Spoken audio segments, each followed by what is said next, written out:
It's just a game that has a variety of characters, different monsters, hidden quests, and cool skills. And like any game, it has cheats and bugs. This guy who's typing on the keyboard now is its creator, and he's a programmer. But as it always happens, reality doesn't live up to expectations, and everything he's worked for has simply begun to disappear. After all, one day the boss began to knock paper on the head of our hero and ask if he saw how many bugs there are and when he's going to fix them, because all he does is a whole day of dope mahayucha.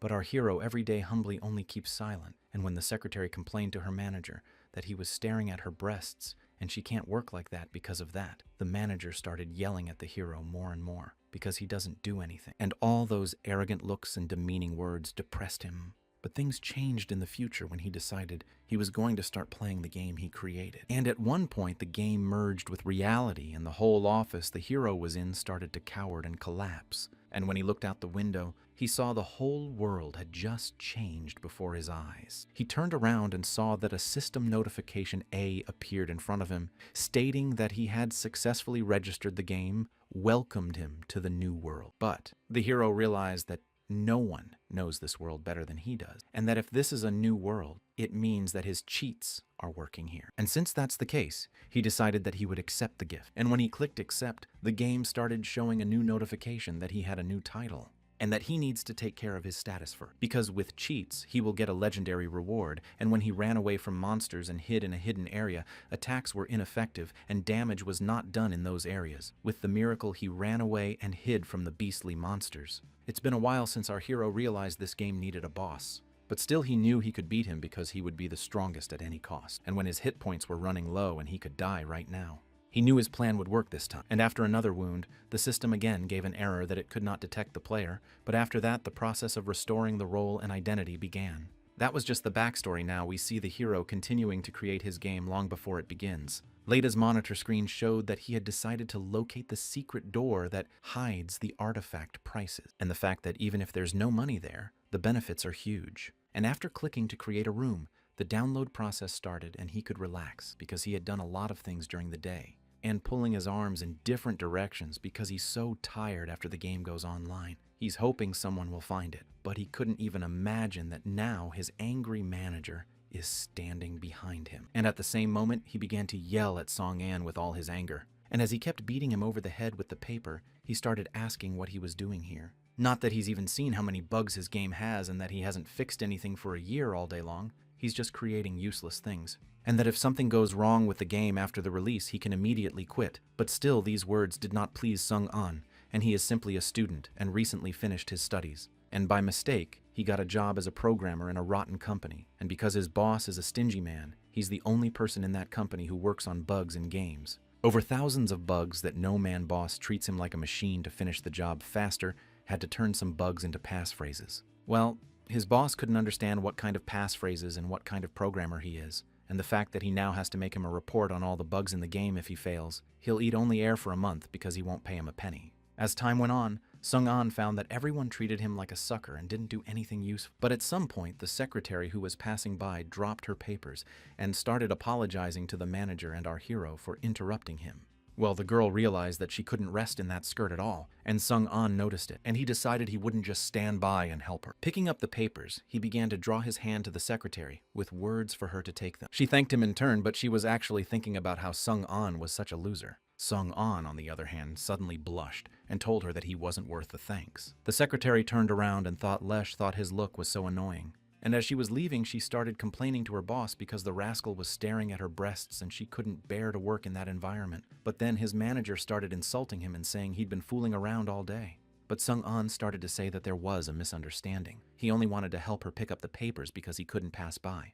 But his supervisor replied in a gruff tone that he turns out to be a slippery tip, and once he didn't do it on purpose, and how can such a social misfit like him, having acted in a nasty and neck-snapping way, refuse to admit it? Sung-an kept saying that it was just a misunderstanding, but the manager told him to stop dodging and admit his guilt, because if he didn't, he would cut his salary for the next month. And as soon as the conversation was over, the secretary started hitting on the boss and thanking him for bringing justice, and he replied with a nonchalant look that it was his duty. I mean, that weirdo deserved it. Sung-an heard the whole conversation and clenched his fist. He couldn't hold back his anger at being called a weirdo. I mean, if he's different, it's okay. And after 6 months of hard work on the game that our hero created and fixed all the bugs, he finally fixed everything, that huge amount of bugs with this level of quality. The release of the game will now be a success. After all, in this game, of course, there were plenty of mistakes, but Sung-an successfully replaced them all with passphrases and otherwise would have had to work until the year of the monkey. And a total of only 1.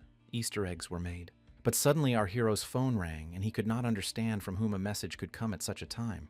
But at the same time, the boss was walking around the office yelling at his employees to work harder. After all, today is the big day, today is the game's release, and if something goes wrong, they'll all be left without a bonus. And turning his gaze to Sung-an, he began to shout more forcefully that this was especially true for him because he was working on the passphrases with no quality. But Sung-an realized that even if he didn't get the money, he would still be happy that he wouldn't have to sit here and work on this game anymore. And the fact that a credit notice appeared on his broken phone that he must repay RMB by July. If there is no money, he will be liable. The amount will be RMB to be paid over the following years. Sung-an still. After reading the text message, he hoped that he would be able to finish everything in one day. But suddenly the whole office started to shiver and no one could figure out what was going on. Could it have been an earthquake? Because everything started to fall apart. And while everyone started running for cover, Sung-an looked out the window and saw the world changing right before his eyes, because he couldn't figure out what the hell was going on here. And what he saw as a bright light began to illuminate the entire city he was looking at from 20 stories up. But as soon as the flash went away, he began to hold onto his head, realizing that it was simply about to split into several pieces. And all he could see was the splash screen of his own game saying that the world was loading, and the notification he saw that he was invited to the multiplayer game New World, which wishes him a pleasant game. After a few minutes, he began to slowly open his eyes. But on rising, he could not understand what this new world was and why such a notice had popped into his head.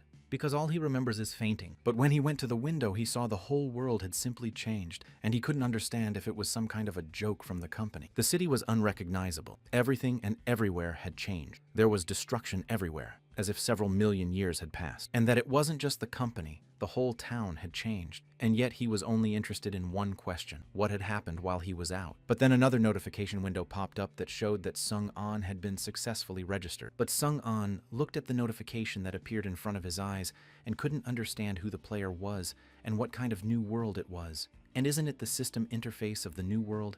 And is he really in the game? And he wondered if there was a holographic somatosensory mode in the game and why he didn't know about it, and if he was the company's lab rat. But why is everything so real now? Because he even feels like it's real.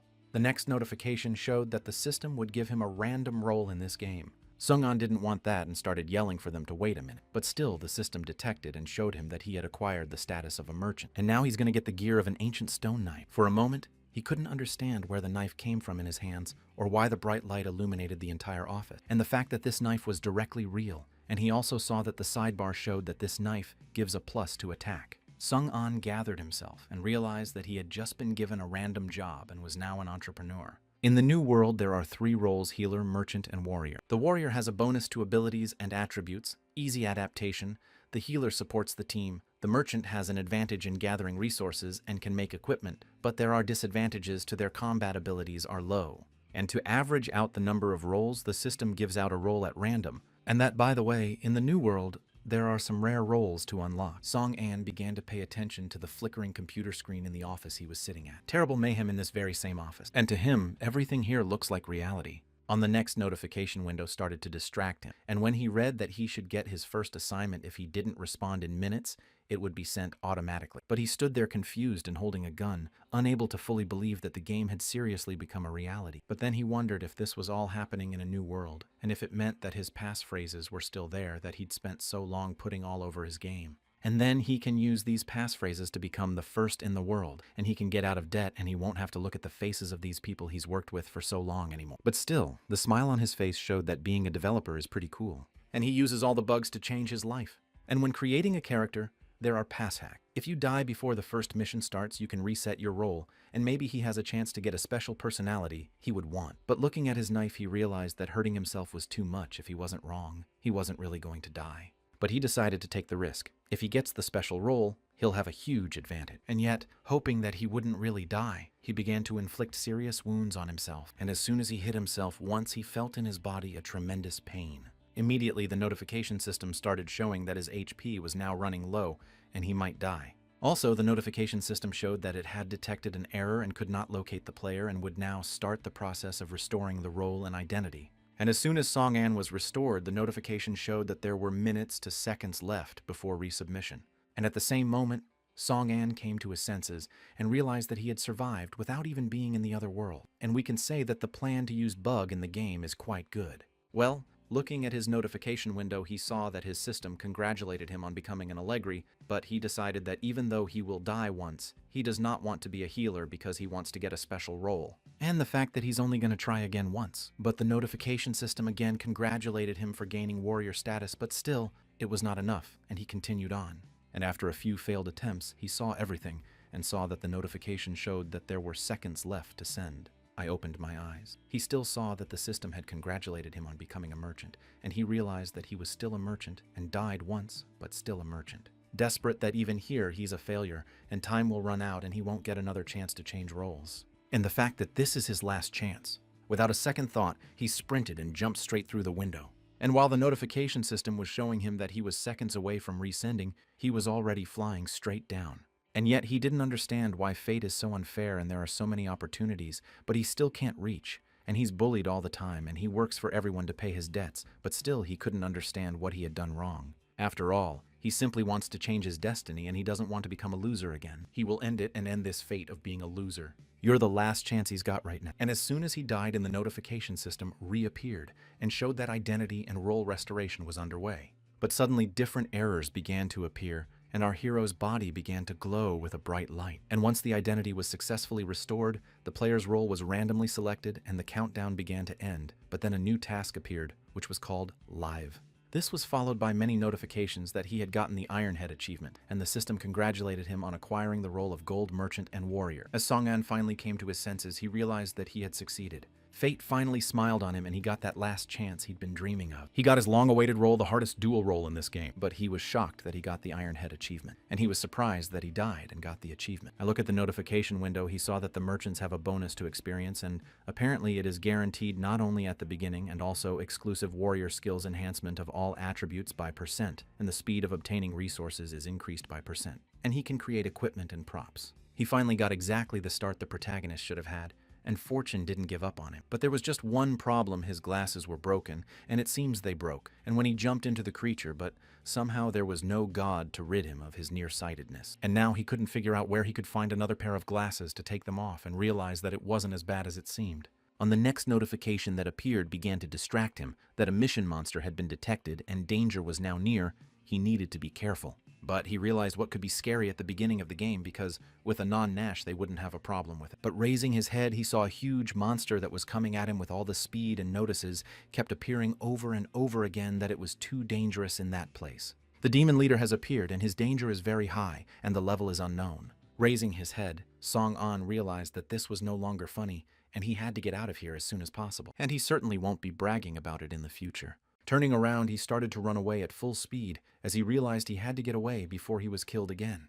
And while he was running away, the notification system reappeared showing him that his #1 task was to survive until the end of time, and there was 1 hour left and he had to be careful. If he was killed by the monster, he would really die. But Hiro couldn't understand why more and more monsters were appearing. But thank God the biggest one can't get into the building or he'd be dead by now. And the fact that he thinks there's some game restriction preventing him from entering, and now his problem, it's these devils chasing him. These minions of the devil who had a level, and for our hero, they are very much now. After all, there is no way he can fight them even with a battle level increase, and he should get a weapon as soon as possible. But when he turned his attention back to Demon, he realized the devil was looking at him like shit. But suddenly he heard a familiar voice shouting from afar to get away from him. And it didn't take him long to realize it was that bald dick, his former supervisor. And he and the other guys were running away from the monsters. I don't understand where these demons came from. They saw them right in front of their noses as soon as they woke up, and that if they didn't run away, they would have died right away. But at some point, the two saw Song-an and they couldn't believe he was alive. Song-an was getting angry because they just ran away from the monsters like plucked chickens, but still laughing at him. On the other guy and his supervisor began to discuss that they should not run to Song-an because there are many monsters behind him.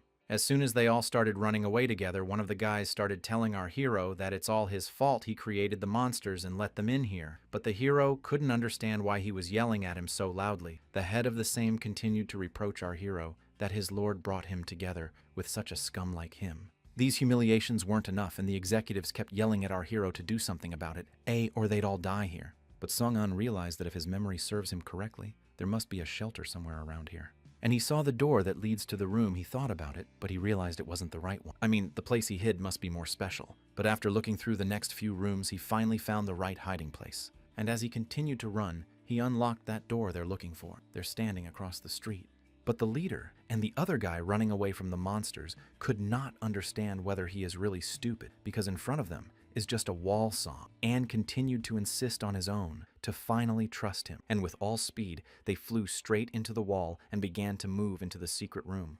The notification system immediately started showing them that they had gone to the shelter. As soon as they appeared on the other side of the wall on the body to rejoice, for they did not believe that they could escape. The monsters that chased them stayed on the other side of the wall and laid out in a bonfire, and not still hoped that these guys would come out of the same wall they ran away in. One of the guys saw the monsters through the wall and couldn't believe those monsters couldn't see them. Song-an replied that this is the shelter I can't see and can't attack, and that he's a real genius for putting the shelter in this place. Sanctuary is the most used feature of this game, as monsters cannot invade here, and hands can safely heal themselves to improve armor or weapons and protect newcomers. But suddenly the girl began to call our hero by name, and he in turn slowly turned his head around because he heard a familiar voice. And the girl jumped on him and said she was glad he actually survived and that it was him. Song-an didn't expect to see her here, and the girl told him that she was worried about him because there were so many monsters outside. Song-an said he was fine, but decided to ask how she found this place. Another guy standing near the head started saying towards our hero and the girl that it's a mistake of nature and they are too close to each other. But the girl started to reply to our hero that did he forget because he himself asked to check it out when he created this shelter, because she is also a developer, because she studied together with Sun-an at the university and work in the design department of the same company and helps in the design of the game, is also the first and only friend of Song-an in the company. And on the way, she grabbed a couple of co-workers and others who were in danger, so they hid together. And the world has changed so drastically and become so horrible, so everyone feels very scared. And she can't see people like that because it's unbearable for her. They're not to blame for all this, but suddenly the leader starts saying, why are they all snot-nosed? They're the reason this happened. If they have time to deal with this shit, why don't they think about fixing it? I mean, he told them to work harder. And what did they do? And what did they do if they worked properly? This wouldn't have happened, and that his company and his money are all gone. But after hearing him say that, Song-an thought he was just a greedy fool. Other employees of the company began to reply to the manager that it was not their fault, and they cannot fix it. They need to die into their gender and be reasonable. But the supervisor didn't stop and kept yelling at the guys that they were a useless pile of garbage, and they were all fired. After a few minutes, Song-an started asking the girl if I'd had any bad luck or if she'd met someone. While walking here, someone who looked weird. But the girl started thinking about who she might meet that was weird. And another guy who was behind our hero's back asked him if he's asking about NPCs now. Video this game, they are not very many, and they have information about all levels, checkpoints, and drops, and once they find them, they will have a chance to survive. But still, they couldn't figure out how they could find them and who was doing the NPC development in the first place. But one of the guys replied that he remembered someone named Lee who was on the first level. But a little girl standing in the middle of the room suddenly shrieked the words, Ryutsuge, and how adults can have memories worse than a snail's. And suddenly the guy shouted out that it's that girl with the arrow on her head. She is an NPC. If she likes them, she can expect a reward. So the girl starts yelling back at the guy for pointing his finger at her. Hearing all this, Song-an realized that this girl is a little devil, and he doesn't sleep in interaction with this type of character. The other girl leaned over to her and started saying that she didn't think she was that NPC. She was still wondering whose baby was lost, and thank heavens she was okay. The NPC began to reply to the girl that she was grateful that she was able to bring her here, and that she should thank her for it. And I open my duck backpack and she starts pulling out a present for her. I was given a strange transparent sphere with a piece of paper with a compass on. But as soon as the NPC handed the gift to the girl, Yes saw a notice on the window that she received a mini card. And it was unbelievable to her, because she never imagined she could get her hands on such a valuable item. The other developers started screaming for everyone to watch because he was saying that NPCs had useful gizmos. Our hero suddenly thought about the fact that she now has a map. This is a very useful feature in the game. And if he wants to attack the main tower later, he's going to need this card, and he needs to find a way to get it. The other girl, however, wasted no time in leaning toward the NPCs and handing her candy and saying, Here's some candy. She'll give her a card. Luckily, she had some candy in her pocket, so she decided to bribe the kid with it. But the NPC stuck out her tongue and said she didn't want to and wouldn't, and that she was a hypocrite. After all, she ran faster, and now make it look like she was helping, and most of all, she hates people like her old hag. The girl was pissed off by the NPC's words and started calling her names, saying she was an asshole, and if she tried to say it again, she'd give her a hard time. But other staff members started to stop her, saying that the NPC was their only chance for survival. The NPC in turn told them not to worry because they only saved their skinny asses, and now they want the map she won't give it to them. But as soon as the NPC turned around, the other employees started discussing the fact that they can't even talk to her and what's there to a normal attitude. The whole room suddenly heard the voice of a leader who revealed that they were a bunch of idiots. And there's no point in explaining yourself to a child who doesn't even have milk on her lips, and you just have to take it all away from her. Why try to placate her? Why try to placate her? He doesn't care if she likes him or not. He's going to take the damn map anyway. But the NPC was scared and started to back away slowly, saying that he's a creep. But the supervisor still jumped on her and started taking her briefcase away from her so she'd give him the card. And even though she was screaming for him to let her go, the leader still insisted that she must have something else useful in her backpack and he'd take everything. But at that moment, our hero intervened in the incident and hit with all his might a fist on the face of the leader, because of which he began to lose his balance and fell on his back. He let go of the NPC, who started to fall to the side as well, but the girl picked her up just in time. Song-an in turn started shouting at the leader that she was still a small child and that there was no need to use violence like always. He was trying to intimidate people. This was no longer the world he was used to living in. The manager couldn't believe that this loser had hit him, and he couldn't believe he was telling him what to do. That kid is just a fictional character from the game, and he still cares about her feelings. He just wants to get her card out of here and back to the normal world. But at that moment, the NPC started crying, and as soon as her scale went down to minus, she started sobbing loudly, because of which all players got a notification that the relationship NPC dropped below 0, and the launch of the Easter egg. They should not hope that this NPC is suitable for bullying, and the one who bullied him will be punished, and the punishment will be the elimination of the asylum. Turned his head on fat, couldn't believe what he'd just read. If it's true, they'll all die here. As Song-an continued to look around, he couldn't figure out what was going on and where all these messages were coming from. But still, the situation was irreversible, and the shelter began to fall apart little by little, and the guys had seconds to do everything. During this time, the shelter will simply disappear. The stupid supervisor was dumb enough to accuse our hero of doing it. Keep yelling about how Song-an is a jerk and he needs to fix things. But the hero couldn't understand why he added those eggs, because now they're all in danger. Easter eggs are when an NPC's attitude scale is negative and the closest players are awarded a punishment. And the fact that there are seconds left for everything. But still looking at another notification, the hero realized that he still has minutes and seconds to stay alive, because the asylum continues to be liquidated, and behind the other wall are monsters who are waiting for everything to disappear so they can destroy all the players. One of the developers of this very game started asking the hero, what should they do? This time, they'll really die. Song-an also realized that the shelter would soon disappear if they didn't think of something now. Then the road ahead was booked, and they could try to distract the monsters on themselves. After all, if they get out of here, then they will be able to act on their own. And in this building, there are things he needs, and as soon as he gets it, he will deal with the monsters at once or twice. But for now, the main problem is that he needs to get through these monsters, and how to do that, he doesn't fully understand. But still, the monsters were not the last problem. There was also a stupid leader who started pulling his huge hand behind our hero's back, shouting for him to go and stall for time for them. And as soon as he pushed Song-an to the monsters, he kept shouting in the hero's back that he did it all so he should go and fight them. Our hero didn't think that that stupid executive would have it in his head to push him straight into the horrible monster, who just sat around the whole time waiting for someone to come out and finish her off. And now, our hero saw that the terrible monster was swinging his huge paw. Behind the other wall, the girl started yelling at the stupid manager that how could he throw Song-an out because he literally sent him to his death. But the stupid leader starts waving his fat hands around and says if he didn't do it, they'd all die, so they should get their asses up and run while he distracts the monsters. If she's so anxious to die, she can go to him.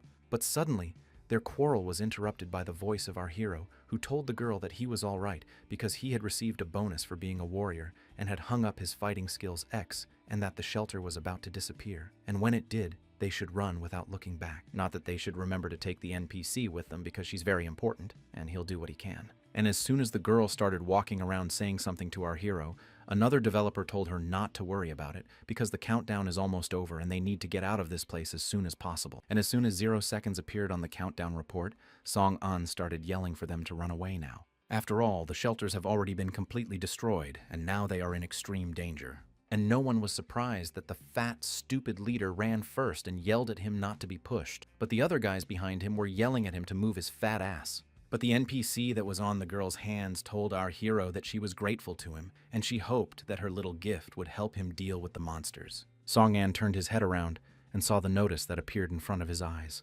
Just because the relationship with the NPC was upgraded to, and he got me a card.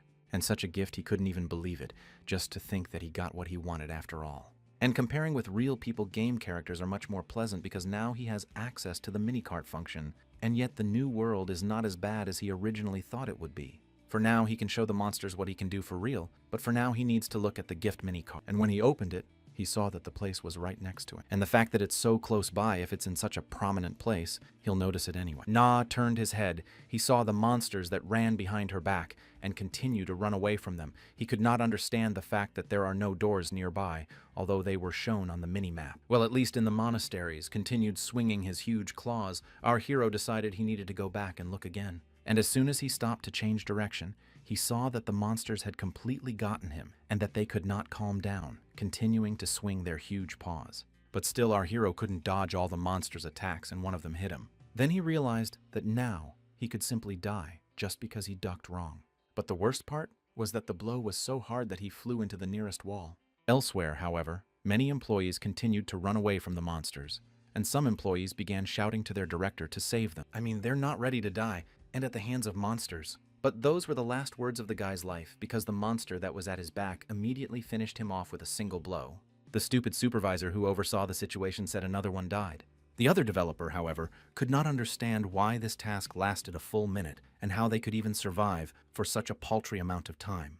And the fact that they were surrounded by monsters on all sides, but the manager kept yelling at his employees to hurry up and come up with something. The girl who was carrying the NPC started telling everyone to run straight down the hallway because the map shows that there is an elevator at the end. And as soon as they heard that, they started running towards the elevator because no one wanted to stay where they were for a second. As she continued to run away, the girl hoped that her comrade Song-an would definitely survive. Well, our hero sitting near the wall realized that now he may be the end, because looking at the window notification, he saw that he had hit points out, and that the notification system showed him that he is critically low on health. Wiping the blood on his chin, he began to mumble his tray that he almost died, and about one more blow and he would have really met his grandmother. But on his feet, the hero said he had to thank the monsters for almost missing this place. After all, right behind his back, the Easter egg was unlocked and he found the lost office, and it is possible that some gray mouse is still working overtime here. Our hero finally remembered where the entrance was hidden. Going inside the portal, the last words he said to the monsters were that he wished them well.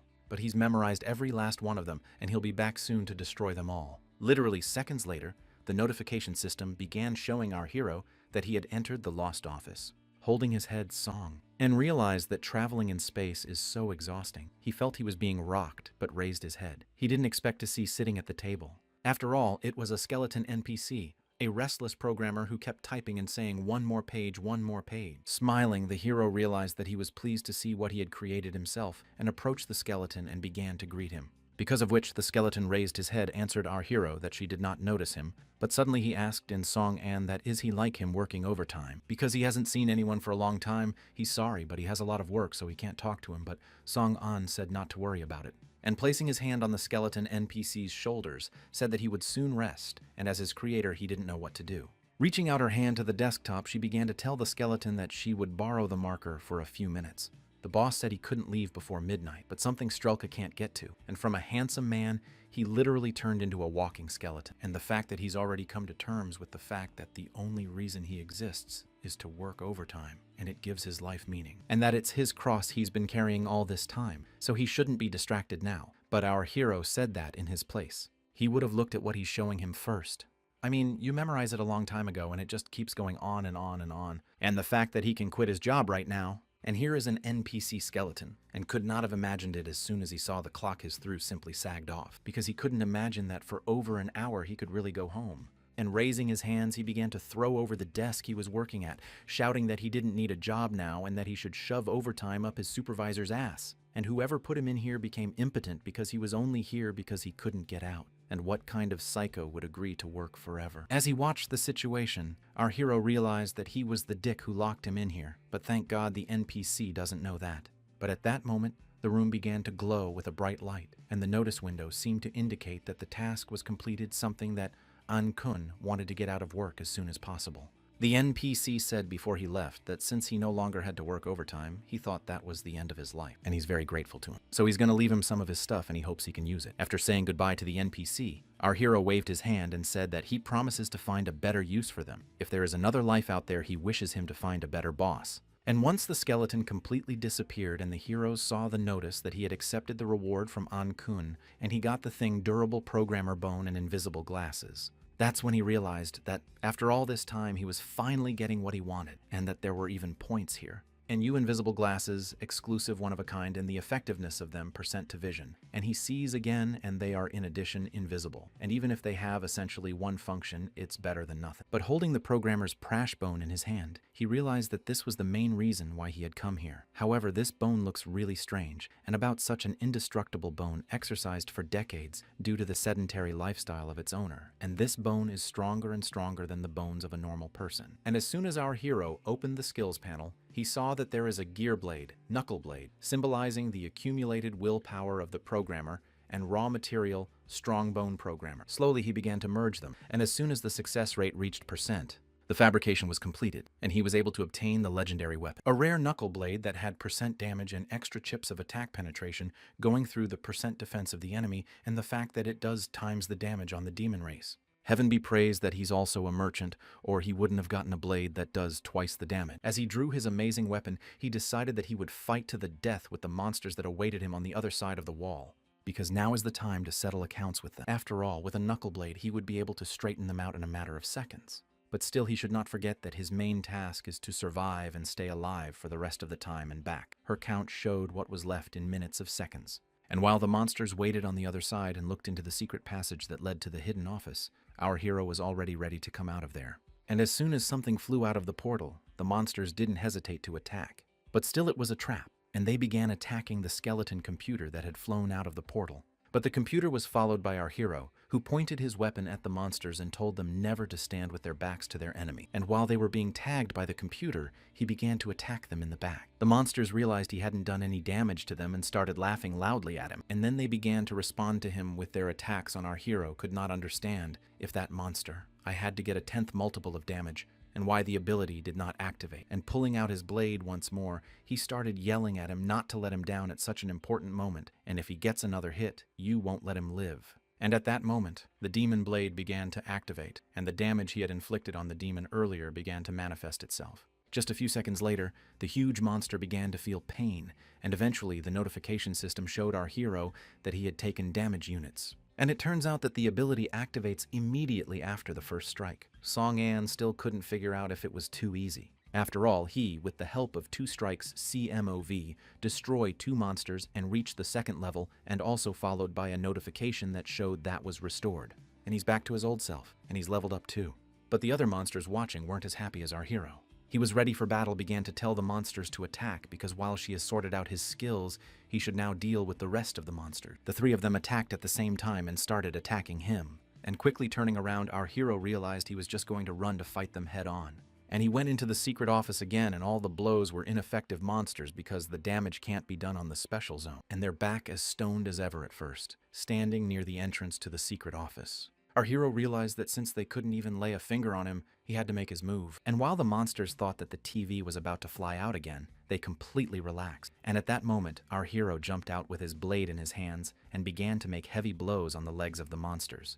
And as soon as the demon blade activated, the monster began taking massive damage. But still, our hero was not happy that he only managed to destroy one, and he has to go back and wait for another chance to open up. But at that moment, another huge bridge appeared and flew at him with his terrible and long claws. And holding back his attack with his blade, our hero realized that he obviously didn't want to let him back into the portal, but he wouldn't be able to hold him off for long because he had wounded him. But the trouble was that they were going to attack him together, and there was no way for him to dodge now. And as soon as he inflicted more units of damage to one of the monsters, the other monsters were no longer so eager to attack him because they realized that he was doing badly. But still, one of the monsters accidentally managed to hit our hero, and he started to fly off to the side. And as he fell to the ground, he realized that he had taken a lot of damage, and now he only had 1 health remaining. But the demon blade again was activated, and that monster who hit it also received units of damage. And following that, the hero realized that he was about to level up again and become even stronger. As it happened, he was able to raise his level and his health was restored again. And then his expression changed, because if you think about it, he's cool now, even though he's been a loser all his life. At this time, the other guys started to finally get into the elevator that had just opened up. Once inside, they couldn't figure out where they were going now, but the dumbass leader started saying they were going to the first floor now. The girl started to say that the map shows that there are fewer monsters now, and maybe Song-an was able to escape after leading the monsters away and he should wait for her. But the other girl started telling her that even at a time like this, all she thinks about is Song-an, and that he's been dead for a long time. And does she really want to follow him? But she couldn't understand why they were leaving him for the second time. But at that moment, a huge monster appeared near the elevator entrance and chased them the whole time. The guys realized he was behind them and started pushing the button to close the door. But no one could have imagined that our hero would appear behind his back and start throwing heavy punches. And as soon as the demon's blade began to activate, the monster realized he was about to be killed. Song-an, with a serious expression, asked the monster who let him escape his friend. But as soon as the monster fell and the notice appeared before the eyes of our hero, showed that he killed the demon on Jara, could not understand whether to rejoice him or not, because he is probably too late, and probably his girlfriend has already gone downstairs. The next notification window showed that all monsters had been destroyed and the floor had been cleaned up. Song-an couldn't understand if this was it, because he thought he could raise his level a little more. Even though he still has a good level up after leveling up, after all, he is now level 5 health as well as mana is now filled to the max, but he still needs to distribute the remaining experience points. Where it comes out when you level up, all his skills get 1 point each, plus he gets 3 more. And with the warrior bonus, he can get points after each such level up. And he remembers that the average of new players was about, and this number varies depending on the role of the player. If he understands this correctly, he originally had intuition and intelligence points, and 6 for stamina, and 9 for agility and strength. 4 points, and it turns out he's a total wuss right now. But now he decided that first he needed to add points to his strength, agility, and endurance. He needed to stop thinking he was a lazy homebody. He just didn't have time to slim down at the gym. And once he distributed the experience points, realized that he finally looked like a normal person, and maybe even a little better than he could have been. Well, at that moment, something strange started happening, and he couldn't figure out why the building was wobbling again, and wasn't everything still cleared out as the notification system showed. Or if there are new monsters and he has to fight them now. Or maybe it's that terrifying boss who attacked him as soon as he appeared in this game. The guys who were outside couldn't understand what was going on and didn't think they would be safe once they got outside. But why are there still more of these things here? And that the notification system has started to go crazy, showing that there is an extreme situation everywhere now. But at that moment, one of the developers started asking the girl to open her map and see if there was a way to get the hell out of here. But when she opened the map, she didn't understand it, because it said everywhere that it was impossible to find a way out. And the fact that they have nowhere to run and all they have to do is just fight this boss. The leader couldn't believe his own eyes that he had seen such a terrifying monster, because he wasn't going to die yet. And at one point he started to turn around and run away screaming that he didn't want to die, but the guys were yelling at him for years not to run away alone. But all this shouting was noticed by the boss and started to open his huge pasta to attack the leader. And no sooner had he run away a few dozen meters than the boss attacked him and simply destroyed him. The other guys couldn't stand to see the boss destroying everything around him. But as soon as they turned their heads, they saw that this boss has the ability to freeze everything, and now they need to quickly run away and split in different directions. No, I'm not with the guys who ran off with the girl, and the NPCs noticed that the boss was paying attention to them. But they still kept running off with all their legs. But the girl suddenly tripped and hurt her leg, so she couldn't keep running, and as soon as she asked the guy to help her, he just stood there silently and watched as she lay on the ground.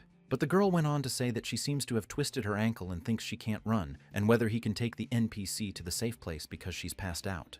But the monster that was at their back was already looking straight at them and ready to attack. And that guy, without a word, started turning around and running away to save his fat, lazy ass. The girl sat in the same place and kept hoping that someone would save her. But at that moment, our hero appeared and successfully parried the boss's attack and thus protected the girl and the NPC she was holding in her arms. But as soon as the demon blade was activated, he realized that he could definitely handle this threat now.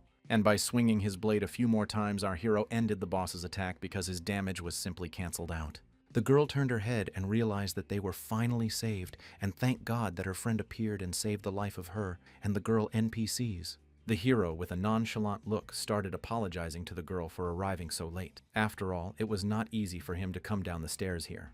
But now she can rely on him 100%, and he's got a legendary weapon to protect her. and that he will spare no one now, much less anyone who dares to hurt her. Holding the knuckle blade in his hands, he began to activate its power, because with it, he can make attacks that will pass through the percent of the enemy's defense. Even though Sun An is not strong enough, he was still determined and serious that he could defeat the boss of this location. But suddenly our hero decided to look at the girl's wound and realized that she had sprained her ankle and now she would not be able to run further. But what was worse was that the NPC was unconscious, although she was fine a few minutes ago. Sunan realized that she was just scared and it won't be for long, and now she should take care of her and let him do the rest. The girl could not understand how he could defeat such a huge and ferocious monster, but Sun An was confident in his abilities and told her not to worry because he will be careful, and moreover, he has already matured a plan. And at that moment, our hero started yelling to the other guy who was hiding somewhere nearby that if he's here, let him come out. And as long as he hides his ass in the trees, he can't escape the monster. But also Sun An started telling him that he has an Easter egg that will help them escape, but now he needs his help. But he needs to hurry, because he doesn't know how much longer he can hold off the location boss attacks. But now, he has to decide faster because he doesn't know how long he can fight back as each attack becomes more and more serious and dangerous. And the fact that the girl and the baby NPC can't move now and he's the only one who can help them now. But finally, he came out from around the corner and started yelling towards our hero, who was resisting the attacks of the location boss, about what he needed to do. The hero replied that he should find a wooden stick and draw a huge circle of girls and NPCs. But the guy couldn't figure out what he was talking about and what a circle drawn with a stick. Well, once the 10 times damage was done, and the fireball damage was nullified, and the hero cried out to do as he says, the guy took out a stick that was lying in the nearby bushes and told our hero that he will trust him only now, but he still wants to clarify something, that he does not do it for him, but for the girl Zai Hui. And as soon as he got to her, he used his stick to draw a circle around her. In the classic Chinese novel Journey to the West, when Sun Wukong, the Monkey King, needed to go somewhere, he drew a circle on the ground with all his belongings inside so that no monsters could take them away, and the Monkey King had a master who he always told to stay inside the circle and never come out. And as soon as he finished drawing the conditions were met: the tiny stick and the player with the last name Sun. The Easter egg was launched, and the protective circle began to activate. But here the guy couldn't believe his eyes that it actually worked. Pascal that our hero left behind. It was a circle, and those inside the circle are not sensitive to external damage, have a limit of 10 minutes, and can only be used once a day. And as soon as our hero turned his head, he saw that it had finally worked. So this guy suddenly started turning into a human monkey and shouting to our hero that his egg is defective because why he turned into a monkey, but the notification showed that the Easter egg was launched and that the Monkey King appeared here, and when the protective circle will activate, the player turns into a monkey. But at that moment, a little monkey on his head started making loud noises, and it will continuously apply a tease while the minutes count down.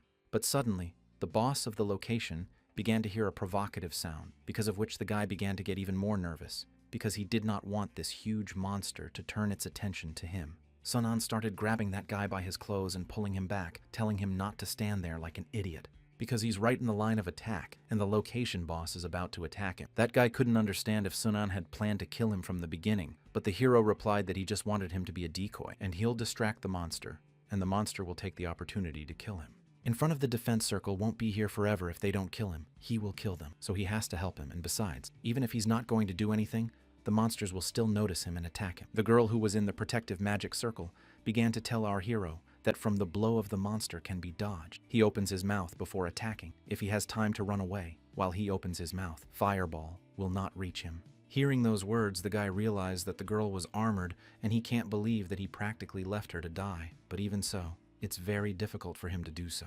The monkey that was sitting on his head was blowing his horn again, which scared the hell out of the guy. But Sun An started to tell him to get ready. He's already starting to act. And the monster changed. And even though that guy started saying he didn't do anything, why is the monster so angry? But it was because the Monkey King is known as a prankster and a joker, and that he pranks everyone and everything as soon as he gets the chance. Enraged to the full, he began to open his huge mouth and spew a strange substance that began to envelop the entire area.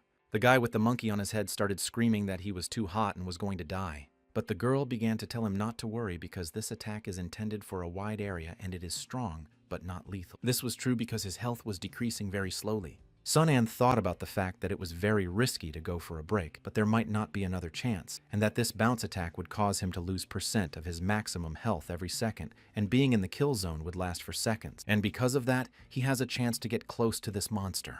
And with his low health reserve, our hero continued to strike blow after blow at the huge monster, hoping that he still had a few more blows to go.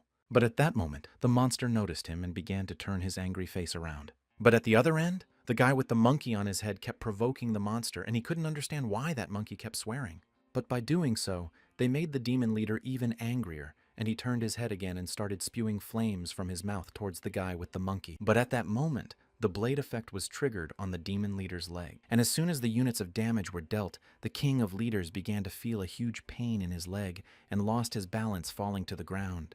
Observing the situation, our hero saw that his attack worked, but the damage was still insignificant.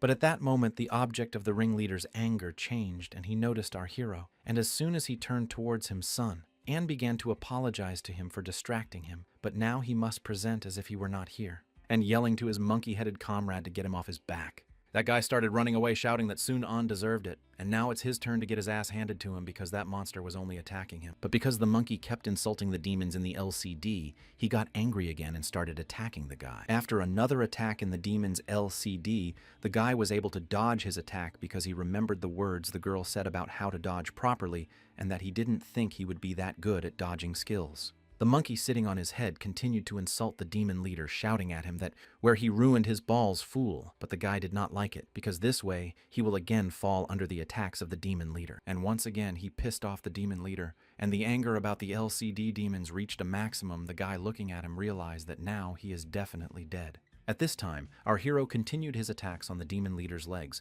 but he didn't expect to have so much health. But guys, it's worth it to hold on for a few more minutes, shouted out Sun An. But because the respect demon started releasing more fireballs, the guy realized he couldn't last much longer. Sun An continued to attack the demon leader with all his might, and realizing the fact that they were on the verge of life and death, he decided to give it his best shot and threw a few more punches. He still managed to destroy the demon leader, and he fell to the ground immobilized. All the early guys started to heal right away after upping their level a few times. Then, the notification window began to show that the Monkey King Easter egg time was up, and the effect was removed. The guy was happy that finally this monkey was gone, and that he hoped he would never see it again. Sun An thought about the fact that the monsters have been defeated, the eggs are activated, and the girl should be okay, but it's like he's missing something. After such a difficult battle, he only got a few experience points and feels puffed up. And this demon is supposed to be a boss stop, so why didn't he get any drop-off? But still, Sun An couldn't understand why it was orange or how it was even possible. But then came a notification from the system that the area has been cleared of monsters, and the remaining time for everything is minutes and a second. During this time, they must survive at all costs. Also,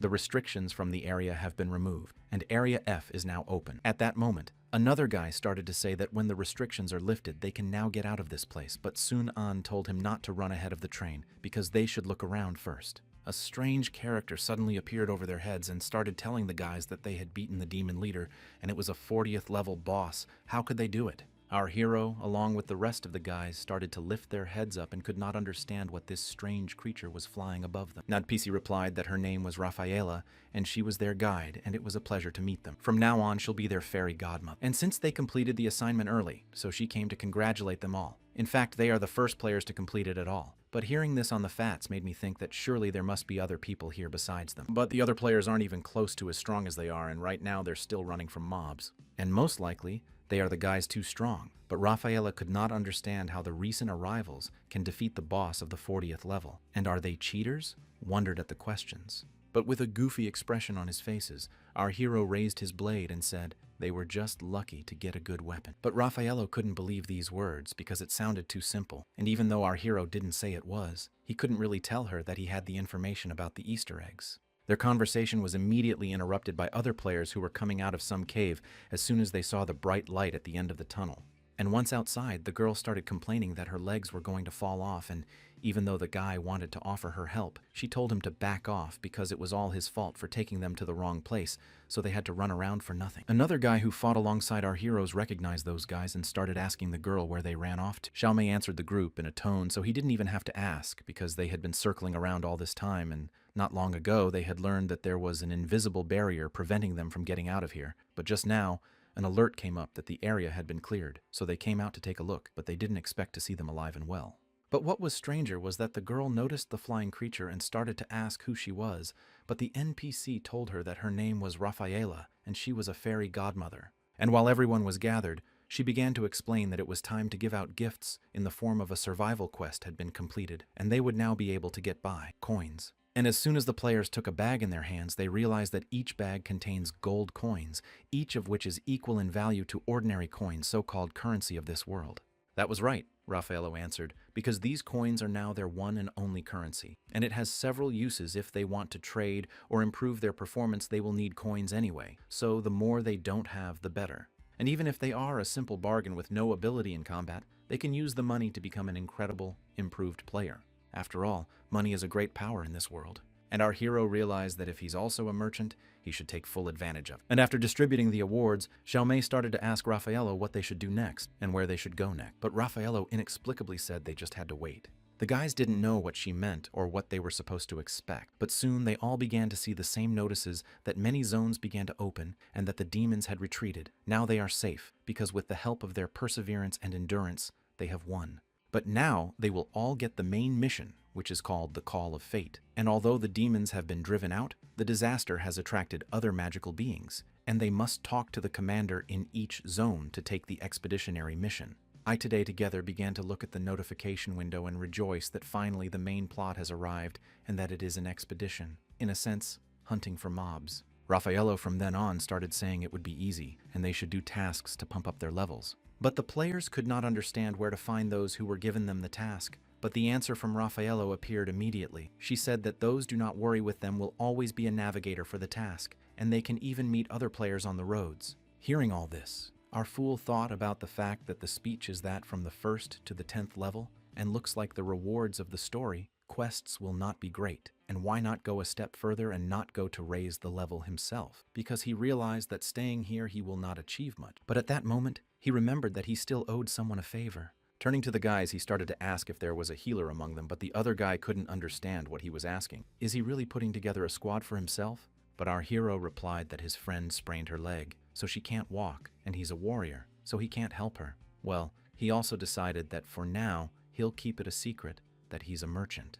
The girl heard it was about her and stood up heavily. She said it wasn't that bad, but our hero saw that she had a serious wound and told her to stop fooling around. Other guys started to answer that they are also warriors and traders, and the third player said that he hoped to be a healer and could cure the girl, but unfortunately, he is also a warrior.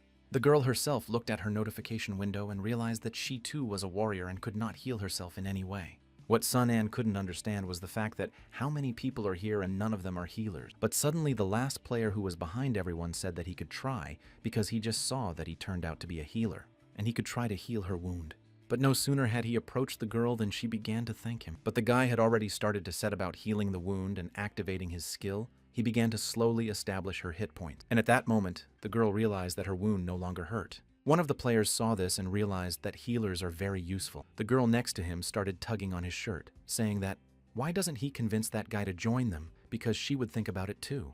Because then they can do the assignments. But, well, our hero, seeing that early healed, finally calmed down. The girl started to ask the healer if she could ask him something else. The NPC's condition is getting worse and worse, and she is sick, and could he cure her as well? Well, as soon as he stretched out his hand and began to apply his healing properties, the notification system threw an error that the treatment of game characters is forbidden by the system. And at that moment, he was thrown aside because the healing process was interrupted. But our hero, seeing this, couldn't understand what was going on. But on the next notifications, they began to see that in the program, NPC found abnormalities. And our hero began to ask Yahello what is going on, and is she not the local fairy godmother? But she replied that she also does not know what is going on. After all, healing shouldn't be banned for game characters, but then why hasn't the system stepped in now? And there is something they don't know about this character. Without thinking long, Yahello started yelling to her master, asking about what errands they wanted to give her. Sun An on Yahello couldn't figure out who she was talking to, but an unknown substance appeared in the air and started telling Yahello to bring this girl to him and not let anyone know about it. But the life force of Li Kyugi's character began to fade away. The girl holding her in her arms couldn't understand what to do. She was bleeding.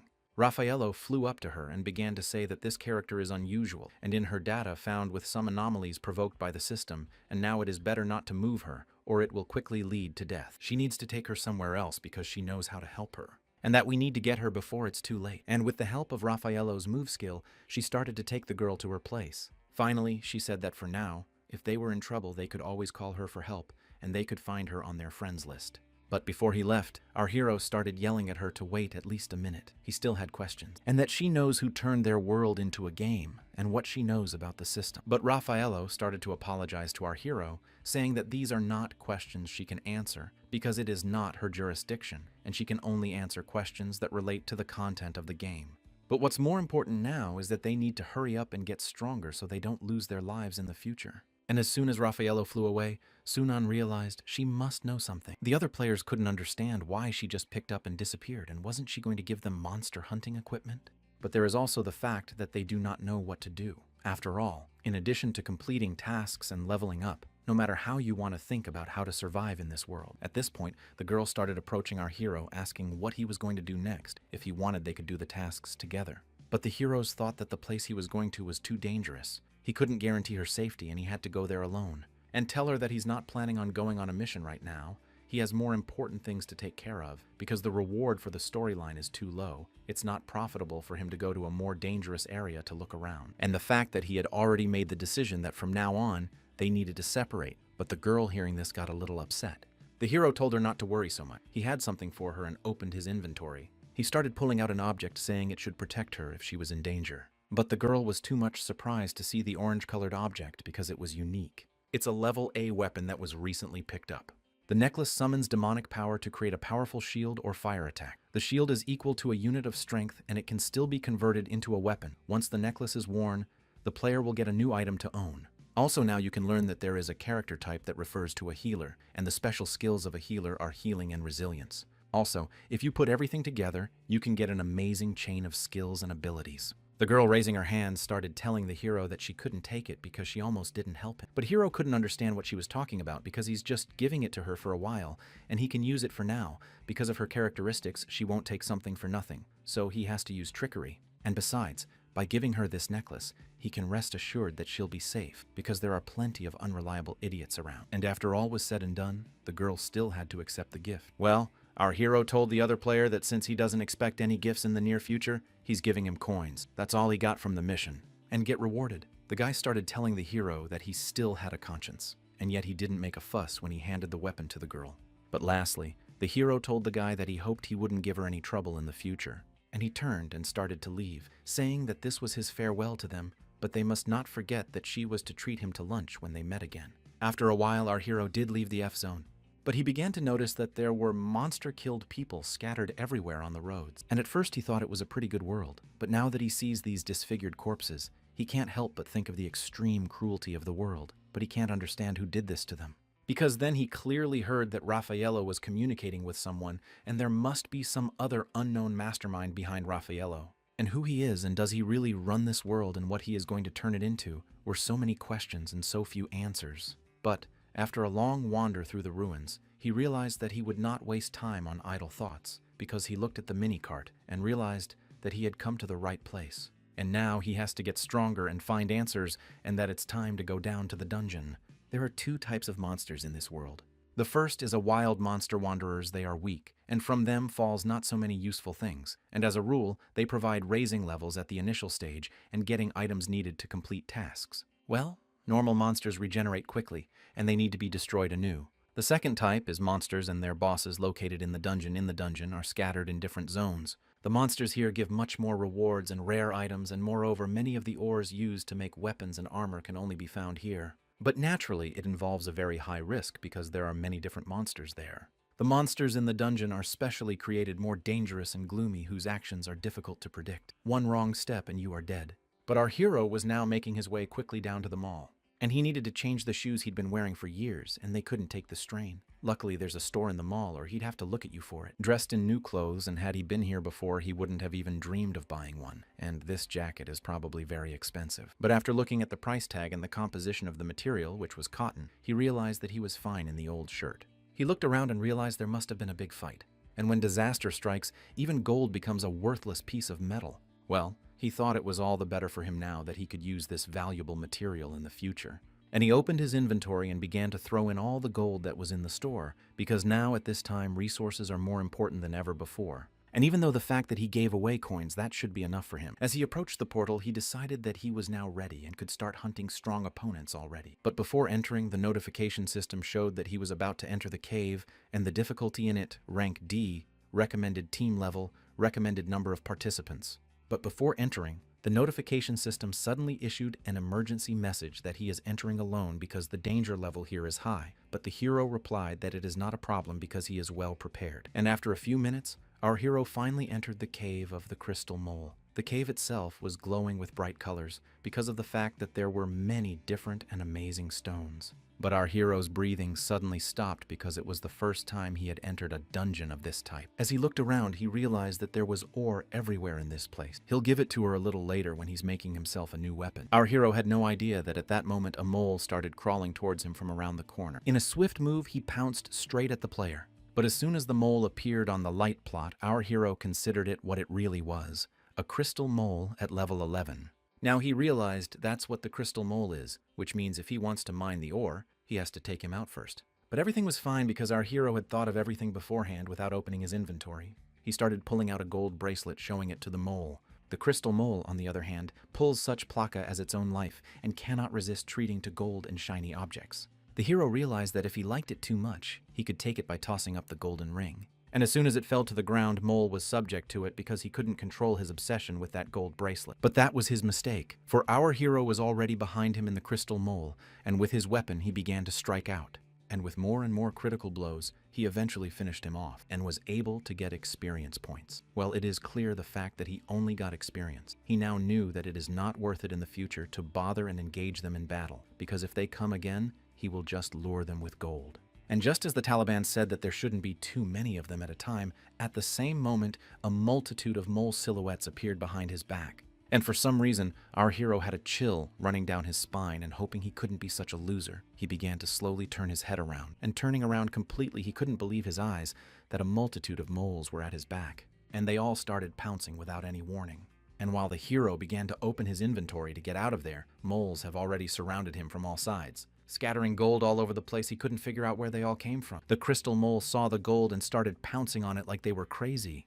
But the hero understood the fact that if their leader doesn't come out now, he will waste all the gold, and that there is such a movement going on that he can't just sit and watch. And before he could finish speaking, the king of crystal mole moles of the 15th level appeared, and the system immediately issued an emergency message that a danger had appeared. And when he saw the boss of the crystal moles, he immediately started all the fun.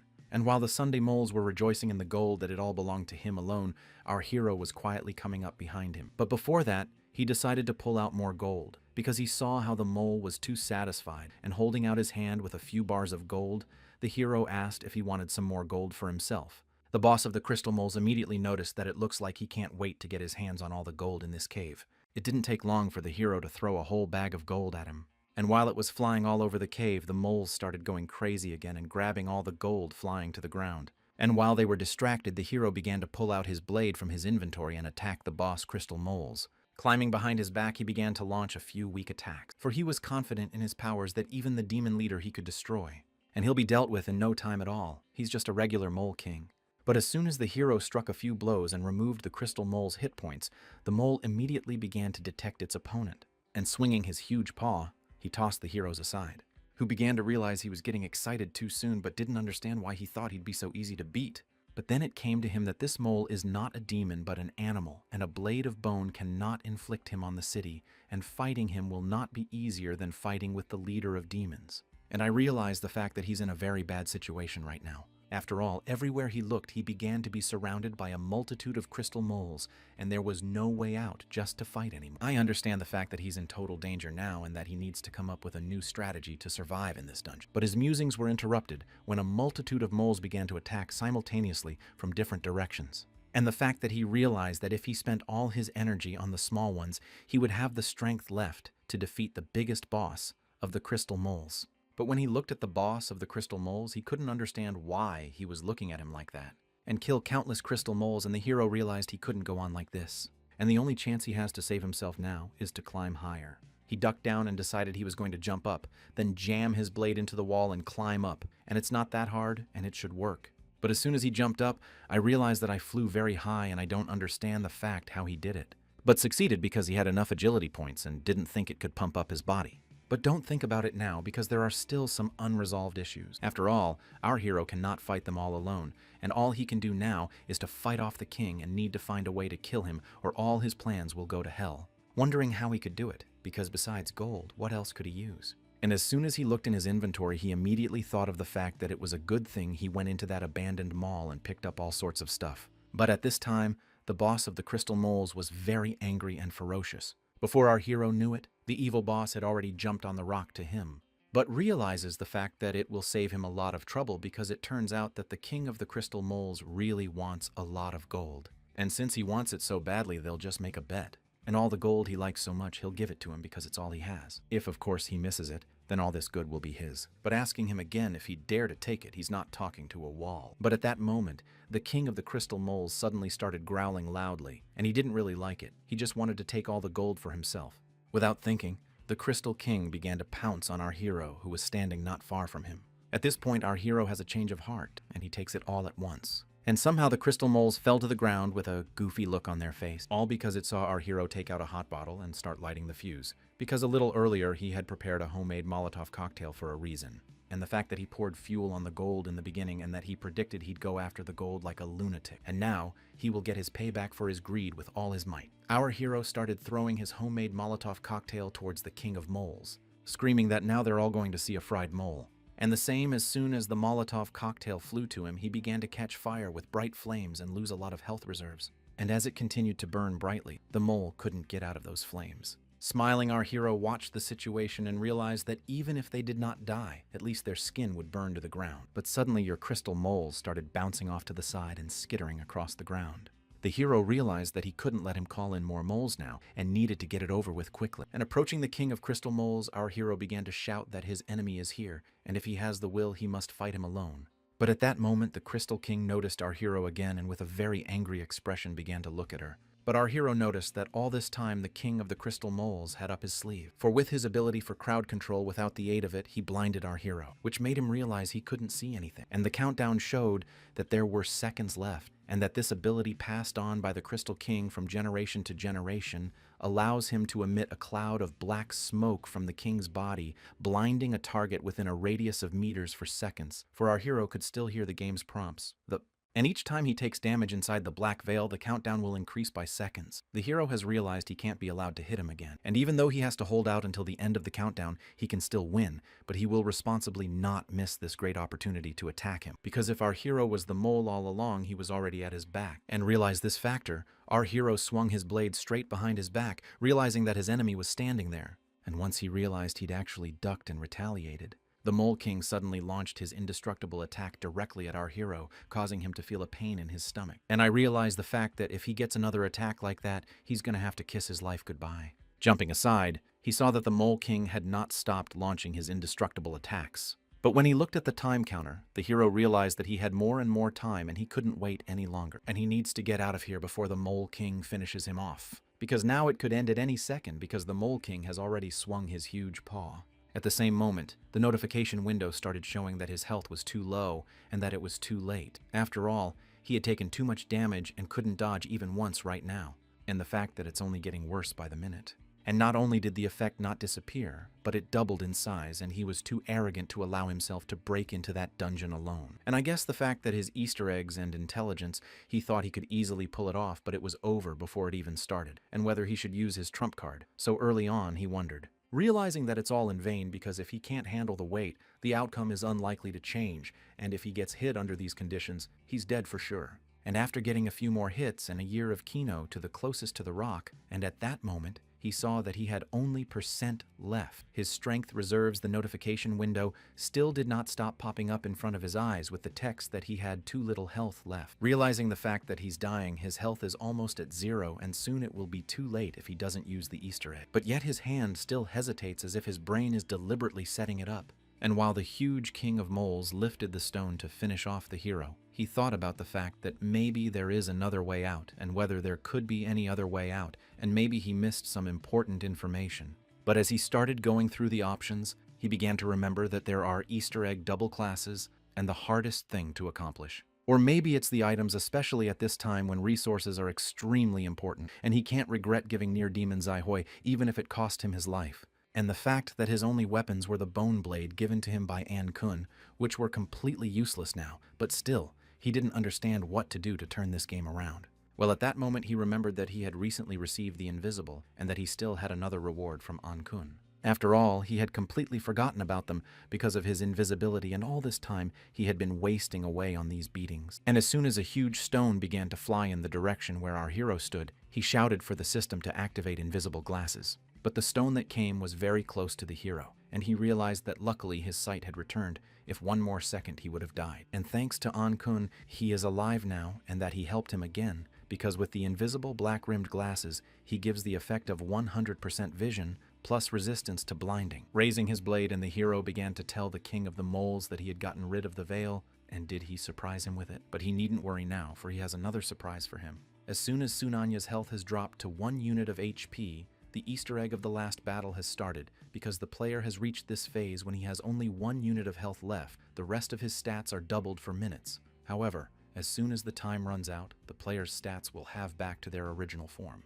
And when the king of the moles saw this, he started squeaking in fear, backing away. For he saw before him a player who could feel his power overflowing his body. And the aura that emanated from Sun An immediately shocked the Mole King. He began to squeak loudly, but that didn't stop Sun An. He was already speeding towards him to finish him off. Swinging a few times, he began to launch attacks with his weapon. And as soon as he reached the target, he realized that he is really strong now and can kill this king of moles because his stats have doubled, so he can clearly see all the king's movements. But at the same time, he's still weak in one hit, so he needs to be very careful, even if the king of cats uses the same techniques. But now he's determined not to lose to him again because he wants to. Become king yourself and destroy every enemy in your path. At the same time, other players watching the girl could not understand whether those people who fight are not cheaters, because it is not even a task and not really fierce. And the fact that level 6 fruit monkeys are literally nothing to her. After all, she's taken on all the monsters of the zone, and the fact that these guys don't understand why they're even here. I mean, they don't even have to do anything, but still. It's cool for them to sit there and watch someone earn them experience. But the girl destroying the monsters turned around and started telling the players that it's okay, she can protect everyone, and they can just pick up all the items. Because with Sun Anya's weapon, these monsters are like dirt under the fingernail. And the fact that this weapon is truly amazing, and it can easily destroy the nearest monster and higher-ranked monsters. But as soon as she destroyed all the monsters in the area, her sickle turned back into a necklace, and the girl wondered what Sun An was doing now. Other players suddenly began to say that they really cannot understand Sun Anya. He did not join anyone's team and did not leave himself such a useful weapon. And what really decided to do? Did he really intend to search the dungeon alone? Other players who heard this started to say that this is ridiculous because how can someone go to a convenient place alone? And he himself has been working on the data all this time, so he should know that it takes at least 5 people to go there. The girl started to reply that she doesn't think he would do something he's not sure about. But another player told the girl that she trusts Sunanu too much and she should remember how much of a slave he was when he worked at the company, and maybe he's already dead. But hearing all this, the girl replied in a serious tone to her companion that Sun Anya, whom she knew, more alive than anyone currently in this territory. But at this time, Sun Anya was finally able to destroy the Mole King, and the notification window started showing him that he had finally raised his next level and his health had been fully restored.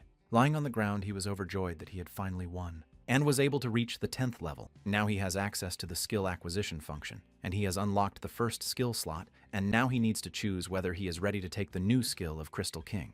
After all, it's an ability he's barely curbed. Who wouldn't take it? After all, it's an S-rank skill. And as soon as he confirmed receipt, the notification system showed that he had gotten the first skill, Dark Veil. After receiving it, he wondered how the skills worked in the new world after all. New slots for skills are opened on the 10th, 30th, 60th, and 90th levels due to the skill can only be obtained if the player has a slot unlocked from it. And in addition, skills can be obtained through battle with monsters alone or in teams, and different monsters have different skills. Players can choose the skill they want, but taking a skill once or replace it will no longer be possible under normal circumstances. And of course, skills also have their early and lessons, and in total there are 3 ranks, S, A, and B, from how strong the monster depends on the rank of the skill. Most skills can be distributed in this way. Dungeon bosses, S rank rare and high-class monsters, A rank monsters from which skills fall, B rank ordinary monsters that do not have special names and descriptions, and skills dropped from defeated monsters always have an initial first level to improve the skill and raise their level. Players need to use coins. But looking at the notification window, our player was surprised that in order to hang a level of Dark Veil, he needed 1,000,000 coins. And even if leveling up will bring him a lot of conclusions, isn't it? Too expensive, he thought. He is, after all, to the next levels will cost him millions. And now he understood why Yahello said about the importance of the coin. Even a simple leveling up costs so much money. And that most likely all the others will be the same, different. But it's all right now, Sun Anya thought, because he has the special crystal and the king's crown. And that money is what he came here for. And once he had the potions ready, he decided it was time to start. Turning his head, he saw a lot of small moles who also couldn't wait to get to work, and telling them that they don't need to be so aggressive anymore because their king is dead and there's no need to fight him anymore. And by activating a special Krite crystal, he told them to live together. And from now on, they are all his servants. And as soon as he activated the crystal, a tremendous energy began to fly throughout his bloodstream. The notification system started showing that he was controlling the crystal moles. But Sun An himself didn't expect that there would be so many of them, and now he doesn't have to worry that he'll be short of manpower, and starts listing the moles. He gave out orders that each of them take control of the moles, and go to the crystal mines in the east, and the third and fourth they go to the west.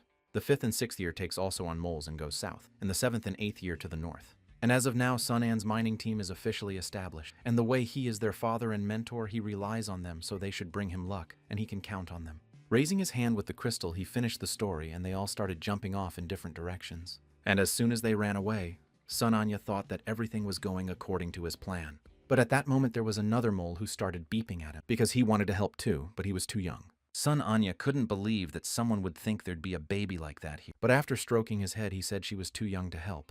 And besides, he already has enough workers, so he can do what he wants, and there's no need for him to labor. The little mole started to cry because he also wanted to be useful, but Sunan started to tell him not to get upset because he would think of something. But he turned around and started pointing out to the other moles that he could be his auditor and help him check how hard the rest of them were working. Total, who works hard, he should be rewarded with 1 gold coin, but he can't cover someone or take the coins for himself. If the work goes up, he will be rewarded again. Another thing is that from now on, his name will be Little Zero, and he'll be his boss. And as soon as the mole got a coin for encouragement, he got up on the dais and began to rush the other moles to work diligently. Seeing this, Sunan realized that he could be relied on, and the number of crystals increased greatly. And he's also got some more crystals, so he can make some weapons. A cool crystal is a magical crystal rock mineral, mined in a dungeon classified as a magical crystal. Of some order can be used in the crafting of weapon items. And 2 of these cool crystals can be used to create 1 random item suitable for a player, level, and most likely Sun. And improve the item rank D with a % error. But there is a small chance of as much as %, that he will get rank C, and early B item depends on the type of magic crystals, all simply the more difficult. The level of the dungeon, the better the type of crystal, and therefore a higher chance of obtaining an item of high ranking. Sunan also noticed that he had a crystal armband and a new stone helmet. But as soon as he tried on the new stone helmet, he saw that the features are almost the same. % damage reduction makes essentially no difference, and it's probably one of the worst D rank items ever. But another way to classify items is color rank, S red rank, a purple rank, C blue rank, E green, and rank E white. И также характеристики по рангу предметов отличаются друг от друга. Различаются также характеристики и равных. По рангу предметов меч из кости Сонь Аня в самом низу ранга, и у него ранг. И только потому, что он имеет специальную возможность нанесения большого урона демонической расе. Anyway, there's no rush. This is just the beginning. And eventually, he can just keep crushing crystals with the Easter egg. And other players have a limit on how many minerals they can mine, but he doesn't have one right now. After all, it takes about a minute for each badass to get 1 crystal. The efficiency of 2 such moles is equal to the work of 1 person. Thinking this way, if he wants to get sets of items he needs, crystals. If each mole will work an average of hours per day, then at the end of the day, they will be approximately crystals total. He has working moles. That means he has days to hang on to his level and get enough materials to level up. From the alloy, he decided he needed to wait days. This is his first step to power. But at that moment, the little mole appeared and started beeping very loudly. Soon, mole number 3 and number 5. I shared the big crystal they found, and they're fighting over who found it first for him. But hearing all this, Sun An rejoiced for a second that they were fighting over him, and he was a little touched by it, but still he understood their zeal, and began to explain to them that he had gold for each of them, and they were obliged to make up after all, and should not get into a fight over such trifle. And the first person he wanted to thank was the little mole who, through his diligence, reported to him the trouble that had occurred. And right after that, he started yelling to the other cards that if they wanted to get the reward, they had to work especially hard, and he was counting on them. After all, because of these days, he'll be able to create a whole bunch of magic items. In fact, he created a total of items and 9 times he failed. This is because the chance of success is not all percent. And among the whole pile, only the item with rank C, in the case of which he has already managed to put on all the others, is rank D. But still, he can sell them for a good price on the NPS marketplace. However, to meet the NPC merchant, he will need to clean up this dungeon, which means he will need to get rid of all of his moles. But still, he can't do it because over the days he's realized that he's actually not happy with Cute. But something inside him told him that he had to be cruel and selfish if he planned to outdo all victims could not be avoided and he had to get to the traffickers. But looking at the little kitten, he realized he didn't have to be so determined.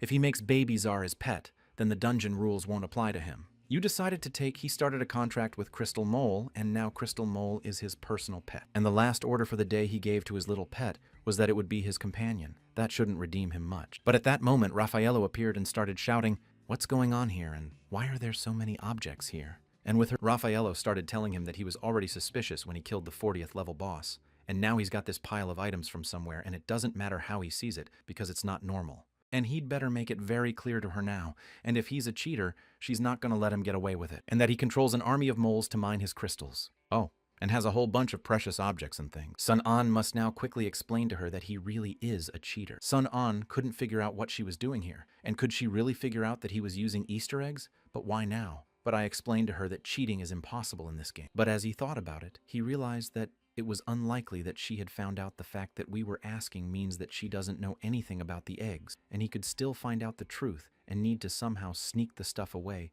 without her noticing it. And picking up a magical crystal, he began to tell her that if she asked, "It's mining cool crystals, it's his own power. It allows him to control the map. And is it cheating?" He asked her a question. Well, Yahello decided to look at it all herself, but our hero couldn't understand if she was going to take it back after he'd worked so hard to get it. But Yahello said, why would she do that? She just wanted to look at it. And as soon as he gave her the magic crystal, she realized it was definitely a game piece. But it still doesn't explain the fact why so many badasses are acting on Sun An's orders. And after making sure it's okay, she returns it to him as promised, this magical crystal. But still, she kept asking what about that mountain, and he shouldn't even think of dodging the question. But here Sun An realized that he didn't have time to change the subject. Yahello went on to say that under normal circumstances, all dungeon resources are severely limited in quantity, how he managed to obtain so many crystals, and more importantly, how he is going to explain it. Sun An didn't fully understand what he had to tell her now for her to believe him. And after a moment's thought, he told her that he didn't really know it either. He originally wanted to get some crystals, but it turned out there was a lot more, so he just sat down and started crafting all these things, and there was no system error notification. If he had seen the premises, then he would know the reason for all this. But in fact, he realized that if he wasn't caught, he wasn't a thief, and she wouldn't do anything to him. But still, Yahello couldn't understand. How is this even possible? And besides him, there are other players here, but Sun An replied that no. His little bros can confirm it, and the other moles immediately started saying that their boss is absolutely right. But still, Yahello started to say that she came here for the complaints of other players that they could not enter this dungeon, but she did not think that the problem would be so serious. Sun An heard this and thought that if he had been here too long, he had prevented other players from entering. But Yahello continued to ask Sun An if he really didn't know anything or if he was playing dumb and right now he'd better not lie. But as soon as he started to say that he was telling the truth, he was not lying. A notification about the Easter egg appeared in front of him that it had been activated and the crystals had been restored. Yahello saw this notice that the mole crystals and crystal cruets are in a symbiotic relationship until the number of mole crystals exceeds the crystals, and they will automatically regenerate. And then Yahello realized that this is not from the game. Sun An immediately started saying that she remembered that she forgot to do something and it was probably time for him to leave now. Well, Yahello got really angry and started yelling at her that he was cheating on her and he was using holes in the game system. He said he didn't know anything, but he kept yelling back at her to calm down and let him explain everything, but she didn't want to listen to him. And with the help of her correction skill, she started saying that she wouldn't let him use all sorts of... Realized it's pretty bad if she keeps up the Easter egg disappears. But at that point, there was an alert system that said that fixing is not possible. This feature is not against the game rules, and there is no need for fixing it. But Yahello certainly didn't expect that with the surprise of seeing this notice. Sun An realized that the system can't get rid of Easter eggs, and moreover it defines them as something normal, and for him it was unexpected. She kept saying that it's impossible even with things being normal, but our hero realized that it seems that the biggest balk of this game is exactly that she sees Easter eggs, but still allows them to be used. And after several failures, Raffaello still put her hands down, not realizing what was going on here. Sunan started to explain what he had already said, that he hadn't cheated from the beginning, and even the game system says that things are fine, so there's no need to keep trying to fix it. Raffaello still began to say what she would not let injustice destroy this world, and what she did not want, but to use the last resort is to destroy all the chosen moles. And right after that, our hero saw that the notification system started showing that there were moles destroyed all over the neighborhood. But still, he didn't want to lose everyone else, and started ordering his baby to hide in the blindfold, and the quicker he could. Raffaello said that she would destroy his slaves and stop him. It's not clear why the system counts it as a murder and gives him free experience points, and he's lucky that it's only like that. Notwithstanding all this, our hero took out his blade and began to attack Raffaella, who was floating in the air. She couldn't believe her eyes that he dared to attack her, but son, Anne insisted that she stop killing all the moles immediately. But she couldn't stop it because it was too late, and the command can't be undone. Once it's activated, it's Raffaello's justice. Justice responded to the hero, saying that taking someone else's life is not justice and she's just pathetic. But in the same second, the Easter egg began to activate and the notification system showed that the conditions of killing monsters with your own hands in one action and levels that are equal to his or higher. When meeting an enemy that is times more powerful than him, his stats will be increased. Raffaello also saw the notification system and started saying that there is a hole in the system again, and she is very angry now. But Sunan's irritated voice started telling her that he was able to get a rare ability because of her justice, and that she should be furious right now. But for general information, she's also going to use Annihilation to get rid of him. Sunan replied that he was bluffing and Annihilation is not a team like everyone else here, and you need a clear number of targets chosen, and the total number of targets chosen is all monsters excluding Raffaello Baby Zero and his.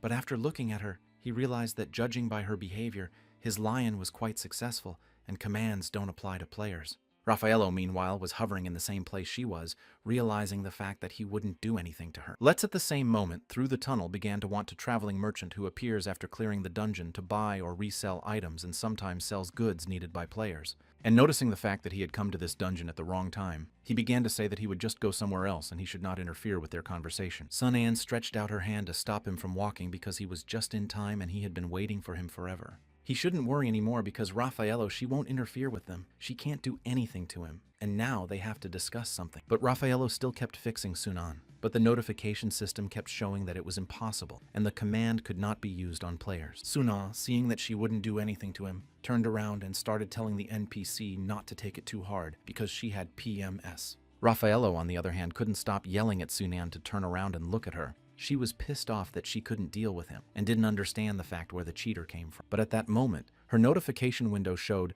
that there was an emergency, and some player of hers had sent her a request for help, and she would need to leave Sunan, who was really pissing her off. But as she left, she just shouted to him that she'd come back for him. And now she can't do anything to him, but she'll find a way to stop him. Turning around, Sun, and finally exhaled the fact that she was gone, and even though she helped him earn a difficult achievement, but still he can't be at ease all percent. He still feels the whine because of his little ones, and they are just innocent laborers. Turning back to the merchant, he said for them to avoid the formalities, and he could call him simply Sun, and the merchant, on the other hand, replied that he would buy one item for. But Sunan didn't like it because it was too little, and it was vital for him to fool the common players, and counted all the material time and chances of success spent on manufacturing, only the cost of production would be. And now, most of the players are leveled up, so the demand for items will be very high. Even if he resells them, one item for and there will be no questions asked. And besides, he has over 10,000 pieces of equipment here. And does he really think that that's an appropriate price? The merchant replied that why doesn't he set the price himself? But then our hero offered. But the merchant said that. And he'd lose all the money if he went ahead, but the hero didn't stop and said that if he didn't accept, there would be no deal. But still the deal was made. But our hero was concerned that he was sorry to give away such items for such a small price. And seeing that all the items started flying into the merchant's backpack, he didn't think that there would be so many of them. But the merchant that if players continue to level up, then all these unranked items will be of no use to them, and he will lose a lot of money. Sunan said with a thumbs up that he shouldn't worry so much because he has a plan for such a case, and he will give him C-rank items, and yet this is their first transaction, so consider it a welcome gift, because the value of each is about thousands, and the merchant couldn't understand if he was willing to give it all away for nothing. Sunan, to listen to the end, he will offer the players to play the lottery and naturally spin the drum. Mostly, they will get things rank D, but they will always have a small chance to win rank C, because now in the stores, to find things rank C, the task is not easy. And by the way, the chance to win the bonus rank C is equal to percent, and this means that he will sell a lot of things on D. Hearing all this, Haggling started asking, is he really God in business, and how such a marvelous idea came to him, and that he would definitely be his friend.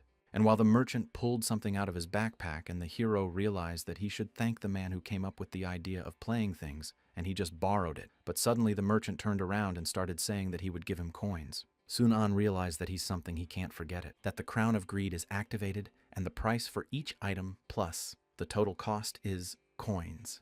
The merchant has already started holding out the VIP card, saying that there is 1,000,000 in cash and 1,000,000 in non-cash on the VIP card, and this card is certified by the New World Fee. If he goes to the place where the Zone A, he will be given special offers and VIP service. Sun-an extending his hand, there was no way he could refuse such a marvelous opportunity, and when he looked at the coins he had, he realized he was getting closer to his goal. Sun-an hugged the merchant and began to tell him not to get lost because he would have more goods for him. But the merchant replied that he would be his VIP client. After all, he had been so kind to him, and he should let him thank him, son. Anne was thrilled that there were so many nice gifts, and that there was a reward for a full-scale relationship with the merchant. And the gift was holy water that can be used at any time, and it destroys any negative effects, sets the entire health scale and hit points. And Sun-an took the bottle in his hands and realized that now he could take big risks. As he left, the merchant told Sun-an that if they were finished, he would continue on his way and hurry up to sell it all and get his money. But Sun-an asked him to wait a little longer.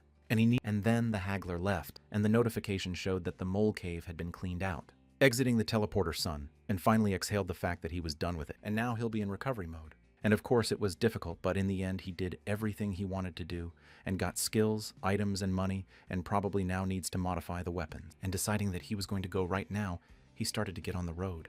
But a while later, he couldn't believe what he'd just seen. As the cab bouncing back, he started to tell him to let them give him some thought, but still he didn't realize what had happened while he wasn't here. But at that, and the man who was sitting behind the creme de la creme of the car started telling Sun-an that if he needed a car, then he would, yes, throw it to the target with the winder. And the other cab drivers started yelling at the guy, is it really him again? It's not his territory, and they won't let him steal their customers anymore, and that he can get answers to his questions about the new world. And as soon as Sun-an jumped into the car, started telling the driver to keep on the mountain to Zone G, the guy started to thank him for choosing his cab, but told him to buckle up. And as they drove away, they only heard other cab drivers shouting in their backs that they were the first ones to come here. Sitting in the car, Sun, and started asking this guy, who were these people, and why were they lined up in front of the entrance to the dungeon? To which the guy started to reply that they're trying to make money that way, and people like them are in the business of transporting people from one place to another for a living. And why are they across from the dungeon? It's because it's a... But Sun-an's friend said that he thought and realized that they get a lot, but why don't they just go and start killing monsters and doing missions? It's a faster way to get coins. But Sun-an, hearing this, couldn't understand why. But the guy, after saying that, he took out a pack of cigarettes and started to offer them to Sun-an, but Sun-an refused. The man went on to say that the world has taken on such a look, very unexpected for them, a real miracle, to be able to survive in a new environment, and this he does not even stammer a normal quiet existence. And those people were across the dungeon because they can't find monsters to kill, so they're relying on the experience of their past jobs and trying to make a buck.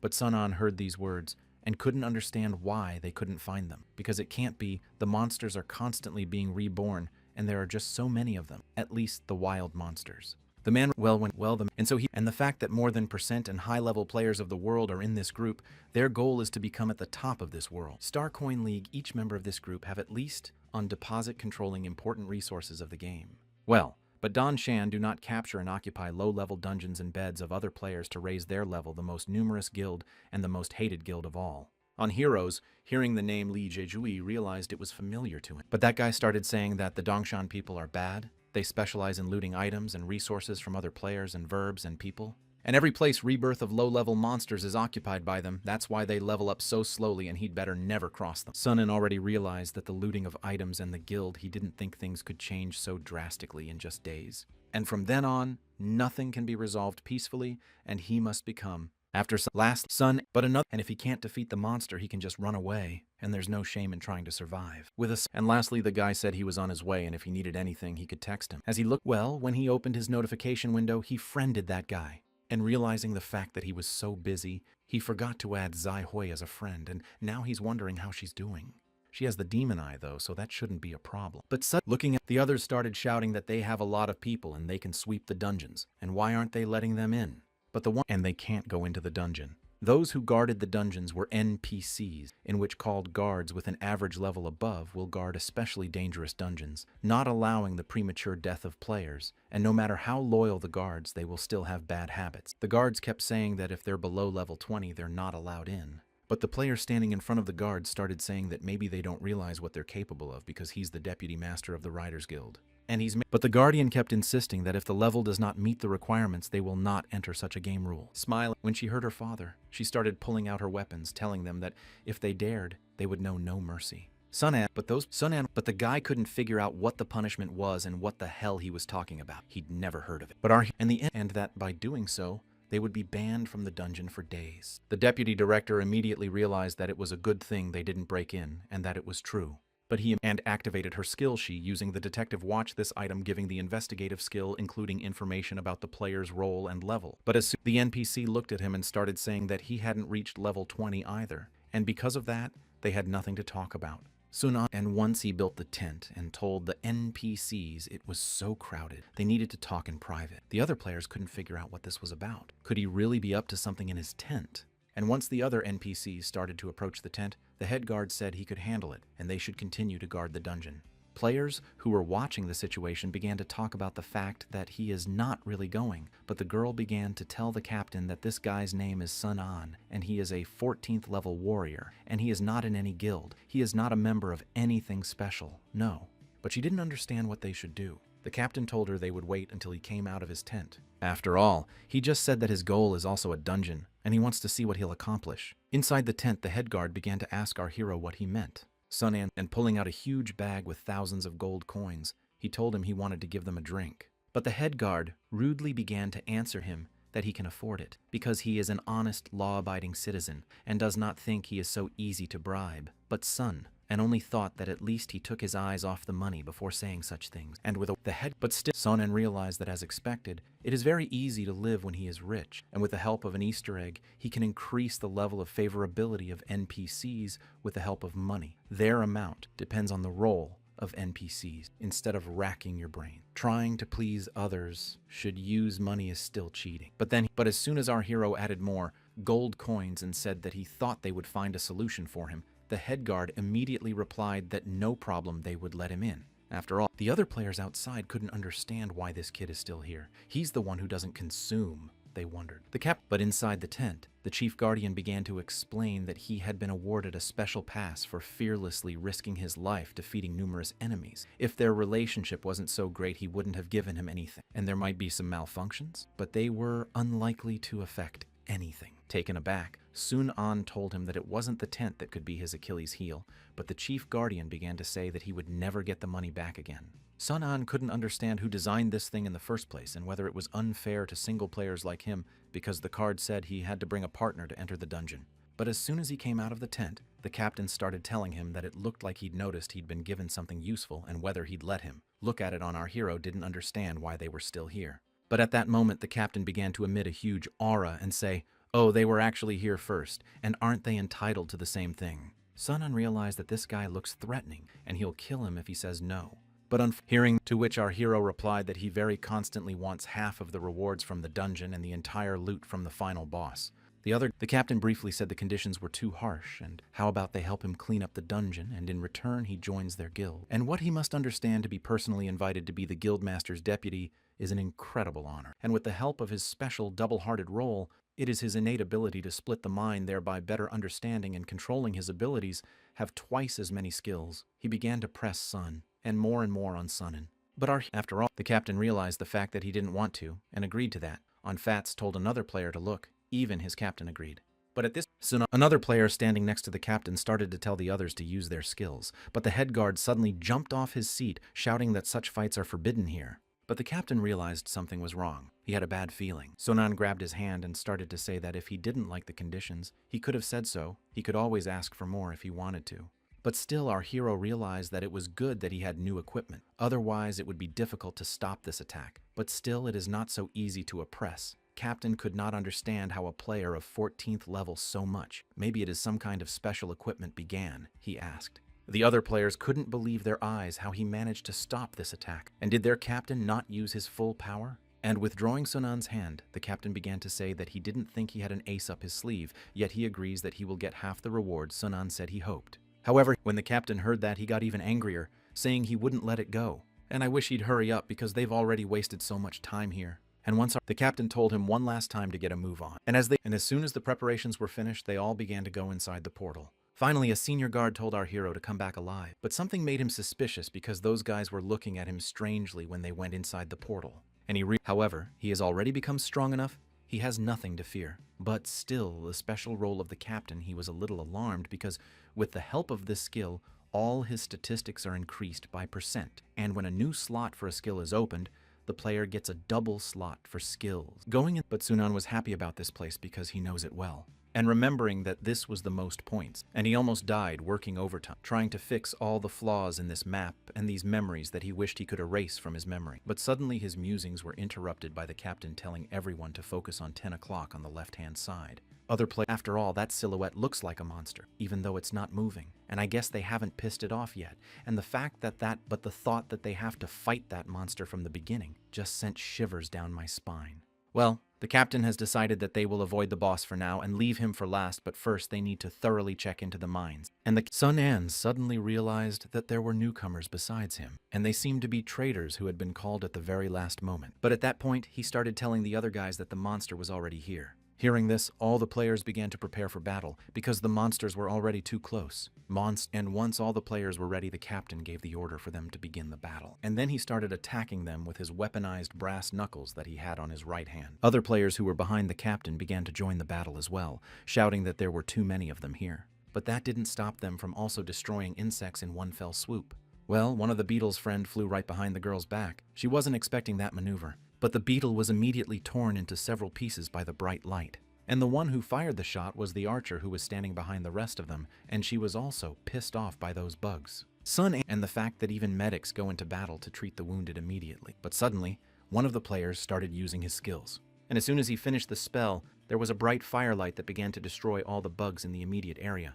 But Sun An, who had not yet joined the battle, was surprised that there was even a mage. And these guys are not bad since they balance the strength of their teams so well with different roles. Combat roles are awarded, depending on the player's preference. There are aggressive fighting and magical roles such as collecting magic inventory to acquire magic skills and increase their magical status, so they develop the quality of a mage. All this applies to other combat roles as well. And the fact that he took a sudden interest in raids, their team is much stronger than a lone player. But at that moment, one of the beetles flew to the newcomers and started attacking them. They could not understand why he flew to them. So as they were still new, they didn't fully understand how to destroy this monster. But suddenly the monster was torn apart by a bright light. And the one who destroyed it was Sun An, who started asking the newcomers if everything was okay. But he also started telling them that even though these gnats do a lot of damage, they have low health. If they want to kill them, they should aim for the stomach. But after thinking about it, he realized that he expected that the merchants don't know how to fight. After all, they are not fighters. And the fact that these creatures have a higher level, their merchants began to introduce themselves, that their name is Chung Dong and the other Feng, and they were called at the last minute to create inventory.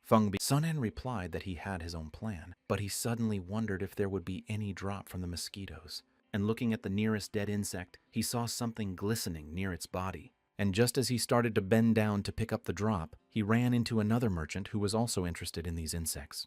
The merchant had already begun to apologize to our heroes that he did not resist when the loot dropped, and holding out his hand, he began to give the leg of a huge mosquito with the words that it is his. After all, he saved his life. Sun An started to take the wood and said that in that case he would be happy to take it, no matter how thin the leg was. It was still meat, at least he could sell it for coin. But now, and even if he doesn't talk about it, he's sure that he has something to gain, and no ordinary kid could defeat the deputy leader of the Rider Guild, and if he steals a rank C item from him, it would be awesome.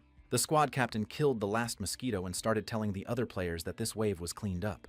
And then they started telling the other guys to come to them because they found the mines and that the monsters wouldn't spam in the mines. One of the merchants started telling his fellow merchant to tell another merchant that they needed to hurry up. At the merchant Feng holding the strange white powder he stole from Sunan, he couldn't understand why he needed it. The captain started to say that he didn't think it would be so easy. Usually you have to defeat a boss to get magic crystal. But this time the mines are a safe place with no monsters. But the merchants weren't even going to rest. And taking out their kirks, they began to prepare to mine the crystals. Sunan thought about the fact that it would not be easy for him to lure the boss to this place, and now it was time for him to use the powder that Merchant Ah Dong had given him. But as soon as he wanted to get his white powder out, the captain called out to him.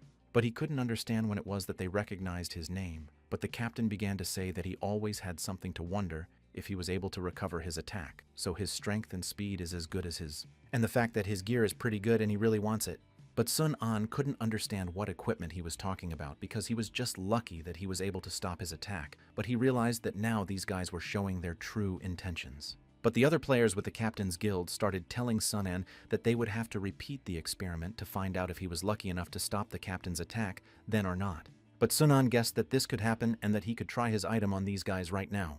But as soon as he started to open his inventory, the captain gave the order that the other players should not let him use anything, and now, the most important thing is to surround him and attack all together. Well, Sunan couldn't figure out where the white powder had gone, but then other players appeared and started attacking him from all sides, and he realized he didn't have time to think about that powder right now. Using his acceleration skill, he started away from the nature aside to avoid the mage's attack, and realizing the fact that he needs to deal with the ranged attack players first and then switch to close combat with other players. The mages who were standing nearby saw that he was preparing to attack, but the captain ordered him to calm down because it was a completely idiotic decision on his part. And he's in a bad enough situation as it is. He wants to make it worse, and he thinks he's got a chance. They could shoot an arrow through his head. But Sun An raised his hand to see that they are all in his attack zone, and immediately he began to apply his 3rd level Black Veil skill. The captain noticed this and started ordering all the guys to fall back, but it was too late. They'd all fallen into his zone, and so the black flames. And as soon as they were caught up in his attack, the players began to lose their sight. Because of this, they couldn't properly aim to hit Sunan. The hero realized that everything as he expected, the difference between the 1st and 3rd level is just huge, and his coins were not wasted, because with the help of Black Veil of the 3rd level of his attack radius is increased to 5 meters, and the duration of the skill is equal to 20 seconds, and the fact that affected by his skill with a probability of 50% to miss, and such his. But once the captain and all his subordinates were blinded, he began ordering them to get close to him to avoid an ambush. Realized it, the other player started using his low lazy dispersion skill to get rid of the blinding. But as soon as he said that Sunan was just lucky and later on he won't be so happy anymore, our hero has already approached him to destroy him. And swinging his blade, he started inflicting huge wounds on the guy who wanted to dispel his black veil. But as soon as the player fell to the ground, Sunana told him that he would not let him do things his way, and to heal, and need to use his hands or a weapon to convert energy. And if you cut off his hands, his skill would be useless, and that they are all undeserving of pity for attacking non-skilled players all the time. Other players from the captain's squad started shouting to their comrade that they would save him, but the girl stopped that guy in time, telling him that it was all a trap, and it was better for him to stand still. The captain, guarding the other mages, ordered them to be careful, because as long as they can't see anything, they can't do anything about it. Sunan noticed that it won't be easy because they feed to defend themselves, and it's hard to deal with 1 or 2 of them in such a short time and constantly have to think about the counterattacks of their partners. And if he had that white powder, he'd be done with them by now.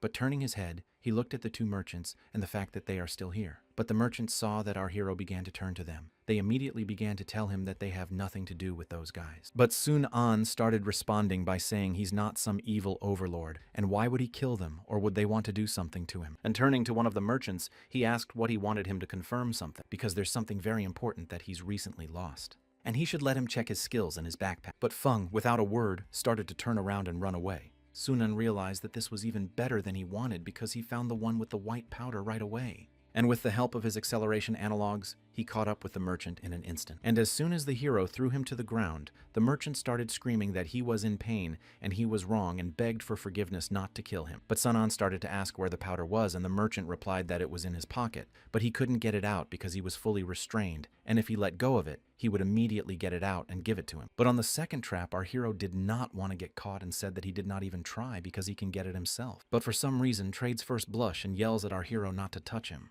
Taking out the white powder, Sun, and actually realized that it was indeed in his pocket, but the merchant kept shouting for him to get off of it. And as soon as he got up from the merchant, he said that since he had confessed, he would take pity on him and not kill him. But Sun An was only interested in the fact that if you think about it, is the black veil effect still going on? At that moment, his thoughts were interrupted by the scream of another merchant who began to fall to the ground, screaming that he had nothing to do with it, but he was yelling. because another player jumped on him and started throwing heavy punches. And as soon as he finished, the merchant continued to shout in the direction of our hero that he dared to cut off his brother's hands and he will tear him to pieces, but the captain began to tell him to calm down because they will avenge his brother.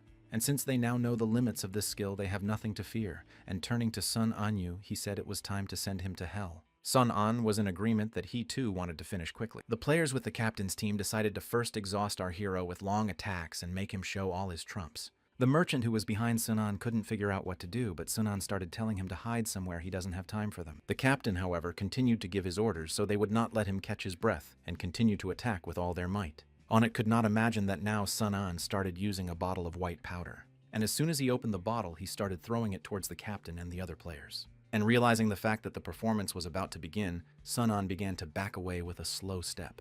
The captain couldn't figure out what was going on and how many more aces this guy had up his sleeve. And what he threw stinks badly, the other players couldn't breathe properly. But as soon as the veil cleared, they realized something was wrong and started looking up the mountain when they saw something approaching them. And whoever it was were monsters from this dungeon, and this powder was bait for them. Continuing to destroy the insects, the players couldn't understand why they were all of a sudden, and most importantly, they can't understand where Sun An is hiding now. But at that moment, one of the players was grabbed by something strange, and as soon as he was in the air, he started yelling to his comrades to save him. And the one who dragged him away was a giant frog, and she was the main boss of this level 24 Poison Frog dungeon. The players, along with the captain, could not understand where the boss came from and how they could deal with this situation and him as well. Well, Lordy kept taking down one player after another. Sun An at this time managed to hide in an Easter egg that was unlocked in a secret place, and it was hidden from the outside world. And hiding in a secret place, Sun An began to ask the merchant why they came here, and he must hurry with the answer, because time is running out. But the merchant began to reply that it was safe to follow him, and he wanted to stay here because it was too dangerous outside, but Sun An couldn't trust him. So the merchant began to promise that he wouldn't touch him again and would keep his hands behind his back. But Sun An told him to do whatever he told him to do, or he'd die.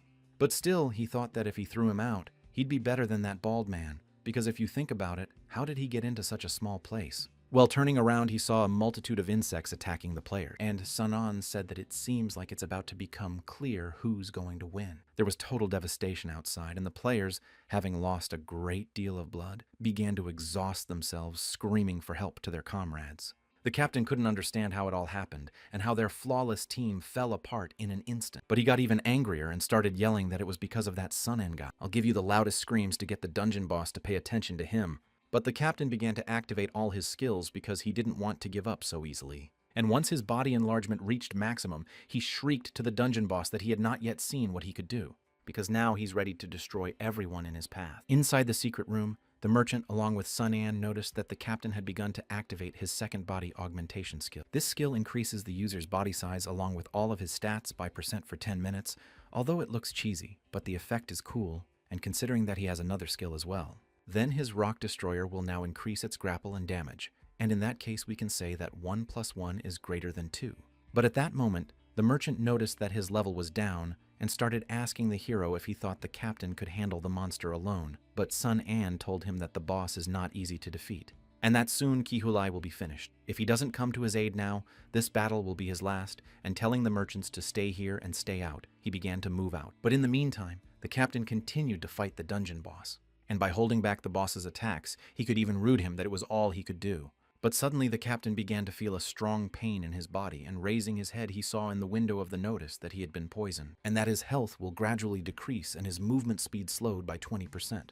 Well, after looking at his hand, he realized that the poison was spreading too fast throughout his body. Na raised his head. He saw that the frog did not stop attacking him and opened his huge pasha. It was already ready to strike some more times. And after a moment, Ono hit the captain a few more times, causing him to fly off to the side, and crashed at breakneck speed into the nearest rock. But the landlord still didn't stop, and slowly bouncing towards his opponent, he was already ready to deliver the final blow. On his gaze suddenly shifted to Sun An, who appeared snowed where, and calling the boss that she's just a stupid frog and that this isn't over and she shouldn't relax. After all, he came here for a reward and she better not disappoint him. But at the same moment, the dungeon boss started to attack Sun Anya, but he bounced aside in time and started calling the dungeon boss names so that she stupid toad would try to catch up with him. Who was in the hidden room saw this and started yelling at Sun Anyu not to go that way because Roy Zhukov was there. But at that moment, the notification system began to show that my hero, that there were detected 15 enemies and his skill dangerous player was activated, and the defense was activated to the maximum. Now he is protected from blows dealing damage less than 2% of his hit points. And as soon as the insects surrounded him, our hero started saying that he was counting on them little mosquitoes. And as soon as the mosquitoes started attacking him with their sharp stingers, the notification system showed that his damage defense was at maximum. But the dungeon boss's huge tongue began to grab one of the beetles, and Sun Anya realized that he was finally here now. And once the dungeon boss swallowed the insect, the Easter egg was launched, and she announced that when a multitude of mosquitoes, she wouldn't be able to hold back and would start attacking his food instead of the player, and he should forget what he did and only start worrying about it after a snack. I jumped aside. He started using insects to defend himself from the dungeon boss. After all, now behind that weight from the gnats, the toad just won't be able to attack him no matter how much it wants to. And while she continued to devour the insects, Sun Anya shifted, and using her acceleration skill started running straight at him. And with his whipping slashing attack, he began to deal many blows to the dungeon boss, because of which the same began to feel a lot of pain on his paws and abdomen. Sun Anya realized that this was not all, and there was still a lot of work to be done to destroy this thing, and attacked him, once again with his skill poison. Frog was blinded, although it resisted this skill well, because of which the duration of blinding was reduced to 10 seconds. This half-time was enough time for Sun Anya to inflict many grievous wounds. And as it got bigger and bigger, he decreased its lifespan. But by doing so, he added 1 second to his blinding skill, which affected the toad because of the blows.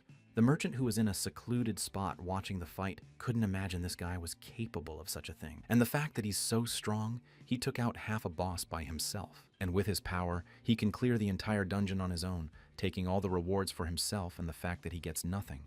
But realizes that there must be bodies of raiders somewhere nearby, and he decided he should at least take their gear. Sun Anya continued to attack more and more, which caused him to increase the duration of the dazzle to seconds with his attacks. But suddenly Sun Anya noticed to make you dungeon embittered due to low XP, and looks like he only had 1/4 of his health left. Well, Postpocalypse began to open his huge mouth and use his poison blessing skill. Sun Anya thought it wasn't a problem because the mosquitoes were still around her, but after a few blows, he realized that she was now randomly attacking. And what was worse was that the color changed, and this poison, even the stones, are destroying, which caused the rock fragments to scare away any mosquitoes that were in the vicinity. And just a second later, the whole situation took a turn for the worse for Sun Anya. Well, having looked around, our hero decided to look for options, that here must be an opportunity to interact with the environment if there are poisonous creatures here. And then there must be plants that don't realize the poison. And remembering the words of my friend that she said a long time ago, that if they add such a thing to the game, it would be reasonable and make the game much more exciting. And he realized it's a good thing Zaihui suggested adding an antidote to the plants game, or it would have ended much worse.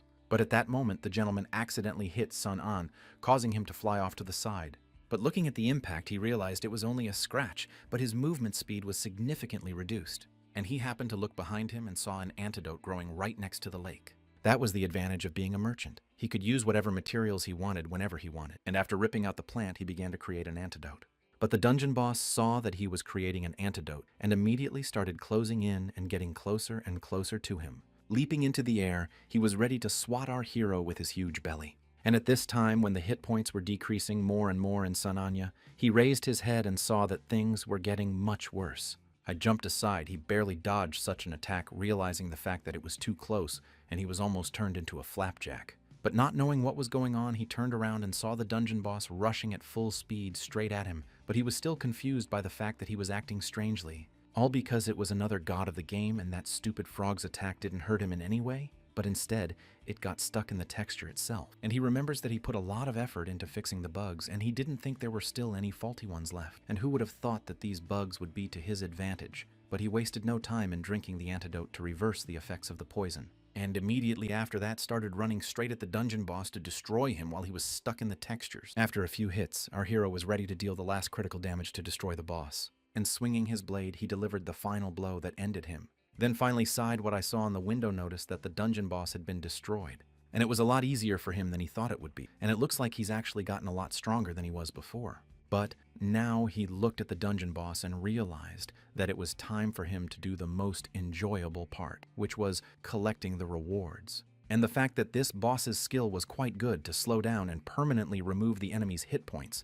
However, his level is still too low, and he has one unlocked skill remaining. But at that moment he saw a notification sign that an empty gold merchant skill slot had been discovered and wished he had purchased. Sun Anya could not understand the essence of this notification. After all, he had already received the skill of Black Veil, and that there was another slot with skills. But then he realized that having 2 roles gives 4 skill slots for each role, and just now he used crafting, and therefore the game identified him as a merchant. And when he developed the dual role passphrase, he didn't set the exact number of skills, and he didn't think that the game would automatically set 4 skills for each role, and it looks like this bug came about because of the passphrase. And he got 4 extra skins without any effort, and now it's the best news for him all day long.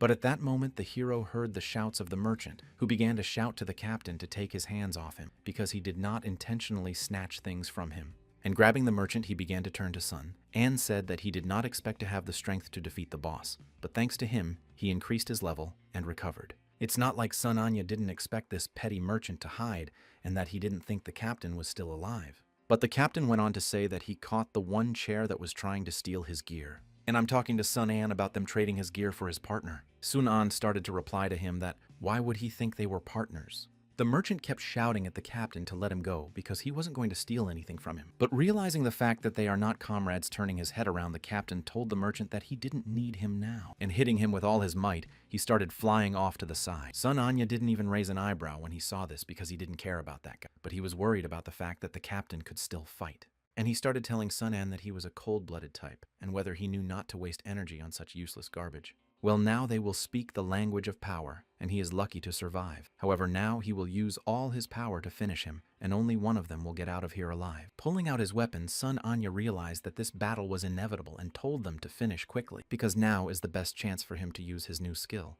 But the captain heard this and thought to himself, is he really getting a new skill and not bluffing, and does he have a difficult role to play in this game? I have the fact that his time is limited. The hero began to summon a notification window, thus raising his level. Seeing this, the captain looked in shock at what his opponent had pumped from early on to the max, and what's worse is that it's about a few million coins. It was and as soon as he wanted to use his skill, our hero with all his speed inflicted a heavy wound on him. And as soon as his new skill began to take effect, the captain saw a lot of notification windows in front of him and realized that he had a poisonous effect on him. Sun Anya realized the fact that the deputy leader of the Rider Guild is a weakling, and as soon as the poison effect kicked in and another 21 points of additional damage was dealt, the captain realized he had lost. Turning his head around, Sun An couldn't understand why the captains were laughing, but the captain has finally realized that people like him, or Jejui, are the same, and they're both New World game developers. Sun An started to reply that he was actually involved in the development of this game, but what that must mean he didn't understand. The captain began to explain that he thought he was strong enough and that he had gotten a special role and he had the skills for such games, and he did all sorts of things to get good equipment, but in the end, he was still a step behind people like him. And he finally realized that they had pulled it off and they wanted to show off their accomplishments, and the players were just lab rats to them. Sun An still couldn't understand where the captain was going with his stupid talk. But the captain raised his hand and gave him the middle finger and told him to go to hell. But at that moment, the poison effect was triggered again and caused 21 points of additional damage, resulting in a fatal blow and killing the player named Ki Haoli. Sun An. Watching this made me wonder if there really is someone who can turn a game into reality, and that he does remember who Lee Jejui is. He is a former employee of his company, a celebrity in the eyes of other employees, and a genius, but he almost never crossed paths with him. Games and reality are not necessarily contradictory. And if he could run the project, the new world wouldn't be just a game. Those words are the only thing he remembers about. Based on what the captain said, it's quite similar that Lee Jejui had a hand in all of this, and he's afraid that his role in Sella is imposing. Well, turning around and looking at the merchant who was barely sitting on Earth, the hero realized that this guy is a survivor. But as he looked closer, he noticed something strange and eventually realized that it wasn't a guy at all, but a girl who was breathing very hard and started asking for help because she felt that her organs would be all mixed up after such a blow.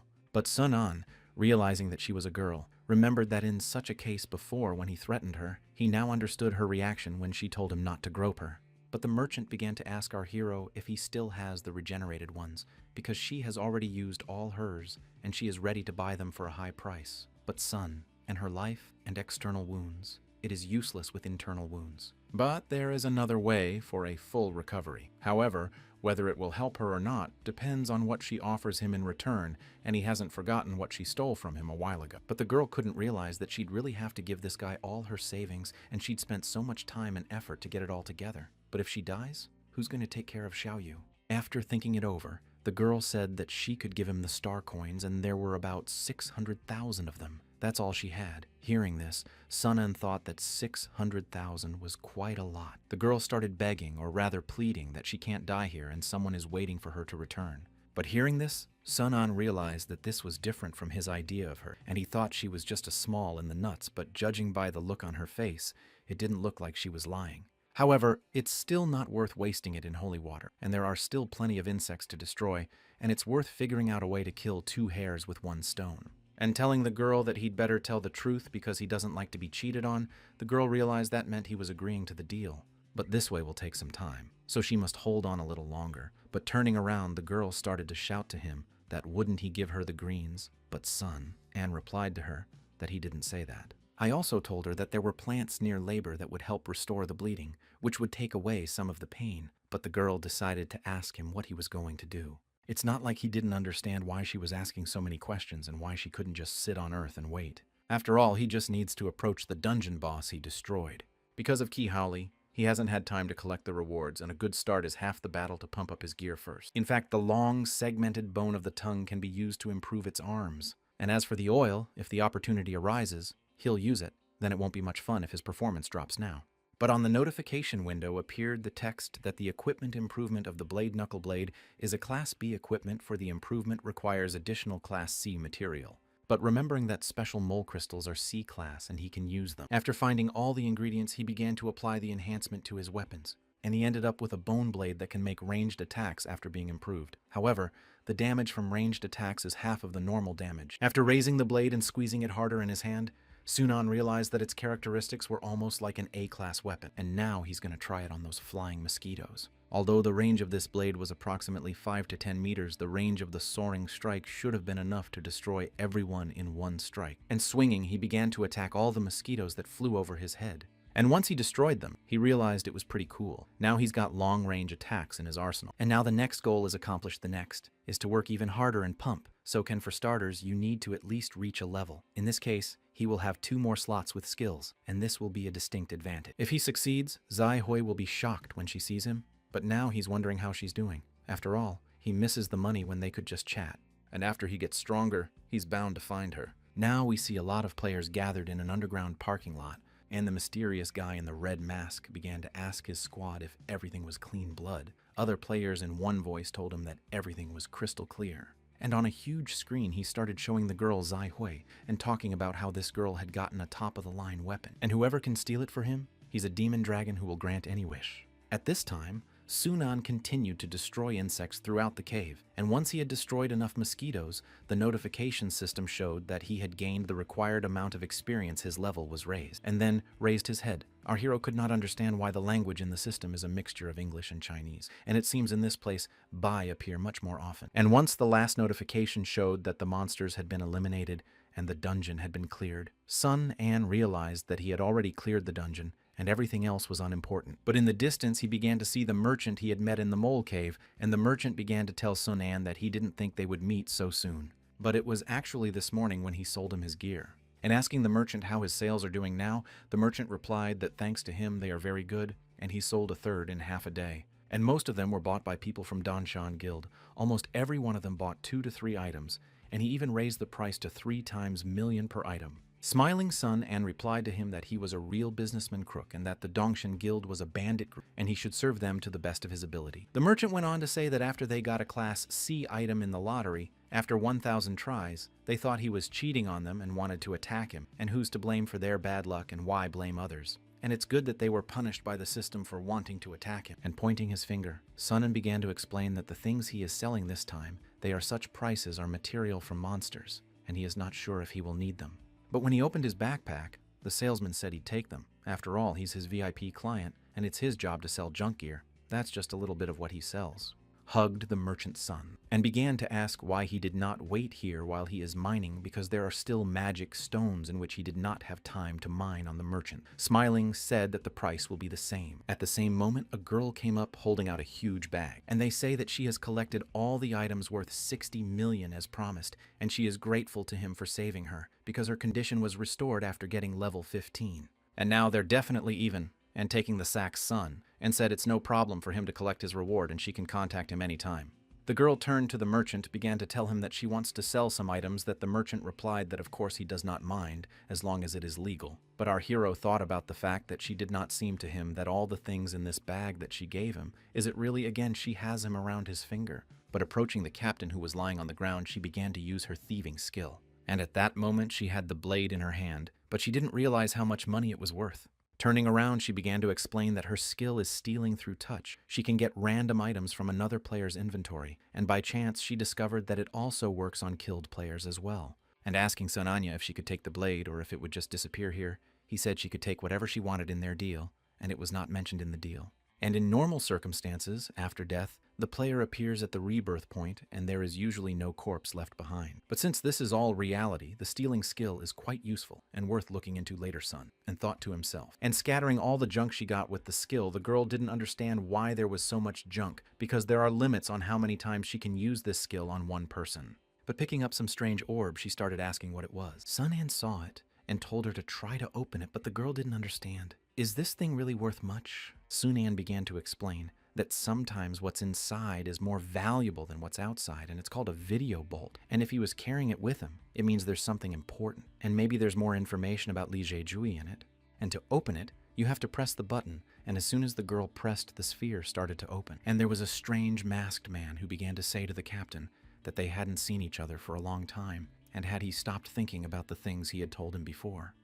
But on the hologram, the masked man went on to say that it's pretty depressing for a guy as talented as him to be a servant, and since they have cooperated so much and made him the new leader of the Guild of Riders, they will become the most powerful in the new world, and everyone will be at their feet. Son, Anne, after listening to the end, started to ask the merchant what he was saying, that this is the boss of the Dongshan Guild, and he didn't know that he was in such a relationship with the captain. But the masked guy went on to say that, so about it, to show him sincerity in his words, he would give him information about one high-class face, and since they are in the same boat, but who gets it first depends on the skills. But upon hearing those words, Sunan realized what kind of high-end weapon he was talking about right now. But the digital panel started to show that the weapon is now in this girl's hands. When Sunan saw all this, he got really angry and said he'd kill the guy in the mask. At the same time, but in a different location, players started coming out of the portal. And one of the players started telling Zai Hui that she really wants to give him this equipment that fell out of the boss, because with this equipment he can speed up like a feather for a short period of time, and also has a chance to dodge attacks. Zai Hui replied to him that he did a good job when they fought the boss, so it must be his. And that last punch, his special punch, was so cool. But the guy got embarrassed when he heard those words, because she doesn't always tell him that. But he said he would gladly accept her gift. But the other girl who got the reward started asking why so little this time, and if she was sure they didn't divide everything equally. But the guy started telling her that it's not her place to talk about it, for if she had more magic crystals, the loot would be much bigger, and she always refuses to help. I shouldn't say that. I didn't know that this area was filled with the remains of wolves. The smell of rot was everywhere, and she didn't know how she could resist that smell. And she's the only one here who can create equipment, and their lives depend on the quality of the equipment. But the girls started to retaliate so he wouldn't blame her for everything. Zai Hui, watching the argument, started to tell the guy to stop arguing. And at the moment, their levels are very low, so the magic crystals won't help them much. And if they miss them, then so be it. And she knows that Xiao Mei is doing her best, and she will give her reward to her, so she should help them with making equipment next time. And then she began to thank all the guys for their work, and while she went to find a place where they could rest, everyone else should work hard as well. Xiao Mei, a guy in a red mask, showed up nearby, saying it was a very good match, and who would have thought they'd meet right there? And I'm speaking to Zai Hui. He said he's glad to meet you, and his name is Guilong. He's the guild leader. Zai Hui, hearing this, started to gather all the guys together. But in the end, it turns out they're all surrounded. Zai Hui started to get nervous and told the guys that there was some misunderstanding, and she didn't think there were any hard feelings between them. Guilun began to reply that they had no hard feelings, and he just wanted to borrow her weapon to play with it. But he doesn't. But another player who was on Zai Hui's side started shouting at his opponents that they were attacking them for no reason and in such a large crowd. But Guilun, without any explanation, ordered his subordinate to attack them and thus give them a reason to. And at the same second, the spear that the guy threw flew straight at Chen Yun, causing him to fall to the ground. Guilun, wait. I'm on the other side, started to ask if they realized that he is the reason, and now all his subordinates will capture them, but should not kill them yet. Zai Hui finally decided to show off her weapons, and raising her hand, she started asking all her friends to get closer to her. And turning to the bracelet, she began to ask that she needed its help right now. and a huge barrier shield appeared around the boy. Their opponents started bouncing around, not realizing how she did it. Watched in great amazement as a barrier appeared around that girl at that very second. Guilun, keeping everything under control, began to order his subordinates not to be afraid, because it was only a shield, and they should continue to attack them. Well, the guys inside the barrier couldn't figure out what to do. After all, those bandits are attacking them again, asking for Zai Hui. They wanted to know if they would fight. But one of the guys raised his hand to heal his comrade, could not understand why the south healing spell began to do damage, but suddenly there was a notification window that showed that because of the shadow reversal effect, the healing value would be converted to a damage value. But what was worse was that the guys realized that Xiaomei wasn't with them, and if she didn't make it inside the protective barrier, Guilun's subordinates started to ask their boss that they had caught one of them and what he would do with it. But Xiaomei, who had fallen to her knees, started to shout at them to wait, because she had something to tell them. Guilun took out his weapon and began to tell them to bring her to him, while everyone else should continue to attack the protective barrier and break it down. But the guys couldn't understand what Xiaomei was doing and why she would just give up like that. But his excitement was interrupted by the clash of the hammer on the protective barrier, because the attackers could not understand why this bill is so strong, and thus his weapon will break because it is even stronger than the boss shield. On the guy who was inside the shield, when he saw that those guys couldn't break it, he started rudely telling them that they were just losers because that's the power of a high-level weapon. But some guy who dared started yelling that it's his turn, because he doesn't believe he can't break through that shield. And with all his strength in his fist, he struck the shield with it. His arm bounced to the side, and the guy inside started yelling at him that he said he couldn't break through that high-level shield. Gonglun watched his subordinate fail to break through the protective shield, and presenting his weapon to Xiaomei's head, he began ordering her to tell him how to break the protective barrier. Seeing this, the guy who was inside the protective barrier started yelling at Xiaomei that if she still considered herself part of their team, she wouldn't tell them anything. Xiaomei still started to say that its defense is very strong, and as long as the owner of the weapon uses it, it will be very problematic to penetrate it from the outside. But Gonglun still decided that she wasn't going to talk, and he would still try to get her to tell everything. But Xiaomei said it wasn't. What she meant was that the more something looks strong, the more obvious its weakness. She remembered how the bill broke once in the dungeon, and as soon as it stops working, it will take a very long time to reload it, and all other weapon capabilities will be frozen at the same time. Hearing this, Gonglun realized that they simply needed to increase the strength of their defensive shield strikes. But in fact, Xiaomei was only happy to be told because she hated those showy weapons, and in this situation, the surest way out was to surrender. But she didn't understand why they didn't just want to give them the weapons. But at this point, the guys started to raise their heads and saw the protective barrier start to crack, and that this was its maximum limit. Gonglun Zaihui, and now she needs a lot more strength than she was getting before.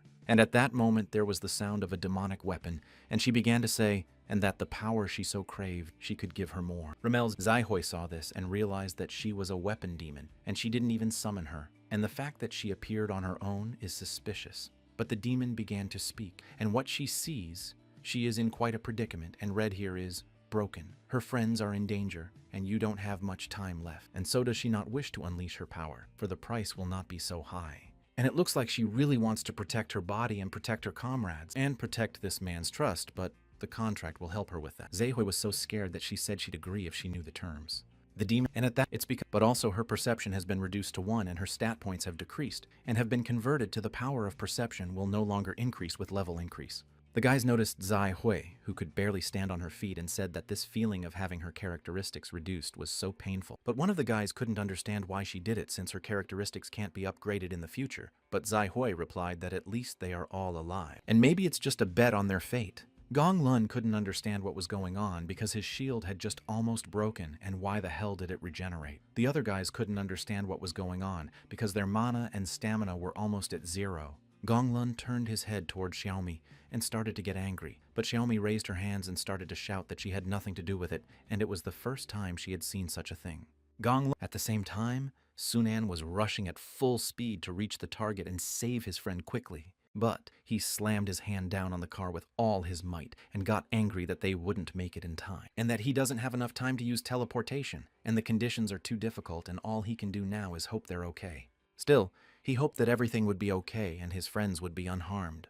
But in the meantime, the guy's notification system showed that the shield was activated, and they all began to prepare for battle to protect their friend. Zai Gongdong, who was standing in front of her, began to activate his skill, and her eyes became redder and redder, because the thought that soon that weapon would be his greatly excited him. and immediately he gave orders to his two commanders to finish off their enemies. But the guys didn't realize that their rule was to rob, but not kill, and that no good would come of it. Well, as soon as he heard this, he began to turn his head around and activated his skill. He once again ordered them to do as he says. And at that moment, one of the guys suddenly had a terrible urge to nail someone. Zaihui immediately saw that the atmosphere had fundamentally changed, and they were really going to kill them, but she still insisted that they could talk about it again.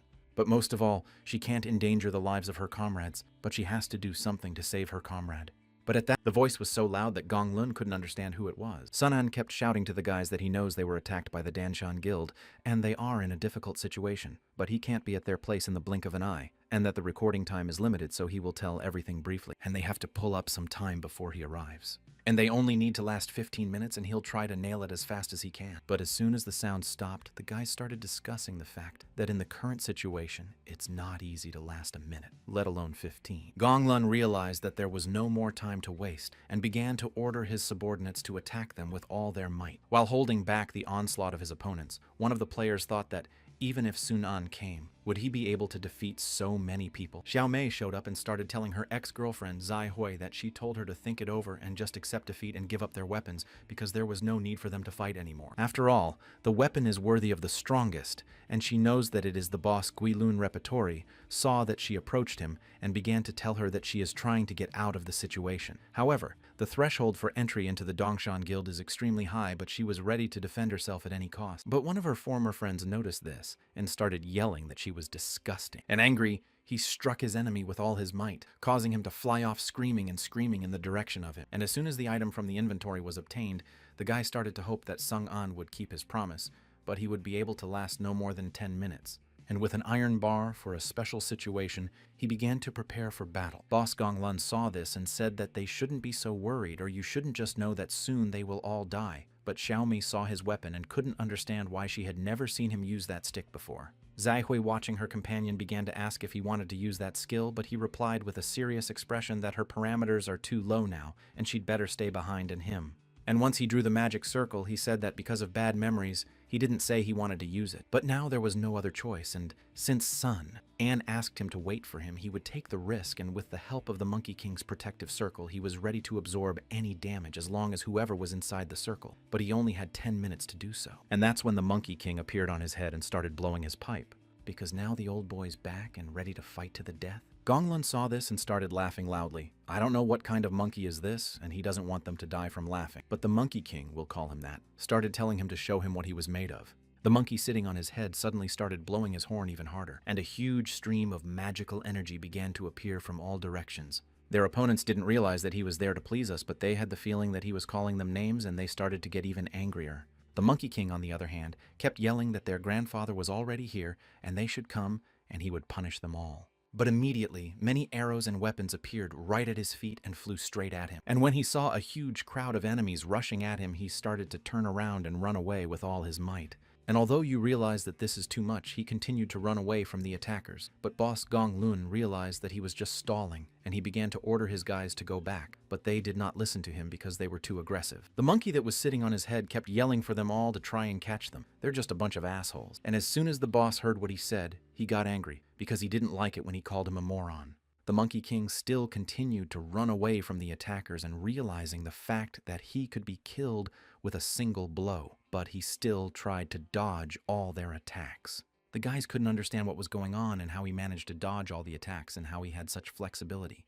But the Monkey King used all the points to pump up stamina and agility. If I don't think I can catch him so easily, I'm too much of a mistake. And plus, the item of the Wolf King's right leg, which allowed him to enhance all his characteristics. But after about 8 minutes, he realized he had to hold out a little longer. But at the same moment, he collapsed to the ground because he didn't see that one of the attackers was right in front of him. All the attackers started running up to him, saying that where all his self-confidence had gone, and now it was time to show him their power. And as soon as he received a few blows, he realized that his effect had been terminated and that he would most likely be coming to an end.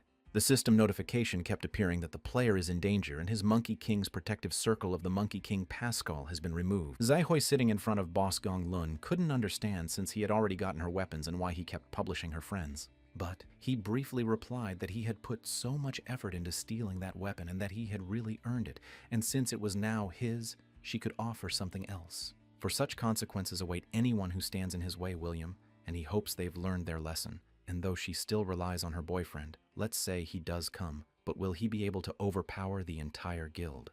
And if you look at her pretty face, it's a shame to kill her, and he'll spare her life if she agrees to be his maid. Zehui briefly told him that he could only dream about it because she would rather die than be around a lowlife like him. Well, the fact that she didn't appreciate his kindness, he was ready to finish her off. And turning around, he ordered his ward to get rid of her because they didn't need her anymore. And the guy who took a swing at her was always curious what it would be like to kill someone with one punch, and he's about to try it on her. But no, which at that very moment, with a single blow, knocked him dead. Boss Gunlun turned his head around, couldn't believe his eyes where this guy had come from. Sun An ran up to Zehui and apologized to her for not showing up on time. And he couldn't protect her, but it's a good thing she wasn't badly hurt. And that wasn't enough to calm down. And raising his head, he began to tell Guild Boss Dongshan that he swore he would destroy them all. Gong Lun, who was standing in front of him, began to say that he had gotten in their way and that he was not too much of an accomplice. But he actually thought about the fact that this brat had also killed UTHE in 1 second. But ask him why he came here, because the outcome will be the same. Even if more people come, nothing will change. The cab driver and the merchant girl sitting behind the bushes couldn't understand why Sun An was in such a hurry to come here since the entire Dongshan guild is here. Sunan didn't pay attention to the boss because he was more concerned about whether his girlfriend was okay. But Gong Lun kept shouting that he was talking to him because he wouldn't live to see tomorrow. But at the same moment, Sun An stood up to his full height and ordered the boss to slam. After all, if he wanted to fight, then he could already start already. But suddenly, Little Zero appeared from a crystal spirit bandage that was immediately activated, and the entire Dongshan guild couldn't believe their eyes. Where did the magical beast come from, and could he really tame the magical beast as a pet, even though it looks like a baby cub? As soon as Little Zera climbed on Sunanya's shoulder, he started biting his finger, and presenting your finger to the pet, telling it to eat it. As soon as he tasted Sunan's blood, he immediately began to turn into a huge monster. And at that point, he grew a few meters uphill. The guys from the Soul Guild couldn't understand what was going on because they suddenly found it hard to breathe. And the fact that they were under tremendous pressure, and that this mole looked much scarier than any boss before, and that what rank this thing was, they couldn't figure out in any way. Sun An realizing what finally worked, because although his goal is just to look intimidating, and at least they won't act rashly, and using the glaive passphrase, which consumes 20% of the player's blood and temporarily strengthens the pet, causing it to gain a large body size and intimidation power, the pet's physical strength is not affected. On calling to himself, Little Zero, our hero, began to tell him that there was a task for him, and by means of telepathy they could communicate without attracting attention. At this time, Boss Tang Gong started telling his subordinates not to be afraid because they outnumber him and they just need to deal with this brat. But pulling out his weapon, our hero was ready for this battle. And with his poison blessing skill, he began to take over the entire area to attack at the same time. And swinging his blade, a huge poisonous wave began to throw all the nearest enemies in different directions. And as soon as the poison effect was triggered, players began to feel a tremendous pain in their bodies. Sunan, realizing the fact that everything would be satisfied faster than he expected, he continued to run towards the boss, who didn't know what was going on and shouted to his men what they were doing. They had to surround him faster. But at that moment, another guy appeared in front of our hero and shrieked that he had to go through him first. It wasn't enough because Sun An broke through that guy's defense and started using his skills to reach the boss. And as soon as his skill reached the target, the notification system showed that the player, Guilun, was blinded. And that's when our hero realized she'd done checkmate. In the other direction, the Monkey King started yelling at Mole Zero to be gentle with his girlfriend because he could break all his bones. But still the Monkey King was very scared because he wanted to pretend to be dead. But this monster immediately discovered him, and that all his bones are almost broken, and he can't move a finger. But Little Zero started to pull out the elixir that Sun An had given him. But the Monkey King couldn't understand what this strange life was and did Sun An give it to him, and realized the fact that he had to drink it because it was better than being eaten by that monster. But at that moment he realized that he could move because his entire body had been restored, and this restorative potion was very rare, and he never thought that Sun An would get his hands on it. Kid Zero realized that this guy had recovered, started pulling out a sign saying that the master needed his help. But the Monkey King couldn't see how he could help him. But still our hero needed help because he was struggling to fight off all the attackers. And as many as there were, he didn't understand how he could deal with them all quickly and take down the boss. And although he anticipated what he had up his sleeve, he himself had never attacked him before. And he didn't think that Trump would have such a nasty skill like mind control. And these guys started attacking him like crazy, and they've pretty much lost all their senses. So the black veil doesn't work on them. Gonglun, running away with all his legs, kept shouting for them to keep such a guy at all costs. But still, he realized that it was close. If he hadn't used his skill in the last second, he would have died, and just to think that this guy has a mass control skill, and this man is too terrifying, and they won't hold it against him for long. The only thing left is to get away quietly. The rest of the players with the guild could not understand why they were behaving this way, and didn't do it, didn't do it, didn't do it, didn't do it, didn't do it, are simply cannon fodder, and realized the fact that they can't and won't take part in this anymore. They all turned around and started running away. But the guild leader activated his skill and started ordering them to come back as they were all his puppets. Sun An realized that he was doing badly, seeing that guy could control even more people and their number already outweighed all the parameters of the game. And even though it's weird, he's decided he's going to use his knuckle blade to take out anyone who gets in his way. Boss Gonglun saw our hero rushing towards me and kept shouting to his subordinates to hold him back. And immediately all his subordinates began to mob the hero, even though he fought back as best he could. But there were a lot of them, and Sun An realized that things were very bad for him now. After all, while he spends a lot of time fighting with his underlings, the boss is already starting to run away from him far away. And Gonglun realized that this guy had him cornered and he had to use everything to hold him back. And the fact that he just sat down and invested in creating a guild and put everything under his tail, and he planned to use them another time as well. At least he was glad that now he had a top-of-the-line weapon he could even resurrect, and this time he'll succeed. But he had no idea that there was a huge attack coming at him right now. And no sooner had he turned his head than the attack reached its target and hit him right on the head, causing him to fly off to the side. But as he fell to the ground, he saw that a high-end weapon had randomly flown out of his hand. And the Monkey King who hit him said he wouldn't let him escape, but Boss Gonglun couldn't understand where he came from because he thought he was dead. But the Monkey King couldn't figure out what was going on because how did a guy with cool gear end up so new? But while the Dongshan Guild fought, another guild was following on their heels. Bai Mu, who was a 19th level warrior fighter of the 1st Division and a senior programmer of a game company, was enjoying a delicious drink. But at that moment, a strong blow hit him right on the head, and then the girl told him to stop chilling out. And while he was holding his head, the girl began to ask him if he had done what his brother Jejui had told him, but he did not dare to answer the question, only shrieked at her, did she really collapse? For he was in great pain, and could he not make a sip of tea, for he had worked like a dam all day long. But the girl didn't like that answer. And while she was angry, the guy kept telling them to stop wasting time because he'd already put the information in this video ball. Gai Lung's role is called Traitor, and even though it's her special role, it's strange because it's different from their roles. His role, Traitor, allows him to use his skills only on his comrades, and no conditions for the use of these skills are not required. However, on enemies, they do not work, and his main skill is from the skill a rank puppet, and that his skills were perfect for the role of a traitor, but the girl didn't understand who had the idea to create such a role.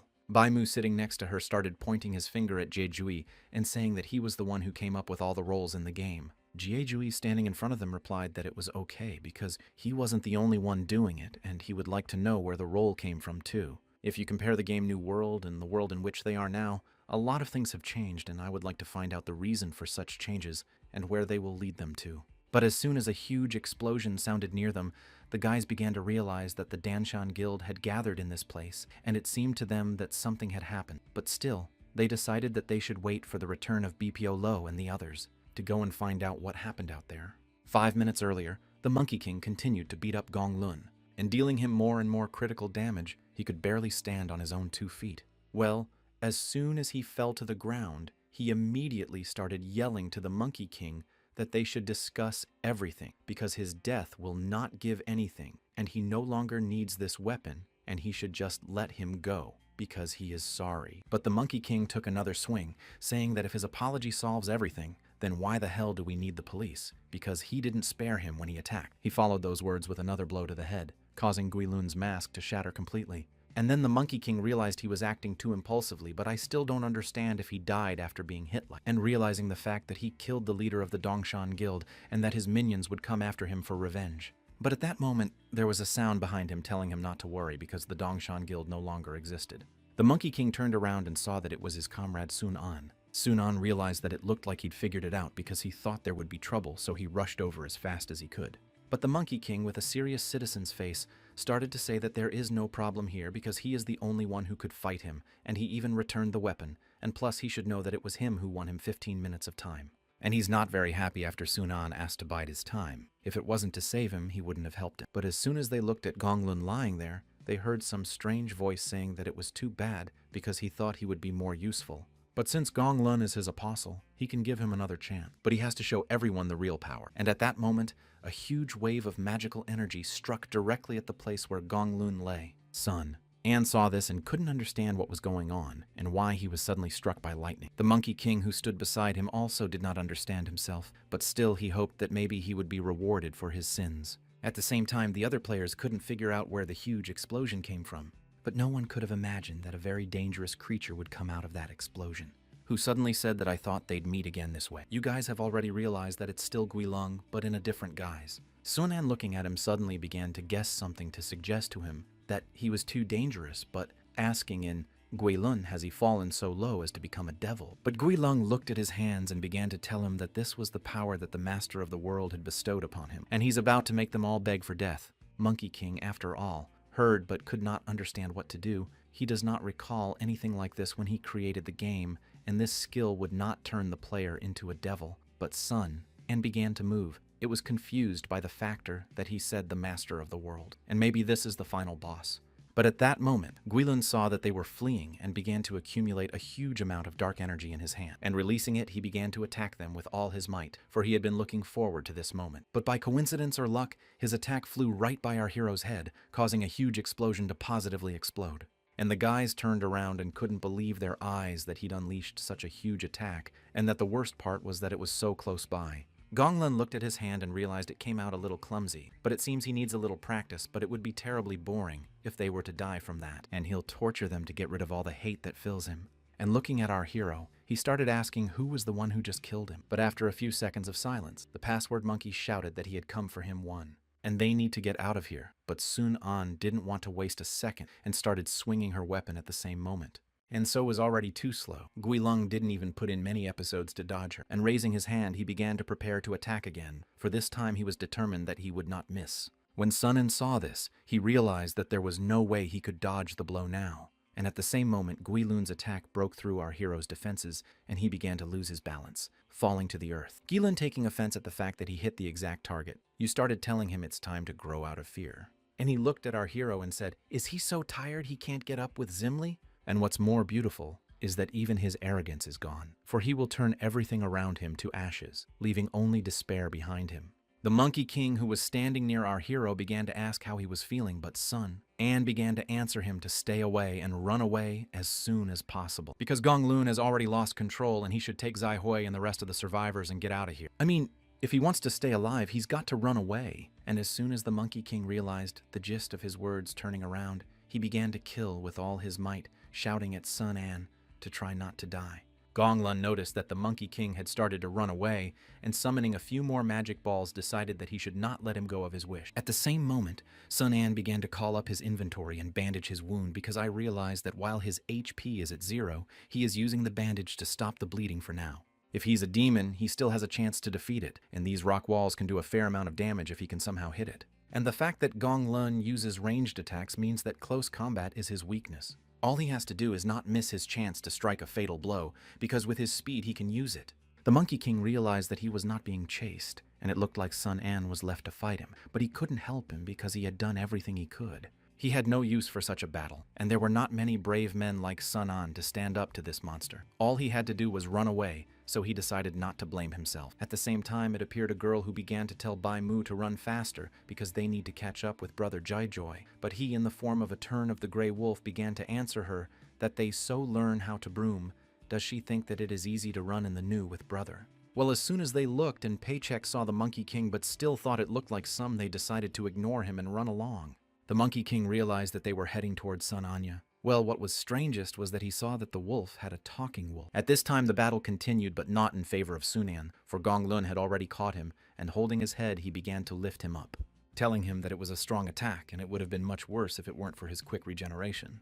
And from the beginning of their fight, he used a lot of tricks. So Gonglun decided he had to get rid of him first and then destroy everyone else. Sun An suddenly thought that he had tried so hard to injure him, but who knew that he could immediately heal himself? Yes, and what was later on, what kind of power is this? But now he realized that he was losing consciousness because his opponent was too strong. Gonglun, keep holding his throat, said, "You could break his neck 2 count, but that would be too boring. What about directing all his attacks at his brain?" But at that moment, a guy named Jeju appeared and started using his Divine Light skill. And once Divine Light was applied to the notification system showed that all critical attacks and so far have been blocked, but you can't use Divine Light on the same player for an hour. Getting closer, Jeju began to ask Sun An that he was the one fighting Guilun here. Sun An turned his head around, couldn't understand where Jeju had come from and how he recognized him. But then, Gonglun interrupted their conversation. I thought it was a great day for him, because he didn't expect to meet the leader of the Raiders Guild, and asked him, did he really come to capture the moment of the birth of the new Guy Lun? Without thinking long, Jeju replied that it's not important now. What's more important is that Sun An should tell him about his ability, and immediately Sun An started to say that he can use ranged attacks that shoot an explosive flame similar to a laser in close combat. He is also strong, and more importantly, he has a high regeneration ability, so he should keep that in mind. Sun An understood the fact that Jeju had come here to fight Guilun, but immediately his thoughts were interrupted by a huge wolf that appeared with her from wherever, with a girl on her back. Jeju thought it wasn't worth wasting his time and started pestering his guilt and saying that as soon as a demon appears, it immediately brings chaos and destruction, and they need to rid the world of it. Guilun was angry and couldn't understand if he wanted to kill him, and even if he is the strongest player, it won't help him because he has the power granted to him by the master of the world, and he is as far as the sky to him. But Jeju, with a serious expression on his face, began to answer him that didn't he understand yet? That he can awaken the power of God at any moment. The girl sitting on the wolf's back, seeing this, started to heat up, that brother Jeju is using this skill again, and he's so cool. Sun An, seeing that it is the golden wound in his role, he can still awaken her, and he can't believe his eyes that this is even possible. Drink with this golden roller player gets the power of God one within the weapon after using the power of Odin 20 times. The skill will come to sleep state, and he can use any skill for 10 minutes. And now, Jeju will use all his strength to take him down. These words only made Guilun a little angry, who thought he would also show them his final form. Sun An realized the fact that after this awakening, Guilun became even stronger. And once Guilun had gotten his final form that the World Master had ripped off, he decided he would test how many attacks he would need to finish them all off. Jeju has enough time to ask his friend Nana to help Sun Anyu and cure him early, and Baimu at this time must protect Nana. Or is it different now? And this time, Jeju decided he couldn't protect them, and for their own safety, they should stay away from the battlefield. And using the might skill Odin Speed, he began to approach Guilun at an incredible speed and attack him with the might skill, 1 Strength. Guilun had time to react and stopped Jeju's attack before realizing that he was still in pain. But Jeju didn't stop delivering blows with his fists while he defended himself against the sword. Nana at this time began to approach our hero with words that he should not worry because this chip of her family healing butterfly, it automatically heals his wounds, and since the brother trusts him, she will do everything possible to heal him. But he'd better stay here if one of her butterflies disappears. He'll be in trouble because she automatically heals the player by turning into a healer's butterfly ability. However, if the player she's treating is in danger, she sacrifices herself and frees him, all her power to heal the player, and it takes 3 days to recover 1 butterfly. As soon as the healing kicked in, the guys started watching the battle and realized that taking them out is still manageable, but he said it would be dangerous. But so far, he's defeating him effortlessly. But Sun An was aware of the fact that even if Jeju is strong, he's too relaxed because he's fought Guilun before and knows it's not that simple. But deciding that he should wait for the right opportunity to attack while all eyes were on Jeju, who stood beside Guilun and told him that no one would come to his rescue and this demon Lucifer or someone else. How much does he know about all this? But Guilun didn't hesitate to reply that my master's power is so great that they humans can hardly imagine it, and they only have themselves to worry about. And grabbing Jeju's weapon, Guilun kicked him with both feet so hard that he started to fly several dozen meters to the side. But as soon as he flew off, the notification system showed that Odin's mighty stamina had been activated. The girls and the guy who watched the battle couldn't believe what they were seeing, but Jeju had time to regroup and kneel down, saying he was fine. Guilun, seeing that he didn't do enough damage, started to summon his fireballs, and because now he wanted to see how he would deal with his dark fire, and if he could say he would be okay afterwards. Because after that, no one can survive, and with all his strength, Guilun started to attack Jeju. But he managed to activate his power skills, Odin's awareness, stamina, and strength. And as soon as he blocked a few fireballs, he realized that he could not find the right moment to counterattack in any way. At the same time, other fireballs flew towards the girl, but her comrade successfully managed to change his form into an armadillo and protect her from all those attacks. But suddenly Guilung started screaming that his master had given him this power, and he realized the demons are the real rulers of this world and he is invincible. But at that moment, Sunan took him by surprise and delivered a crushing blow straight to his heart. Guilun couldn't understand how he ended up behind his back, but with a cloak of disguise that helps conceal its presence and monsters can't detect the player who uses the item Sun, Anne replied with a serious expression that he was here to kill him. And after a crushing blow, the blade he held in his hands began to activate its power and dealt Guilun a tenfold blow. Sun An couldn't believe that he could recover and take damage at the same time after such a blow. Jeju saw this and decided not to waste precious time afterwards because this is his chance to crush this demon. And with the might and power of Odin, he approached Guilung at full speed and started throwing a lot of heavy punches, causing Guilun to shout for them to stop. And at that moment, he was able to shove the guys aside, who couldn't figure out how he could still put up a fight in his condition. Guilun, restoring his hand, began to tell the guys that the god hates traitors, and so he cursed them and made them immortal. And he's one of them, and they can't kill him no matter how hard they try. And while they're trying to do that, he'll destroy them all. And all of them will be the ones he will finish off without any regrets. And immediately after these words, he started to raise a huge fireball into the air and attack them all in this area of effect. In the other side, the girl's comrade Bai Mu was blocking all of Guilun's "you wanted" attacks, but the girl was trying to help him with her instant healing. Sun An from the side to side realized that Guilun was attacking him, not caring about her wounds. But still, he realized that Guilun didn't fully know him. So with his blade sliding out, he realized he could strike from the other side. But as soon as his attack was blocked, he realized that things were bad and started activating one of his skills, Black Veil. But Guilun managed to hit Sun An before the Black Veil completely engulfed. Sun An realized that this was the second fatal blow he had received. And even if he's lucky enough to hit it, the damage it takes is far greater. And he couldn't figure out if he could beat it, and even though it's risky, he needs to use that Bach that he's the only one who knows about. At that moment, Guilun saw a pop-up with notifications that he had been poisoned and also blinded and his movement speed reduced, and the difference in strength too. Great debuff effect was greatly reduced. As soon as the effect was removed, Guilun realized he couldn't be defeated, and started shouting at the guys to attack him as much as they could because he couldn't feel anything anyway. Jeju, standing next to our hero, asked him if he can still fight, to which Sun An replied that he still has strength, but not much as he would like it. But Jeju suddenly told him that even if his regeneration has no weaknesses, he still needs some time to recover. The longer they don't allow him to heal, the better their chances of winning. But Sun An replied that he had thought of that too. On the other side, the healer started telling Jeju that Bai Mu was hurt and they needed to finish off Guilung as soon as possible, and that he will use Odin's power 7 more times, which is his first, and will limit his movement. And although it's dangerous to study, he hopes that Sun An will be able to give him the final blow, because his weapon does more damage. But Sun An raised his hand and told Jeju that this house wouldn't be enough, and he had a better idea. And he decided to ask him if he'd ever used the divine light on himself. But at this time, the blinding effect that was applied on Guilun was over, and he started shouting, "Have they really finished gossiping already? He's had enough of it, and now they'll finish this battle quickly." Sun En moved from his seat at that moment and shouted to Jeju to just listen to his instructions, but Jeju couldn't understand what he was saying because he hadn't even explained anything clearly. But Guilung saw that our hero had moved towards him. He liked this passion for battle, and raising his hand, he was ready to strike with his fireball. But still, Sun An knew he had to succeed, because if he keeps up with the timing, it'll trigger the passphrase. If he doesn't, he'll turn to dust. And the moment he's about to take the most damage. Jeju should realize that this is the plan he was originally talking about, but still Jeju didn't realize that. Doesn't he know that he can't use the divine light on him repeatedly? And as soon as the attack reached our hero, Guidong began to laugh out loud because he realized that he had finally gotten rid of Sun Anya. But as soon as the smoke cleared, Sun An appeared and decided to ask why he was laughing, because did he really think this attack would kill him? Because if he can see, there's not a scratch on him and he survived the third fatal blow. Guilun was terrified and couldn't understand how this had happened because he had definitely hit him, and what were those panels that had appeared around Sun Anya. But he replied that it didn't matter, because from now on his attacks were nothing to him.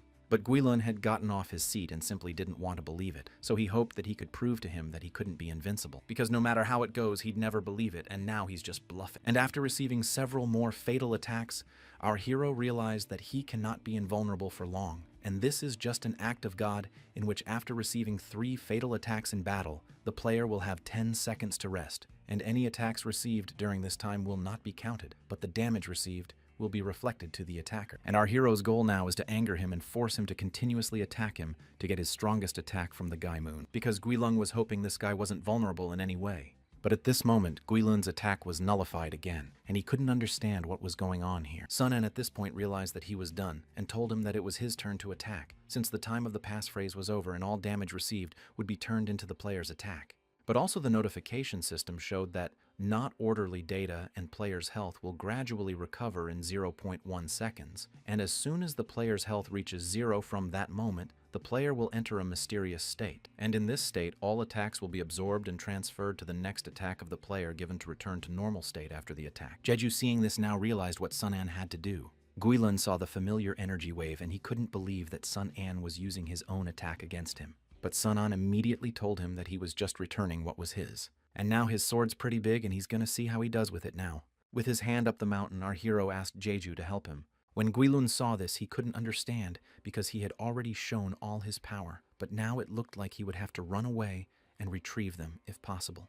But Jeju, who ran up to him, said he's not going anywhere now. Sun-an looked at his comrade, then realized that he underestimated him. After all, he did not even have time to speak, and he has already understood what to do, and that as it was expected of her from Jeju, he is able to correctly assess the situation and find the right moment. And as soon as he got close to Guilun, he started attacking him with all his might.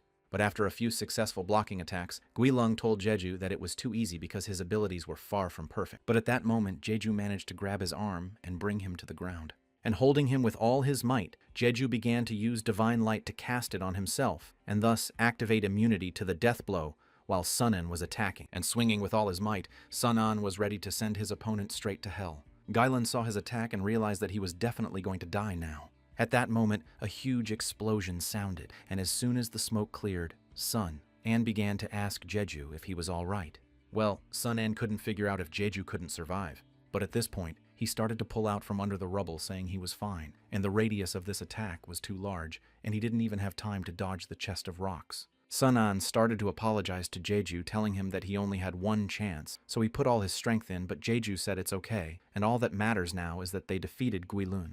And while Jeju's subordinates were shouting at Sun-an that how dare he treat their brother like that, and that he had become his butterfly, he decided to ask Jeju that he was not the developer of this game, and this world was created entirely by him, so that's where the demon came from. Jeju began to answer that demons are the most powerful monsters, and outnumber all others in the new world, and it is related to the plot of the game. The clash between humans and demons should be the basis of the storyline in the game, and from the beginning of the storyline, the first invasion of demons to the subsequent continuation of the war with demons stand in the 8 largest demons. But it seems as if the creator of this world is not on their side. Our hero did not realize that he is saying that he may be a demon or even a mythical boss, and that he is going to attack untrained people on purpose. And while the guys were talking, Guilun's particle was still alive. Fortunately, at the very last moment, he was able to stop his body particle, but it's a pity that now the recovery speed won't be as fast as it used to be. But suddenly, Guilun heard the guys talking about how after his death, nothing happened, and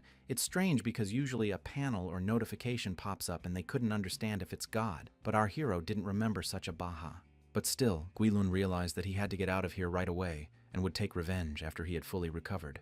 But suddenly the conversation was interrupted by the Monkey King, who started asking our hero if he could kill Guilun, but without realizing it, he accidentally stepped right on Guilun and destroyed him himself. Sun-an didn't bother to answer his question and asked how his friend was, and the Monkey King replied that she had already woken up and he had given her the inventory, but he had come to dawn the situation and he certainly had no intentions of helping him out.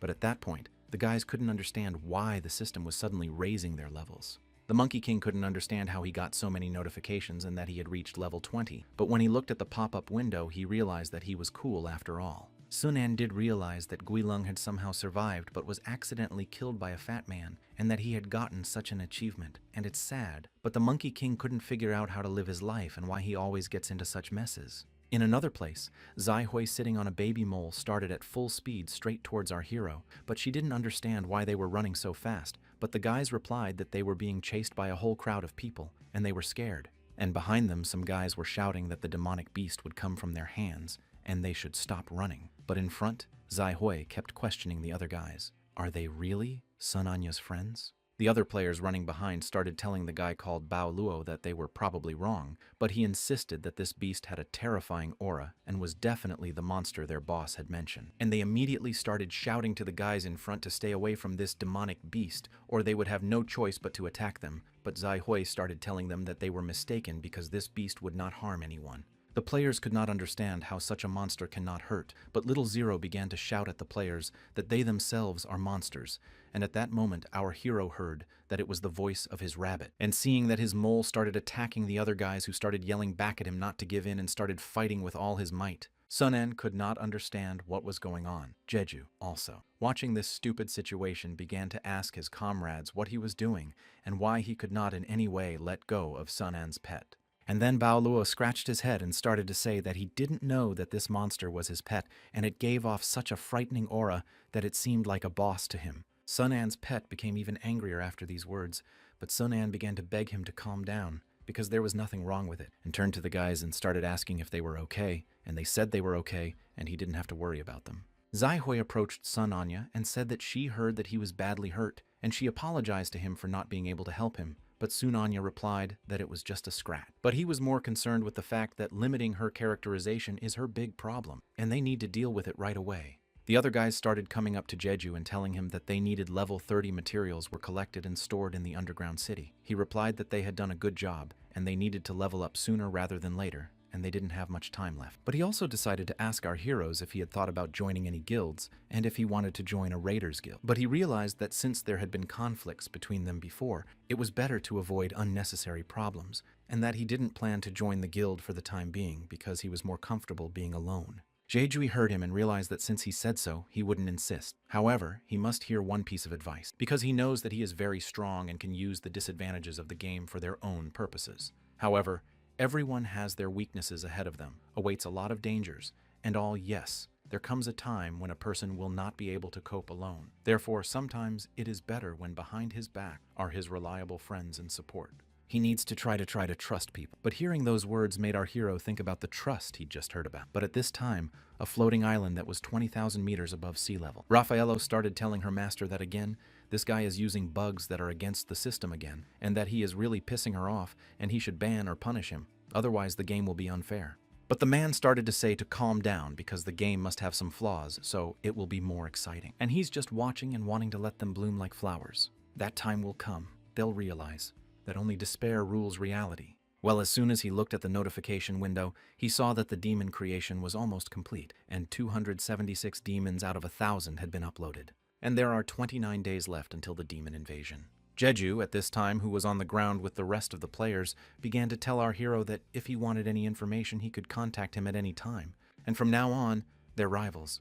Whatever it is, the rivalry will make them stronger, and he hopes he doesn't fall too far behind. When Sun An heard these words, he realized that he is obviously the main star here. But why does he feel as if his words overshadowed his success and what he wanted to ask about getting the gold class? But now he doesn't want to know anymore. Later, Sunan suggested to the other boys that they go to the dungeon with him, but they started to make excuses because if they went, they would surely die. And Sun An didn't understand why they had all decided to stay. Did he look so unreliable? But still, the dungeon they were looking for should be right up ahead, he said to Zai Hui, who started asking him, does he really want to enter the living forest because the recommended level there is supposedly higher than 28? And they barely survived a battle with a demon. Why would he want to risk his life again? Zai Hui raised his finger and said that they were not risking their lives, but were only helping her get rid of the seal, and he was 80% sure they would succeed. And then he decided to ask Zai Hui if she remembered when they first met. And at the time he was lost and thought his life was over, but her appearance made him find hope again. Zai Hui had already started to remember those times, because it seemed like she realized that she was talking about the time when he was being bullied. Sun An remembered that she not only didn't look down on him like others, but also always helped him out. And it was only through her that he developed an interest in writing code for the game, and it helped him realize that coding can create a lot of... At that moment she saw him replaying his memories and that she looked like Tolstoy on the screen. She didn't like it, so she started yelling at him not to do it anymore. As soon as she swung, you realized you'd forgotten that her power is twice as strong now as it was before. And randomly, she destroyed the fence that was behind our hero's back son, and realized that it looks like the girl is getting too sensitive if they call them fat.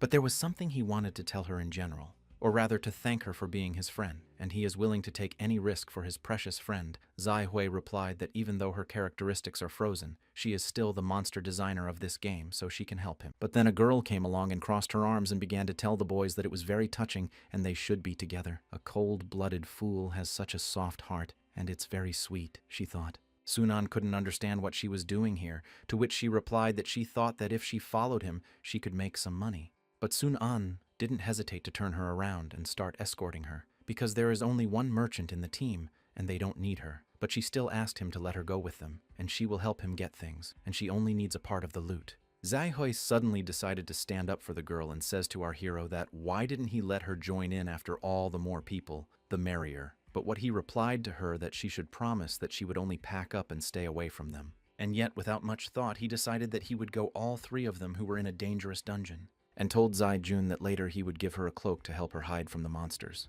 And going inside the dungeon began to explain to his partners that this world is inhabited only by vegetation, in accordance with the will of the forest and jungle.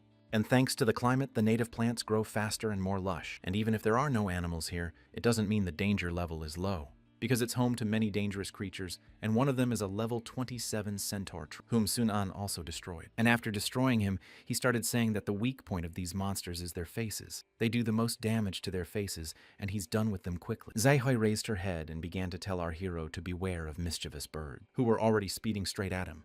And at first glance, they didn't look that dangerous. But in fact, their level was quite high. If you don't pay attention to them, they can use a pack to finish off a victim very quickly. Sun An saw that there were several of them who thought it was a very difficult job because they had to be attacked directly in the air. However, he had prepared for this battle in advance, and shipping with inventory family demonic flower, which after planting, who grows out of it? Demonic flower battery automatically attacks monsters. And once the demonic flower reacted to the environment of the forest, then its attack was multiplied as well as its health. Zaijun, along with Zaihoi, who was standing nearby, realized that they had been spotted by the centaurs, and their intuition level was too high. But Zaihoi knew the solution to this problem, and told her friend not to worry and let her handle a couple of monsters. But now she must cover herself with her cloak and not come out of her hiding place until she destroys every island that approaches them. She also began to analyze the situation that the centaur's attack range is 1.8 meters and the demon scythe's attack range is 2.5 meters, and she can destroy them before they get too close. And as soon as she swung her scythe and killed 2 centaurs in one fell swoop, Zaijun watched the battle and was very excited that she was so strong. Sunan, who was in front and was destroying all the monsters that were coming towards him, suddenly started to turn around and ask Zaijun how they were doing. Zaihoi raised her level, telling him that everything is fine and she can get rid of them before they can get close to her, and she's definitely not going to let him down now. Sun An heard her words and realized that she was doing much better than he expected, and they destroyed most of the monsters that were nearby. And it's only a matter of time before those monsters that have been poisoned die anyway. But at this point, all monsters have begun to distribute their damage, and in this state, monsters other than the main body will not be supported by any disease or poison. And all because there was a dungeon boss, who with his shouting began to inspire the players a huge pressure. When Sunan saw this, he realized that there were stronger monsters than Zaijun, who was behind him, was too surprised that the Lord could talk. The dungeon boss was a level 30 living tree that was several tens of meters tall. And raising his huge hand, he began to swing with the words that he would not let live anyone who dared to desecrate his forest with his filthy existence. Sun An saw this attack and started telling his partner to retreat back because it was too dangerous to be here now. As soon as they jumped back and saw that the attack flew straight at Sun Anya. But he still survived and started to attack the boss back. But because of the damage distribution, the notification system showed our hero that the resistance of the boss is too high. Poison only works once for each attack made, and when the target is the boss, each attack of the player does no more than 250% of the number of attacks of the player. But he didn't want to wait for the right moment and jumped up with all his speed and started to attack him with a counter punch. But after our hero's attack, the dungeon boss felt almost nothing and said he was even a little ticklish. Sun An already realized that this is what he was expecting. He can't do any damage to the boss while he's sharing wounds with other mobs, but the effect of physical attacks is still there. But immediately he realized that he was in a bad situation, because being in the air, the monster birds that were at his back waited for the right moment and began to fly towards him from behind with all speed. The guys in the back started yelling at him to be careful because all the monsters were heading straight for him. But he didn't let us defeat our heroes so easily and started using his black smoke to blind the monsters. And with the help of black smoke, our hero began to blind all enemies for 3 seconds, and he also gave a missed chance to enemy attacks. Sun An was still beginning to realize that he just needed to keep hitting the same point, and that way, he would definitely be able to defeat the dungeon boss. After many blows, the dungeon boss got even angrier, and with a loud shout, he threatened Sun Anyu how dare he attack him, and now he's going to turn it to dust with one punch. At that moment, an Easter egg appeared and Sun An appeared at a certain point. The dungeon boss couldn't figure out what was going on and why he couldn't hurt the player who was attacking him after all. But Sun-an continued to beat him and took one last swing and said it was a programmer's secret, and he wouldn't understand it even if he explained it to him, but with his explosive attack he sent the dungeon boss straight to the ground, and realized the fact that he found his weakness, and now he can finish him off in a heartbeat. Sun-an swung his blade once more. Zai-jun, who was nearby, started talking about her sister Zai-hui, that she had an idea, and aren't trees afraid of fire? Why don't they start a fire and burn them all? It might help Sung-anyu. But Zai-hui told her that they can't wake up the fire because it's too dangerous, and it will only spread the forest even more and increase their power. This is the hidden characteristic of the living forest, but still, Sung-an has some kind of plan, so he constantly attacks the boss core. And now they need to prevent the other monsters from attacking Sung-an. And seeing several monsters that were nearby, Zai-hui swung her scythe and killed them all at once, because she decided before she entered the dungeon that no one could get through it. Zai-jun, running away from the flying monsters, started yelling at her on her finger to help her and as they tried to buy time for the hero, he continued to destroy the dungeon boss, and such is his core. And while the passphrase was activated, the Lord of the Earth could not damage our hero, so he was safe. But still the boss couldn't figure out what the hell was going on here and the fact that he was never reached by a player. But with all his chatter, he made Sung-an even more angry and started telling him to shut up and pretend to be a normal tree. After all, he's already pretty much defeated. And while striking the final blows, Sung-an still reached the pure ancient crystal that was inside the tree, and this core was a living tree. The extraction of the core will deal absolute damage and kill the dungeon boss, and it may also have other special uses. Still couldn't figure out what he was going to do with his core, and using a wooden spike, he started attacking the player back at him. But just like last time, nothing happened, and Sung-an finally started pulling out the core that will help his friend too. When I pulled out his tree, I realized this was his end, and now he's just gonna die. And at the same moment, the notification window started. The yet living alarm was destroyed, and they successfully cleared the dungeons. Zai-hui, together with Zai-jun, fighting with monsters, could not understand what was going on, because their level immediately began to rise, and that the connection between the monsters makes them die at the same time. Sung-an, holding the cannonball in his hands, realized that the ability that was supposed to give protection was a fatal blow to them. And jumping off the dungeon boss, they all saw that there was a lot of inventory nearby that had fallen out of all the monsters. And now they have the class change items and can remove the restriction on Zai-jun by changing her class. But the guys looked at the core and couldn't tell if it was an unusual core. It didn't look like a class change item. Sung-an began to explain that even though he doesn't look like a cool object to me now, he will become one after one small command, because players can use a certain command to activate the power particle inside the crystal, turning the player's class into a special class. It will take 24 hours to change the profession process. And it's going to take all day, and Zai-jun's going to have to be patient. But Sung-an realized that I sometimes overstretch trust is not exactly advantageous, and he had already forgotten which team was there in something like the letter C, but Zai-jun asked him not to fool around, and he replied that he just wanted to relieve the tension after the fight. But still, with his arm outstretched, he began to tell her to get ready. They're about to start. And as soon as he said the command that was immediately activated, recovery began for Zai-jun's player.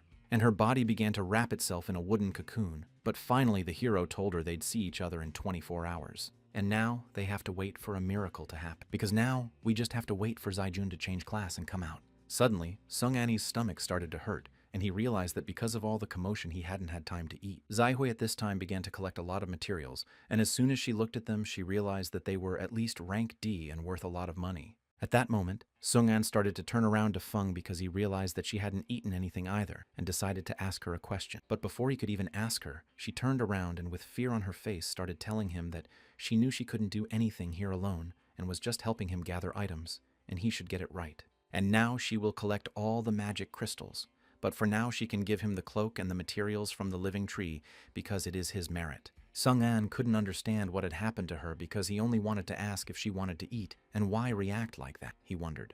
But in the end, he decided if she didn't want it, he'd eat alone and he'd pack his gear first. And picking up one of the items, he was surprised that it was moving, and the spiritual body of a living tree is a material that will help make a restorative potion and is enough for about 7 to 8 bottles. And he also has other magical properties, and if he loses an arm or a leg somewhere, he can use a restorative potion. But here is the most important item. This necklace from bosses starting from the 30th level drops equipment of purple rank. And according to Jeju's words, trouble is coming to their world in the form of demons. That's why they need to create an advantage by collecting items that are effective against demons. And understand the fact that the Demon King is Lucifer, our hero decided he'd get to him first. But at that moment, everything suddenly disappeared near our hero, and he couldn't understand what was happening. He turned around and started shouting to his comrades where they'd gone.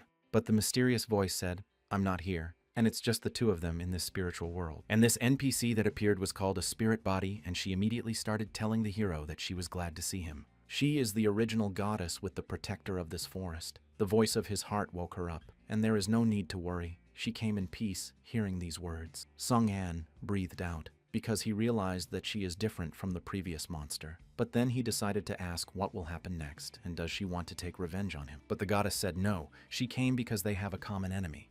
The Demon King has brought countless calamities to this world, and though he was once defeated by the Hardiman Alliance, and his existence was not completely destroyed by and she felt their army wanted to attack their world again, and they have become stronger. If they are not prevented, this world is doomed. However, she is under the restrictions created by the Demon King, and can only survive in this small section of the area. And she longed for the emergence of a true hero, and he defeated one of the Demon King's minions, and the abilities he had just used demonstrated that he was that hero. But in fact, Sung An realized that she was mistaking the limitations of the system for the limitations of the Demon King. But the goddess went on to say that destroying the Demon King is his true goal. If so, she'll lend him a helping hand. But immediately the heroes replied in no uncertain terms that it is. For he realized that if her request suited his needs, how could he refuse in telling her that he was going to kill the Demon King anyway? And if she would help him, he would be grateful. "Well," she said, "for the creatures of this forest give him their blessing." But as soon as her blessing was activated on the hero, he realized that except for this aura, he felt no change. But the goddess told him to look at his palms. And now he has a glowing flower mark on both palms and must try to touch down from earth. And with these tags, he can control the plant. And the blessing of the forest will allow him to control plants without spending mana, and he can also change their shape. But then, the hero decided to test their limit. But the goddess said that the limit depends on his spiritual energy. It will increase with his level. However, she would not recommend using the blessing now with his current level. He will not be able to maintain this power for long, and he may lose consciousness due to lack of spiritual energy. And then Sung An realized why he felt so bad. Leaning over, he didn't expect such an effect and asked why she hadn't told him before, but keeps losing consciousness. The last thing he heard from the goddess was that she trusted him with the future. But a little later, he finally began to regain consciousness, and opening his eyes, he saw his comrades in front of him who looked at him anxiously. But when he got up, he immediately asked Zai Jun if she wasn't in the profession change princess, why she was released, and didn't she have a profession change? But Zai Jun told him that it's been a day and she's long gone, but he fainted yesterday and no matter how much they called him, he couldn't wake up. For Sung An, it was terrifying because he had been fainting for so long and he realized that he should use that special power more carefully. Zai Jun decided to ask for what power he is now speaking for. He replied that it's another story, and first, he wants to see her update. But she blushed and told him not to be jealous of her. And it seems her new class is made especially for her. And not only can she keep her strength as if she doesn't have to worry about other characteristics and all, because now the characteristics depend on her strength also, she can now use vampirism. Except that all her skills were reset when she changed class, but she added the ability to connect with fate. Sung An asked her if that wasn't good.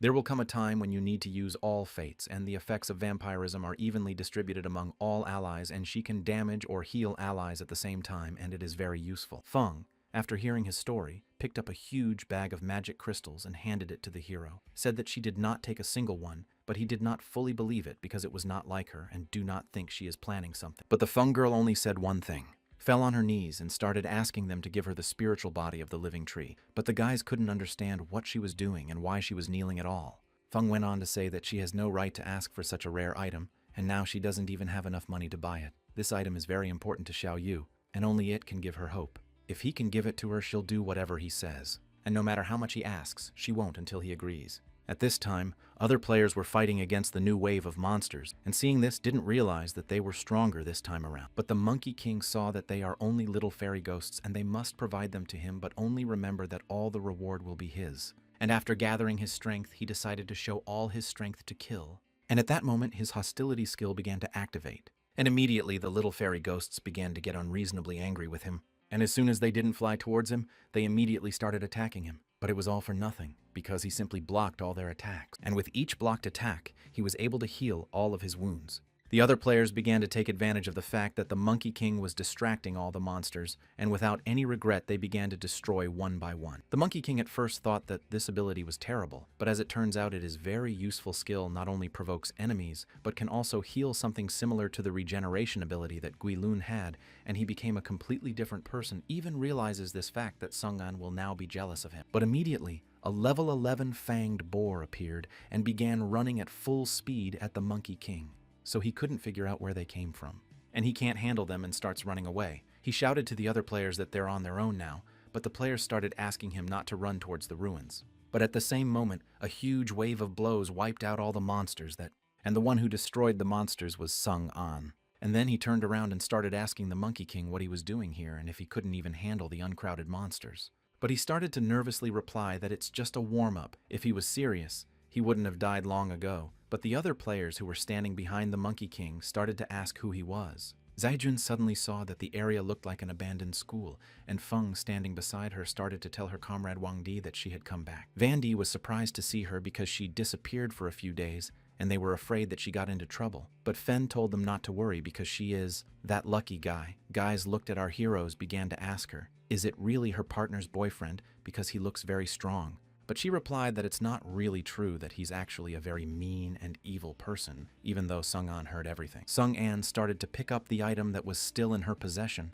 and told her that if she said he was a villain, therefore he should behave accordingly. If she let him think, she could work for 8 to 10 years, or he could send her to a dangerous dungeon where she would earn money for him immediately. She realized that she was wrong. But in fact, our hero realized that the spiritual body of the living tree was not so special. It could be obtained again, and of course, he could give it to her for a low price. But he needed to see her sincerity. But at that moment, some other guy appeared and ran at full speed towards the guys, shouting that Big Brother Wang Di had come to the rescue, and now he's going to destroy all the monsters and stop them from destroying their house. But the guys see that he's activated the spell and start asking that it's okay and he can undo it. But after taking a few more steps, he tripped over a rock, and his magic orb flew straight into the guys, who started flying apart after a huge explosion. Seeing the water ball, Sung-en was surprised that this little guy could use such a rare spell. And although most of the players were unharmed, one player did get hurt, and it was the Monkey King who didn't realize what had happened. One of the players started coming up to the boy and scolding him for not telling him to stay inside, and did he not listen to him again? Every time he tries to help, he makes things worse, and he even managed to hurt a man. But the guy couldn't understand why they never take him into battle. After all, he is a grown man,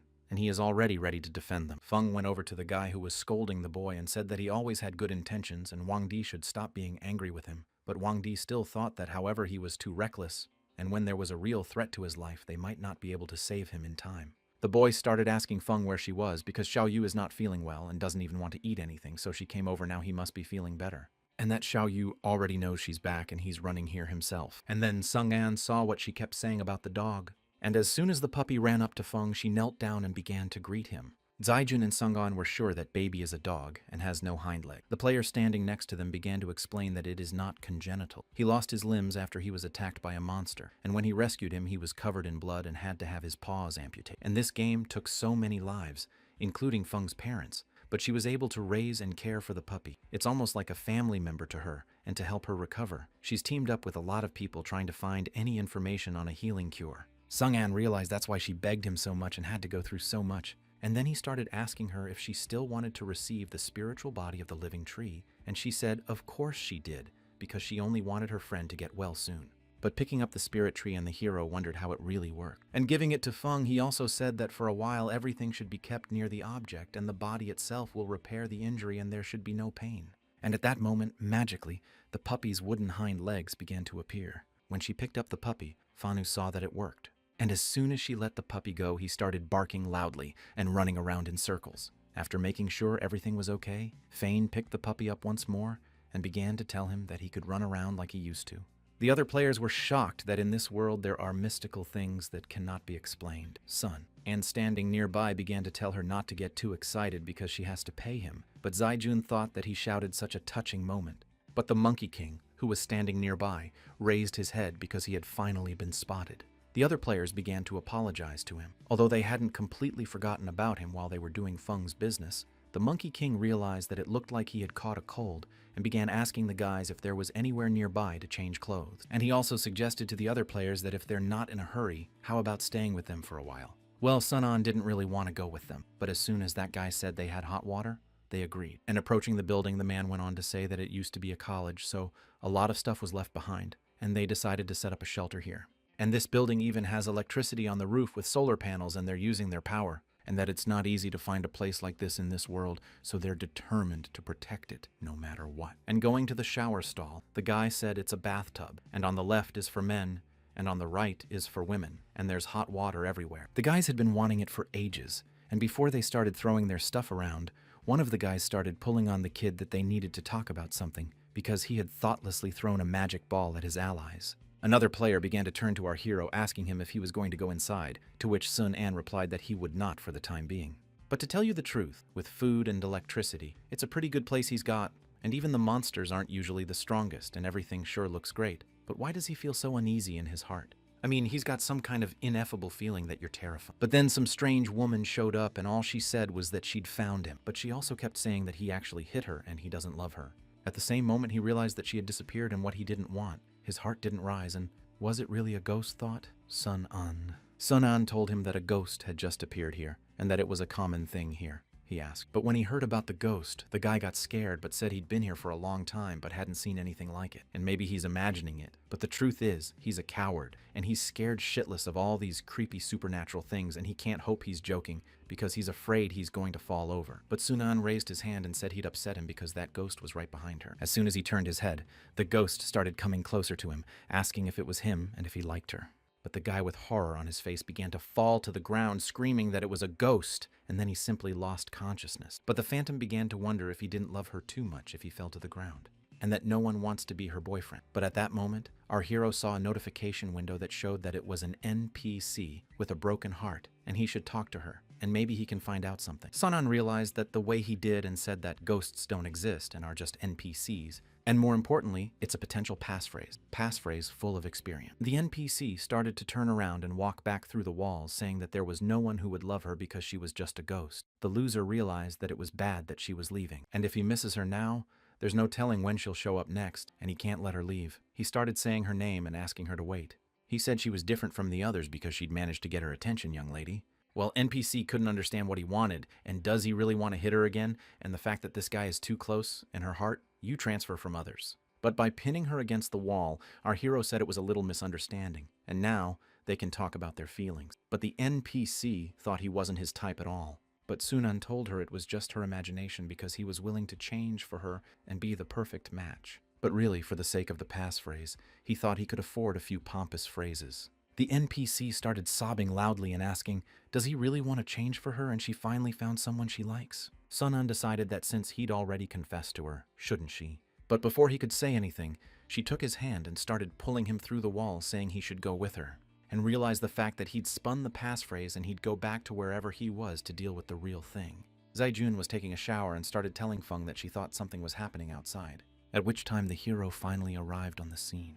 The NPC started telling him that he should stand here for now and she will be back soon, but he should also try not to hurt anything here. But in fact, our hero expected a little different. This place is not like a dungeon. Well, after looking around, he realized that he had been led to an old warehouse, and he was early to rejoice and already hoped that he had filled her affection meter very quickly. But he also lowered his head and saw books that said it was a love manual for female ghosts. And in the book itself, a love guide for the ghost woman, in point 11, it was written that he should dress up to emphasize his coolness, and it will give him a confident aura. And in point 19, he should definitely get behind any person, and it will be a pleasant surprise for them. In paragraph 37, if he meets a man who will change for him, he should cut off his hands and feet, and then he will be around forever. And then he realized that she was going to mutilate him, so he wouldn't go anywhere. But then an NPC appeared behind him with a giant pair of scissors asking what he was doing here. But he turned around in fear and began to tell her to wait, because he wanted to talk about it. But also, she must first put down her huge and sharp scissors.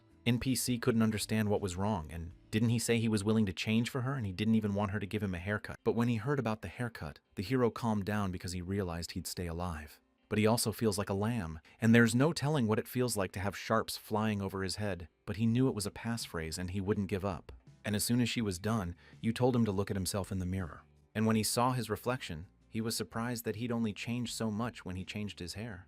And the fact that this hairstyle looks incredible. NPC said yes, it's all because he read Tony's haircut manual. But with her hands down, she started to pull out clothes and told him that the next clothes were his, and he had to choose the one on the left. But the hero replied that he had chosen the one on the left. But still, he didn't realize he didn't have to change his image and his suit, and how about giving him a little privacy? And as soon as he went into another room and started to change his clothes, he turned his head and saw that the ghost NPC was peeping at him. But when he put on his new clothes, he saw that they looked good on him. And at that moment, the notification window seemed to have triggered the Easter egg of healing a broken heart. And his love helped Genzi, and he got the location of the dungeon with double experience, and it is marked on his map. Happy that the passphrase was complete, he started to leave. But before leaving, he thanked the NPC because she helped him a lot and gave him very cool clothes. But she somehow strangely introduced herself and told him not to approach with her because she can and not stand it. Also, the hero opened the map, started to look, and where is the dungeon with double experience? Looking closer, he realized it was nearby in the diner, and other players would have found such an obvious place long ago.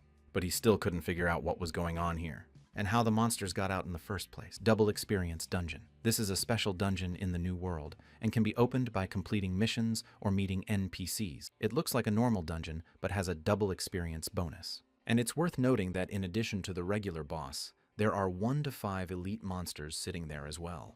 Because of their danger, they are imprisoned in this dungeon and only players can enter it, but this time they broke free. Zaejun was in the bathroom and couldn't understand where that little demon had come from. But she began to realize that the green demon was a dungeon monster, and what he was doing here she couldn't know, and that he had double experience and was a dungeon monster with double experience. But then Feng's girlfriend came up to her and handed her a towel and asked her to take it. But Zaejun started telling Feng that they had to leave, and the little green demon is a monster that moves in groups, and his friend is somewhere nearby.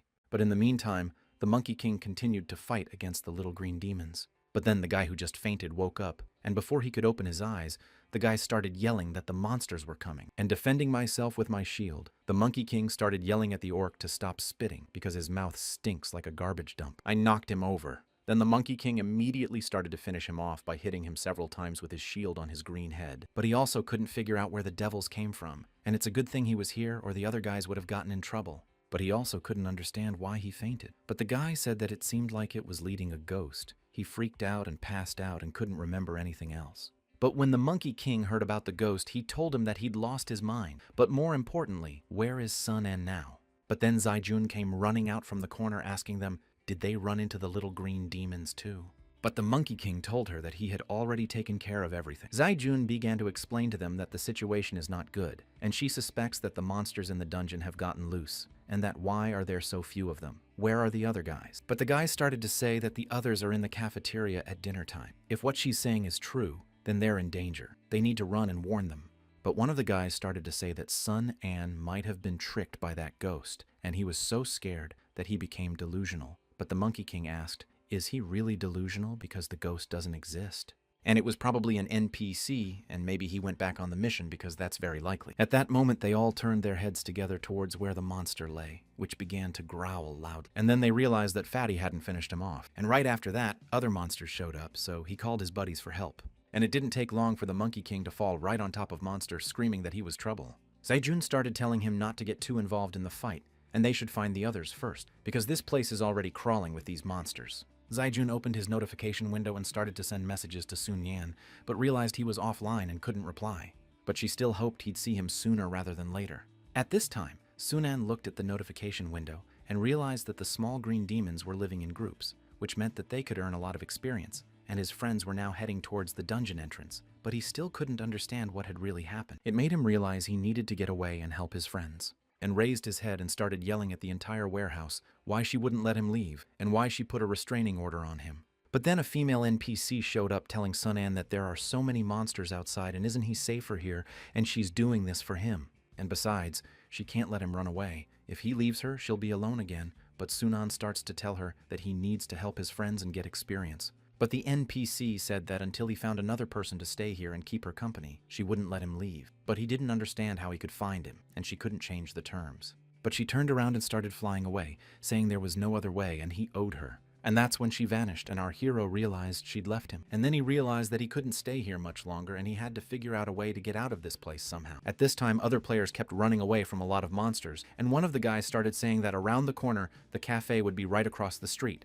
But immediately, the Fung girl's face became terrified, and she raised her hand and began to say what lay ahead. The guys immediately started checking to see if there were any survivors in the room, and the other players will try to hold off the monster. But it turned out that some players were very badly hurt by these horrible monsters. And the guy got up and quietly said, "They're all gonna die and they need to get the hell out of here." And the other guy couldn't believe his words because it's impossible, I can't be, and how did such brutal monsters get here? And still hoping that someone was alive, the boy moved from his seat and started running towards the closed door. And although his comrades shouted at him not to do anything stupid, he didn't listen to anyone and ran on. Zaijun and the Monkey King fighting the monsters could not understand what to do, because where they were going to go is very dangerous, and will they really go there? Asked the Monkey King and Zaijun. But she still thought that saving people is more important, and they need to get to that place as fast as they can. After dealing with a small group of monsters, they still started trying to break through the huge doors. And running outside, they saw their comrade on the ground bleeding, and they also couldn't understand what had happened and where the huge footprints came from. But lying on the ground, the fellow suddenly began to move, and turning to the other players in his head, he whispered softly that they should be careful, for behind there's a huge monster standing there swinging a huge baton. And after a tremendous impact, the guys were blown right off to the side. Trollberg realized by the clock in his head that his swing didn't hit the spot he was aiming for. Zaijun got up and started telling the Monkey King that Feng had luckily only lost consciousness, even though that Troll's blow was too strong.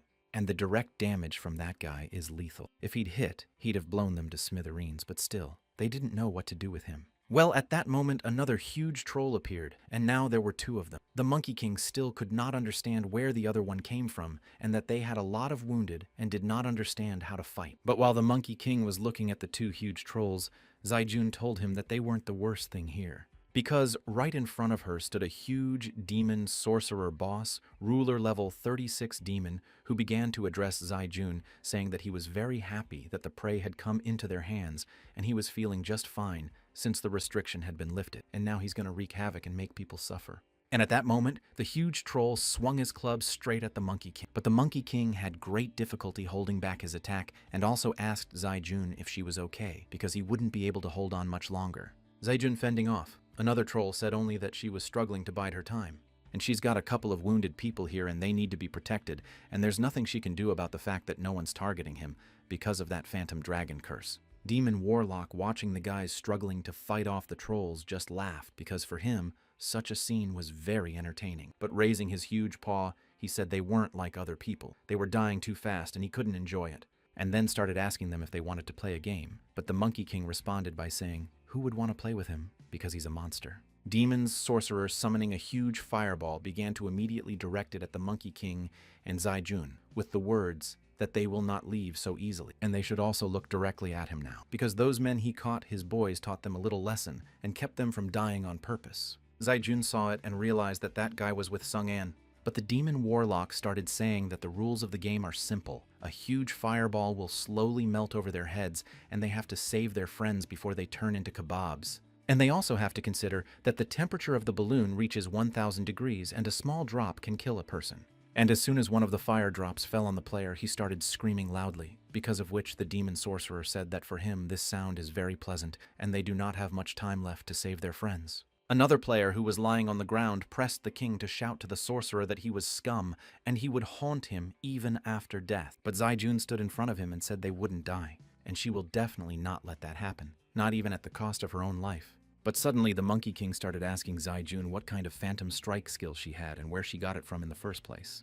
But she told him he'd rather just exist on the screen, and jumped into the air and started swinging her huge scythe, telling them that all they're doing here is destroying and hurting humanity. And hitting the huge troll a few more times, he slowly began to lose his balance. And at that moment, the other player's notification system started showing that the pure talent was activated and vampirism was used. The fate link was activated, and the main player was healed, and the related players would be healed evenly. Zaijun realized that her vampirism skill was quite good. However, even though the bond of fate can prevent life-threatening injuries, there are too many people and mana consumption is also high. She needs to heal the wounds of the others so they have a chance to save themselves. But that's when the Monkey King started calling all the monsters in the neighborhood names. about how stupid they are and how they can't even attack a donut like him. And at that moment, the aggression level of the little green demons was raised, and also the aggression level of the Trollberg was also raised. And while the huge monsters were interested in the Monkey King, Zai-jun went into action.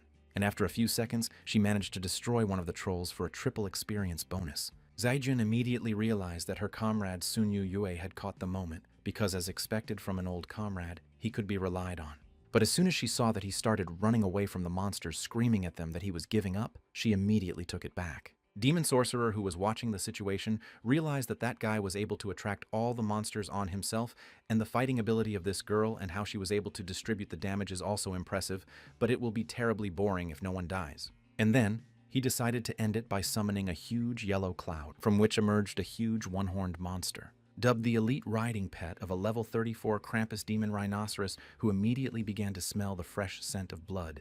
And jumped on it, the demon warlock started ordering it to destroy all the players. And as soon as he ran up to Sun Yue, he threw him aside with one punch. But those could not understand where another elite monster had come from, and what was worse was that they did not understand how to fight it. But Zai-jun couldn't let this attack hit the wounded, so she decided that she would try to sever the bond between the sorcerer and the rhino. But at that moment, another underdog troll appeared behind her back that caused the ground beneath the players' feet to begin to crumble, and they all started flying into the abyss as the Wizard King watched with a smile. But still he realized that trolls can't use their heads at all, and they finished themselves off, and that's problematic for him now, because the Demon King ordered him to stay alive, but now he has to follow them, and he doesn't want to be trapped in the void again. Well, once the Wizard King ordered the rhino to get ready and started to jump down, but suddenly the Wizard King became wary, realizing the fact that they had a tough fish in their net. Other players who were nearby started trying to escape somehow. After all, they decided to escape while the monsters were distracted, and they might not get another chance. But one of the players raised his head and started talking.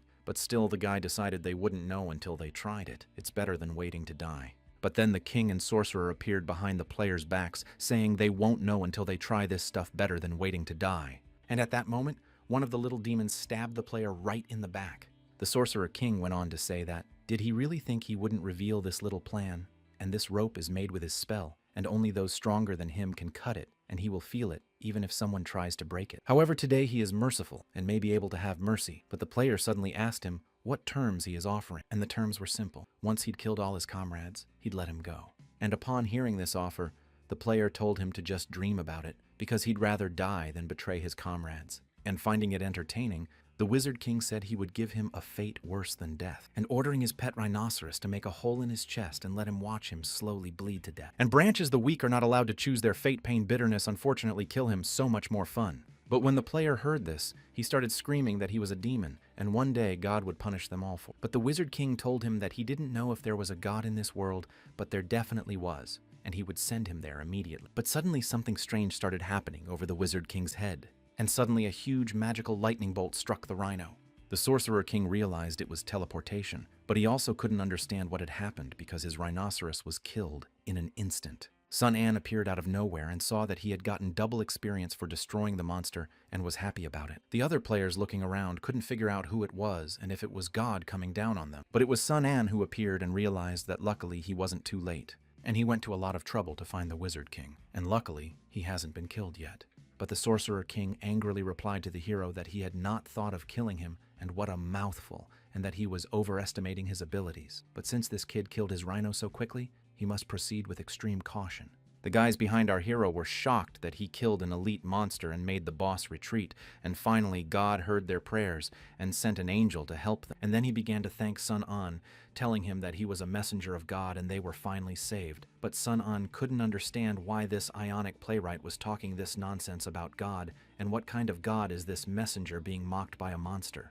And as soon as Sun An told that guy that they had seen each other recently, he immediately froze and couldn't understand if they knew each other. But when he got closer to him, he saw that it was Sun An's brother, and immediately he started asking him how he got here, and did he know that they were in danger, and that he didn't expect to see him. But Sun An replied that he was wrong, because the main reason he was here was to destroy the Sorcerer King's Krampus. But the guy suddenly started saying what he realized, and Sun An is actually an angel, and how else would he be able to turn out not to be an outsider? And it's all thanks to Genji's abilities. A little earlier, Sunan had shown the NPC ghost pictures and the guys asking her how about it. And showing her the phone, our hero started telling the NPC that countless other handsome men are stored in this little box, and she can look at them whenever she wants if she wants. He'll give it to her, and she'll give it back to him. But the NPC girl told the hero that they can't talk, and it's the same as if she were alone. But Sunan suggested that he introduce her to the main handsome guy, because he can use Bach to let her talk to him whenever she wants, and somehow he thinks they're perfect for each other. And then she reached out her hands and took the phone and told the hero that she was okay with it. But now he realizes that Jeju will be in trouble. Well, once he turned his head, he couldn't figure out what was going on. Because when he looked at the Sorcerer King, he saw that he started summoning some huge magic and saying that the enemy is now right in front of him, and they managed to chat offensively. And what is more important is that Sun An should not look down on him, because they will all die soon.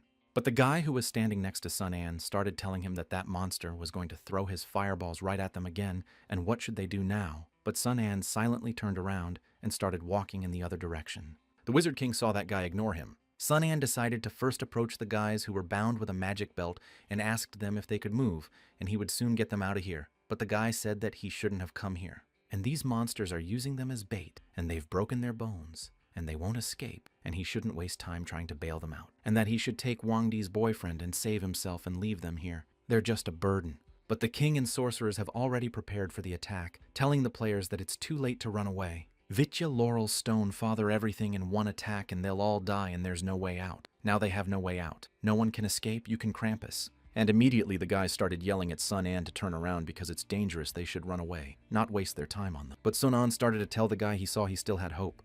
The Sorcerer King standing behind saw that his orb was close and now they would all be corpses. But Sun An turned around and said that they just didn't have the guts to deal with that demon yet. And as soon as he dissolved the Demon King's attack, all the players went into shock.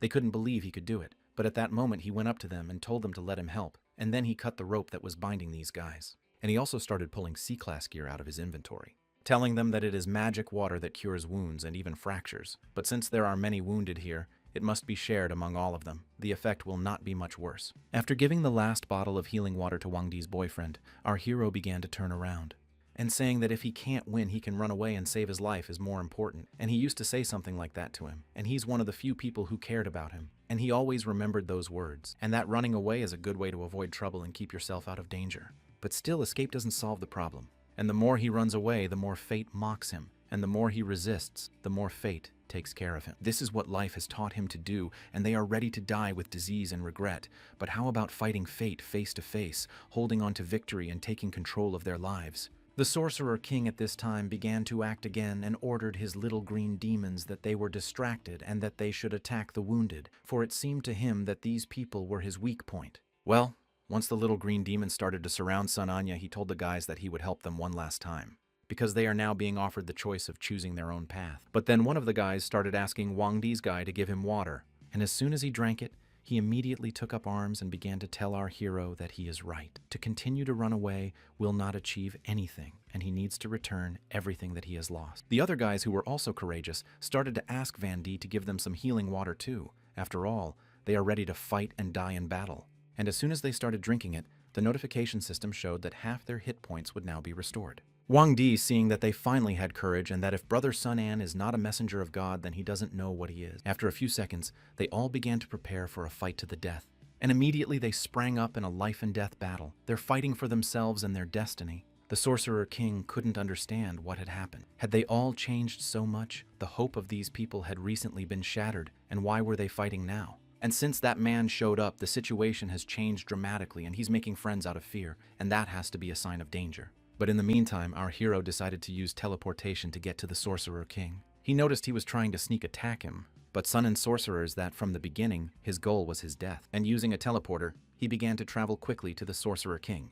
Well, as soon as he swung, he saw that the Sorcerer King had disappeared and found himself right on top of him with a magical fireball. And the Sorcerer King realized that no matter how fast he was, his teleportation was times faster and that he had missed the attack and now it was his turn to strike back. She, as the same hero, realized that he can teleport. Only up, down, left, right, forward, and back, and his advantage is fast but predictable. And as soon as the Demon Hunter skill and the tenfold damage multiplier was activated, the Demon King felt the full force of our hero's strength. And as Sunan got to his feet, he realized that everything was ready. Other players fighting the monsters started asking Sun An if he was okay because he had a low level, but other players realized that it is not worth it because it is shameful to lose just because of the difference in level. Well, at that moment, the guy with the red hair hit the monster in his head, and then he started soaking his weapon, telling the monsters he couldn't kill him. Makes him several times stronger, and as soon as he destroyed the last monster, all the players started to see a notification window announcing that their level had been raised, and they realized that they had won. Some players looked at their weapons with admiration because they had risen as much as 8 levels, and before that they could not swing beyond the 19th year. But then they decided to check on the other guys to see if they were awake, and when they came up to them they saw that they had started to come to their senses and said that everything was fine, and they only remembered being hit by something. At the same time, Sun An approached the Sorcerer King and began to ask him, why are they able to break through the dungeon boundary? But the Sorcerer King started laughing loudly and saying that, is he still trying to learn a little information while he doesn't remember? But Sun An realized that even if he doesn't do anything, he is suffering from the poisoned knife. Sighs heavily the Sorcerer King that if he thinks he's dealt with him and it's all over, then they're not even pawns. And they're here as a scout to locate the troops, and the best part is ahead of them. But Sun An couldn't understand what troops he was talking about. On the Sorcerer King saying the last 2 words were that it was an alien invasion. And at that moment, the other players noticed that their lava began to flow across the ground and huge flames began to appear, because the Wizard King wanted to take everyone with him to hell with his queen. And as soon as the King of Sorcerers was destroyed, our hero thought about those words, alien invasion, and what it could even know. He did not realize that the war with the rejection of demons has already begun. But now it was too late to think about it, and they had to get away from this place. But Sun An was not sure if that trick would work or not. The players were running in different directions and couldn't figure out which direction the exit was now because everything was on fire. And the flames were so intense that you couldn't see anything within a few dozen meters. And even though they realized they had finally escaped and defeated the monsters, they still didn't know if they could get out of this place. Come on. At that moment, Sun An appeared out of the flames and started telling the players that he had a solution. And then, somewhat unreliably, he still hopes that they will believe him, and it is necessary that they tread the ground with the same frequency, and the faster, the better. But the players couldn't figure out what he really wanted them to do and hoped he wasn't joking now. But one of the guys trusted our hero and said that if he had to say anything, he would do it without a word. Other players also started saying they trust him unconditionally and they believe he'll get them out of here. And that now they'll have to follow his lead because they have no other choice. But they didn't realize if it would really help or if after this experience it might. But Sun An noticed that the rhythm was a bit erratic and he started telling the guys to keep a steady pace. But still the flames were getting closer and closer and the players were getting nervous about what to do. Sun An insisted that you don't panic and get rid of it because you're almost there. And at this point, there was a system error that says that monitoring of anomalous signals in high-intensity frequency range and error detected temporary exclusion from the game. And the same players realized they're fine. Not now they're on fire, but they can't burn. And the fact that the temperature didn't feel like the flame didn't even exist. Sun An realized that it wasn't that the plans didn't exist, but that they were temporarily excluded from the game and couldn't touch the real objects. If you consider the game as a whole, it has its own frequency of functioning, and they modeled the changes in frequencies. So the system erroneously went this error and temporarily suspended them. Increasing the number of people can extend the time of action on. It will take no more than 1 minute. And tell the other players that they won't be in this state for long, and they should hurry and find an emergency exit. Well, that's when the Zaijun shout was being sent out. And on the lower level, she started yelling to the players that they were safer there and there was a way out and they should hurry down to them. The Monkey King was protecting Zaijun from the huge lava flows, and he also couldn't understand if the image of the volcano was from above. When Sun An heard that, he was glad that she had helped them out, and they should move in that direction, because from the sound of it, they were now not far from Zaijun.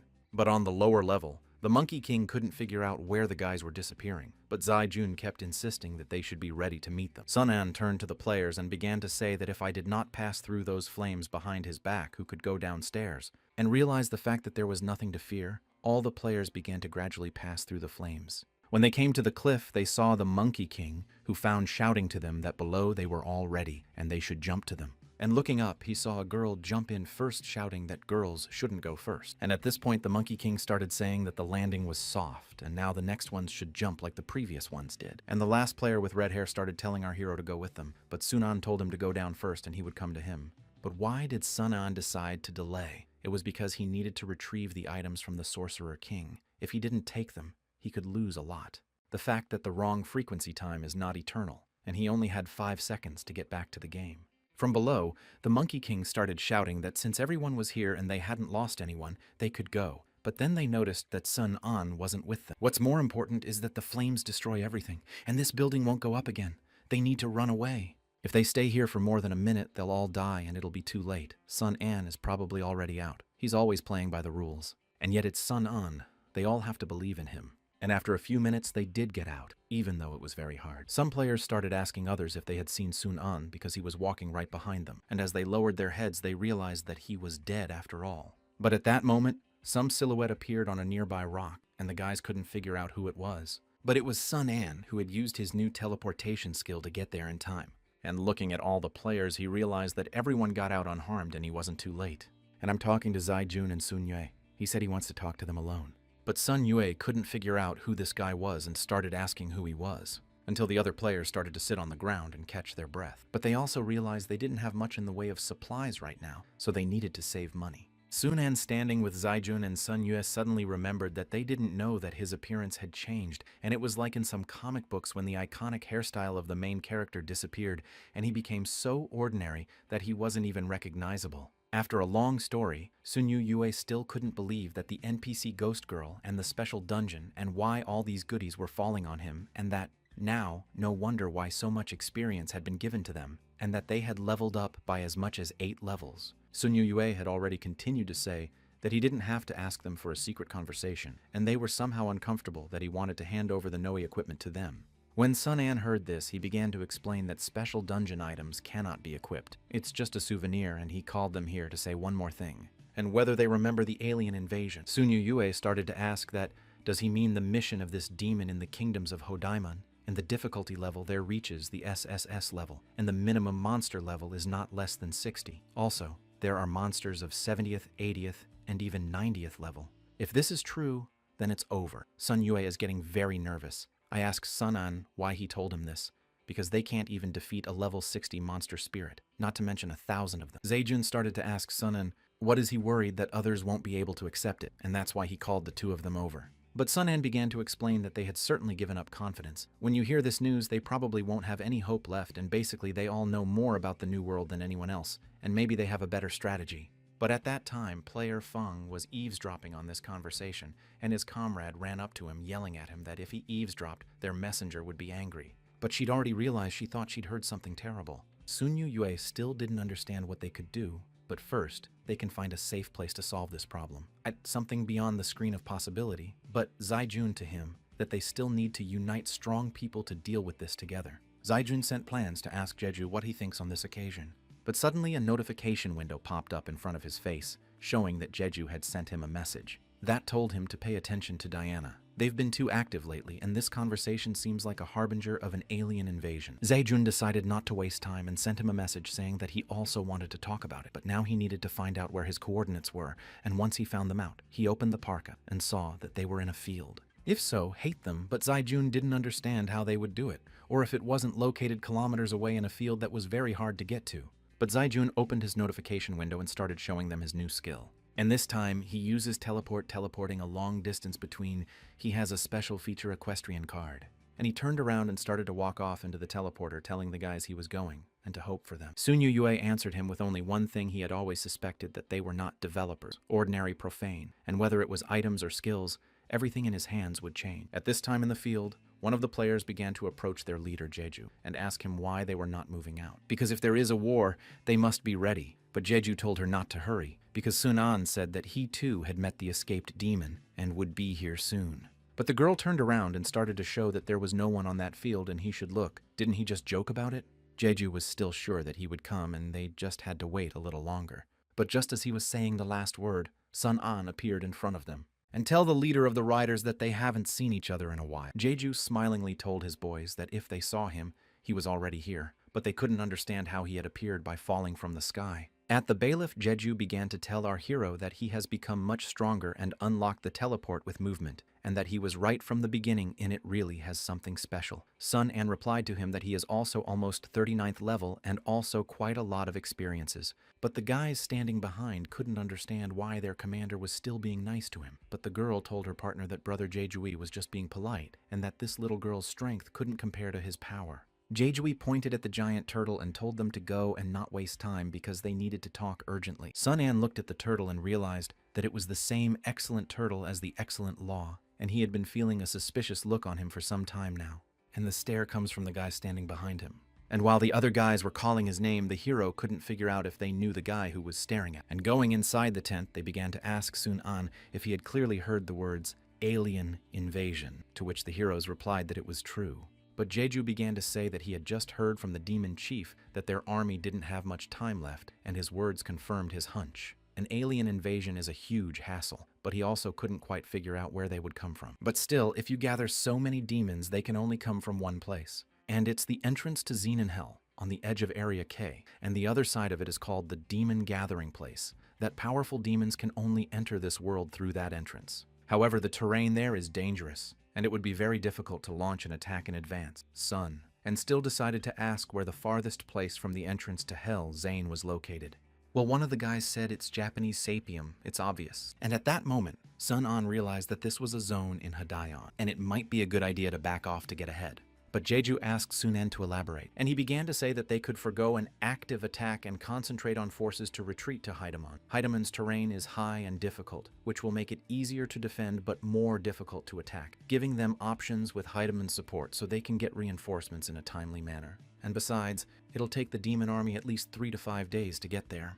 And that equals more time for them to upgrade and modernize their equipment. And hearing this, Jeju thought it was pretty reasonable. But all in all, 30 days to group an army of demons and 5 days to advance the army. If they are well prepared, they will be able to fight demons of level 60. Our hero has realized that there are only 35 days left, and now that Jeju is in charge, there will be no problems. But for some reason, he always has a feeling that the time left is not much longer. But suddenly, a deputy came into the tent and immediately said he didn't agree with the plan. And firstly, he doesn't trust Sun-an, and secondly, the battle situation is uncertain.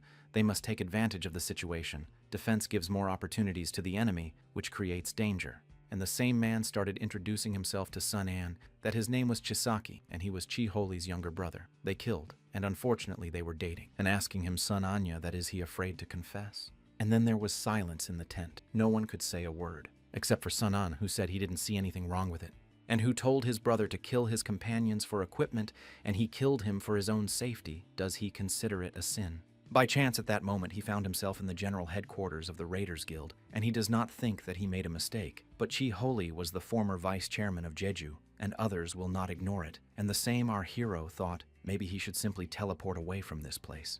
But suddenly Jeju intervened in the conversation, telling Chisaki that they had already discussed it and shouldn't bring it up again. Chi-Hol was untrue, and secretly killing players for equipment is contrary to the original purpose of the Riders Guild. The only one to blame for this is his negligence in hiring people, but not Sun-an's. Chisaki, on the other hand, replied that he was still his brother, and besides, the enemy right in front of him to take revenge would be quite natural. Jeju decided to ask in him that isn't their kinship ties very strong. Chisaki replied that he was not mistaken. His take is indeed a scum deserving death, and hearing this conversation, Sun-an realized that once again the same Charman cannot, and so long know about what happened. But Chisaki went on to say that he relied on his strength given to him by self-training. He was always bullying even his younger brother, and only got worse when he acquired new skills, and he despised him with all his being, feeling pain and hatred. But it doesn't matter now. Revenge is just a convenient excuse. And tapping his palm on the table, Chisaki asked Jeju that he had one request and hoped he would accept it, and he's going to challenge Sun-an right now. And then the other guys at the table started saying they'd watch it. But Jeju started to ask why he wanted to challenge him, and Chisaki replied that as he had said before, he didn't trust him. And the battlefield will tell of his power, but he doesn't believe his power, and he has special status or special gear. He doesn't like it if a rider is commanded by an incompetent person, and since they appointed her deputy, it is his responsibility to make him realize what is going on. And as soon as the head wanted to say something, Sun-an interrupted him, saying it's okay, he accepts the challenge. And he understands what's going on is very important, and he's obsessed with the offense, and he's probably confident in his offensive abilities. But why don't they play offense and defense now? And as soon as the guys heard, they were immediately horrified. Sun-an began to explain that he could attack any way he wanted, and he was already in charge of the defense, and as long as he was doing damage, then he was winning. And to keep the peace and prevent the raiders from losing another deputy, he will not use a weapon. Hearing this, Chisaki thought it was Chisaki herself and that he would pay for it. And turning around, Chisaki began to walk away, saying that they would meet downstairs and that he mustn't think of running away. Jeju thought about how things are getting interesting right now. A little while later, the guys are already gathered outside, After all, they heard that someone wants to fight the deputy, and knowing their deputy, the battle should be interesting. But suddenly, a guy came up to the commander and said that Sun An didn't have any equipment, and he wanted to borrow the men. But the commander said it's okay. He seems more than willing. And so they have already met and begun to prepare for battle. Chisaki, before the attack, started saying that he didn't even prepare his armor and why he keeps looking down on people. But Sun An replied not to worry about it and was already starting to attack. And at that moment, Chisaki began to use his skills and huge fire beasts appeared near him.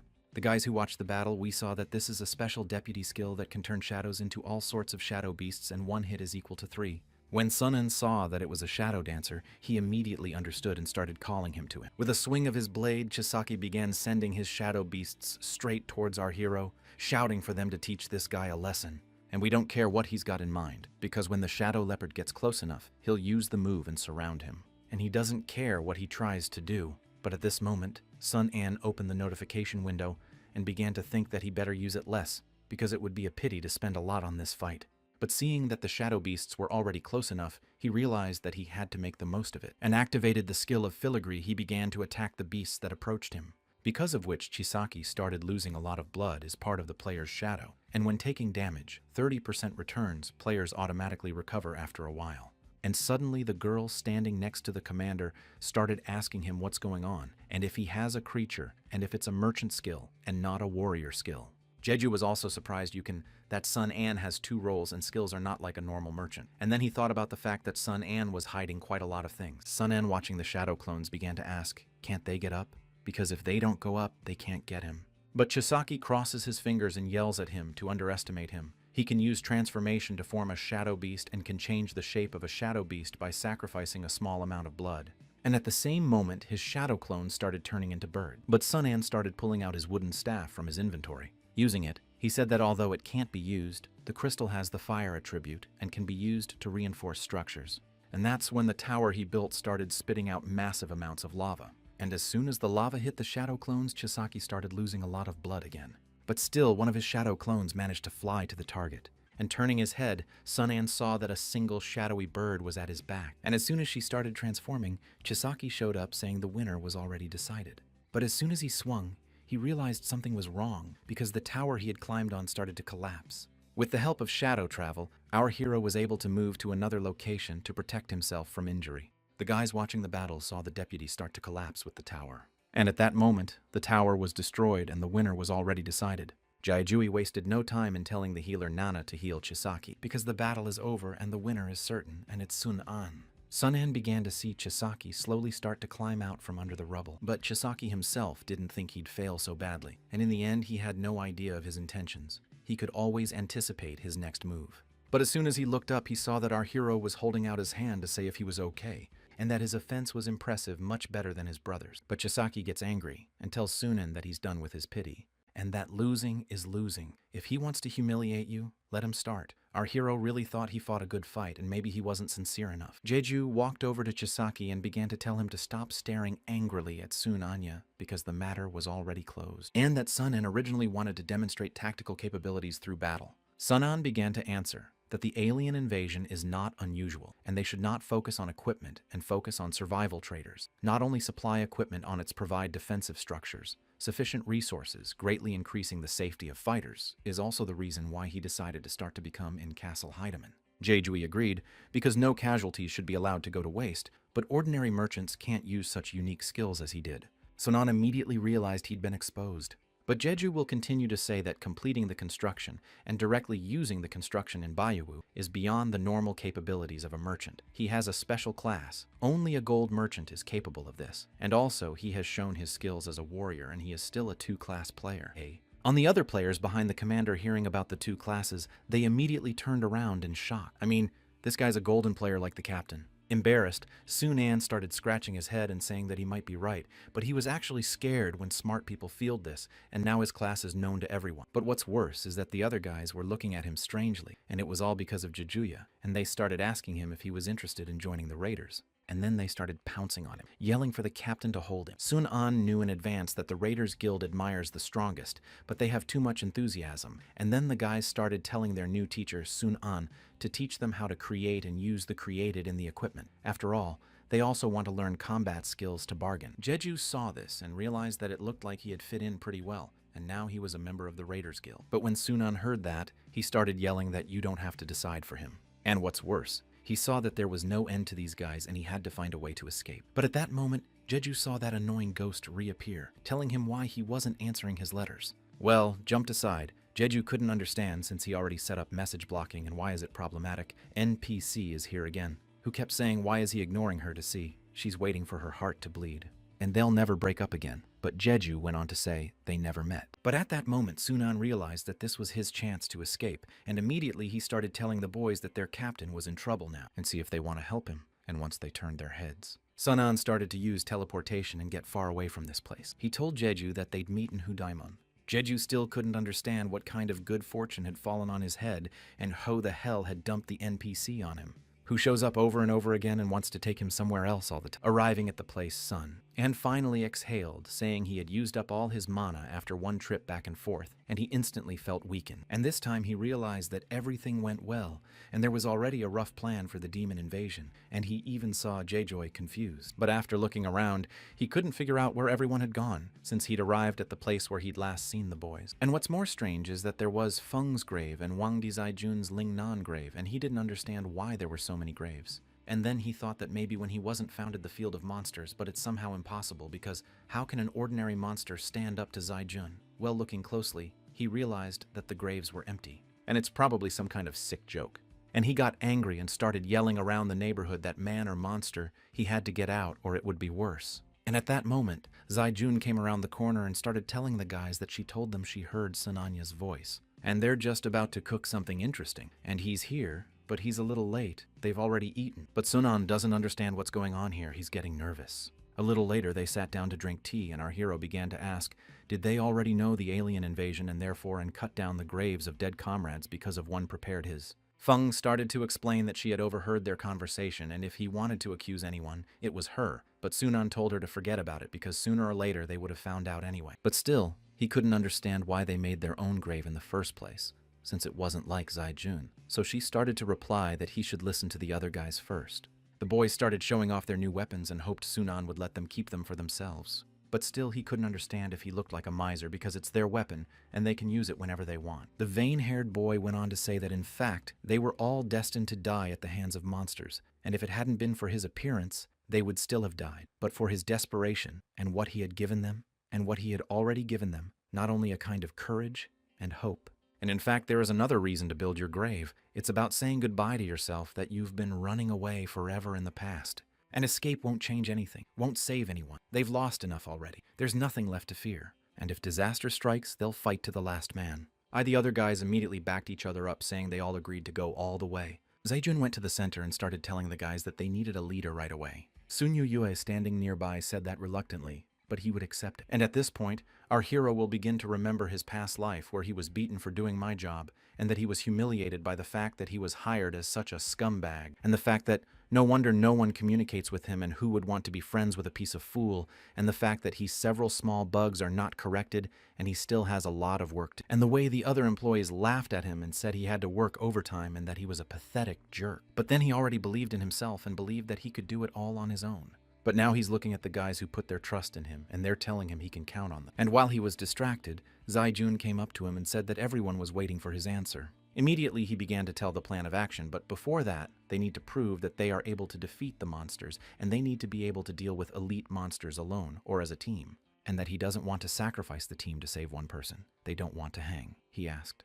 The guys immediately started looking at each other and realized he was right. Sunan realized that they needed more fighting power to counter the alien invasion, but daring without real strength or his experience would only lead to death. Zaijun started to ask Sun-an that he didn't think it would be difficult considering their situation, but he couldn't understand if they couldn't fight before this. If it's difficult, it's worth giving up early. But when the guys heard that, they said they weren't going to give up. If he showed them the monster, they'd prove otherwise. As soon as Sun-an heard that, he started opening his inventory, and delivered, he started telling them all to put them on their hands. Then they have to tie them together several times between each other, so they are all together. Sunyu Yue realized that did he really want to use the unification of the group, and he remembered. This way their boss canceled the very personally, but Sun-an kept the original when he made the program, so everything's fine now.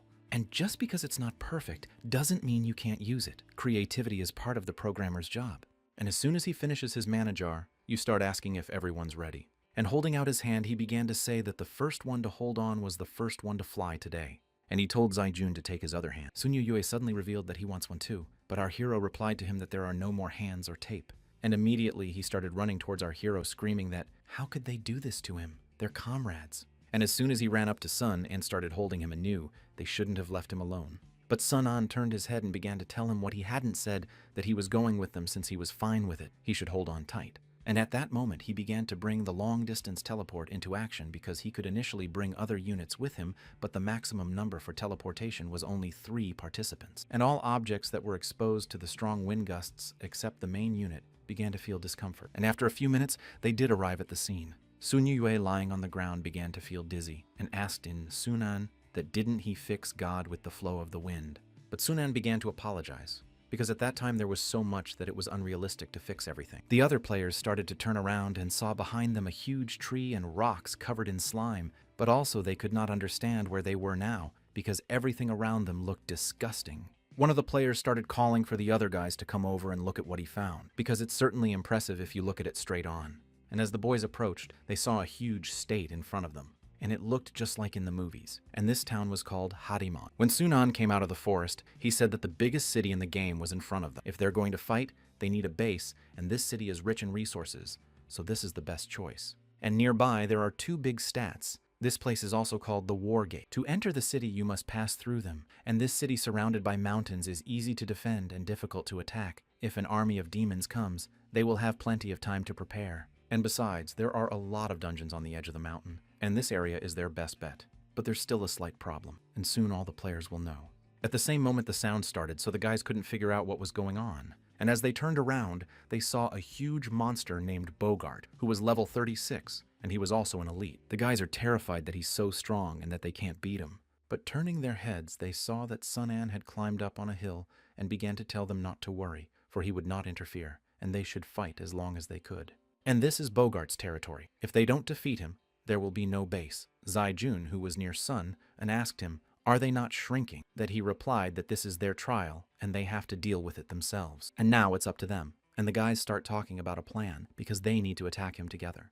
But at that moment, Bogart sneezed loudly, and his green snot flew straight at the players. And once it reached the players, some realized they couldn't breathe anymore. Sun An watched the situation and hoped that the boys wouldn't let him down. Sun Yue, who was behind a nearby tree, realized that his snot had done a lot of damage, and some players were shocked by what they saw and couldn't recover enough to keep fighting. But Bogant slowly approached the guy who was lying on the ground and yelled back at him not to come any closer. Sun An looked at the guys and realized that if they can't even kill this monster, one of the weakest monsters since he is not going to defeat the demons, it's time to save them. But Zaijun started yelling at Finger to use his skills and get rid of the slime. Because that monster hates cleanliness, and his stickiness decreases with water so he can save his comrades. And if he doesn't, he's in more danger, and they believe he can do it. But the guy looked at you, at the horrible monster that was in front of him.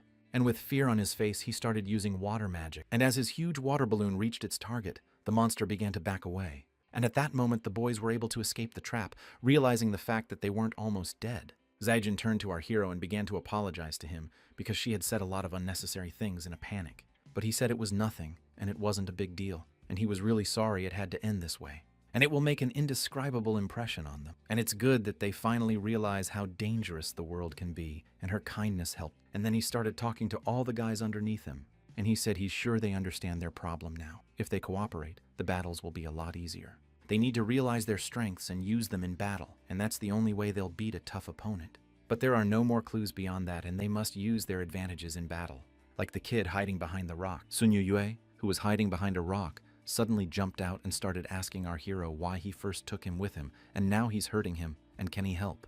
But at that moment, his notification window lit up, and his hidden aggro skill was activated, causing the monster to immediately start paying attention to him. And as soon as he shut the monster down completely, it started running after him. And then the other guys realized this was their chance to attack the monster. The red-haired guy started telling the other guys to hurry up and try to distract the monster, and the rest of us should follow. But as soon as the monster turned around, the notification window showed that his target had changed, and he started paying attention to other players. And as soon as he took a huge tree and started swinging it, the players saw it and started ducking in different directions. And after a few dodges, they began to respond to the monsters by attacking him. Feng stood behind her with her pup and began pulling supplies out of her inventory. And Sun Yue, who who was running away from the monster earlier, realized that it was unrealistic to stop that monster. Zaejun also looked at the situation and realized that they had done it. Sun-an stood on the hilltop and thought about what he thought was the most interesting thing ahead of them. And, apparently the situation is, Brother Nan will be more the head of a large group. Their fighting style is suited to go in front of Wu Wan-di, and as a result the girls' good blade will not be scouts. Although the merchants do not have the same combat power, Feng can use items combined with her thieving. She may be part of a special group.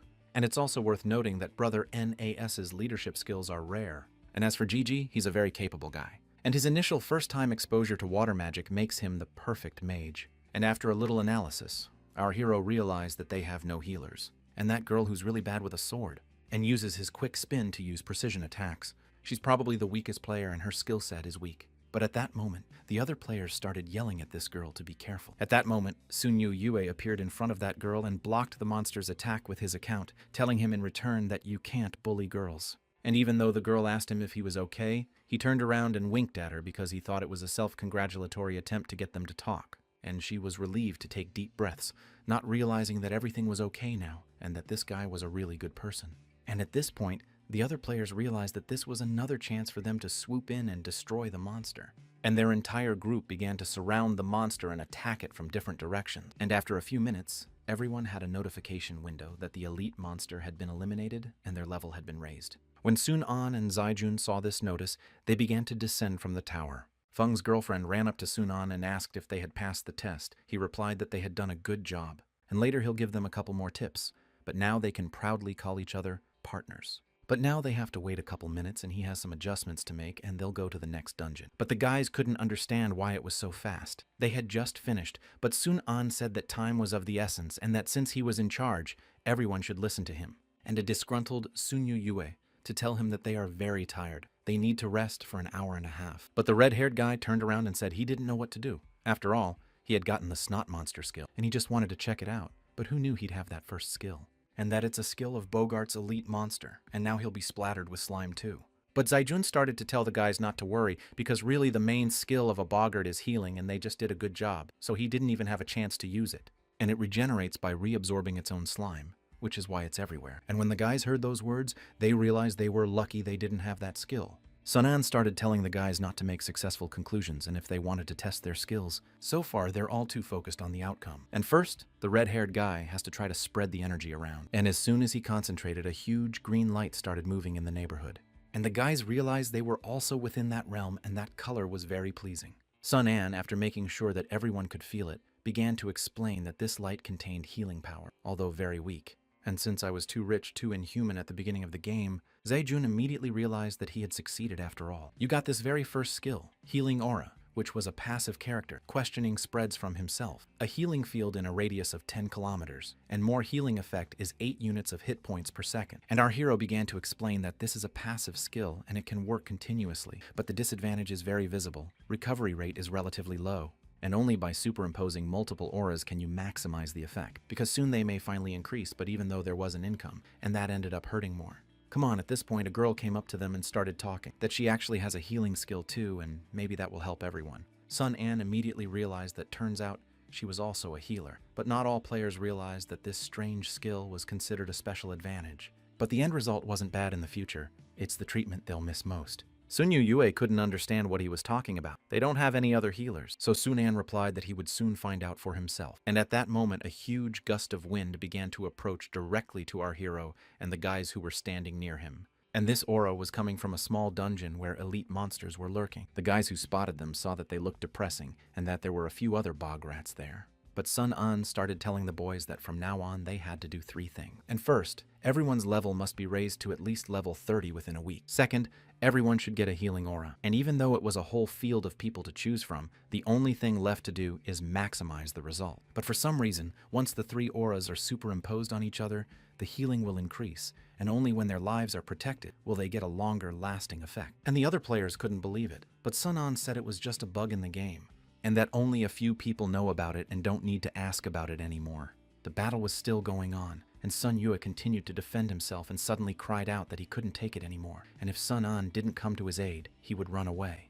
But Sun-an replied with a smile on his face that he shouldn't worry because he's already there. And Brother Wang, I am not 3, will be in charge of the front line and follow Sun Yu Yue to understand defense skills. Cheer Wang Di Yi Xiao Su, later they will be in charge of attacks, but now they must learn from Zai Jun how to find the monster's weaknesses. And the other 3 will follow him, and he'll teach them special tactics. But suddenly Sun Yue shouted that it's not fair. Why does he only have men on his team? And if Sun An has a grudge against him, if he doesn't add a girl, he'll refuse. But Sun An's only response to him was to give him a set of first-class armor. And immediately his eyes lit up, and he began to say that since Sun An was their leader, he would keep his opinion to himself, and the brothers would follow him from now on, and they would now show this monster. And some time later, they met the boss of a level 40 ruler. Zai Jun started shouting to the guys to be careful. After all, this skill that knocks out HP to strengthen the attack, and everyone should move away from the affected area. But someone showed up Sun An and said it's okay, they can't give it to him, and they should listen to his next third demand. Maybe they were unhappy and helpless before, and maybe there will be more difficulties and obstacles in the future. And from now on, he's asking them all to fight with all their might and try to survive the chaos. And he won't let the team die for all intents and purposes. And the boys, inspired by these words of the commander, rushed into battle shouting that they will not die so easily and should not be underestimated. At the same time, something strange was happening elsewhere in a secret cave, and a lot of players were mining valuable resources with all their might. One of the players approached the deputy and said hello to him, and the vigilante started saying that he heard he found one special mine of magic crystals and he should show him the way because he doesn't have much time. And he turned around and started to show them that they had to go forward now. But the other workers watching them couldn't understand what she was doing here because it's the famous star coin lily, and doesn't he want to take control of this mine?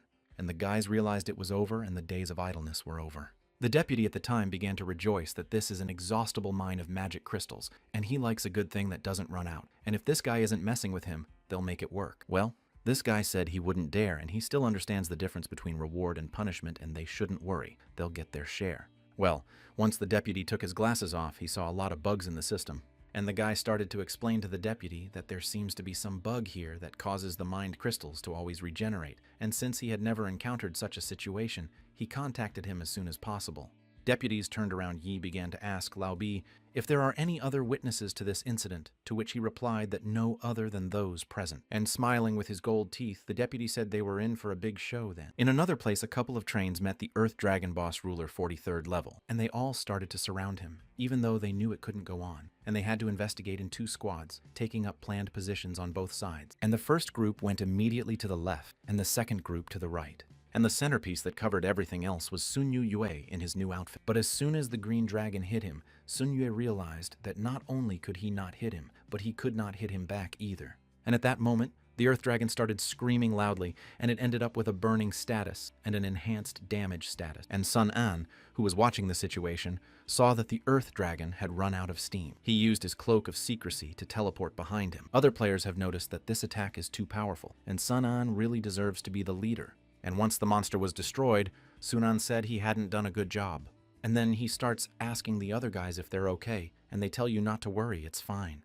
And as soon as they put down their auras, their wounds immediately began to heal, and one of the guys said that even if they were hurt, they'd be okay. Another guy started telling Sun An that they can start collecting magic crystals because they don't have the strength to endure anymore. And they have to try, because they can't embarrass themselves in front of the leader.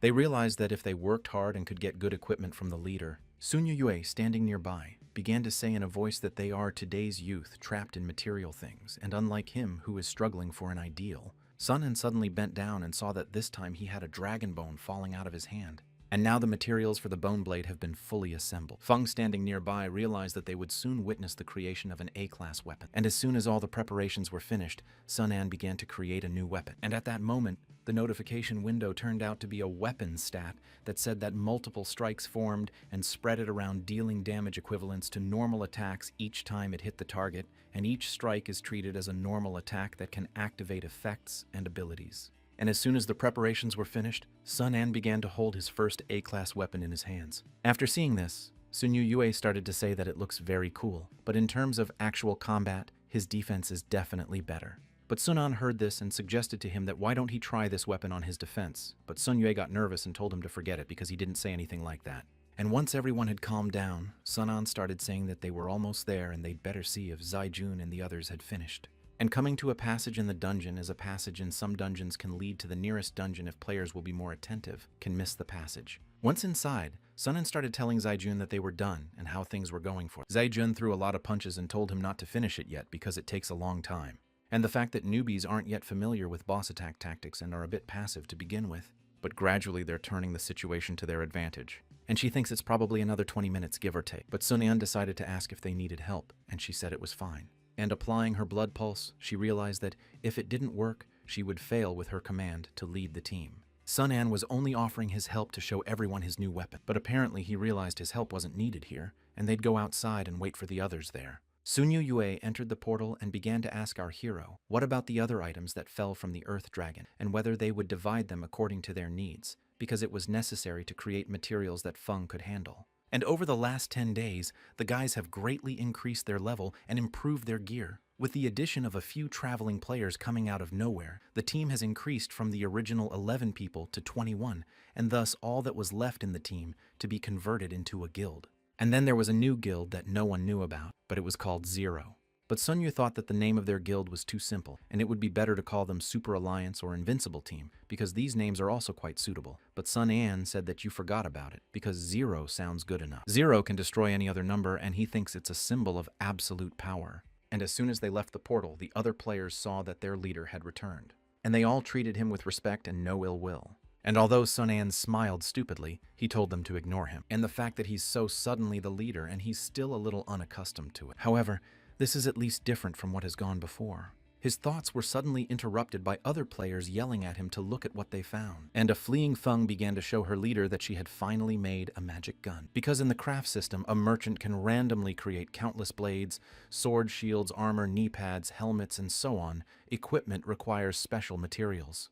But there is one of the most special equipment. Even if you have the necessary materials, the probability of creating it is only 0.1%, which is equivalent to 1 unit of special equipment per 100,000 units, and other crafted items is the magic gun. Sonan didn't expect her to make a magic gun when he saw this, to which she said it took her 9 days to do it all. The other guys couldn't believe their own eyes that such a weapon really exists, and that the developer Sunyu Yue didn't even know about it, and the fact that it's called cheating. They didn't realize how close they came to creating it. To hear these words, Sunan replied to the boys that wrong on the sources of his power also lie in his rarity. If it weren't for Feng's 4-leaf clover blessing, he's afraid even his gold merchant wouldn't be able to handle it.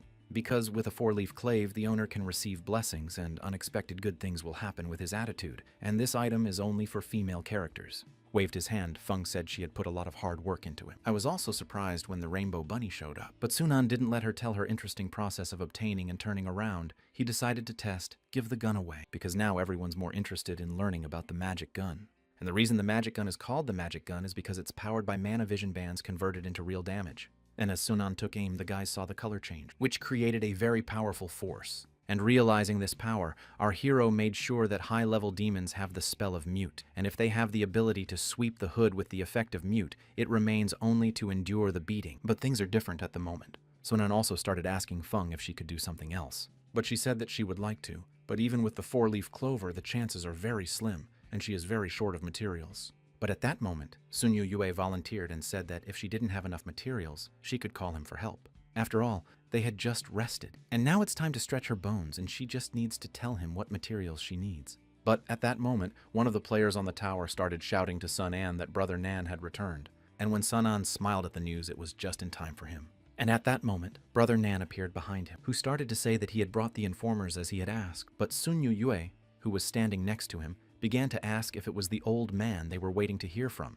and if grandfather had the services to be a scout. As soon as the old man heard these words, he hit Sun Yue on the head several times, and Brother Nan said he was wrong because this old man was not a snitch. At that moment, the old man pulled out his weapon and waved it around. Sun An realized that this grandfather is probably a master at his craft. After all, Sun Yue wears such thick armor that it's still hard to break through his defenses. But at that moment, the grandmother standing next to the old man started pulling his ears, shouting that he was showing off again and that he couldn't behave. But suddenly Sun An noticed another guy hiding in the grass and asked what about him. The red-haired guy came up to him and started pulling him out by his clothes, asking him what he was doing there. And once he's all the way out, you start shaving leaves off his clothes and say he doesn't have to hide now. And he apologizes because it's an occupational deformity. If he doesn't hide anywhere, he doesn't feel safe. And he's also better known as the messenger old friend Nan Ah. and he knows about everything and everywhere. Sun An started to tell him that he should have been warned why he was called. But the guy started to put two fingers up and say that if they know it's nothing more than just news, and here are two they'll be interested in. But they have to choose which one they want to hear first. And one of the news stories is about demons, and the other one is about bugs, and they have to choose which one they want to hear first. But the guys who heard those two sentences got nervous. But Sun An had a serious look on her face and said he wanted to discuss first. And the guy started to explain that they say there's an anomalous celestial phenomenon in the area, and a lot of monsters that for unknown reasons became stronger and caused the deaths of many players. And based on his investigation, there's a gateway to the demon underworld that's very likely where it happened. Sun An heard this and wondered if the events were taking a turn for the worse, and the demon army was planning to act in advance. Sun Yue, who was standing next to him, also decided to ask about the second story about those bugs. But the guy started to smile and told the guys that he always acted according to the principle of buy one news story, get the second one for free, but he had already told one story for free. Sun An tossed him a bag of gold and told him to be straightforward. And the guy started to tell that the Starcoin Alliance has discovered a limitless mineral location, and they say it's caused by a mistake. They're trying hard to hide the information, and it took him a few days to find out. And Sun An asked the guy how long. He said 10 days. And in addition to Paragenesis, who can endlessly produce magic crystals, changes in other magic crystals will also change the abilities of the monsters in the dungeon. And for all players, it would be better if magic crystals could be produced continuously. However, this is difficult as long as the Starcoin Alliance exists with its profit-seeking nature. And he still has a bad feeling. Well, Sun An turned around and thanked the guy for continuing to investigate the situation in Zone K, and he could come to him if he had any new information.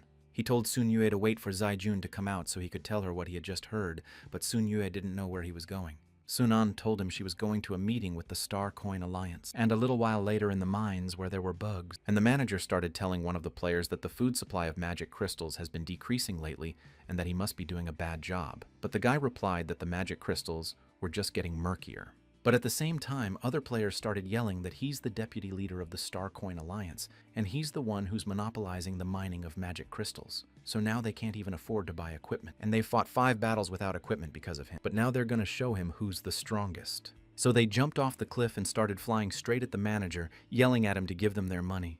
The manager, adjusting his glasses, thought it was insolent of them to attack him so suddenly. Well, at this point, a group of mercenaries began to defend the manager. And after hitting him several times, the attacker bounced away, frightened because he didn't expect to see the mercenaries here. The mercenaries started to run towards the bandits with all their might and chanted that they had come to the wrong place. And after several attacks, the bandit leaders saw that their rivals had left him a chance to retreat. And as soon as they threw a smoke bomb, they started running away. The mercenaries saw that things were bad for them now, because those guys were going to escape. If they succeeded, they would not be rewarded for their capture. But as soon as the smoke cleared, the bandits couldn't understand what had happened because they were quickly tied up and thrown to the ground. Sun Tianxing, who was 39th level, appeared over the horizon and said that the capture was successful. The other guys who were fighting him started telling him not to stick his nose in where it didn't belong. But Sun Tianxing told them that they shouldn't thank him because he appreciated their work. But the guys nearby started discussing that if he was able, Sun Tianxing would have gotten it long ago, and that the guy makes them look weak every time. The manager started clapping his hands, telling them that it was very good, but as I expected from a group of mercenaries invited for a large sum of money, the problem was solved so quickly. The bandit lying on the ground started shouting and calling the manager names that he was a stinker, and it was great to have so much money, and when they got out, they would publicize it for stealing their mine. But the superintendent started laughing and telling the guys to cool their heels, and he treated them badly and unfairly earlier. And since all they're missing is money, it would be nice to make restitution. And as soon as the manager spoke, Sun Tianxing turned off his ability to bind the opponents. These guys immediately started running towards the gold, one shouting to the other that it was all his. When they got to the gold, they started shoveling it into their pockets. The manager, who was standing over them, smiled evilly and said that now that they had taken his gold coins, they would talk about investments.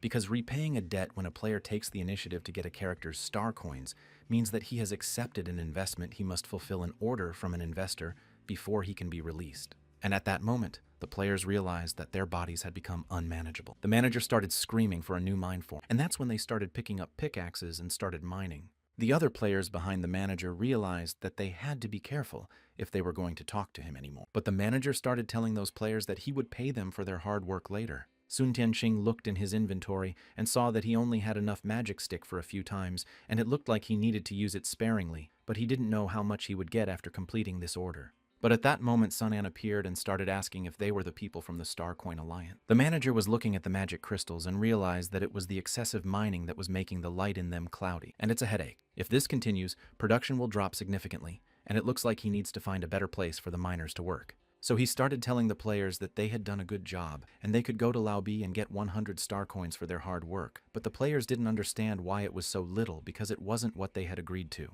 The managers began to explain that they should be grateful to be paid at all if they wanted to be free labor like the others, and some could just say so. Sun Tianxing went up to the manager and said that he didn't want the star coins and would only take the magic crystal. Well, the manager realized that this guy is interesting and he is not only the strongest among these mercenaries, but he doesn't want the money, and after that he will fire the others and leave only one of them. But suddenly they started to turn around because the manager couldn't understand what was going on. Sun Tianxing realized that he had a bad feeling.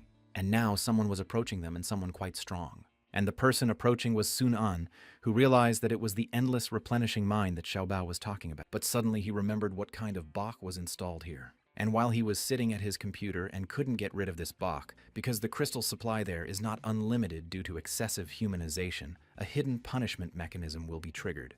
And with the opening of an unlimited source of mining, they must not overdo it and not give in to greed. Otherwise, a man whose heart is not filled with pleasure is like a snake trying to swallow an elephant. But Sun An didn't expect that someone would identify him and find Bug here, and that it would be the Star Coin Alliance. But anyway, he should hurry up and warn people. And after a few seconds, he started walking toward the guys waving at them. The first person he met was the manager, who started asking who he was. But Sun An replied that it doesn't matter. He has important information about this place, and now they are doing a very dangerous thing.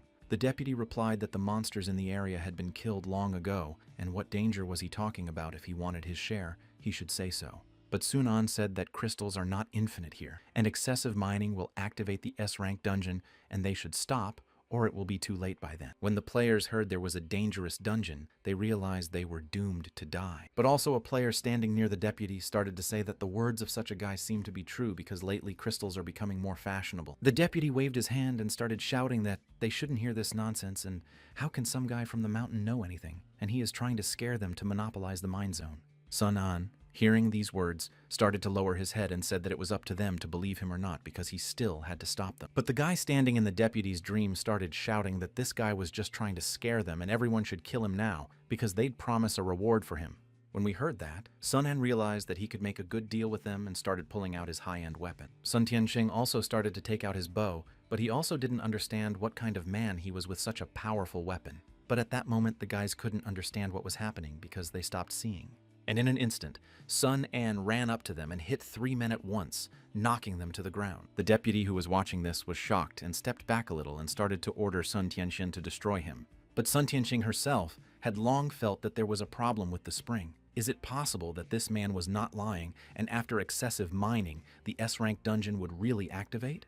The deputy kept yelling for him to shoot already and got a mountain of magic crystals for it. Sun Tianxing, pulling the bowstring, realized that in any case, first he would have to catch him before knowing the answer. Sun An dodged the arrow and couldn't understand because he blocked his opponents with black fog, but how the archer managed to aim and shoot. But at that moment the arrow came back and pierced his leg. And he realized that he had an unusual bow, and the arrows fired seem to have their own sights, and they won't stop until they reach their target. And since he's a long-range player, he has to get in close and hit him at close range. But this time Sun An saw him attacking and started using Fire Mage magic. As Sun Tianxing kept firing, he realized that he was down to his last magic crystal, and since his freedom bow can shoot special arrows loaded with magic crystals according to the excellent properties of the magic crystal, he can also create different shapes and effects. And by firing his bow, he told our hero that he had lost, because the arrow that reached the target started to bind Sun An, so he couldn't move. And as soon as he was bound completely, his skills began to take effect, and the other players realized that they had regained their sight. The deputy who was hiding around the corner suddenly jumped out and started ordering everyone to finish this guy off, and they immediately started walking up to our hero telling him that they were going to see where he was going to run off to.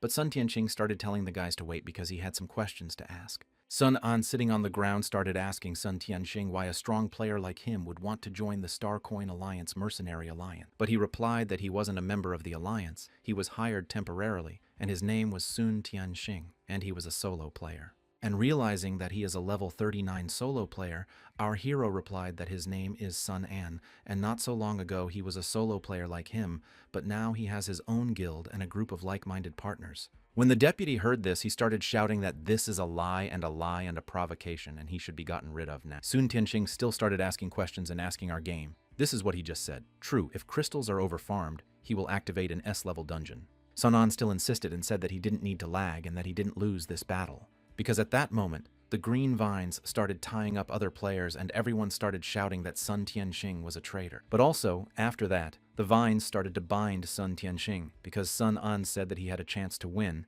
but he made a mistake when he used the tree attribute at the end, and the blessing of the forest allows him to control the appearance and growth of the surrounding plants, including those created by the orb, and pulled out his blade Sun, and started threatening the deputy that if he didn't immediately see all the workers from the mine and stop the work, he would be finished. Well, the deputy started smiling and telling the state hero it's useless and pointless because once his investment ability is activated, even he can't cancel it. And the only way out is to dig up the whole mine, or those men will be locked in there till they die with no hope of getting out. Sun An realized that he had a very nasty ability, but now he had to figure out how to get them there, or it would be too late. But the manager kept laughing and saying that it wouldn't work, because how can he be called a capitalist if he doesn't squeeze all the juice out of the working class? But at that moment, the sound of huge funds was heard, and Sun An realized that something had happened inside. And something was definitely happening inside, because one of the players started shouting that the monsters were coming and dragging him to some other place, but that he didn't want to die yet. And the other players were screaming for help, but it was too late. And those mercenary players saw the horror and started running away. Sun Tianxing stayed in the same place, but he realized that if he was right to stay here, everyone would die. And that's when the deputy realized that he was wrong. And even though the warden was pulling him away from the cave because they had to run away, the deputy realized that his legs weren't listening to him. And what was worse was that Sun An appeared at the same moment and started asking if they were going to escape. And because of the Starcoin Alliance's greed, a lot of people died. Do they really think they can just run away now? But the deputy starts throwing his hands up screaming for the young hero to spare them, because he doesn't need this place anymore, and he's never going back to mining, and he's vice chairman of the Starcoin Alliance, and he can't die. He tried to change Sun An's mind, telling him that if he let him go, he'd come back and tell the representative about him, and he'd give him a third of the proceeds from the charmer, even give him half. But as soon as he agreed to do something with the money and not together, our hero punched him in the face. You said that if he thought that the lost in life could be measured in money, not a bunch of freaks blinded by the glitter of coins. The deputy persisted and begged for mercy for the heroes. But it was all in vain, for Sun An didn't listen to anyone, not even the guy behind him who begged him for generosity. They would never dare to compromise again. But Sun An changed his mind and started telling them to get the hell out of here, because killing them would only get his hands dirty. And as he looked at the portal, he realized that the most important thing now, this underground city, if he didn't go in immediately, the passage might close again. Sun Tianxing, who was standing behind him, started sifting to wait. And then Sun An canceled his skill and said that everyone had left, and he could leave too. And as soon as the branches were untangled, Sun Tianxing decided to ask him if he still wanted to save those people. But Sun An replied that it's a pity, but they can't be helped. And he was only going there for his own sake. The underground city could only be stumbled upon by chance, and it was a source of disaster and opportunity, and a place with S-class equipment, and he still hadn't found the right fourth ability. And in order to protect what he holds dear, he must become stronger. Sun Tianxing took a closer look at him and thought that this was the first time he had met someone so confident, and the fact that he even became inflamed at that moment. Extending his hand, Sun Tianxing asked if he wouldn't mind teaming up with him and going together, so he wouldn't get in the way. But Sun An couldn't understand why he was doing it. To which Sun Tianxing began to reply that he used to be a non-staff player and firmly believed that personal strength was paramount, and he was used to acting alone. And that's why the system gave him the title of nerd. And he spent 9 days and 9 nights in the Luanfeng forest. The rank was given after killing 9.99 and monsters. But as soon as Sun An heard about the 10,000 grand, Sun Tianxing added that his head was swollen from shooting birds. Well, hard work finally paid off, and this title gave him a huge income. Taking a closer look at him, Sun An realized that he looked a bit like him in the past. And as he continued to hold out his hand, Sun Tianxing asked again if he was good enough to be his partner. And as soon as they shook hands, Sun An said he'd try to do the same. But he still had to think it over. It's a level 60 dungeon. Even he wasn't sure he'd make it back alive. But Sun Tianxing started to say that if he didn't realize it, he wouldn't have asked to go. And now, life is like an adventure game. If you want to be the one who wins in the end, you have to grab every opportunity. And that talk is useless. That power is the guarantor of everything. and now they're ready to go where the pool of the undead awaits them. A little while later, they began to destroy every monster in their path. And even though the notification system showed the players that the number of monsters was over 30, they still went on the rampage. And going into a bigger corner, our hero started activating the dangerous player effect, and his attack and strength and damage were increased. And even though he realized that the wave tactic wouldn't work on him, he began to prepare for battle by raising his high-class blade, and activated the demonic execution skill, and started pointing it at the monsters. And at that moment, all the monsters in the area were destroyed, causing Sun An to gain a lot of experience. But as he turned his head, he wondered how that guy was doing because level 60 monsters are not easy to defeat. On the other side, Sun Tianxing kept counting, and on his counter was the 36th monster he had destroyed. But suddenly he was attacked by a huge horde of skeletons and he managed to jump back.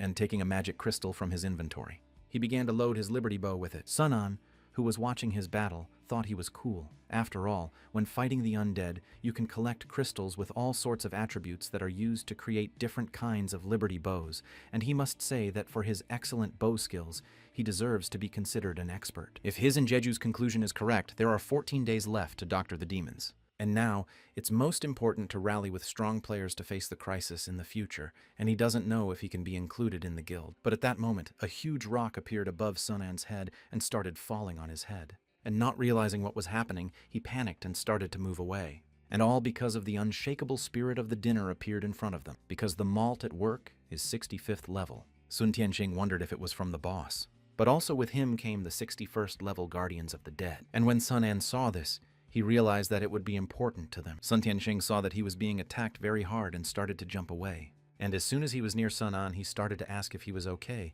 but Sun Tianxing told him he was fine. But Sun An realized that they were facing an invincible legion that summons the ability of the unshakable spirit of resentment, and these guardians are immune to all negative effects. Even his black mist and poison blessing are useless against them. Even though he doesn't exist for only 30 seconds after they disappear, the spirit of resentment can summon 4 to 10 new guards, and fighting directly is certain death. And upon hearing this, Sun Tianxing began to wonder if he had any strategy, to which Sun An replied that he would distract them, and he would find the right moment to attack the tribulation spirits and kill them all at once. And going at once was no easy task. They realized there was another problem. And opening a jar of mana, Sun An said he would soon find out what the problem was. And at that moment, Sun An started using his teleportation and throwing his monster warming powder at the monster. And as soon as the powder reached the monsters, they immediately started to pay attention to Sun An. And Sun An cried out that he was taking them on. Sun Tianxing, watching Sun An's actions, he realized that he was a very hot-tempered kid, but he couldn't understand how he could kill 2 monsters with 1 blow. But opening his inventory, he realized that his partner was counting on him, and he couldn't let him down. He took out a magic crystal and began to prepare for battle, because at this point he realized he couldn't insist on his own. And with the help of the magic crystal, which contains a special light effect and a second 200% undead deterrence effect, also suitable for creating A-rank weapons with the light attribute, and that his reward for passing the Shining Shrine in a level 39 dungeon should help him. But the stronger the item, the more it's introduced, the more it's needed at a critical moment, and now it's just to take down such a monster. Sun Tianxing drew his bow and started shooting a huge bright yellow color, and in just a few seconds, the monster felt the full force of it. But at the same time, nearby Sun An continued to fight the monsters. Well, Sun An saw a bright light and realized that his partner had done it, because just like he asked, the guy took down the monster with 1 punch and they won. But that's what Sun Tianxing thought, because Sun An knew it wasn't over yet and started shouting to the guy that they weren't done yet and he should dodge right away. Sun Tianxing turned his head around and realized that the monster wasn't dead yet. And as soon as he turned his head completely around, you saw that Sun An, using his teleportation skill, started attacking the monster with his instant execution and yelling at his partner to run away. But after his attack, he flew away because he realized that the monster had a counterattack. And now that they were on Earth, they couldn't figure out what to do next. Sun Tianxing ran back to his partner and saw that he was bleeding from his stomach. Thank God the wound was small, and that he had just reached level 42 and had regained all his health. But he didn't realize that he could have predicted that the damage would be so great and take away half of his health. Sun Tianxing jumped aside and started to say that he didn't know if he could kill. But as he drew the bowstring, he began to prepare to attack with his gold crystal, mountain crystal, and earth crystal. But all his attacks simply flew through his enemy. And then he realized that he was in a bad situation because he couldn't even damage that monster. Sun An started to get to his feet and explained to the guy that when she activates the immunity, she can't do damage, and when he launched the death blow, the ability was already working, but his partner couldn't understand if it was the same with the Guardian of the Dead she summoned. But Sunan went on to explain that it was more serious than that, and with the mind immunity ability, she could resustain her astral body for 60 seconds, ignoring damage control, and greatly improving her summoning ability, and that she's getting stronger again now and the monsters were too powerful before. But what's worse is that Sun Tianxing couldn't figure out how they would fight, but Sun An replied that they wouldn't fight this time. And now they should run far away for the 60 seconds she's not vulnerable. And as soon as they were about to run away, the notification system showed them that they had to wait another 30 seconds for their teleportation to work. But there was also the problem of the 9 monsters they saw that didn't give them a chance to respawn.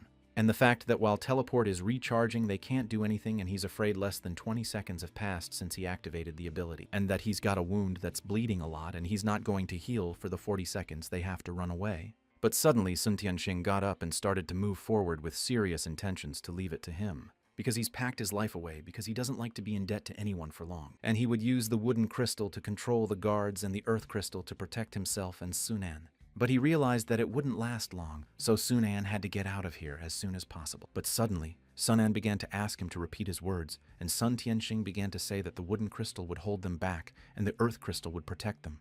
And hearing this again, Sun An came up with a plan and started telling his comrade to start beating him up, because it would be the same as when he used the crystal with the tree attribute to attack him. And as soon as Sun Tianxing realized, he started to turn towards the hero and says that he's an amazing man, and since he's asking him to trust him this time. And as soon as he threw a few blows, the tree goddess appeared using her blessing. And in that very spot, huge tree roots sprouted up and lifted the boys into the air. And once they were up there, the guys realized that it wouldn't stop them for long. But Sun Tianxing saw that our hero didn't take care of himself at all, and he was on the verge of death and asked him to shoot him, and that he wasn't afraid that he might actually kill him. But Sunan raised his hand and gave him a thumbs up, which meant that everything was all right now. In the south, his partner was surprised that he trusted him. He'd never done that before. He was a solo player. But Sunan was 100% sure that he was really like him in the past. He didn't rely on just anyone and only believed that strength was the most important thing.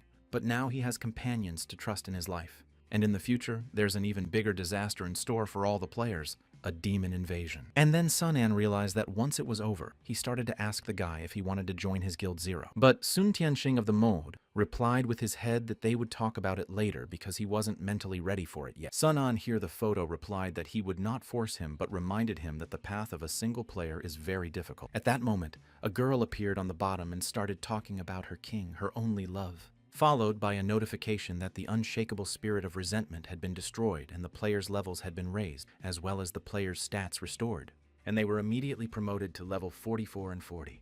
And also a notification window appeared in front of Sun An, saying that the player could take this ability, and that it's extremely useful in the game, but there's one thing. If he encounters real monsters, the dead man's astral body is neither hot nor cold, and he's realized that this ability doesn't work for him. Well, the scepter may not be S-class, but A-class is also useful.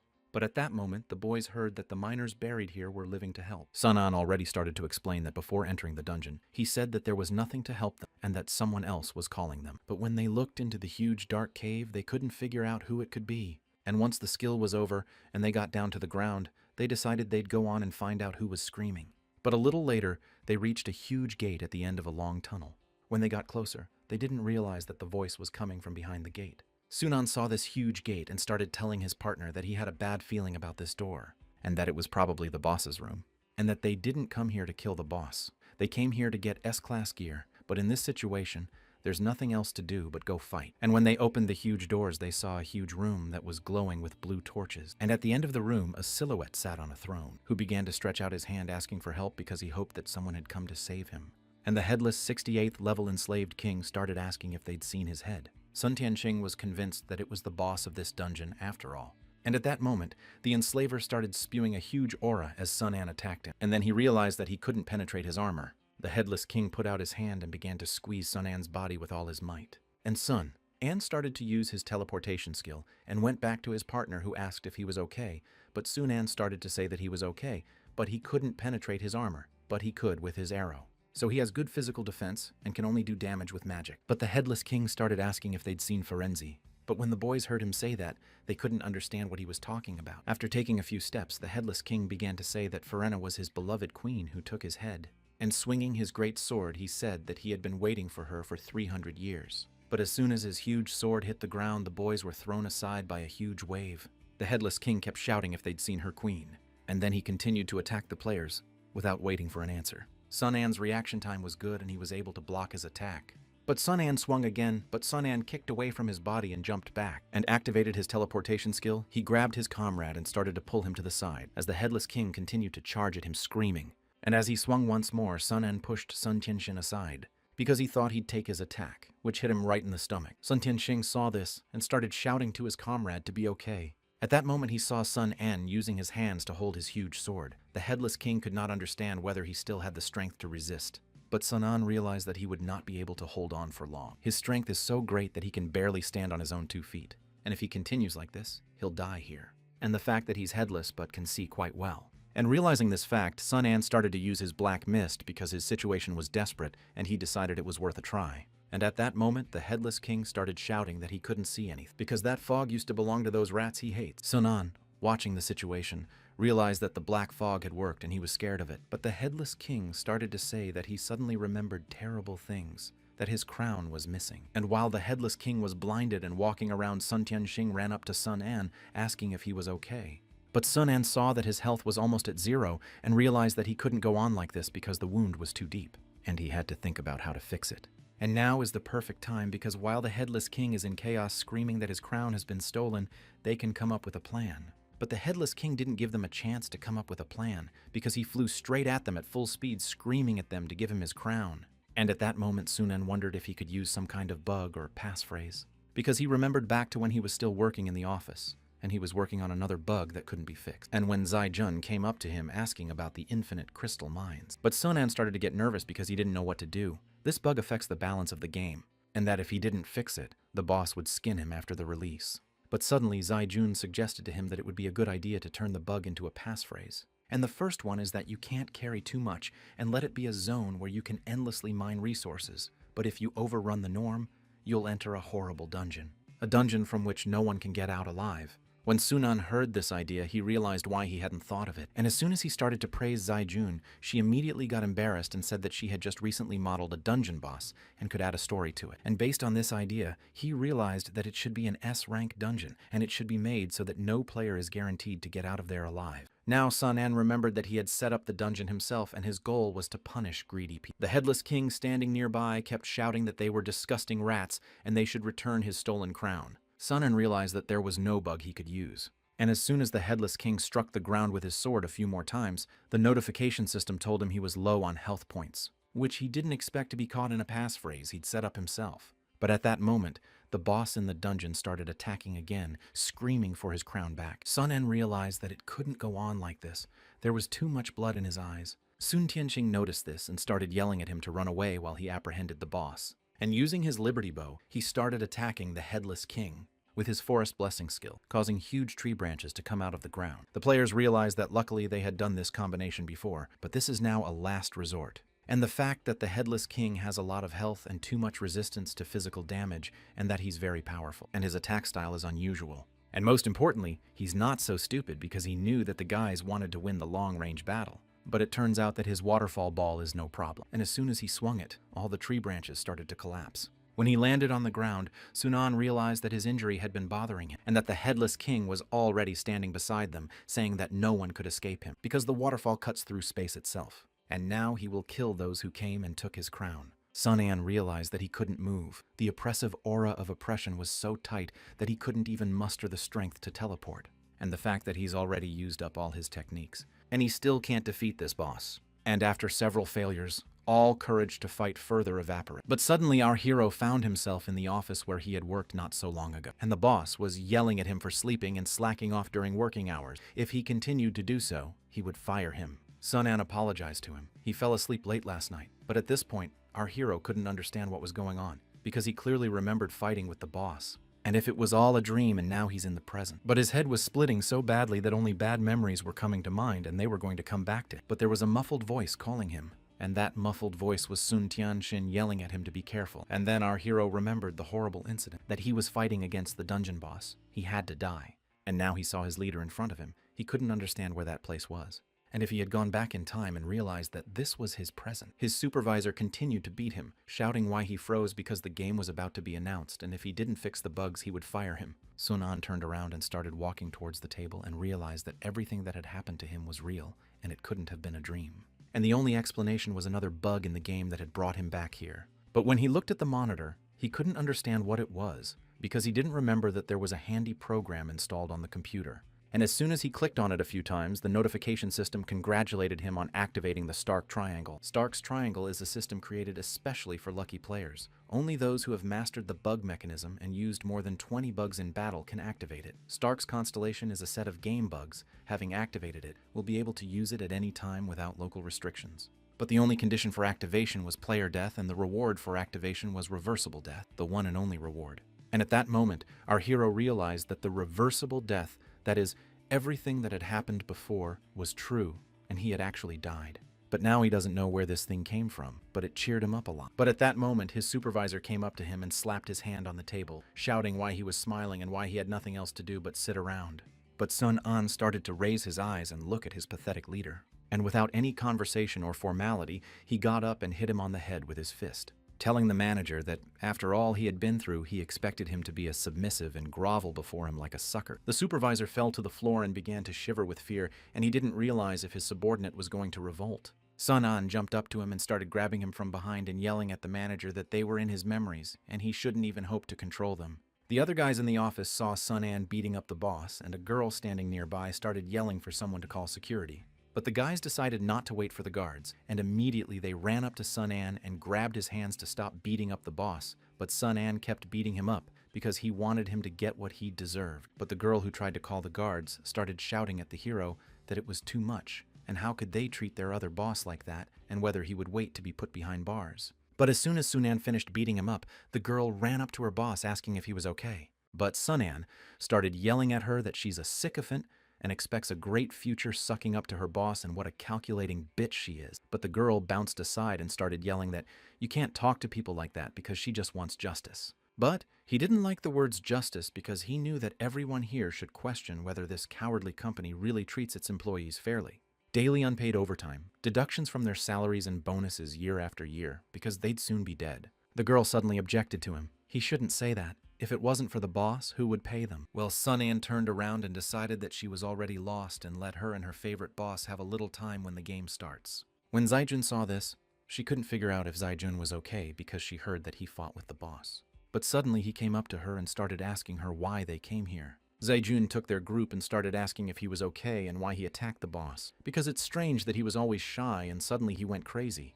And that's when our hero realized that from the beginning, only these two were really with him, and that the others could be ignored. But he swore to protect them with all his might. And as soon as he hugged them, the boys were shocked that he'd been so kind to them. And the last thing Sun An decided to say before returning was that his memories were his, and it was time to face reality. He waved his hand and wished Zaijun and Sun Yue that they would meet later and he would protect them. For now, a new reality was beginning, in which he was reborn as a new man and stronger than before. At the same time, on the island that was hovering above the city, a man in Yahello saw a notification window that said that there was an error in the space-time data.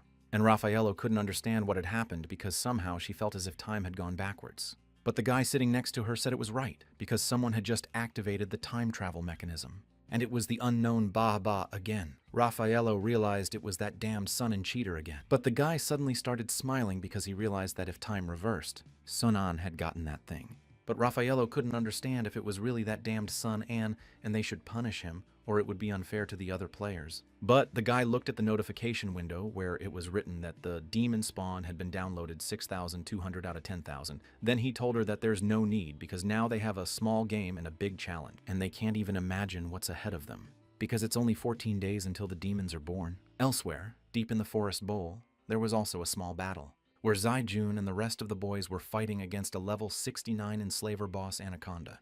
And at that moment, Sunyu Yue appeared and started shouting that he was attacking from above and should not take the time to hit the Anaconda from behind.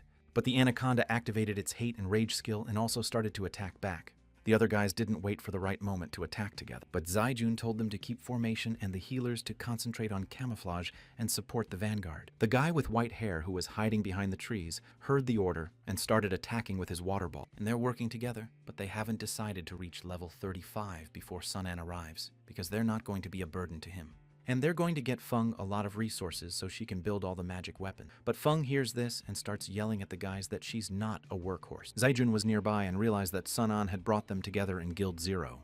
and she never would have imagined that one day he would be a real leader for the people. But both past and present, she believes in him, and besides, for some reason they think they've already destroyed the anaconda, but they think they have. But for some reason the anaconda stopped moving, and the guys realized that it must be another Bak. If so, it was Sun An's doing. But Zaijun hoped that Sun Anyu was all right. She had a bad feeling. In another place where Jeju's base was located, some players felt a strange sensation as if time had stopped. Jeju began to explain that if his senses were correct, Sun An had activated another Bak that rolled back time.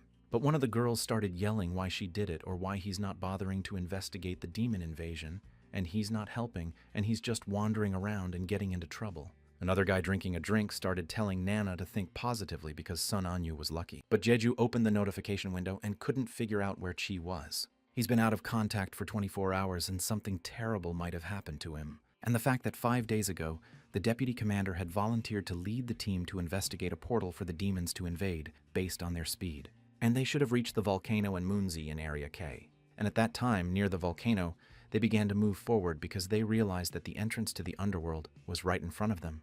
And the battle that started it all in the dungeon of Char's palace continued. And the Headless King continued to attack the boys without stopping. Sun Tianxing moved from his seat as he saw his partner about to be killed. And as soon as Sun An fell to the ground, the Headless King began to tell Sun Tianxing that he would be next, and that all who enter the royal palace will die. Sun Tianxing at the same moment began to remember the past when his father left them, and his mother sobbing beside him told him that from now on they would live well together, and they didn't need to rely on daddy. But the day the game began, his mother, who was covered by the clouds of the building, screamed at him to run away and leave her and go on with his life. But he didn't understand why. If it was just a game, why her imposed fate was so unfair. And since then, he's only realized one thing. He's going to get stronger, and he won't stop, and he's going to destroy all the monsters to raise his level. And now he has no sympathy, no pity, and certainly no companionship, and the only thing he cares about is power. But that day, being around this guy, it was like he saw a different path, and remembered Sun An's words about trying to be strong to protect what he values most,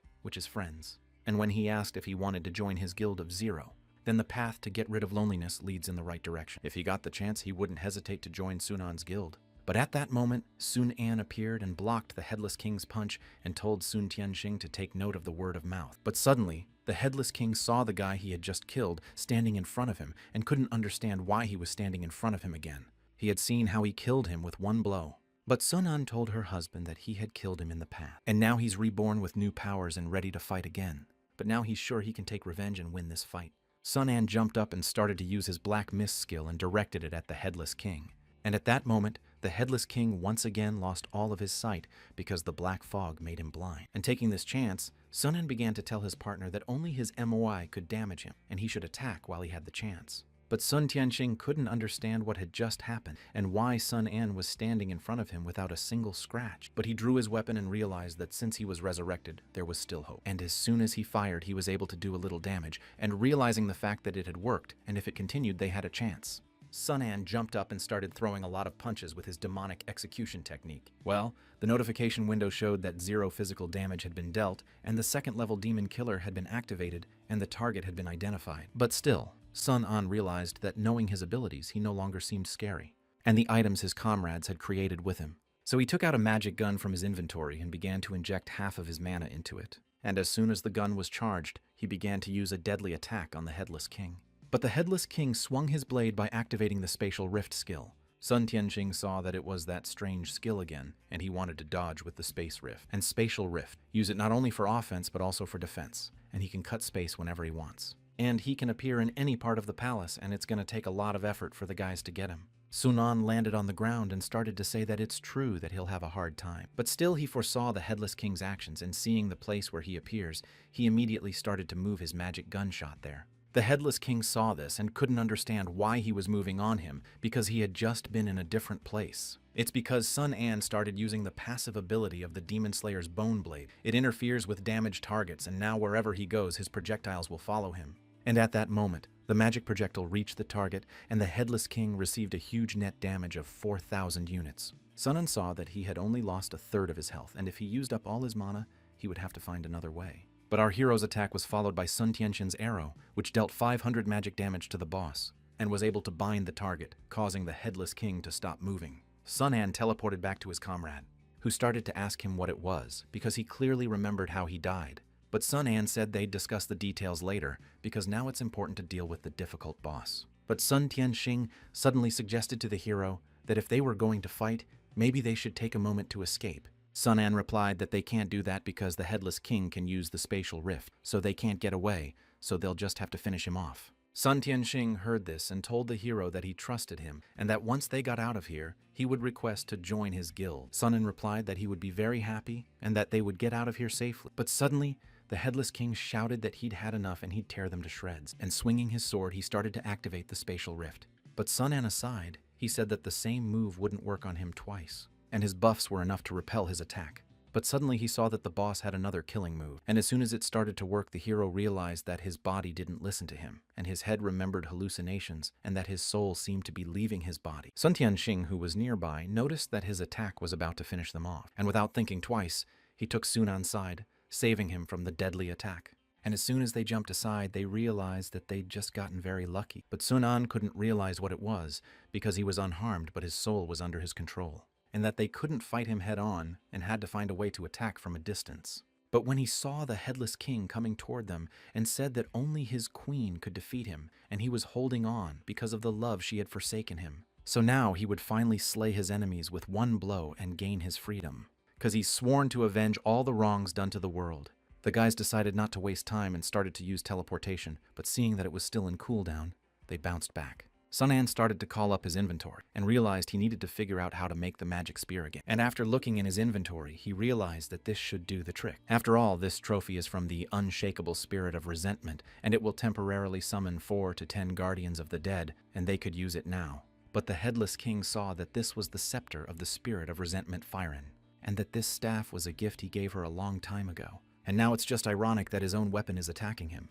For once upon a time, very late at night, mysterious men came to take my rest. It was the army of the kingdom of Haimon to take away his crown, his title, and his house, and even his head, for he had no idea the date would come.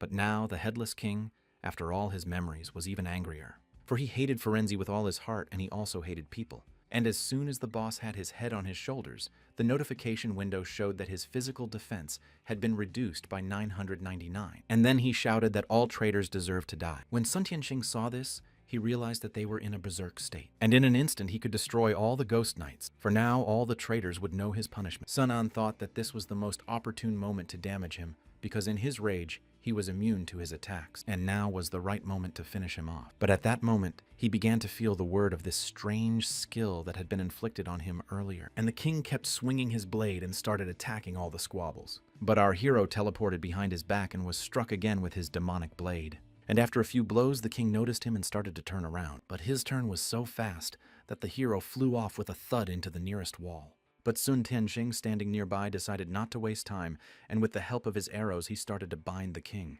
And while he was tied up, he asked Sun An how he was feeling. Sun An said that because of the state of rage, his movement speed increased and he was inattentive. But at that moment, the king began to tear the green branches that bound him, and immediately he was free from the shackles. But without any explanation, he immediately started running towards our heroes who were near the wall. And because he had that strange skill on him, he couldn't dodge, and he found himself in a dead end again. But suddenly he realized that when he came back, he had something. And it was Stark's Triangle, a system created especially for lucky players. Only those who have mastered the bug mechanism and used more than 20 bugs in combat can activate it. Stark's Constellation, a set of game bugs that activate it, will be able to use the bugs placed in the combat game at any time and without local restrictions. And now he realized that this was the most convenient moment because there was no time to wait any longer. And at the same moment, they found themselves in some strange place. Sun Tianxing still couldn't understand where they were and where the king had disappeared to.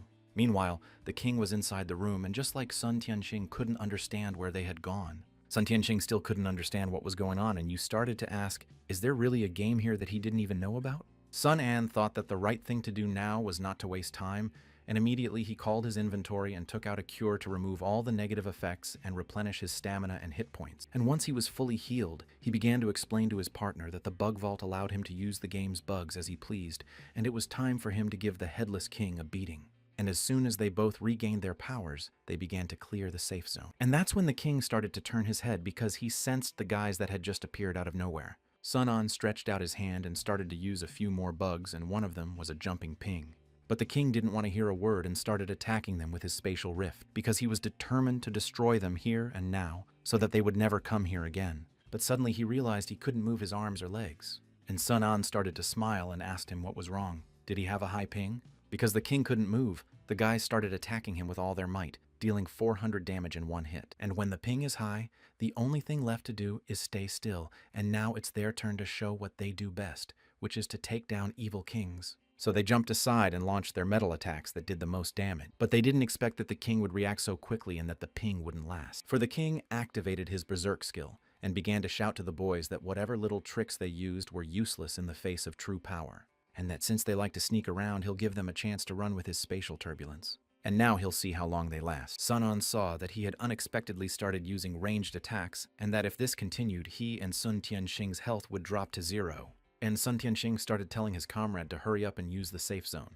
But Sun An replied that Stark's triangle can't reuse bug in the same location, and he has to find another way out. Sun Tianxing closed his body and realized he couldn't take it anymore, and that they had to come up with another bug to help them, and there must be one. But at that moment, his pet appeared in front of our hero, and he couldn't understand why it appeared in front of him, and was holding it in his hands. And at that moment, his pet raised the crown up and started saying something in its own tiny language. And at that moment, our hero realized that what he was saying was a crown that he could use. But the pet kept telling him to trust him, because once he put it on, the king would regain his mind. But since Sun An had no choice, he decided to trust him once. And using his black fog skill, he started getting closer and closer to the king, which made the king realize that this guy was up to something again since he decided to overpower him with his blindness. It was a shame that the state of rage had subsided and his speed was once again matched. As soon as our hero was badly wounded again, he realized he had no more holy water to heal his wounds, and with each passing second, he was losing his hit points. If he didn't finish the boss by leveling up, he would die from prolonged bleeding. But the king was already standing over him,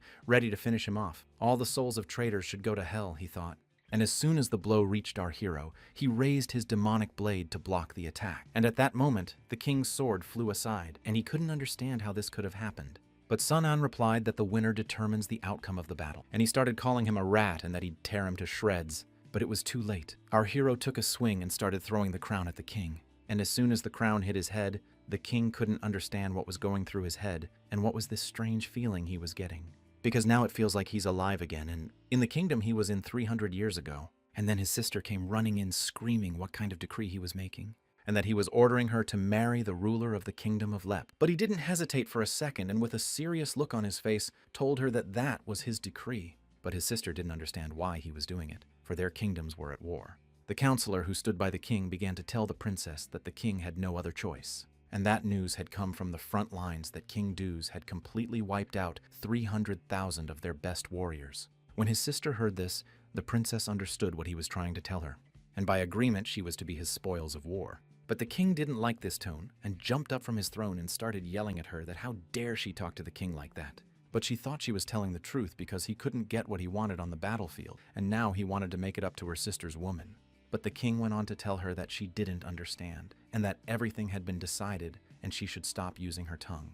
King Duz is a brute force, and the main thing on the battlefield, but they will expect him to make his kingdom disappear sooner or later without a trace. A few days later in the mountain lodge, a huge army marched through a narrow gorge, and the princess began to ask if he was the legendary son of God, the valiant and unrivaled King Duz. Duz turned around and started laughing loudly, and told the princess that she was King Hadimon's own little sister, and he was accepting his gift. And holding out his hand to her, he suggested that she come with him, for she is now his queen. But the princess suddenly realized that she had thought him a bloodthirsty and cruel man. But he turned out to be a generous and wise king, and the people in his kingdom honored and respected him, and more importantly, he took tender care of her, and she never felt like a prisoner. And a little later, he showed her how many azalea flowers were blooming, and they were as captivating in beauty as she was. And at that moment, the princess realized that she had tasted happiness for the first time with him. And through their marriage, the two kingdoms reconciled and signed a treaty. But she knew that her brother was a hypocritical and cruel man, and his cunning scheme didn't end there.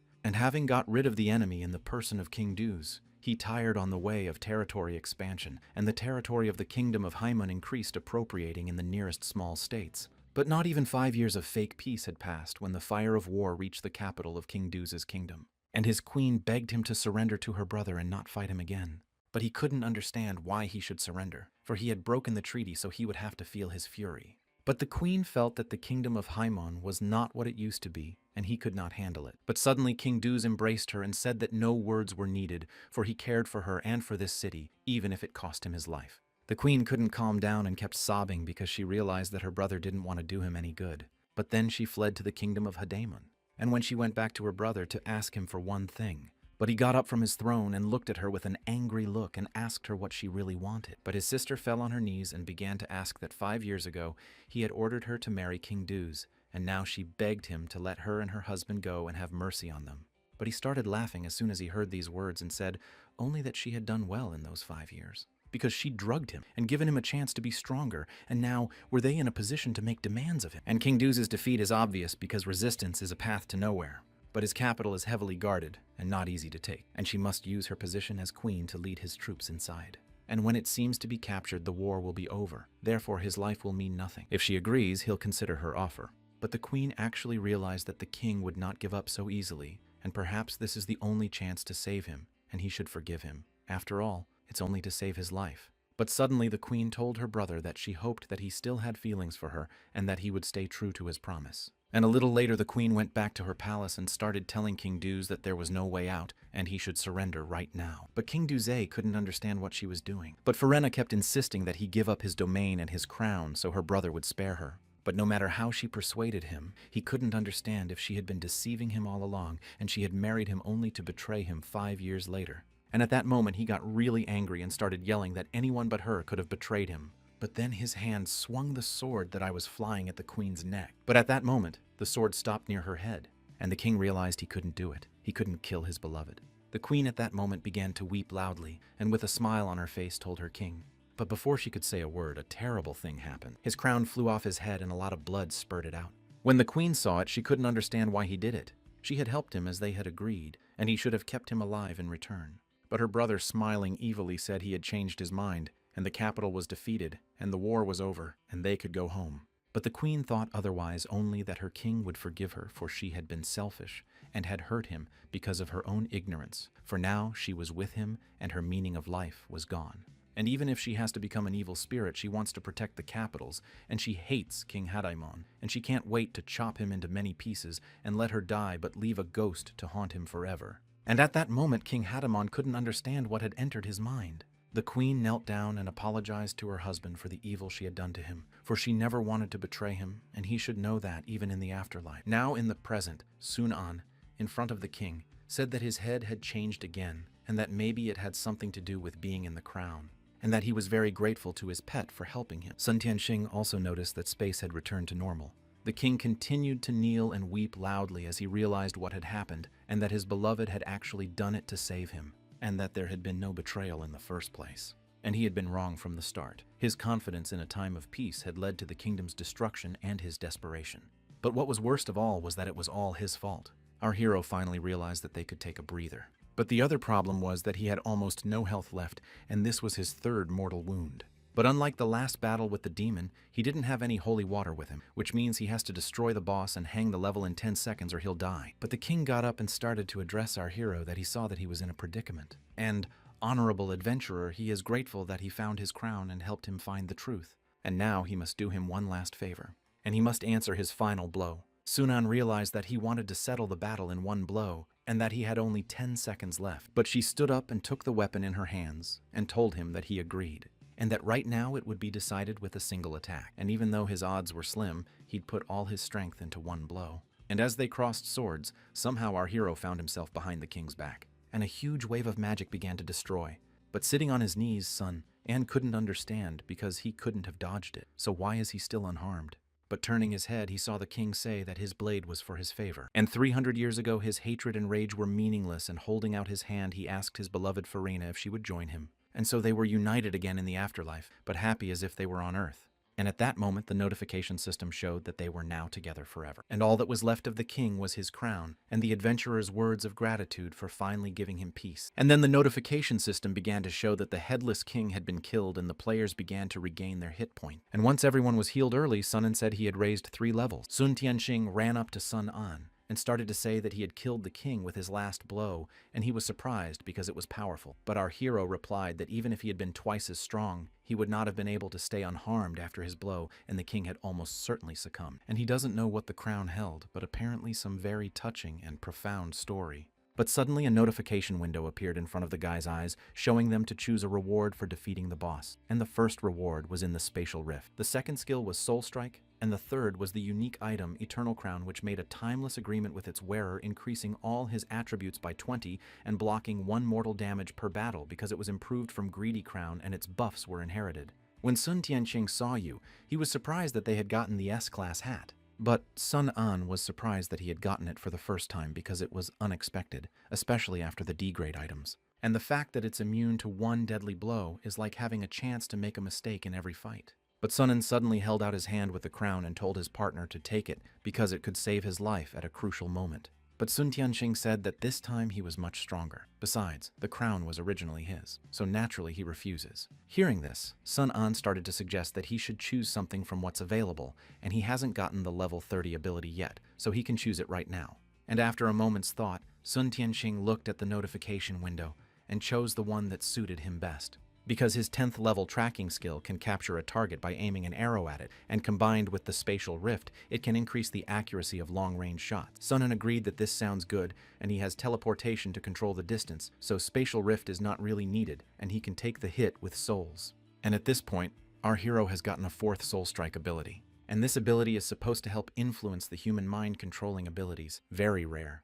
But at that moment, Fatty began to feel a strange aura that was weighing down on him. And a strange creature appeared in his head, saying that another one of the lucky ones had unlocked the personality card and that the game was getting more and more interesting. But Sun An couldn't understand who was talking to him. But the creature went on to tell him to try harder, and one day he'd poke him to see what this game was all about. But Sun An couldn't understand why some ghostly golden image and mystical voice had just appeared in his head. And his head was splitting so badly that Sun Tianqing ran up to him and couldn't understand what was happening. But Sun Tianqing kept asking what was happening to her, but he didn't hear anything back. After a few minutes, Sun An replied that everything was fine. It was just that the fight had gone on too long and he was a little tired, but he actually realized that there was probably a bigger story in the game. But for now, they're done, and now they have to decide what to do next, because as it is, it's time for them to get out of this depressing. At the exit, Sun Tianqing held out his hand and told them to come back. And as soon as they shook hands, our hero told him not to bother with names and to call him Sun An as always. And together they began to walk slowly out of the oppressive cave and into the light. But Sun Tianqing started to turn to Sun An, asking Sun An what he remembered, and he said that it would only get more dangerous, and what he meant. But Sun An replied that there would be an alien invasion, and they would follow the road that led to his camp, and there he would tell him everything in detail. Elsewhere, near a huge volcano, 3 characters finally arrived at the site, and one of the guys started to say to replace or what. According to the map, there's an entrance to the Kingdom of the Dead ahead, and they're not going to go any further. But Chisaki started to say that the purpose of their investigation was to find signs of demonic invasion, and they couldn't come back empty-handed, and what's more funny is that they were scared. But still, Chisaki couldn't stand the weaklings and cowards who had never seen a demon in their lives. Even those who weren't demons weren't worthy of being his partner. But at that moment, a huge one appeared in front of them, and they couldn't understand what was going on and if it was made by demons. But Chisaki ordered the boys to keep going. Whatever happens, Vitya doesn't have to find out the truth. But as they climbed the volcano, they started to see that inside were huge eyes. When they looked closely, they didn't realize that the demon invasion was going to happen. But at that moment, the huge eye looked away and noticed the guys peeking at it, and a huge demon girl appeared. And immediately she started telling the deputy that she thought the volcanic rhinoceros had run through here again, and that they were tastier than it. The guys jumped up because they saw the real demon in front of them, but the deputy couldn't believe she was here because Dr. Gianni had been here for over 10 days. But the huge eye that was in the volcano began to say that Moloch is one of his apostles to the 8 great demons, and she must leave no one alive and let no one ruin his plan. And as soon as she realized this, she began to draw her weapon, because she decided that she would not let anyone pass on the information she had received, and that these people would be his first meal in this world. And as soon as she threw her chains and didn't shackle the 2 guys, they wouldn't even move. But Chisaki wasted no time in using his Shadow Leopard skill to attack the demon. The 3 of us began to surround the demon to attack synchronously from different directions. The demon saw this and thought it was funny because it was her first time fighting humans, and now they have to show how strong they are. And as soon as she was hit by the Shadow Leopards, she started laughing loudly because she had never felt pain before, and it was a great feeling. She shouted, Chisaki continued to attack with his blade because he didn't want to retreat, and he had to overcome his fear right now. If he did that, no opponent would be afraid of him. He had to keep laughing and shouting at Chisaki to keep going and let her feel more pain. But Chisaki noticed that his allies were free of their chains and began to shout quickly for them to leave and tell the others that the demons had already appeared. Meanwhile, he would hold this demon off as long as possible. But the demon started putting all its power into its weapon and telling the guys that they weren't allowed to leave. And as soon as it attacked the guys, Chisaki screamed their names. And after she finished them off, she told Chisaki that the games were over, and their meat had to be cut down. Now it's his turn, and he'll be part of her. But suddenly she saw that this guy had the courage to fight back. Well, as soon as he threw a few punches, who didn't notice her chain started to wrap around his arms. And then the demon pulled his chain, damaged Chisaki's arm, and he fell to the ground. When he looked at his arm, he realized it was torn. But when he looked up, he heard the demon say that humans have very fragile bodies and his pain was unbearable, and he knew it would be like this. And now he had to stop fighting and make her eat him. But Chisaki knew he didn't disgust her, only he never liked his own weakness. And when his brother bullied him and said he was a resentful coward, and when he didn't have the courage to stand up to him. And after the game came out, he got a shadow dancer class, and he was finally able to fight back, used to endure and couldn't muster the courage to say no. But this time he wouldn't run away. He's got the pride and courage of a man.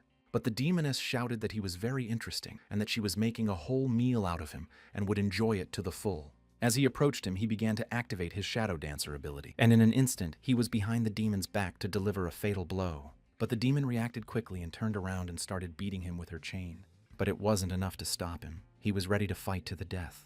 And after teleporting a few more times, he still managed to hit her behind her back. But his wounds were too severe and he fell to the ground. He realized with a sigh that his yoga assignment was over, and now it was up to the guild's head. For his shadow bird must fly from this realm of the dead and bring everyone here. But the demons standing over him began to use their body regeneration to tell him that this is the limit of man, for she had promised her master that no information about them would get out, and that the human world was useless. They just had to wait for the demon army to defeat them. In another place, our hero was moving with his teleportation skill to his camp, and Sun Tianxing, who was flying with him, started asking what he had just told him. Is it really true and a demon invasion is about to take place? Our hero replied that everything was right because he had once fought a real demon. After realizing this, Sun Tianxing decided that they should hurry up with the preparations and recruit strong players, all of whom should unite and overcome the difficulties together. But Sun An told him that he was right. That's what his guild is all about. And after a moment, they arrived at the site. The guys on the tower started shouting that the leader had finally returned to camp, and that all must now gather at the gate and open it, greeted their leader. And immediately the gate slid open, and Sunan and his new partner began to walk in. But as soon as they got inside, Sun An immediately started to notice the sign that said that this camp had a patrol unit for arming and treating. What he didn't expect was that the guys had reinforced the gates and built buildings inside, and that the camp had weapons and patrol treatment departments. And that Sun An had only been gone for a few days and things had already changed. But at that moment, all the boys started screaming for the head who had finally returned to the camp. Feng ran up to him and started asking who was the guy who came with him. But Sun An waved his hand, saying that a lot of things had happened, and he would tell them later. But he was actually pleased that they hadn't seen each other for a few days, and they were so warm to him. But at that moment, Zaijun showed up with tears in her eyes. But as soon as our hero smilingly greeted her, who didn't realize how she quickly ran up to him and started hugging him and telling him he was a fool and why he hadn't contacted them all these days and where he'd gone and if he realized how worried they were. And Sun Yue also started asking our game what the hell was going on with the recent time reversion. Is it really his doing? Because he's usually the one who's connected to the bugs in the game.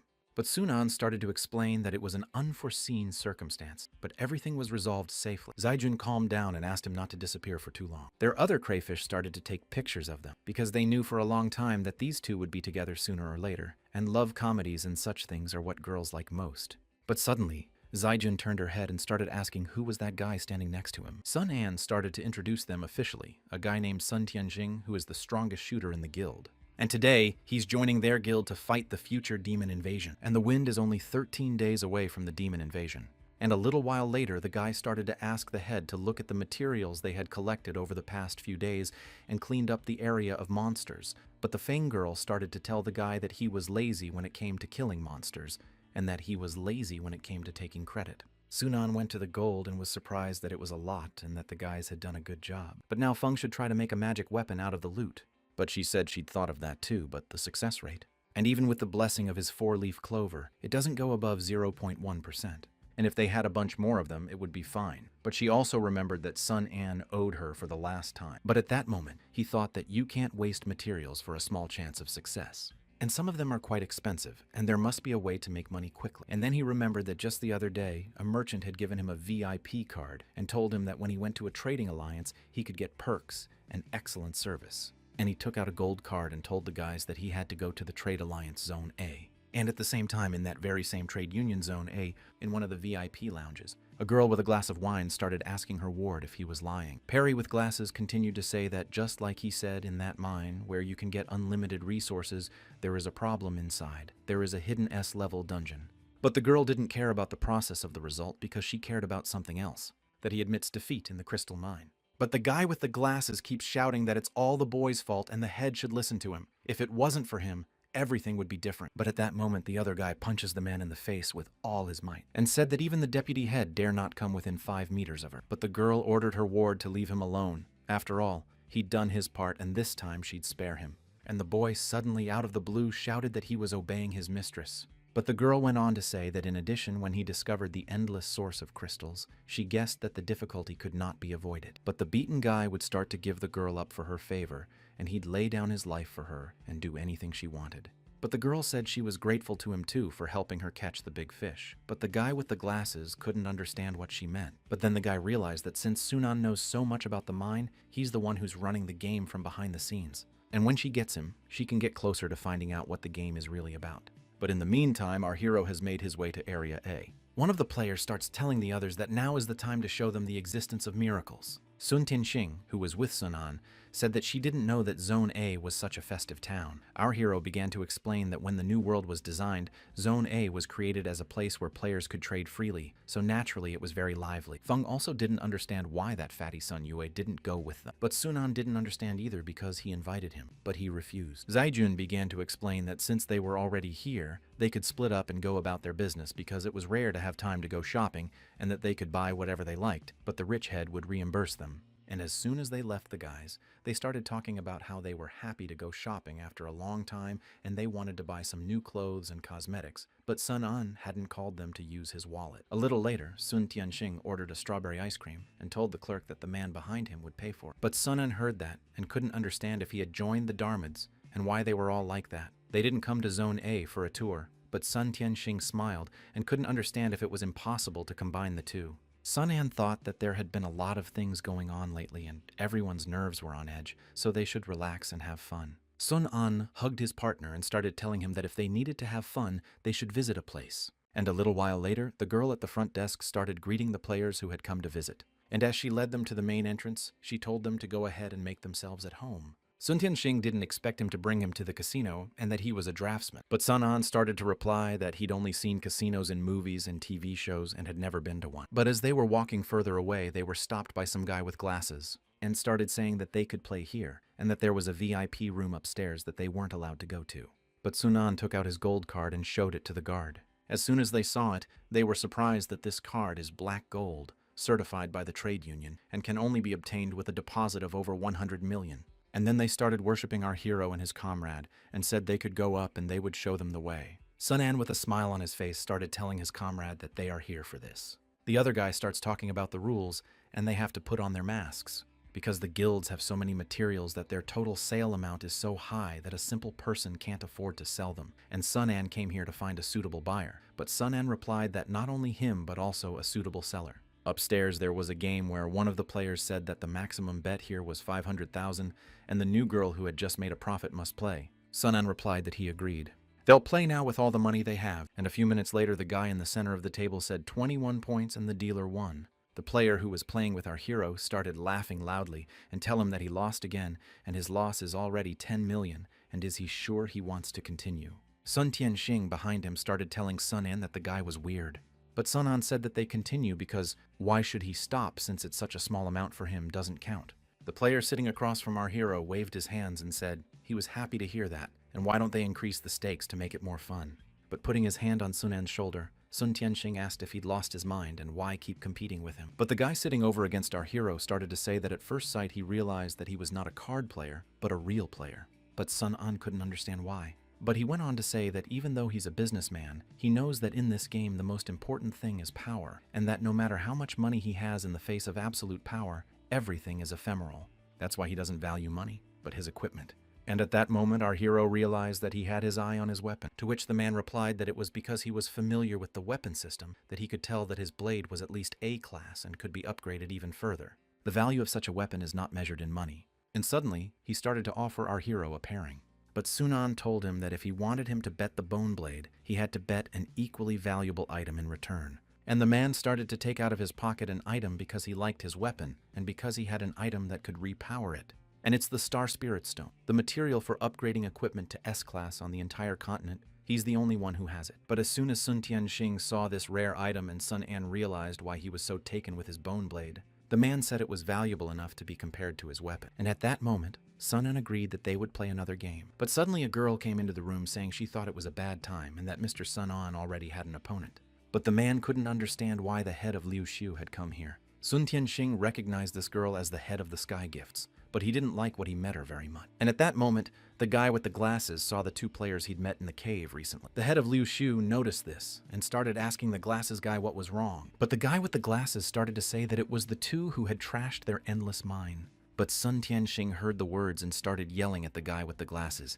How dare he mention it because their union's greed had killed so many innocent miners. Liu Xiu's head looked at the guys and realized that it was really them and how quickly they had met each other. Sun An was as angry as his partner and decided that today they would have to settle the score with the union. But suddenly, two guards stood in front of Liu Xiu's head and said that no one would dare approach the head. But the head of Liu Xiu started to calm her boys down and asked them to step aside. The guards thought it was dangerous and continued to stand in the same place. But then the head of Liu Xiu began to raise her hand and address our hero that she had learned about two heroes who had safely escaped from a high-level dungeon, and they could not be ordinary people. And on behalf of the Gifts of Heaven Alliance, she would like to bow and express regret for the unfortunate insult and inconvenience caused to them. Seeing this, Sun An started to tell Sun Tianxin that they would observe for the time being because this is not a good place to fight. The head of Liu Xiu put her hand on her chest and told them that if they wanted compensation from them, just say so, because she could afford it.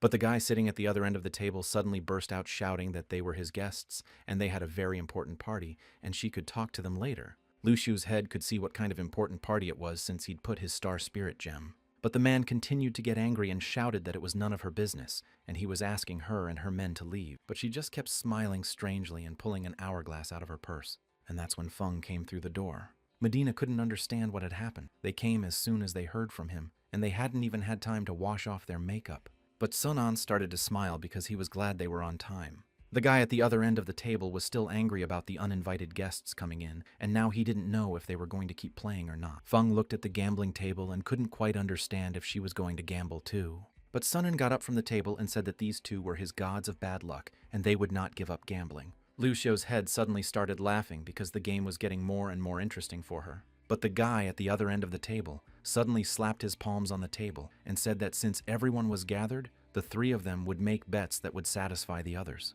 And to keep the rules as simple as possible, they'd just play one game, and they'll roll the dice. Whoever rolls the highest number will take it all. The head of Liu Xiu heard this and started telling him that he was very confident, and she agreed to the condition.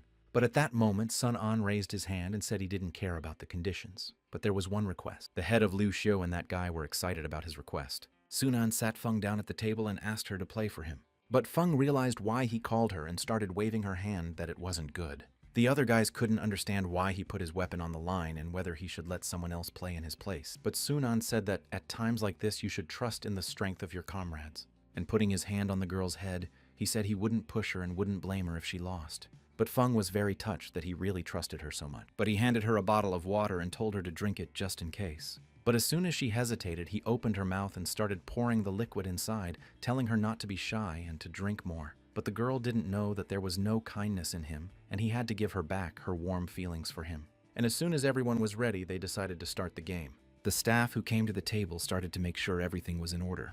And the man started throwing, first saying that they didn't know that his victory was predetermined from the beginning. But also a man with glasses came up to the head of Liu Xiu and whispered in his ear that the head of Wu Liang is the opposite of virtue. But the head of Liu Xiu waved her hand and said there was no need to examine him. She trusts everyone. Sun An also replied that they had no question. But in fact, Feng sensed some kind of trick. And when everyone agreed, the man said they would start, and they could get ready for the shot.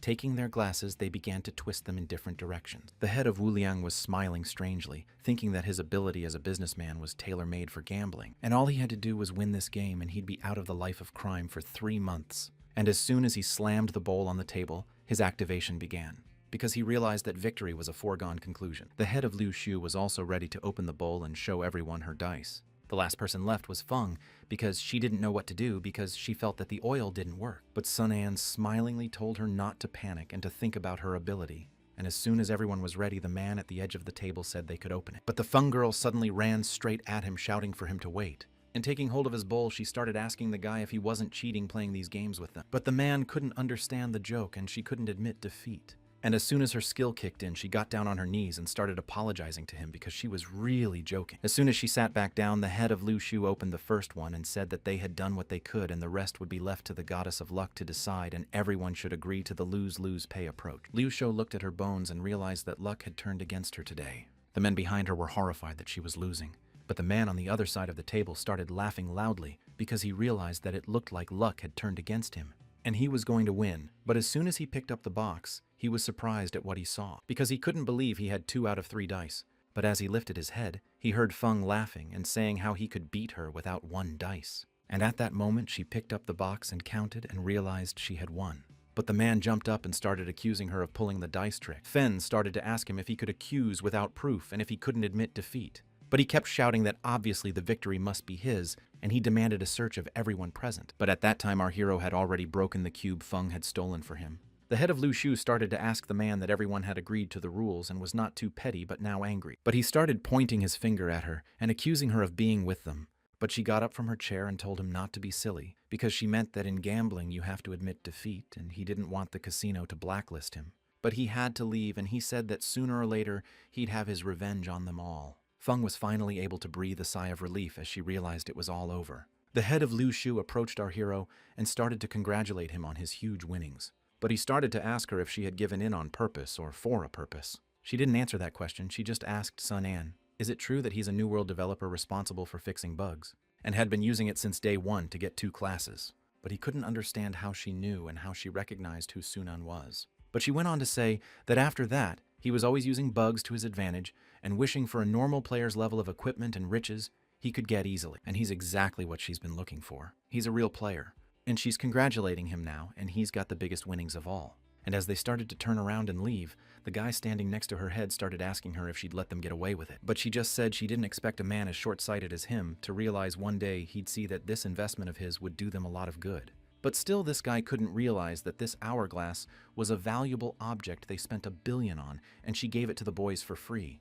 But she said that a valuable object in the right hands would be even more valuable, and he'd be a better handler of the hourglass than she was. Zaijun went outside and started to ask Sunan that this woman knew a lot about his past, and maybe she was up to something. After all, they had destroyed the inexhaustible mines of the Sky Gift Union, and she must want revenge. But our hero knew she had no good intentions, but since she wouldn't fight with them, they wouldn't start a conflict and talk about it when they got out of here.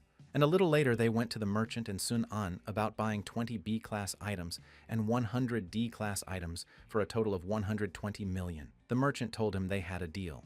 And after picking up many bags of gold coins, he realized it was a pity that the greedy crown effect only works when trading with NPCs, otherwise he would have earned another 20 million. But as he approached the merchant, he started whispering in his ear that he had a couple more great deals at a big discount, and if he wanted to buy. And the first was a sad hat that reduces magic damage by 5%.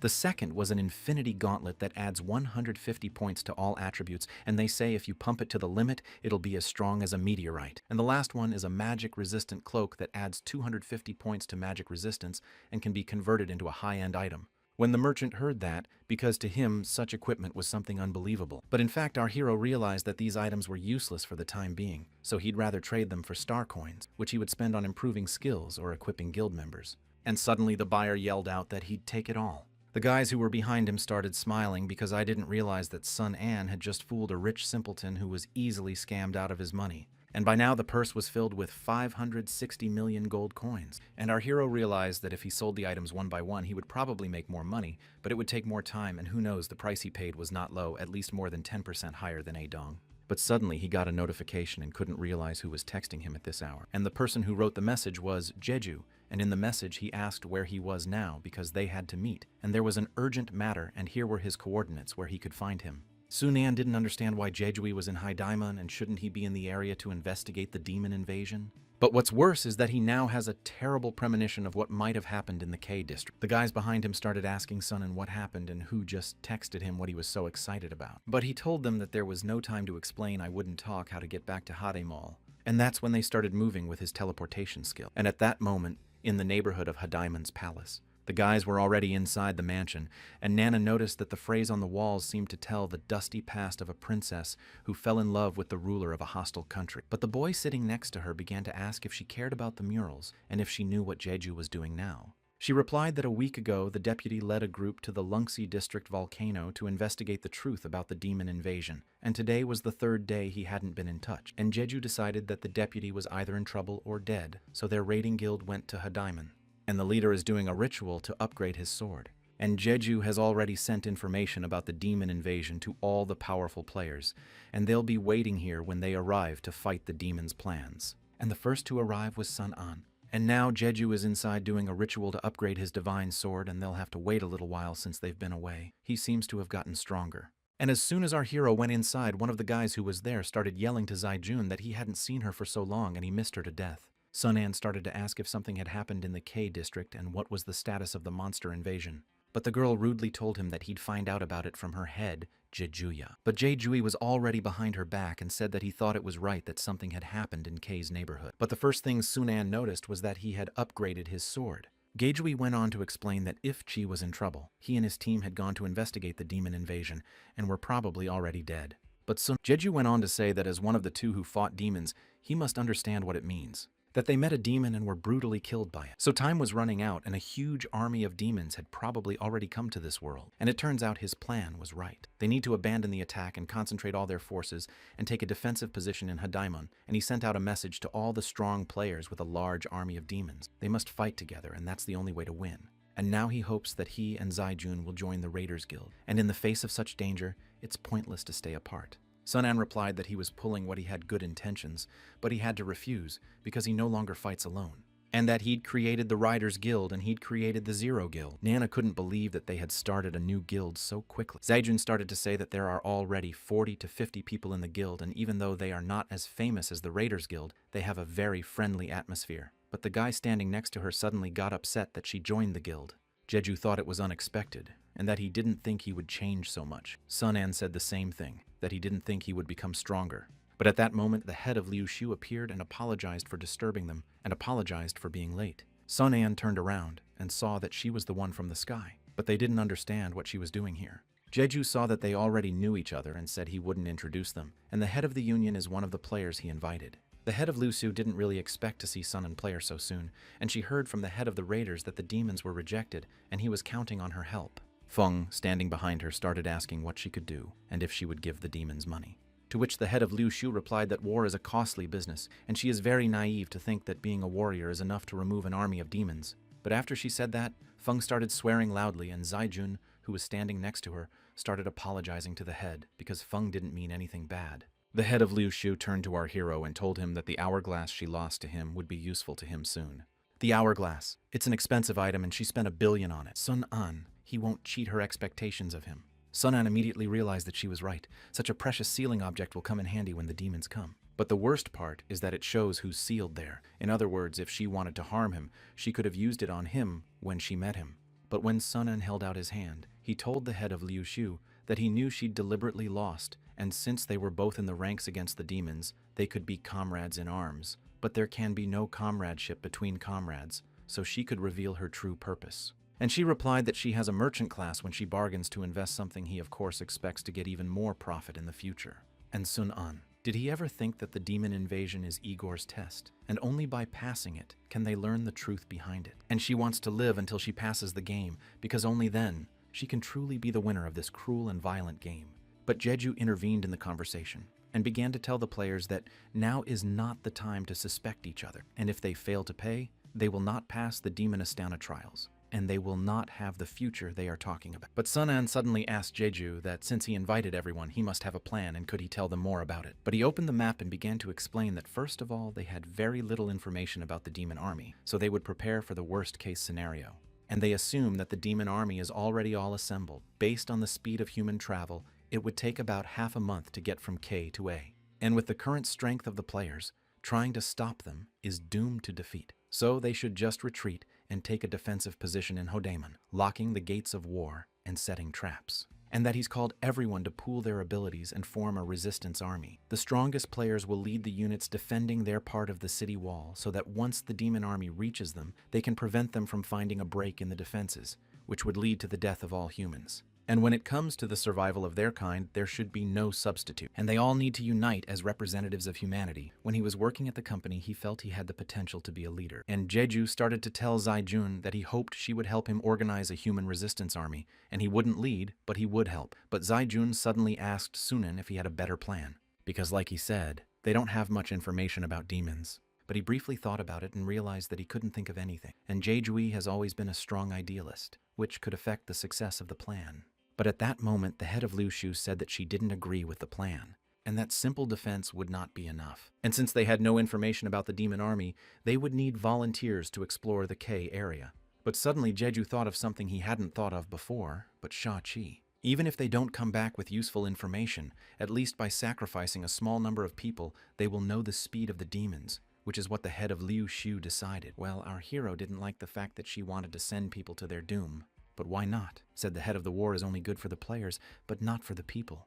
But at that moment, Feng lost her temper and started shouting that she was no use at all as a peddler, and that she should be sent as cannon fodder. Jeju realized that the atmosphere was heating up and asked our hero what he thought of the head's proposal. And he replied that although he doesn't approve of what she said, but if we only defend ourselves, it's unlikely that we'll be able to deal with the invasion.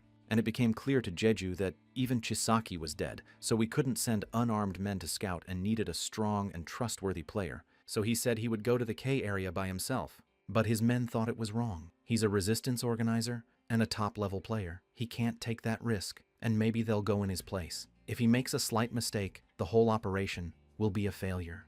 But Jeju said that because he's the highest-level player, he has a better chance of getting information. If anyone should be sacrificed, let it be him. But our hero realized that he can't risk Jeju's life like that. He's the only one who can unite all the players, and we have to find a way to stop him.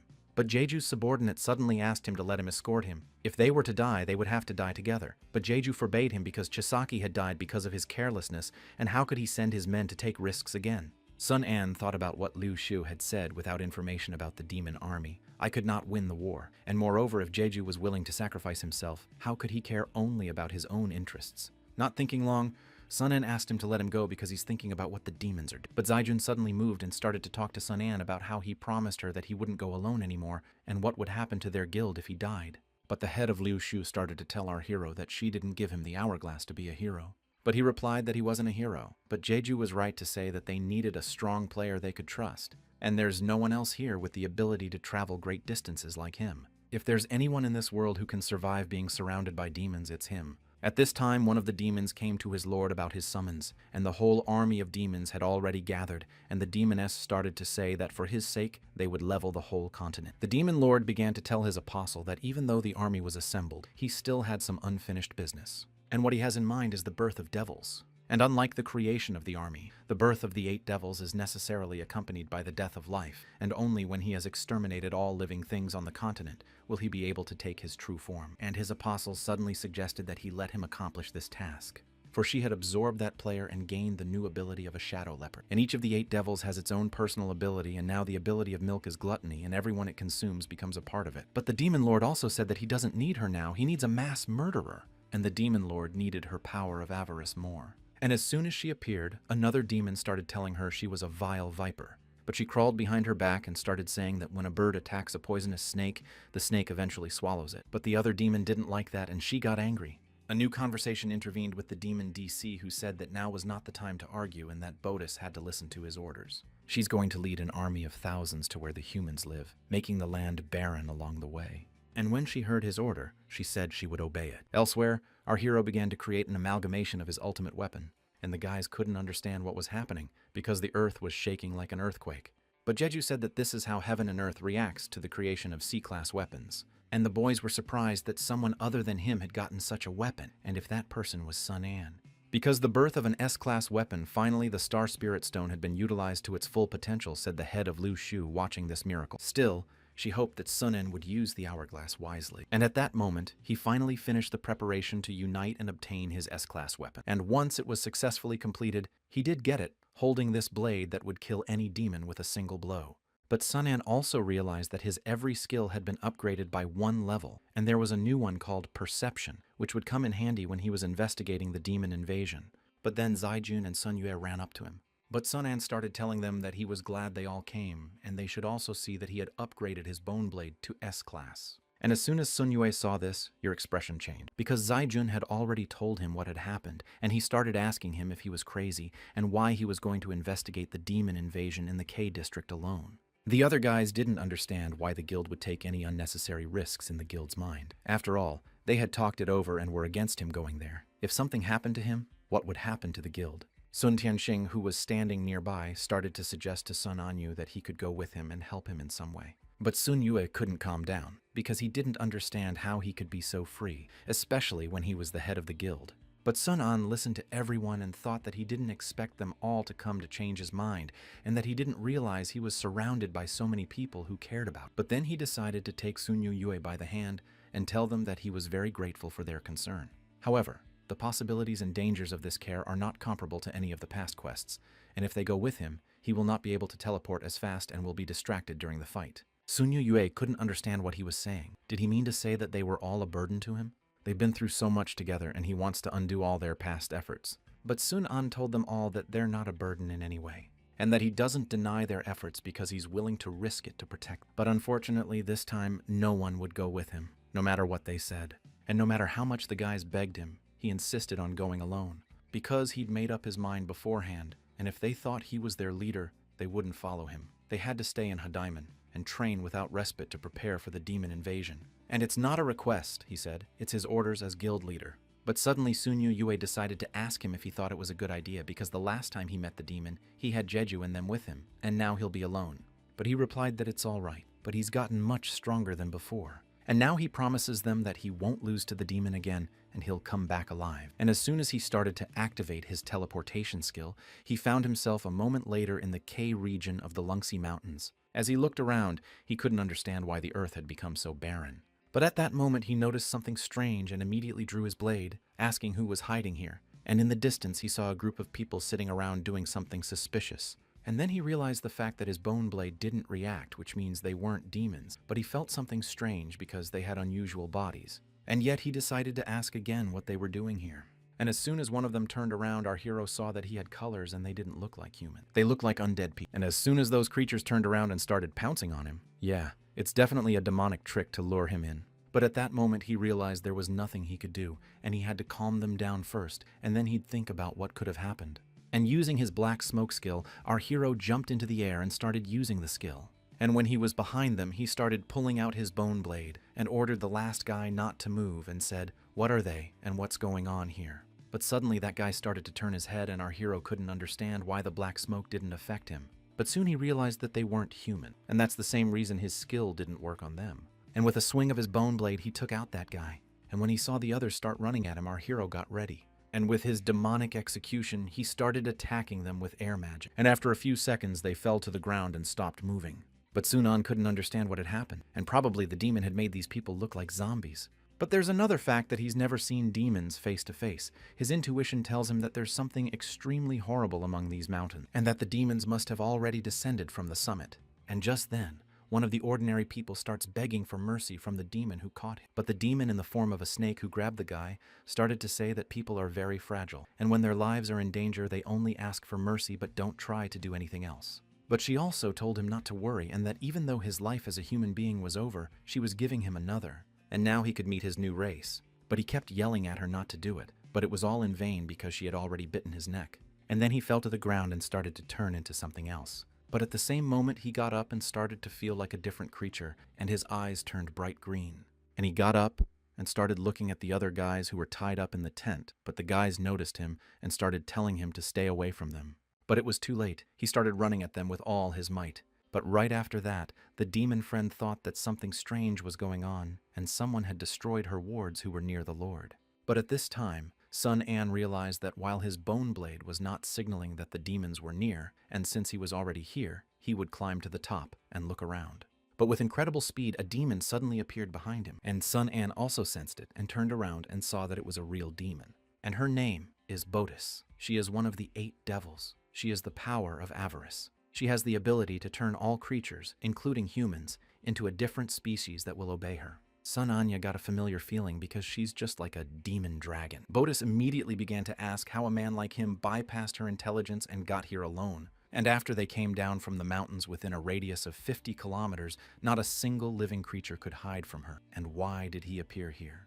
But our hero wondered, for it was no surprise to him that the land had become barren, and it was the work of an army of demons. And he drew his blade and pointed it at the demon, telling her he saw no point in talking to her. Because if she's a demon, she must be killed and they're enemies. But Batis suddenly started summoning a huge green ball and saying that he was ignorant and had the nerve to provoke her great Batis, and now he would feel the hopelessness of his scheme and then die. But as soon as she launched her attack, our hero realized that her long-range attack is similar to the demonic dragon's laser bomb. Even the attack styles are the same. Well, as soon as our hero used his black smoke skill, Bodis stopped seeing everything. But our hero was already at her back, and Bodis realized that this guy was really fast.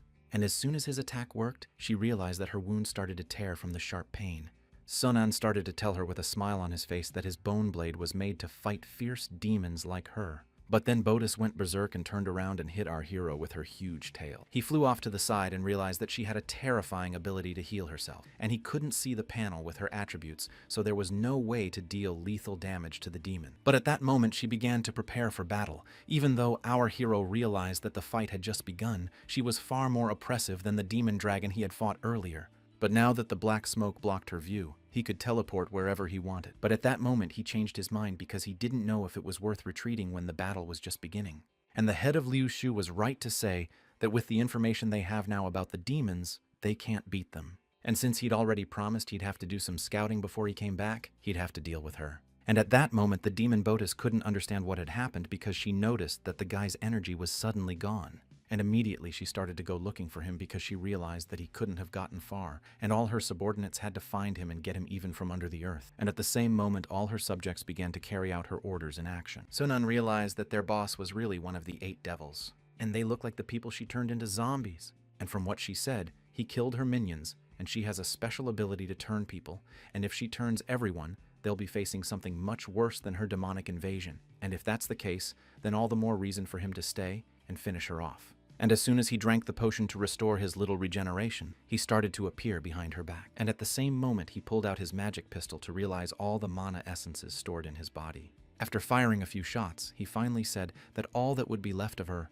would be ashes. And no matter how great her self-healing was, she should have died from such a powerful blow.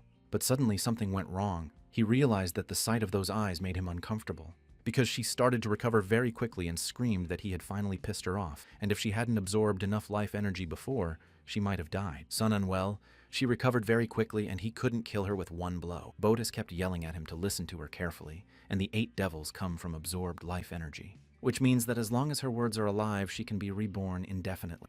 And now she's ready to strike again. He couldn't realize that since the dead devil could be reborn, there was no point in continuing the battle. And he needs to get out of here, and then he'll figure out how to proceed. Bodis immediately shouted at him not to think of running away again, because her servants would attack him and tear him to shreds. But Sun An realized that he had already used the infinite zone, and the black smoke magic weapon was still recharging. But at that moment he jumped aside and cried out to the demon that she was very desperate to attack her servants too. But at that moment he couldn't imagine that a great danger was lurking over his head.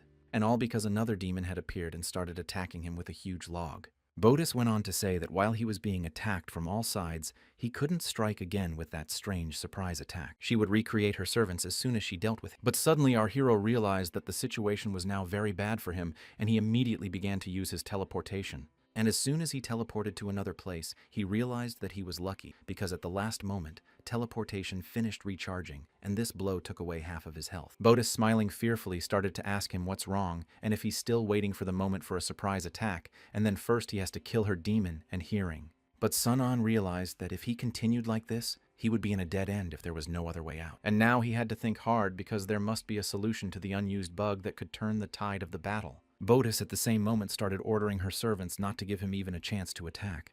But our hero realized he couldn't fight them off again. And these barren lands don't have enough conditions to activate the blessing of the forest, but he has the ability of a creation merchant, and he used it to spend ice blocks that made a protective barrier around him. But Botus kept shouting for her servants to keep attacking. No matter how many of them died, they had to deal with him. And they began to do her bidding, surrounding Sun Anya on all sides. But he started using his incredible skill of demonic execution and killed several demons with a single blow. But right after that, there was a huge explosion that threw Sun An aside. And he realized it was his, but he was surprised that it was a very powerful laser bomb. Botus, who attacked him, realized that he was too fast and dodgy like a creeper. She also realized that he had a special attack against demons. If she doesn't hold back and recklessly approaches him, she's afraid she might walk into a trap. At the same time, her subjects continued to attack Sun An, but he decided to use his inventory again. And as soon as he pulled out an earth briquette, he used it to create a huge and earthy mega tower because he could use the merchant's ability to constantly increase the range of the battle. But this way, he would only hold the position he had.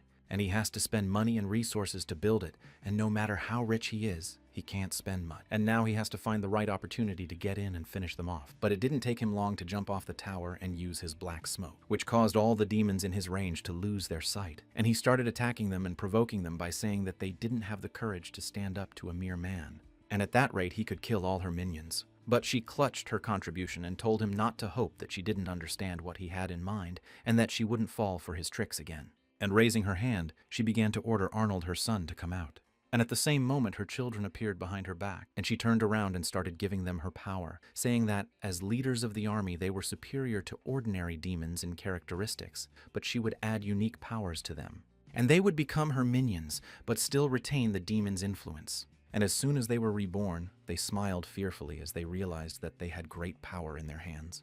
Sun An continued to fight against the ordinary demons and realized that there was no end in sight. He had to come up with some other plan. But at that moment, something strange happened behind his back that started to catch his attention.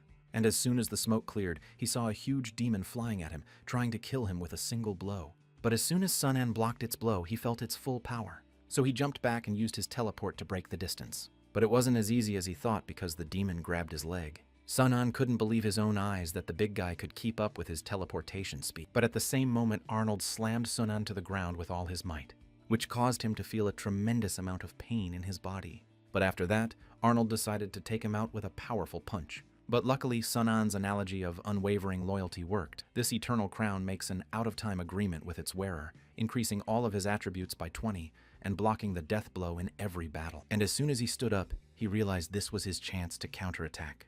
And with his bone blade, he began to fly at great speed towards Arnold, who was standing opposite him. Because he was lucky that the eternal crown had blocked the death blow, and now it was his turn to attack. As he leapt toward him, he began to attack him from different directions. But it wasn't that simple, for Arnold began to regenerate his limbs, and swung with all his might at Sun An, causing him to fly away. Sun An still couldn't understand why he was regenerating so fast, and why his demon hunter's punch didn't work. But running up to him again, he started attacking him with his demonic execution skill. And as soon as the notification system showed that 600 physical damage had been dealt and the demon hunter was activated, at the same moment the notification system showed that the demon hunter had lost its effectiveness. Sun An thought about the fact that it was obviously a demon, but why it was not recognized, or if it was not a demon but a mutant. But at that moment a loud laughter sounded behind him. When Sun An heard it, he couldn't understand when she was behind him, and his demonic bone blade sense didn't work. And as soon as she moved from her seat, she immediately began to attack our hero in the back. But he teleported away and realized that he had escaped serious injury. But she still managed to wound him several times, and the notification system showed that he had been poisoned, and that his eyes were blurry, and that his arms and legs weren't listening, and it was probably some kind of paralyzing poison. But at that moment, Botus appeared to be watching the battle from the sidelines, but she also told her minions that they had done a good job, and that Sina's poison was enough to kill 100 elephants. Well, just in case, she ordered her henchman Arnold to finish him off. And as soon as he heard the order, he moved to Sun Anyu's side. And as he swung, he was ready to finish him off right there. But suddenly some guy appeared in front of him and blocked his attack, and turned around and started asking Sun An if he was okay. Another demon Sina noticed this, and at the same moment moved behind the guy to finish him off. But as soon as she swung, the guy's partner appeared behind her and started to stab her. And then the girl said stealth wasn't her specialty. But the same demon immediately turned around and started fending off the girl's blows, and tell her they're nasty people and she'll skin them. But the guy who had just fought off the attack started yelling for them to attack together and destroy the demon army. And as soon as he spoke, he tossed Arnold aside with his huge sword, and the other players in his guild started attacking the demons. The demons also couldn't understand where such a huge crowd of people were coming from, but the players kept shouting that no one should stop. They could destroy all the demons and that they were from the coolest guild in Dotan. Sun An raised his head and thought that he didn't expect help to come at all, and that where did all these people come from?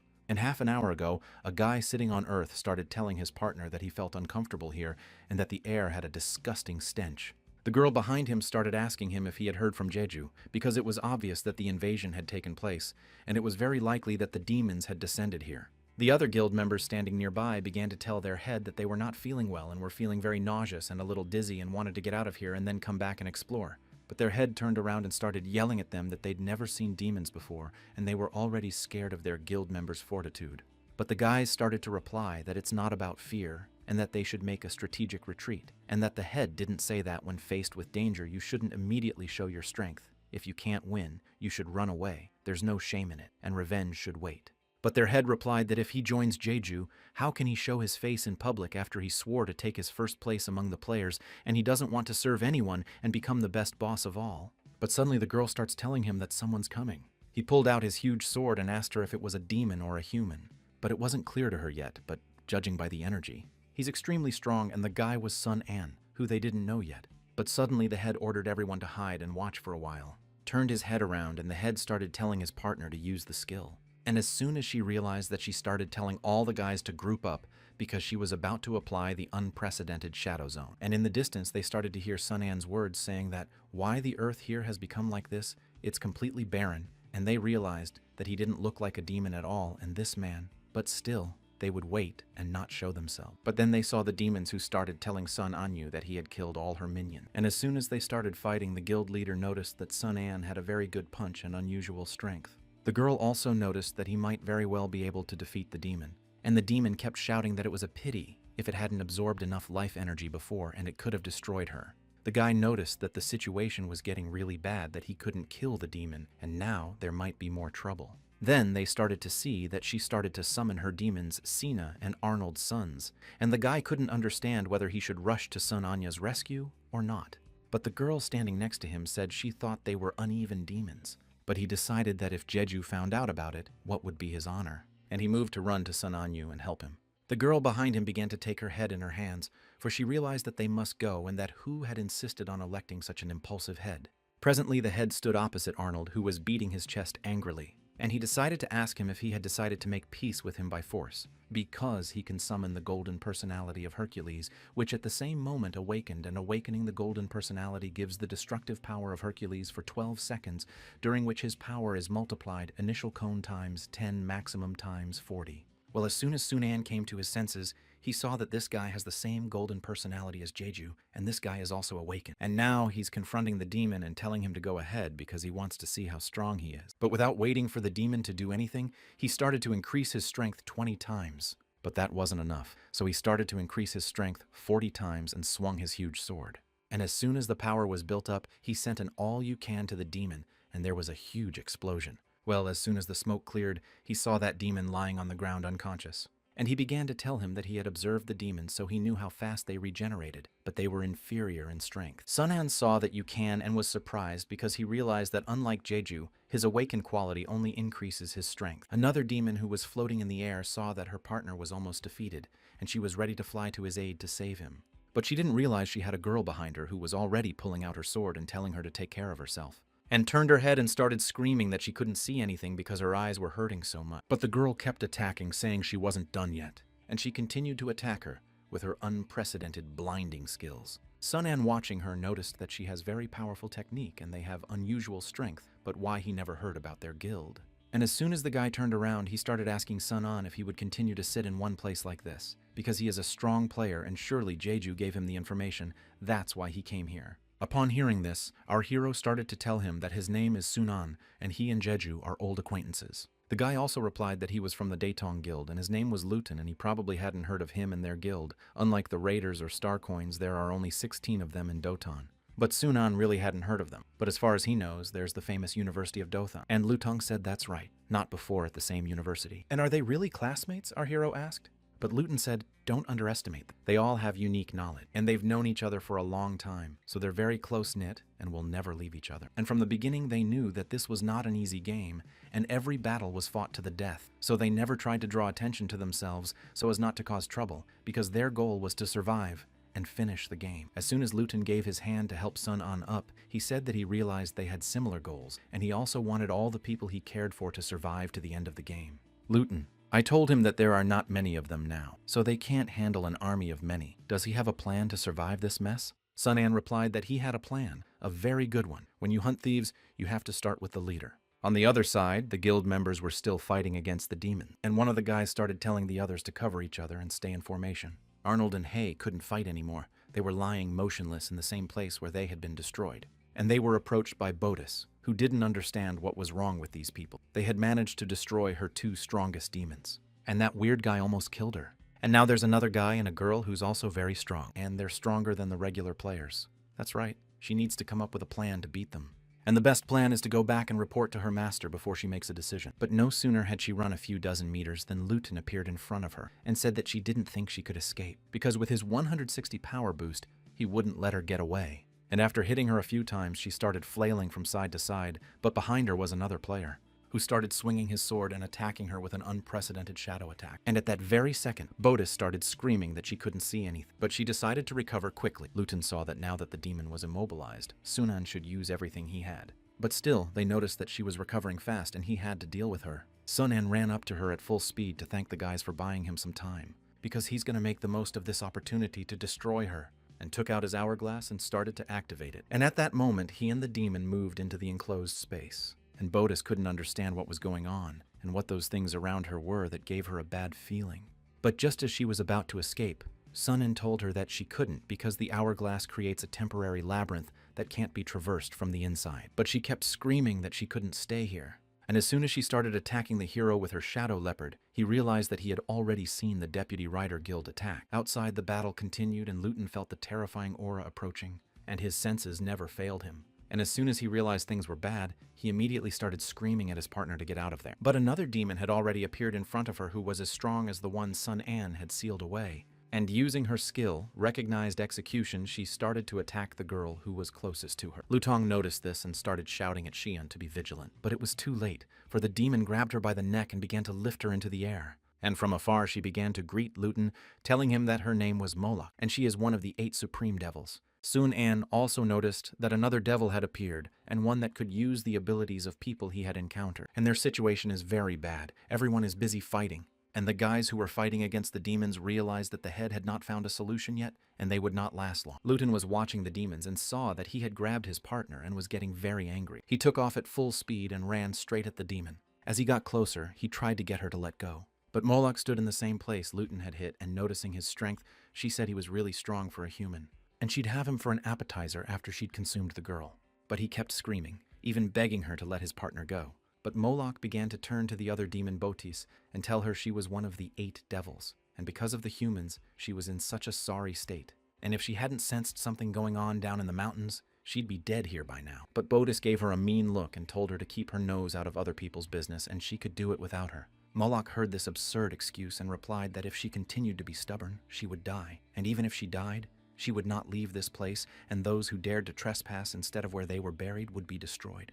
And no one can survive in this place until he makes them leave. And after this long speech, she began to squeeze her hand even tighter. And Luton noticed it, because he realized that she might kill his partner. But at that moment, Sun An appeared and successfully took the girl from the demon's grasp, and began to move toward Luton so that she would be safe near him. And then he started to thank the demon, because with her help he's going to activate a bug. And it's called The Game's Not Over Yet. But Moloch couldn't understand what had happened and why, when she snapped that girl's neck, she had a strange feeling. Luton had already run up to Sananya and started asking how she was feeling. The jury said she was still breathing, and that she wouldn't take any damage for 10 minutes. But Luton couldn't understand how this happened. But our hero replied that when the new world was created, they made a bug that ruled out player death if they walked away from the computer.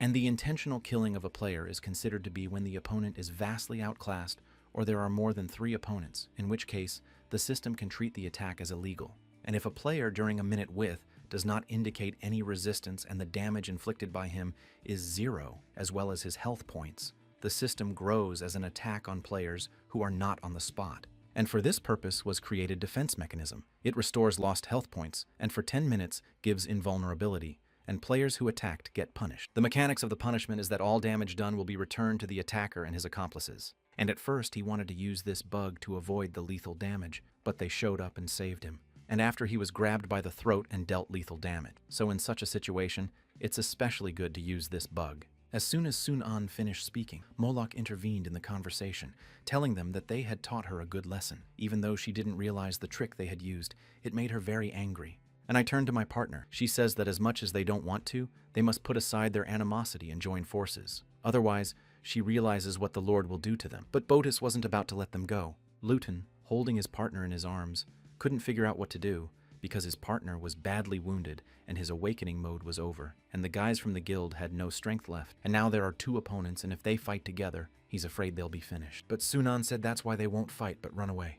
But Lutong realized that's easy to say because running away won't solve the problem. But Sun-an had a way to drive away all the demons, and now he should take his men and run to the foot of the mountain. But Lutong couldn't understand if he wanted to show everyone how fearless he was and how he alone could drive them away, and it was better to fight together and take the risk. Sun-an moved out of his seat and shouted to the boys to trust him, and he would come to them in 5 minutes. But the boys couldn't understand what he was going to do. But there was no choice, and Luton decided that she would do whatever Sun-an told him to do. At that time, one of the demons started to say to Sun-an, would he attack the two devils voluntarily? It would be suicide. And in response to his attack, they started attacking him themselves. Also, one of the demons started telling his underlings to stop him. And at that moment, they all attacked him from all sides. But Sun-an started to smile because that's what he expected them to do. And using his shadow execution skill, he started throwing off all the demons that were near him. And then the notification system began to show that the demon hunter had been activated and the level had been increased 10 times. The Moloch demon also decided to use her shadow moving skill that she had stolen from the human. With all her might, she started attacking Sun-an. After hitting him a few times, he started flying away and taking damage. But it didn't end that way, so he decided to counterattack the demon with his bone blade. And as soon as the demon was confused, he activated his spirit mark skill, which he did manage to wound her, but she started to retaliate with blows and flew off to the side. She decided that she needed to get her life back on track, but she couldn't understand what was going on. There were strange voices in her head. And she started to wonder if he was using some kind of controlled ability that she couldn't move. And realizing that she was in a predicament, you started yelling at the other demons to forget about the others because they had to deal with the most annoying one first. When Sun-an landed on the ground, he saw that the demons were already too close. They all began to surround him from different directions. Meanwhile, Luton continued to move as fast and as far away as possible. The wind turned his head, and he heard the battle that was going on behind him, and he hoped that that guy really had a way out of there. And now Sun-an realized that everyone was finally coming together, because he had been waiting for them to attack all together. And with his shadow execution, he began to destroy one demon after another. And because he had destroyed enough demons, his damage was so great that it could not be counted. Botus, watching from afar, saw this and realized he wasn't scared at all. And did he really want to pull some kind of stunt again?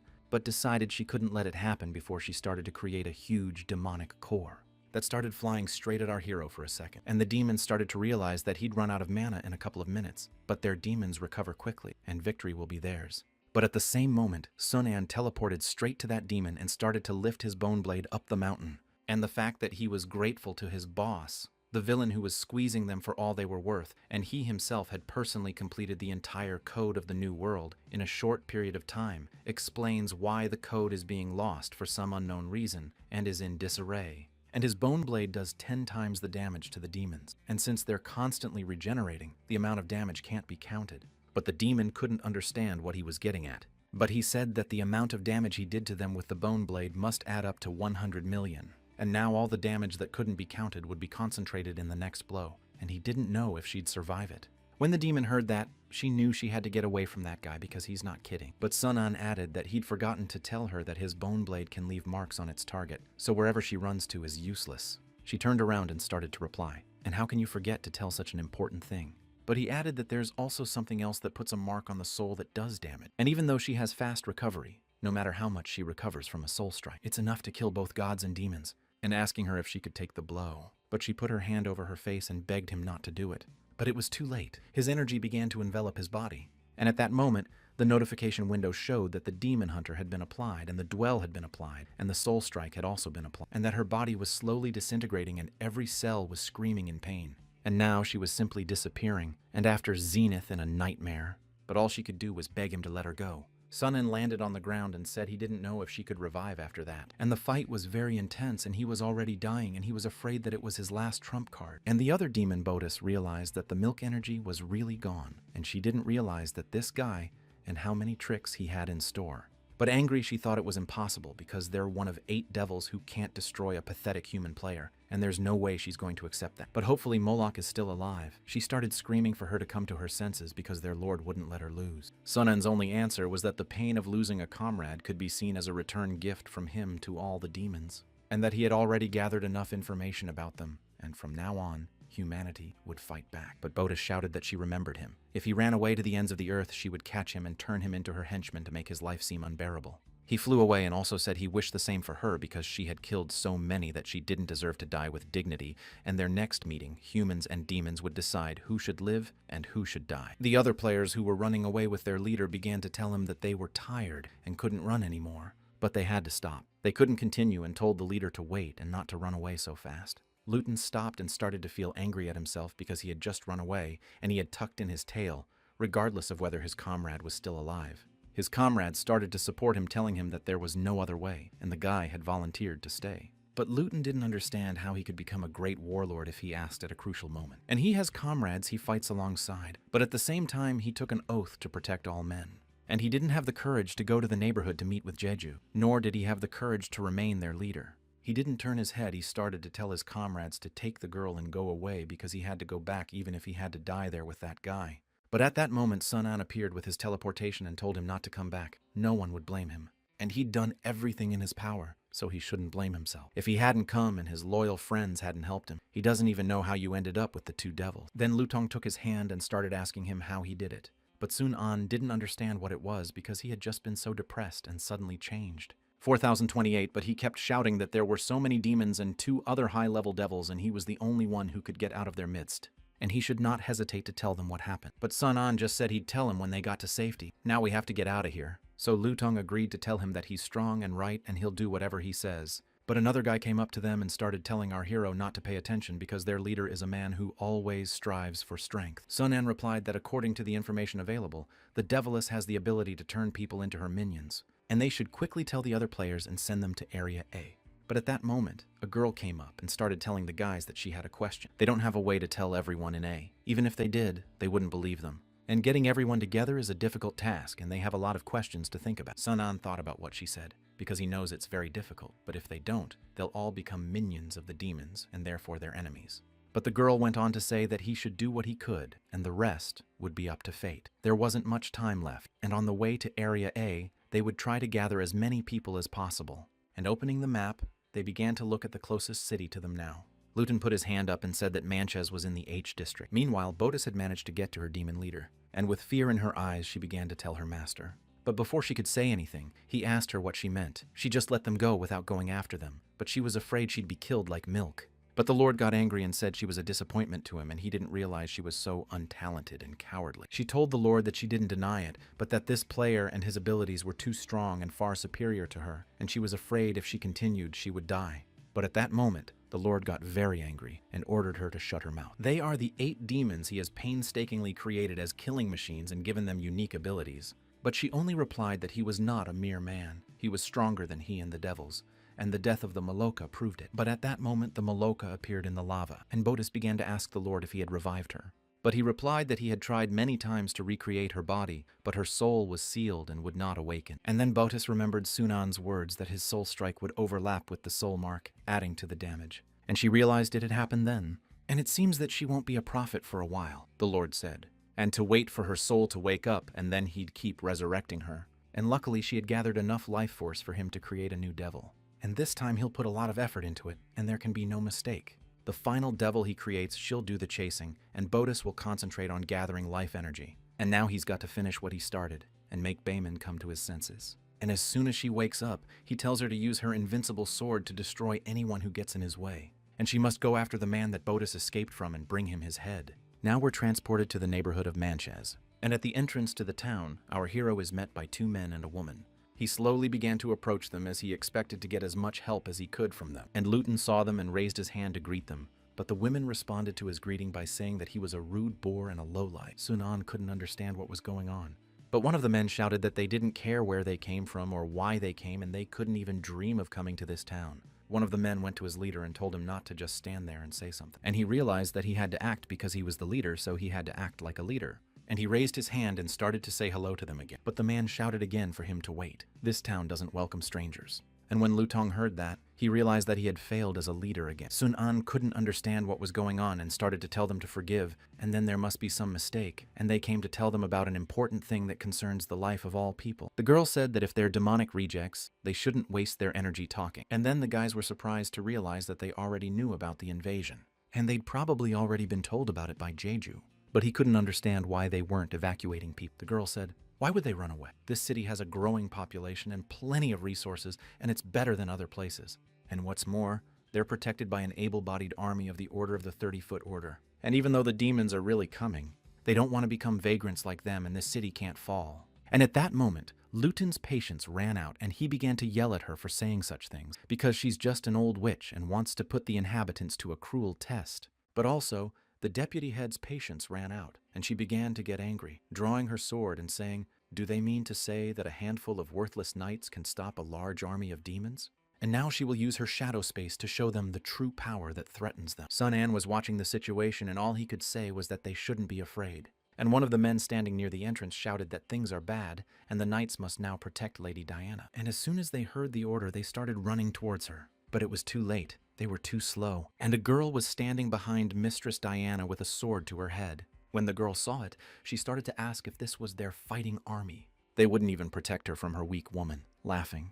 But Mrs. Diana couldn't understand what she was doing. If she wanted money, she'd give it all she had. The man in the golden robes began to draw his sword and tell her to let go of Mrs. Diana, or they would never leave this desert. Luton, standing behind, couldn't understand who he was trying to intimidate and let him try to touch them. Sun-an suddenly put out his hand and ordered the man to put away his weapon. They had not come to fight, but to convince them that they are not strong enough to resist the army of demons and to listen to them is up to them. The girl standing next to Mrs. Diana realized it was pointless to hide their weapons and say they were grateful for their good intentions, but they couldn't leave this town. But suddenly the merchant started saying that he remembered him and he was in the trading area of Area A and sold him a bunch of Class A gear. When he heard that, our hero remembered that last conversation when he sold him all the items he didn't need. Another man in golden armor came up and asked if he had bought that mountain of gear from this guy, but he said that he had. Then this man who can give so many things at once, a class is not easy, and he will accept his offer to evacuate the villagers. But there is one problem. Sun-an couldn't understand if there was anything more valuable than the lives of the townspeople, and they suddenly stopped talking.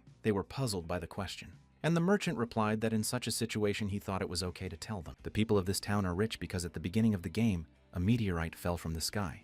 When Sun-an and Lutong heard the news, they were shocked, but the merchant went on to say that soon after the game started, the island suddenly landed with colorful theories, and at first few people paid attention.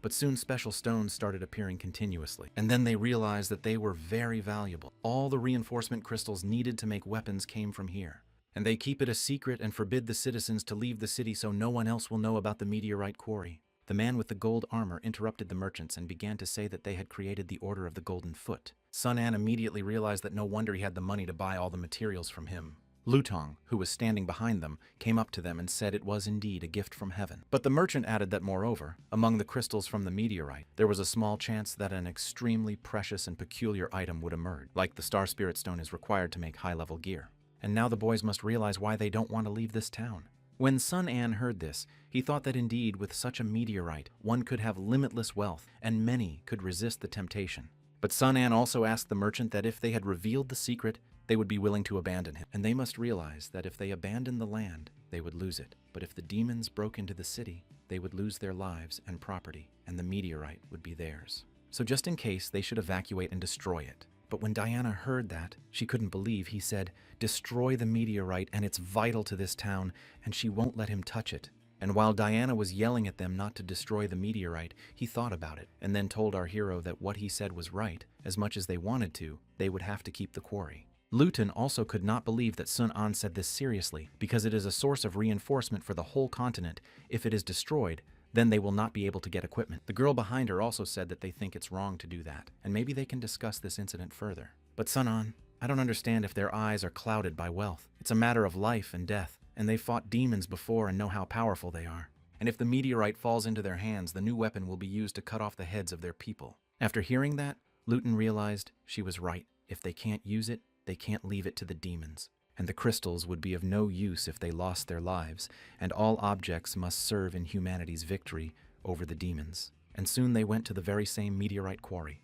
And when they got there, the merchant showed them that it was here. Sun An bent down and picked up one crystal, not expecting that such hard-to-find resources would be scattered all over the place. The other players were staring at these A-class materials they needed with burning eyes. But Luton shouted to them that they were here by accident and shouldn't touch the resources of their countrymen. And grabbing his partner, he said it was her business too, and when she sees something beautiful, she always freezes, but she just wanted to get a closer look at the crystals. At that moment, the merchant started to ask if they really had to destroy them. They wouldn't give them a day's mining time. But all Sun An could say was that they lost the land, but they're saving the people, and as long as they're together, they can get it back. And they can't take the crystals. There's no time to wait. It's important to evacuate the people as soon as possible or the demons will chase them. But at that moment, one of the demons was hovering over the city, watching all the people evacuate quietly. But suddenly, the demon heard a voice telling her to wake up. And when she opened her eyes, she was on some beach and she was having flashback. But suddenly a guy was standing next to her and he started asking her what happened. Did she fall asleep?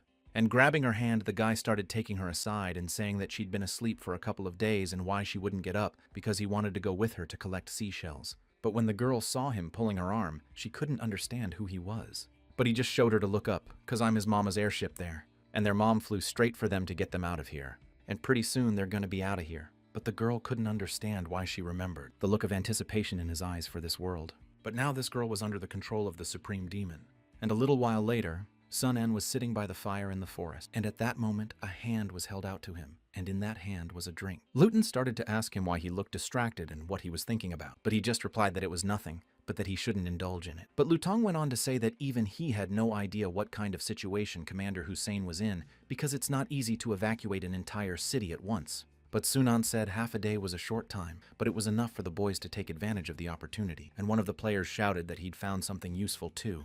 Luton saw this, and got very angry and didn't understand what they were doing. He had already told them not to touch the crystal, but the guy picked up the crystal and started to explain that they were going to destroy them anyway, and it would be a waste not to collect some. Well, at that moment, another guy appeared and started shouting to his Galava that he asked him to help him find the reinforcement stone, and he found it. The head couldn't understand what he was saying because it didn't happen, and he shouldn't say anything against him. But their little quarrel was interrupted by a merchant who said that they had already prepared 32,000 people and 36,652 inhabitants ready to leave with them. But Sunan asked them if they could leave 4,000 men behind. The merchant said that not everyone believes in the demon torment and doesn't want to part with their riches. Sunan asked if they could let them persuade them, if they couldn't. But Luton stopped him and asked if he was planning to save everyone.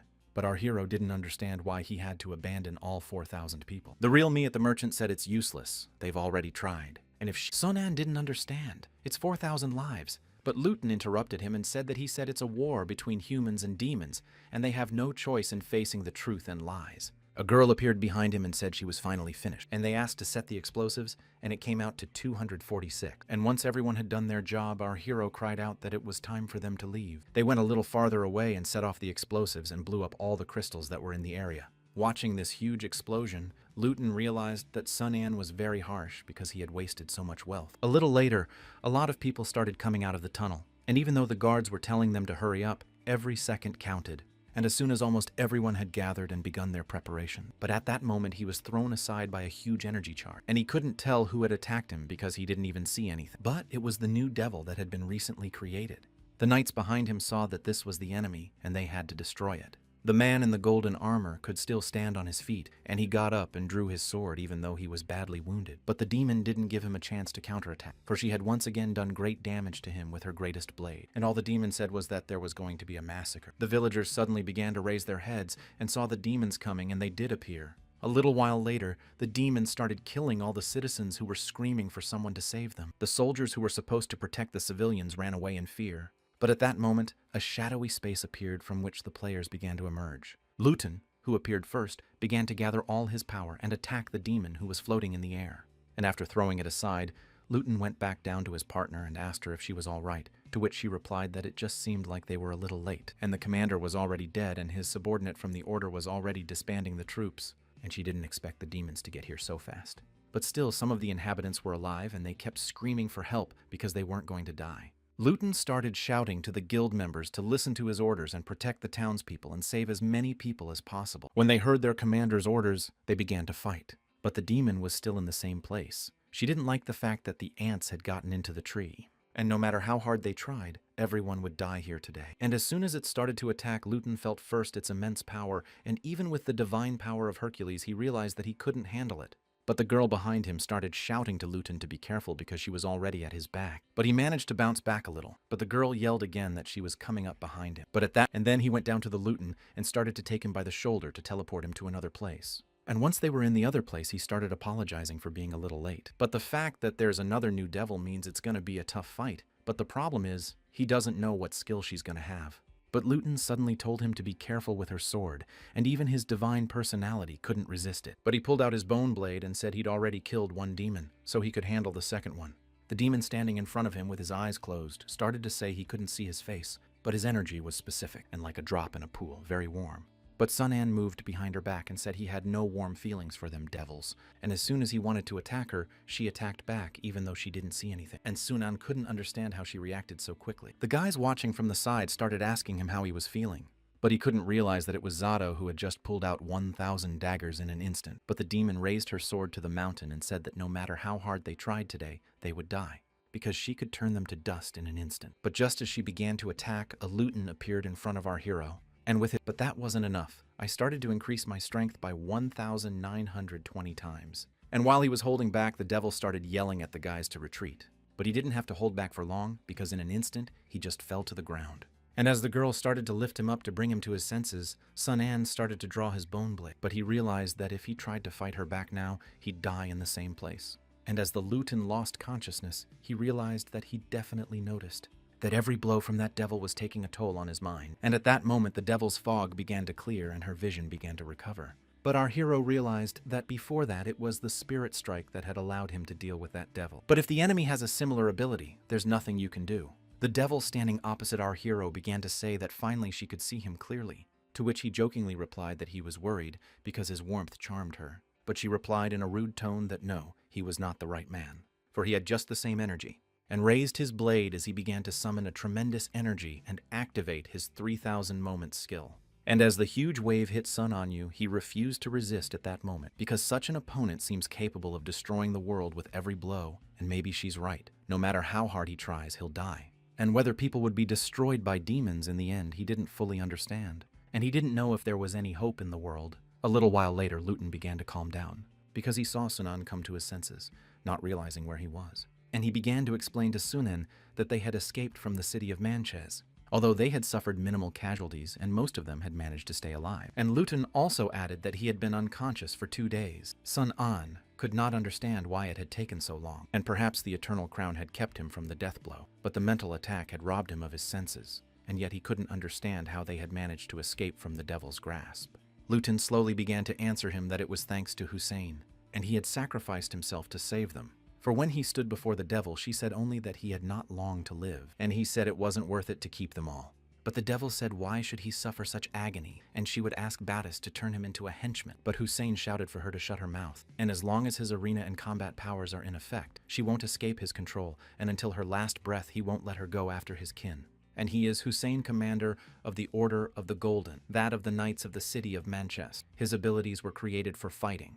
But the devil replied that he's just a man without food, and VD with severe wounds. He won't last long, and she can already feel the effect of the gradual collapse. With his last breaths, he shouted that it was enough for him to let his people escape to fulfill his duty as a knight.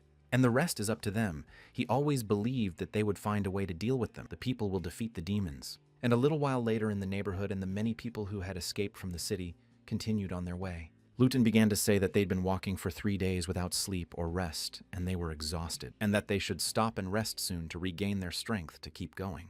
But Sunan forbade them to do so, for the demons could overtake them at any moment, and until they reached the city they must not stop for a minute. It was hard for the girl to hear, for she didn't understand why they had to go and if they were going to where Jeju's main army was. But Sunan, looking at the mountains, told them that they had not long to go, and that as soon as they crossed the Sunset Mountains, they would finally reach the place. At this time in town, one of the guys started coming to Zaijun's house and asking her to have a drink with him, but she wasn't alone, and Feng, who was sitting next to Zaijun, started yelling at him that he was crazy and didn't know the rules of decorum and that he should knock before entering the girls' room. But he kept laughing and asking why they were having a party, and he wasn't invited. To which Zaijun told him that girls like to gossip together. But as soon as he heard the word gossip, he started to ask what and who he wanted to hear about. Everybody likes to gossip, but his partner suddenly got up from her seat and put her hand on his shoulder and told him to get out of here. And with a flick of her hand, she threw him out the window. Zaijun then started laughing and told Nana that if she really liked Bai Mu, she should tell him because she had actually noticed that they were attracted to each other in the guild. But Nana just blushed when she heard that and said that whoever likes him is just calling her a redhead. But Zaijun added that if you like someone, you have to be brave enough to confess. Otherwise, how can he know how she feels? And secret crushes are the most useless thing.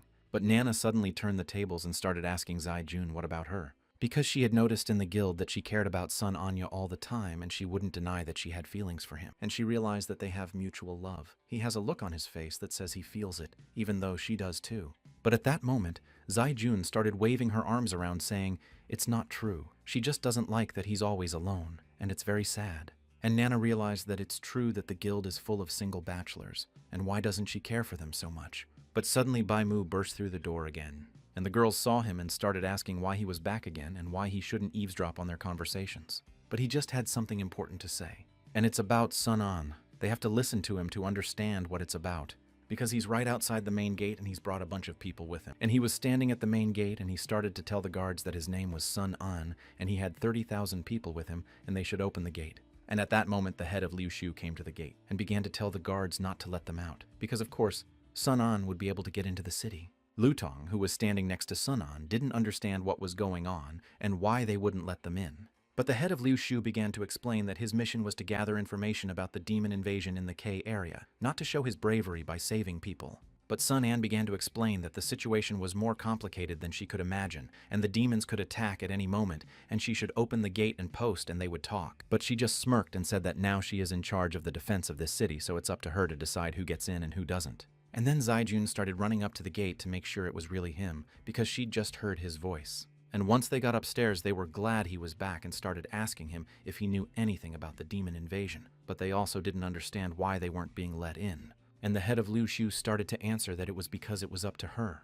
not them. That made Feng angry and she started calling her a weasel. But Nana also added that the head of Liu Shu, just because Jeju isn't here doesn't mean she can do whatever she wants, and Sun An is not only the head of Guild Zero but also a friend of her strategic group. Outside, Sun An started asking the girls if Jeju was around. To which Nana replied that he's been reclusive since he left. He's at the Hadamon Royal Palace. Logically, the Holy Sword improvement ceremony should have been completed by now, and they don't know what he's doing now.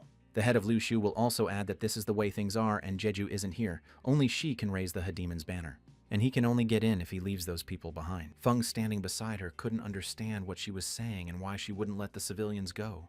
But the head of Liu Shu turned his head and said that they naive girls don't understand that they are in a war for survival, and the worst part is that they have no idea how long it will last. The city they're in is very large, but its resources are limited and everyone needs to eat. So the more of them there are, the less time they have to fight. And she doesn't know who to give the resources to, players or civilians. The common people are just a hindrance to keeping the victory, so why not give them up and in the end she'll be the winner. The girl standing next to our hero started to ask what kind of woman she is because she looks like some kind of sick person and they don't have time to convince her, and if she continues not to let them in, she will use her power. But Sunan put out his hand and forbade the girl to do so because he figured he'd go in and handle it alone. And using his teleportation skill, he moved to the head of Liu Shu and started telling her that if she thought she could stop him from doing anything with her Heavenly Gift Alliance. At that moment, two men stood in front of him and decided that they would not let anyone near the head and would protect her with all their might. Sun An went on to say that he was the one who had the real power and the strongest now, except for Jeju, and turned his head to the girls and started telling them to come to him. The head of Liu Shu didn't understand what he was going to do, but he just said that he wanted to keep his men away from weaklings like them. If they were not welcome here, they would find another place to fight the demon. Bai Mu also joined in, saying that they would find another place. And at that moment, the head of Liu Shu realized that they couldn't leave because someone would fight the demons. Sun An replied that that's why he says she's not in charge. She needs them, not the other way around. And through all her will, she ordered the guards to open the gate and let everyone in. And as soon as the gates opened, people started coming in and were happy that they were finally safe. But the head of Liu Shu told our hero that this city could only feed this many people for a month, and if the war with the demons didn't end in that time, the human race would die. But Sun An told her that she didn't have to remind her. He knew better than she did how cruel the war was, and she should tell everyone to gather at the Imperial Palace to tell what they had learned about the demons. And a little while later, they all began to enter the main hall in the center of the city. And inside, they were met by other players who were very happy to see that Sun An was okay. And they started asking if he was okay and how his investigation went. Sun An started calling everyone to come closer to the table because he didn't want to waste time. At that moment, a boy ran up to him and hugged him and said he missed his head. Don't you want the other boys to tell him not to get all uptight about the chapter's clothes? They didn't want him to make a fuss while everyone was gathered and talking about their important business. While the guy was hugging Sun An, he started to ask Sun Yue if he was mad at him. But Zai Jun decided to tell him first to drop it because there was no need to fight now, and when they were together they could do anything. Sun Yue also added that when he was angry with him and came back safely and well, but he should not get involved in such risky affairs anymore. After these nice words, Sun An thought that as long as they were together, no matter how difficult the demon invasion was, he would protect everyone. And at that moment they began their urgent meeting. But noticing that another member of their guild was missing, Sun An asked where Jeju was, and Baimu replied that he said he needed to be alone and asked not to be disturbed. Sun An couldn't understand how such a moment could give him time for privacy and training, and he had to go see what the hell he was doing. And at the same time, Jeju was in the main hall, and as soon as the door opened and Sun An came in, he started asking Jeju why he was sitting here in the current situation. But Jejui was weird and started to activate his skills towards Sun An. And at the same moment, his sword flew straight at Sun An's face. And behind him, Jeju walked slowly and said that he was like Sun An without ceremony, and didn't step back. Sun An asked him if that was his way of greeting him. Jeju started to say that he knew he had a lot of questions, but unfortunately he had a lot of things to do and would explain to him and the guys later for being absent. He didn't understand what could be more important than the demon invasion. The people had chosen him as their leader, and he didn't think he would lead them to fight the enemy. But Jeju replied that he had personally fought several devils, so he knew what to do, and no matter who the leader was, the people would face 8 devils with a large army of demons behind them and no chance of winning. But Sun An was getting angry and didn't understand how he knew if he hadn't started fighting them yet and why they were trying so hard if he wanted to surrender. And Jeju didn't say he wanted to surrender. He had a plan to break the stalemate. And he's been making it up as he sits here all these days. But it wasn't even about the plan. It was about whether he believed him even if it was the last time. Sun An said he'd only been back half an hour and hadn't told anyone about the 8 devils or how he knew about them. To which Jeju replied that it was because he said it was all about whether he trusted him. And holding out his hand, he offered our hero to fight him shoulder to shoulder one more time so that there would be hope for the people. But Sun An pushed his hand aside and said he couldn't trust a man as mysterious as he was. And until he tells him everything, he won't trust him. The only people he trusts now are Zai Jun and Sun Yue, all the people outside who are ready to resist the invasion. And whether he joins him is up to him. After a few minutes, he left the main hall and went back to the meeting hall where the other players were waiting for him. Once inside, the guys started asking how Jeju was doing. But Sun An said that they couldn't count on him and he wouldn't rely on him either. When the guys heard that, they couldn't understand why he was saying that. Zaijun jumped up from the table and asked what happened. The head of Liu Shu also slapped her hand on the table and said that he was still their leader and how could they be without him? And he had gathered them together, but he hadn't come, and who would lead them into battle? Sun An listened to everyone and said that even without him, there would be no unity, and by uniting all the players, they would still be able to defeat the demons. The one-eyed guy also supported and said that his head was talking, and that they would not unite and survive the hard times. Anyway, they've been together and fighting side by side all the time. And turning to the head of Liu Shu, our hero said that even though they had their differences, they couldn't help but recognize that she was the right person to take his place as the leader of the All-Men's Union. But she couldn't understand what that meant. And Sun An went on to say that in a direct sense. Of course, in another time he wouldn't have obeyed her orders either, but now they're in the same boat, and she's the best suited to be captain. And if no one has any other suggestions, then the head of the Gifts of Heaven Alliance will be their head, and then he'll share everything he learned during the battle. They must begin preparations for battle immediately, and already a countless army of demons, led by 8 devils, is marching towards the city. When the story was over, they all gathered around the fire to drink to the gathering this evening. Bai Mu, along with Nana, also joined the banquet. Luton turned his head at the same moment because he heard that they were from the Riders Guild, and all the other players were happy to see them, because the more the merrier. They had come here because they couldn't sleep and because their leader had told them such horrors during the day. When Sun An apologized for being the culprit for all the sleeplessness, but the girl Nana said that they shouldn't apologize. She was the first on the continent, and at first they wanted to lead all the people to victory in the world, but at the most crucial moment, their leader backed off. But Baimu picked up a bottle and started shouting that enough talk today they would drink, and raised all the bottles. They decided to celebrate one last quiet evening before the battle. And one by one they decided to wish for the union of men in advance and to hold on to victory. The hero thought that no matter how dangerous his path would be, he had nothing to fear as long as his friends were with him, and he would do his best to protect the people who were important to him. But at that moment, Jeju joined them and started telling Sunan that he had business with him, and the other players were shocked to see Jeju here. They started to run towards him. They were happy that he had finally arrived. But Jeju bowed his head and apologized to the guys that he couldn't spend the last time with them before the war. And he didn't come to drink, he came to talk to Sunan. But Sunan didn't understand why he had come to see him. A little later, it was already the second day, and all the boys were very tired after a hard night. But little by little, they started to come to their senses and convince one of them. The first one to wake up was Feng, because she heard Zaijun say it was time for her to go to sleep, and opened her eyes completely. She realized that she could sleep a little longer because her head was spinning. But at that moment, she realized the horror of what she had just seen, because there were a lot of demons above her head, and she realized that the invasion had already begun. The other guys also started pointing upwards that demons were coming. And the demons were real and it wasn't a dream. They should be warning everyone that there's a war on, and that a lot of demons had appeared over the city. When the citizens saw the demons, they ran in different directions to find a place to hide. Feng, who was near Zaijun, started asking her what to do. The other guys were still recovering from the party and couldn't understand why everyone was so loud in the morning. But Feng, with a horrified look on her face, started yelling at them to get together because the demon invasion had already started. They couldn't understand why it had happened so fast and where their commanders were. The head of Liu Shu started shouting to everyone to keep calm, and the guilds should send people to the places to protect the passages, as they had discussed at the meeting.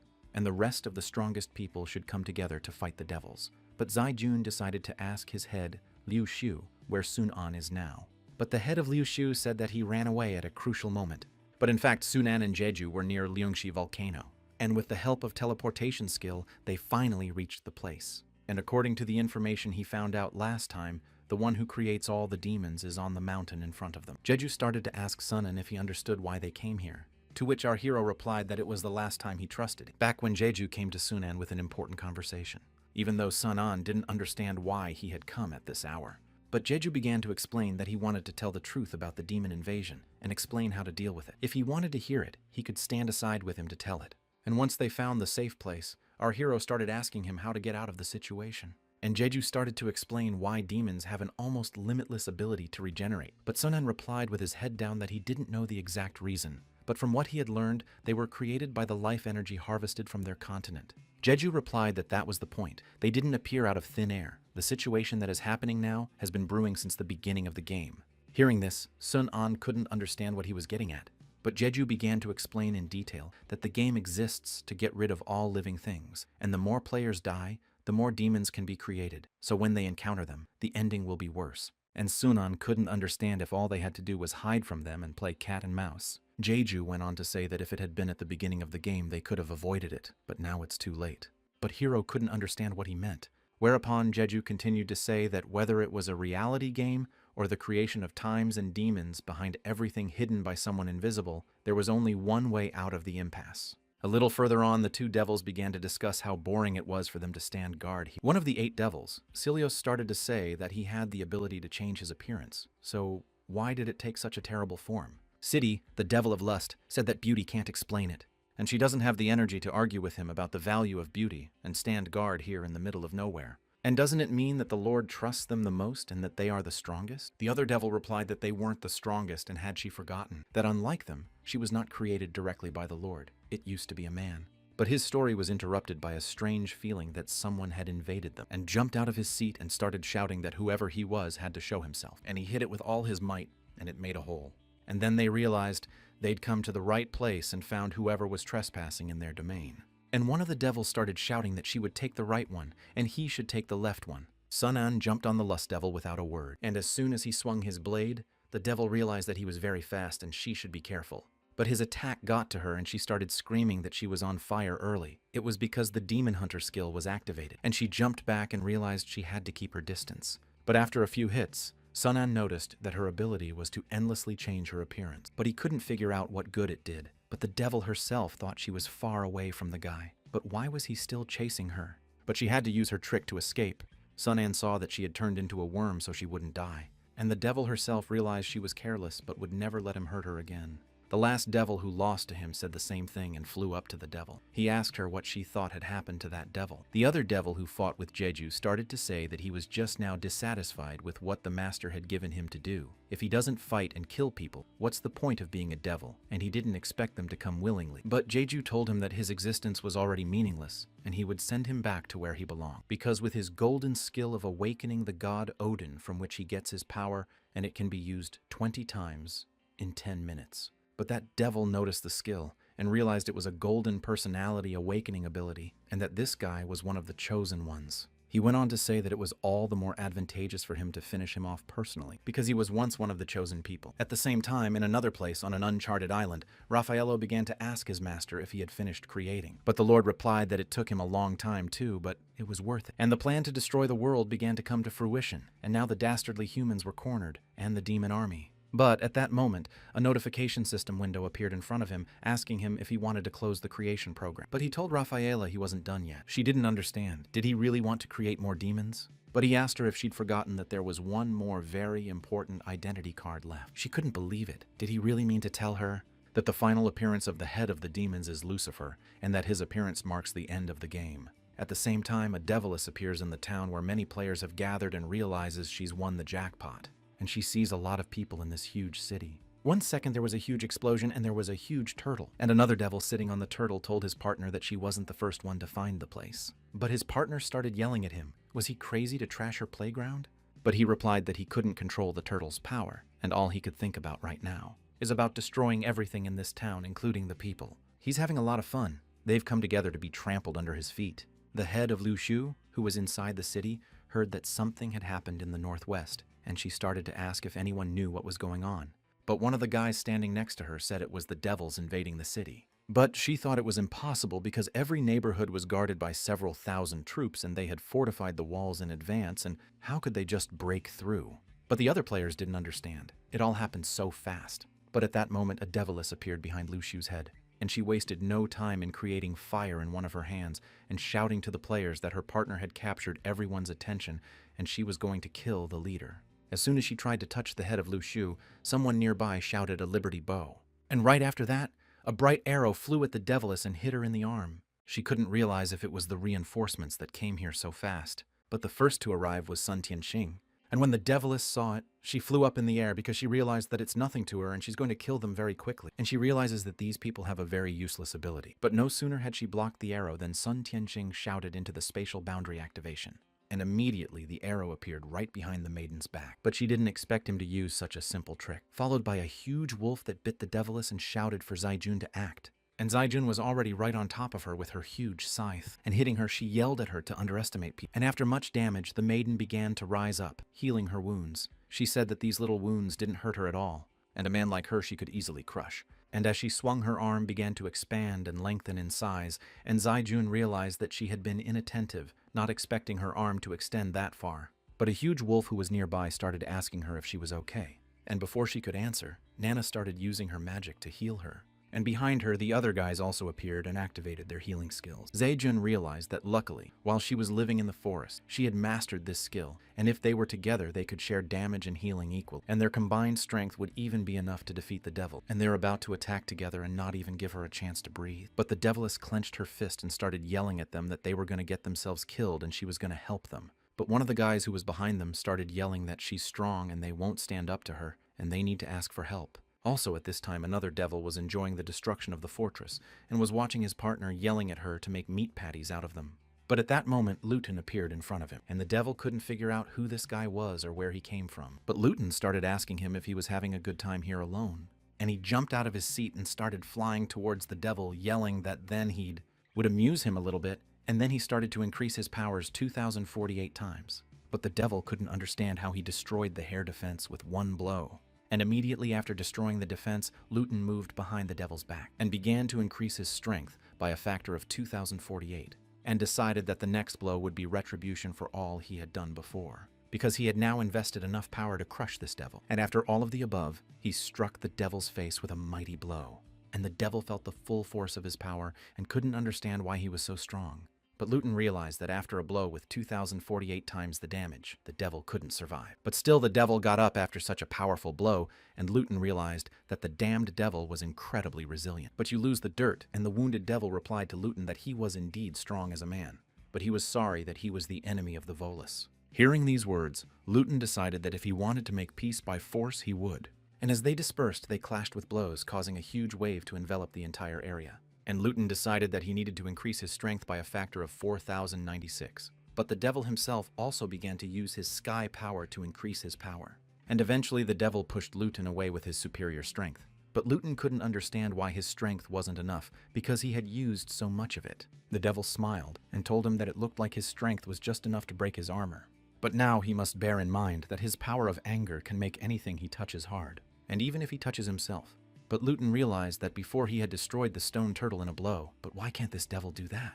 And as soon as the blow was over, Luton flew back towards the devil and asked if he had already realized that he had destroyed his turtle because it was very large and if he used a small amount of power. The object created would be stronger than the diamond itself, and he created a diamond from the earth and began to squeeze it in his diamond hand. And immediately afterwards he threw it with all his might towards the Luton who was nearby. It went straight into his hand, causing him great pain. And immediately afterward he fell to the ground holding his wounded arm.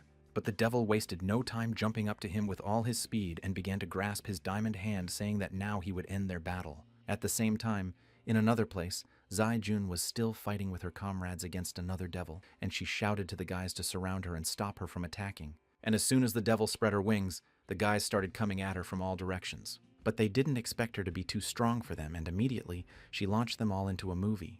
But Nana, standing nearby, started using her healing skill and asking the guys if they were the target. But some of the guys got up and started to tell her that it was too fast, and they couldn't get to her, and they weren't hurt as much as expected. But then Sun Yu Yue showed up on the other side with his huge score and shouted to the guys that he'd distract her attention, and they should take a moment to counterattack. But the devil herself couldn't figure out what it was, but every time she couldn't take her eyes off him. But it's because he started activating his Demon Slayer skill, and after successful hits on the demon, the kill branding activates his boss ability, and high-level monsters will consider him a prime target for attack. The Deviless became even angrier because she couldn't understand the fact that no matter what, she had to kill that guy first. Sun Yu Yue took advantage of the moment to shout to Zai-jun to act because the boss was already furious. And without wasting much time, Zai-jun grabbed her scythe and started running towards her. When she jumped up in the air, she gave her another heavy blow and said that her blow had vampirism, and they would not lose in a long fight. But that wasn't enough to finish the Deviless off, and she got more angry and started turning around and yelling at the guys that they were just a swarm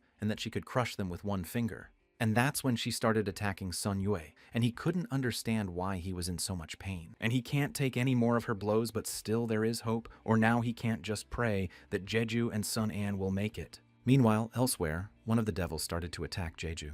But Jeju started pulling out his sword and activating Odin's personality, which is his power. And at the same moment, he deflected the enemy's blow with his sword, and started to activate the second stage of Odin's powers, which is speed. But the devil wasn't so easy. He also activated his blue Pegasus skill, and Jeju realized that the situation was not going his way. And their power collided between the Odin light that Jeju used and the Pegasus light that the devil used. But the devil began to smile because he realized that his opponent had to use his trump quickly, and it seems that his golden personality is not that developed. Jeju couldn't understand how the devil knew so much about the golden personality, but he replied that he hadn't said before, but that he was once one of the chosen people. Jeju couldn't understand if he wanted to say that he was a person who could be the player who awakened the golden personality. But the devil laughed when he called him a player because it was a funny name for him, and he didn't play any games, and he's been here a lot longer than him and his personality.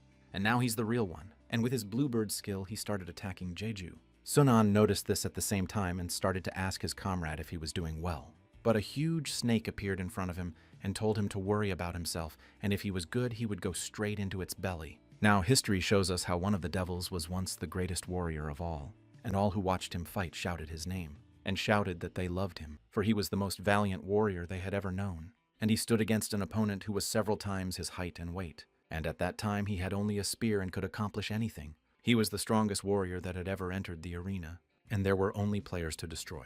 And he had wealth and status and rights and women, and if he wished for anything, it was all his. But after more than 20 years, he realized one truth: there is no warrior who can remain invincible forever. And at one point another warrior appeared and the audience praised only him.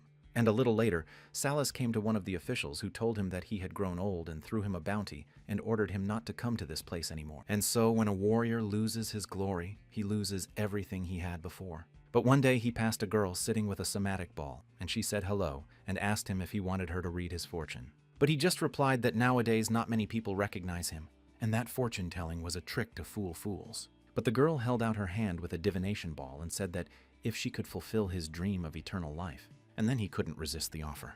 And eventually he made a deal with the devil, who told him that he was the chosen one, and the power of the ancestor would grant him eternal life, but he had to pay a small price. Well, of course, the Matorium of words gained power and became invincible. And now for the present, he went on to say that the small price she said he hadn't thought of at the time, and now he would be given to fight him, the legendary king of the gods who is Odin.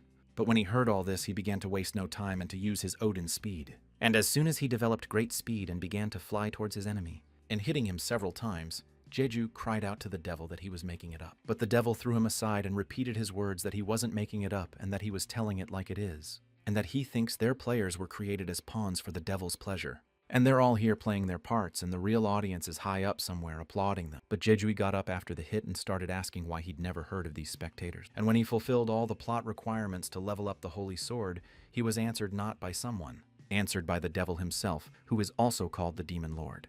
And the voice that came from the sword began to ask if he was the chosen one. But Jeju didn't understand why he was here. But the guy with the glasses started greeting the riders with his head and said he was glad to meet you. But Jeju didn't realize who he was. To which the guy said he'd find out the answer, but why didn't he fully believe that he's the Demon Lord Lucifer? And even though it's a stupid title, it's the way the system was designed, he said. But Jeju couldn't take it anymore and shouted that it was all a scam, and he'd invented the game and put demons and players together. To which the Demon Lord smiled and replied that that was right, and they created the game, and he found the story boring and added some variety. But Jeju started yelling at him to shut his mouth and asking him why he did it, and who he was, and how he got his power. But he said it doesn't matter who he is because his goal is simple. He wants the 99% of people who shouldn't exist destroyed. But Jeju didn't understand why he wanted to destroy the world. But the Demon Lord replied that we are before humanity doesn't mean destroying the earth. You might say he's cleaning their house to meet his owner in it. And here he is. Jeju is among the 1% of the survivors, and he congratulates him, and they will meet the new world together. And by then, he'll be an endangered species, and everyone will be interested in. But Jeju couldn't understand if he wanted him to join him. But the Demon Lord replied that this game was a lucky draw from the beginning, and he should cherish the opportunity. But Jeju didn't understand why he should cherish the opportunity, for his opportunity was betrayal. And betrayal of the teammates who came to play here with him. That means betrayal of all mankind. But the Demon Lord went on to say that the choice is his, and he can die with the others, or join him in the game in a new role. And once he thinks it over, he can tell it to the sacred ball and he'll hear about it. He doesn't have to worry either. He's already prepared a new identity for him, and it's exceeded his expectations, and he's sure to be pleased. And while fighting the devil who told Jeju that he's no match for him, and when it comes to strength, no one can match him. And he jumped up from his seat and started flying straight at Jeju, and said that he was going to die in his doubts and agony. But Jeju just said to himself that it was a hard decision, so he wanted to come here himself, so that he could ask only one question in farewell.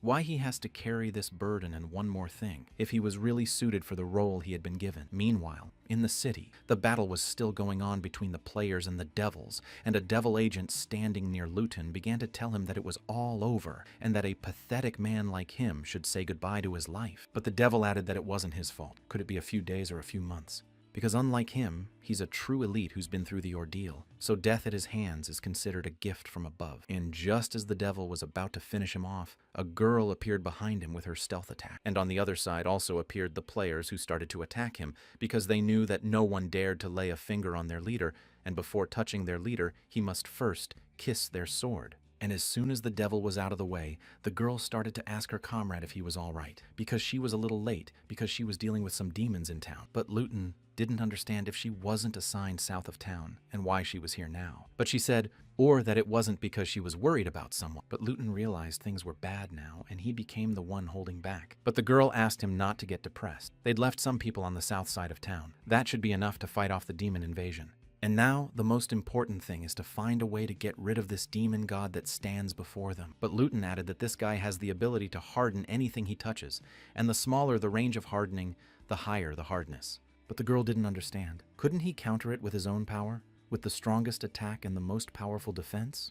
"What's better?" she asked. But Luton replied that from his current point of view he felt he was stronger, but that his strength would multiply over time and that it would take time to break his defense. And meanwhile the players surrounded the devil and started insulting him to look at his age, and he's a bad student, and his hair is like a bandit's, and also he's just a teenager, so they don't want to drop out of school to blend in with society. And when he said that, the devil got so angry that he started crushing everything under his feet. And he also summoned a huge dinosaur that was made out of earth. And that dinosaur started smashing everything and knocking down all the players who were near it. And the devil watched and told them to shout louder because they were just chirping with happiness, and now they're all going to be destroyed.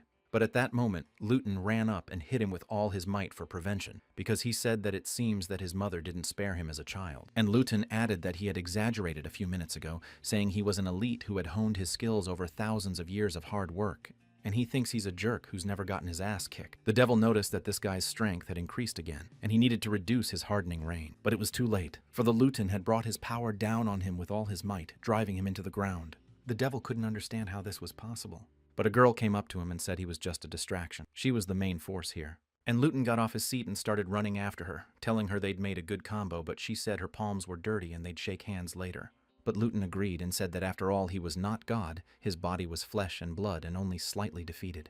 The girl decided to get some bandages to heal his arm, and wrapped it around his arm. She said she'd told him several times not to go anywhere alone, and if she hadn't come in time he might have died. But he said he was just watching this guy senselessly kill people and overdoing it.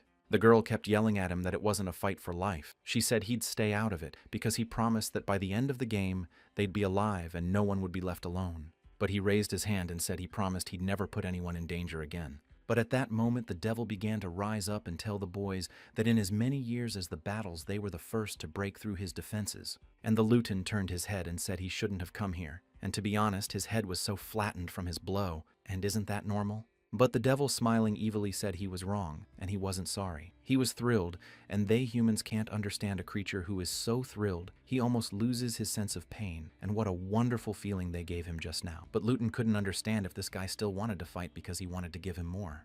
But all the words that came out of Luton's mouth made the devil smile. I'm still with her, for he's finally met worthy opponents and he'll torture them slowly, till he feels the fun is gone. But when Luton heard that, he told him he apologized because his power bonuses can only last 12 minutes, and he doesn't have that much time to play with it, so 8 minutes have passed. And now he's going to use his power bonus 5,520 times. Meanwhile, in another battle, Sun An saw a huge snake coming straight at him, telling him that he was going to die in its stomach. Sun An took out his magic gun and said he'd been waiting for it for a long time. And as soon as he jumped up, he was on top of her and started using his weapon to the max. But as soon as he fired, the huge snake opened its huge mouth. And jumping to the ground, our hero couldn't understand how it could absorb his attack. But at that moment, the devil began to transform into his true form and thanked Sun Anya for completing her, because she was very pleased. But he couldn't realize that she had really absorbed the energy he had released. But the devil began to say that he had underestimated her, thinking that her abilities consisted only in changing her form and his information. The greatest effect of the power of lust is imitation and reproduction. That is, the movement he had just shown her had already been copied by her. The huge wave that our hero had recently released began to return directly to him, and he couldn't realize that this meant she could imitate even his bone blade. And then she screamed that this is what it means to do unto others,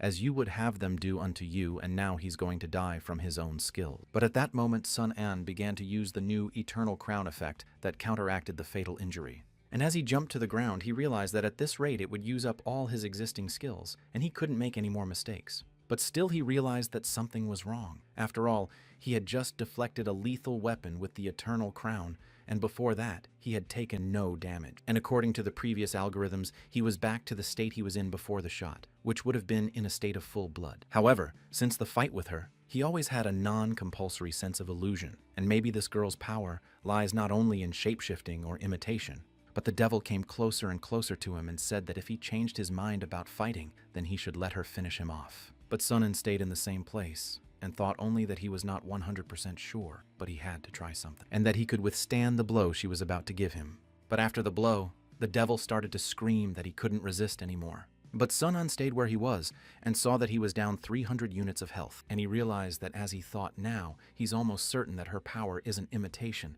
or shapeshifting. It's just the power to create illusions and nothing else. So he turned around and started telling her that her true ability was like phantasmagoria. The moment he saw her, he was in an illusion. But she heard this and got angry and started asking him what if it's an illusion. And since he's in her illusion, he can't break free and move freely, and there's no way to break free from the illusion without outside interference. Or is he still trying to find hope for his girlfriend? And unfortunately, she was supposed to die at Silas' hands and he's going to suffer the same fate. But he continues to hold his blade in his hand, smiling and telling her that since there is no hope for the outside world, how about striking from within? And at that moment, he began to use his skill, causing a huge amount of renegria to be released. And in doing so, he broke down the barrier it had put up. And at that moment, he realized that everything had happened just as he thought it would. It was pretty messy, but it was worth it if he could shatter her illusion. But the devil continued to emit a huge aura and tell him that it's okay. She's taken over all his powers with the illusion. And then the real moment of truth awaits him. But as she approached, our hero realized it was very fast and unexpected. Jumped aside, he saw that she started to come back from the other side, and that she had turned into a hawk. And so she decided that the most important thing in her is intelligence and strategy, and she has already mastered all his abilities and knows how he will act. But Sun An started to use his new skills, and he raised his hand up and said, "It's not over yet." But the devil in the cage realized the fact that she didn't know this guy had these skills, and it's too bad for her because she needs to get out of this place. And as soon as she turned into a dragon, she started searing everything around her. But at that moment, Sun An was already above her and ready to use his magic gun again. And as soon as the power was released, she started screaming loudly that he had definitely gotten her. And as a demon, she has unlimited regenerative powers, so everything he did was for nothing. And just as she was about to swallow him, he twisted and started flying back toward her. But as soon as he hit it, it turned itself into a worm. And cutting her into several small pieces, Sun An said he'd use a decisive move. But she immediately turned herself back to her normal state, and started taunting him that if this was his last move, she had somehow overestimated him.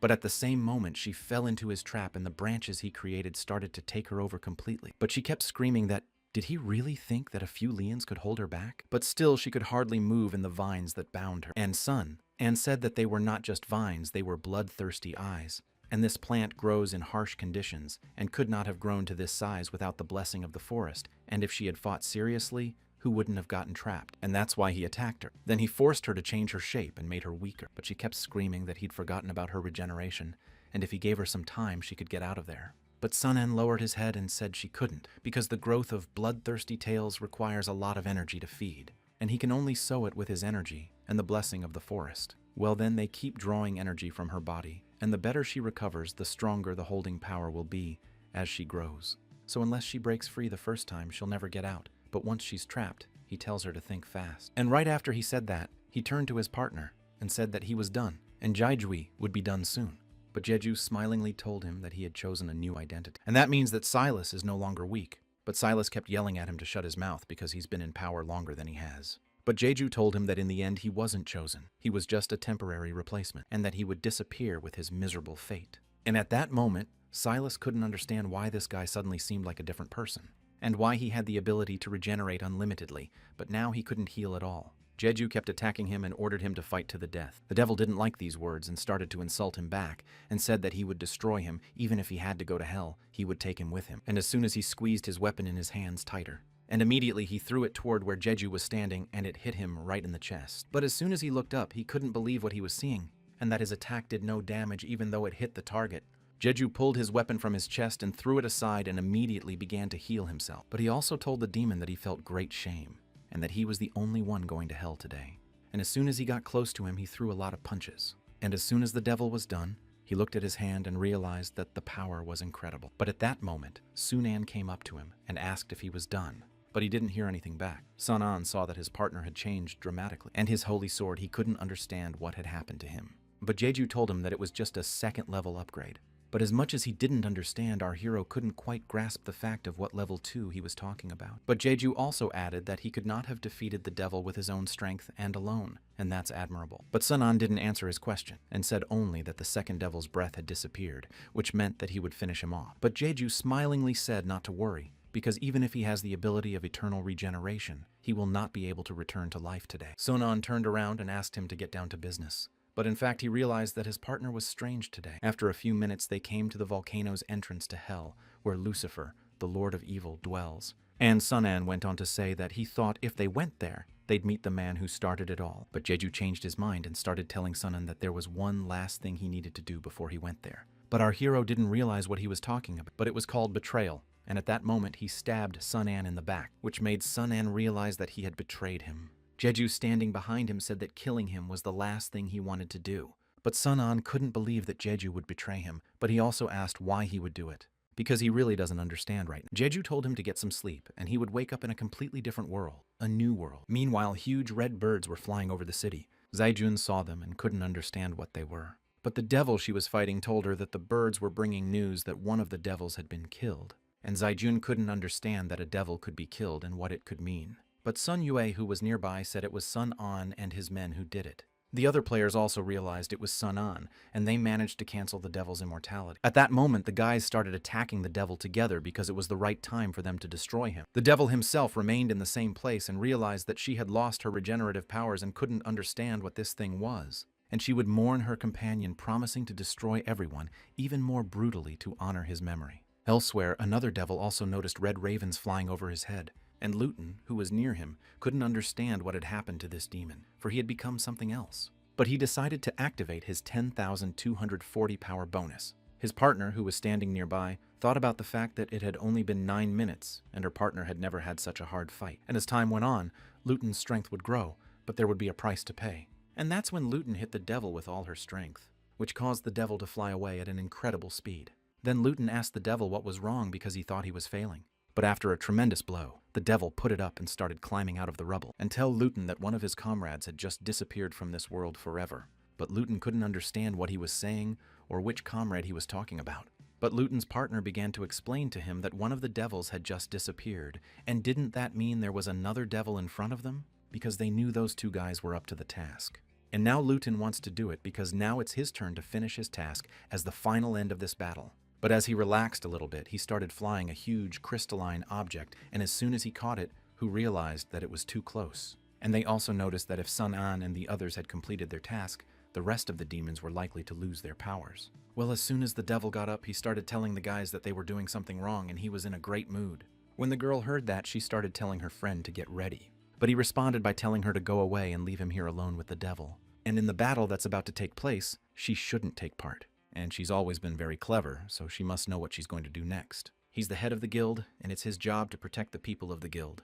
The other guys behind him couldn't understand why the leader was going to fight him alone because he shouldn't be such a hero and should rely on his team. But the girl turned around and started ordering the guys to leave. Everyone who supports their leaders should follow her. But finally she told him to remember that they all had to stay alive until the end of the game. And as he built up his strength, he said he would keep his promise. His skill ran out in 3 minutes, so the devil would spend the next 3 minutes tormenting them. And at that moment, they started running at each other with all their might. At this time, Jeju on the other continent started to enter a huge manor. And when he got inside, he met a man and called him Lucifer and started saying that he had come to meet him. But the man turned around and started asking him which Lucifer he was because he didn't even know there was such a thing. But Jeju looked at him and started asking if he was the one who was called Lucifer. And the man said that his name was one of the 8 demons of the gods, the demon of laziness. And Jeju couldn't understand if he was the last demon and why he was here and not outside. To which the man replied that fighting and killing wasn't his style. He preferred to sit quietly here and read a book. And he should remember one wisdom that better than brute force is knowledge and knowledge is power. But Jeju started to say that he didn't come here to listen to his lectures and where is the man he's looking for. But at that moment, another demon with 6 wings appeared in front of him. And she started telling Jejui that she didn't like him at all. And he said he'd be proud of her for calling him human. And Alaris started asking the Bayman why she was back and how the battle was going outside. She came down to earth and said that just like killing the pest swarm, it was fast and very boring and that's why she came here. And thanks to Boda's ability, most of the people on Earth have turned into her race, and only the last few locations are still fighting. When Alaris heard that, he said that there was no need to ask her for help because she had brought the ancestors. And turning around, Alaris began to tell Jeju that he wanted to meet the Demon Lord, and if so, he should go after him. But at that moment, Bayman noticed that Jeju was holding something strange. And as soon as the blindfold was unwrapped, she saw Sun An and was very surprised. Jeju also noticed it and turned around and asked Her Majesty what he could do to help her. She just pointed her finger at what he was holding and asked who it was. Jeju started to answer that he was once one of his human companions and now he's just a corpse. Alaris also heard this and began to ask him how he could bring a corpse into the Great Hall of Valor. And corpses should be buried in the ground and left there, not dragged to the place where the heroic souls of the ancestors sleep, because it's a great insult. But Jeju only replied that he had brought him here because he had his own reasons, and it was not for him to teach him. Baimin became alarmed, but she also told him to put it on the ground. Jeju turned his head around and told her he was sorry and that he didn't obey her, but only the demon lord's orders. But Baimin got angry and told him again to put him on the ground. Jeju turned to her and said he didn't mean to hurt her, and that Sun-an was his best friend, and he brought him here because he thought he had everything he needed to become a new man. But Baimin said again that she wouldn't do it a third time, and he should put him on the ground and come to her. And Jeju also got angry and asked her what would happen if he refused. Baimin drew her sword and said that then the only thing she could offer him was that she would destroy him if he refused her again. But Jeju said he didn't mean to hurt her, but he couldn't give them Sun-anya. And as soon as she moved, she threatened him that she'd have to kill him. And as he struck her with his blade, a huge wave of magical energy started flying at Jeju. And he started to activate Odin's power and head and jump away. But it wasn't enough because Baimin kept attacking him from different directions. Alaris started shouting at Baimin to be careful because this is where the spirits of their ancestors rest. But she wouldn't listen to him and was already behind Jeju's back and wanted to give him a final blow. But he turned around in time to block her attack. But he also realized that she was very fast, even faster than Sun-an. But Baimin kept attacking him and said the word Vancouver. That's why Jeju started to realize that even in his head she was attacking him. And after realizing it completely, he started to jump away. And Baimin continued to tell him that she doesn't care who he is or what the Lord said to him. But if he doesn't give this guy to her, he may not get any mercy and he'll die right here. Jeju had already started to tell her that he didn't think she was so obsessed with a simple man or that there was something he didn't know about. She only replied that there's only one reason for it. She feels some kind of attachment to this guy and can't do anything about it. Jeju couldn't understand what kind of attachment she was talking about, because demons can't feel something like that, and aren't ordinary people more than parasites to them.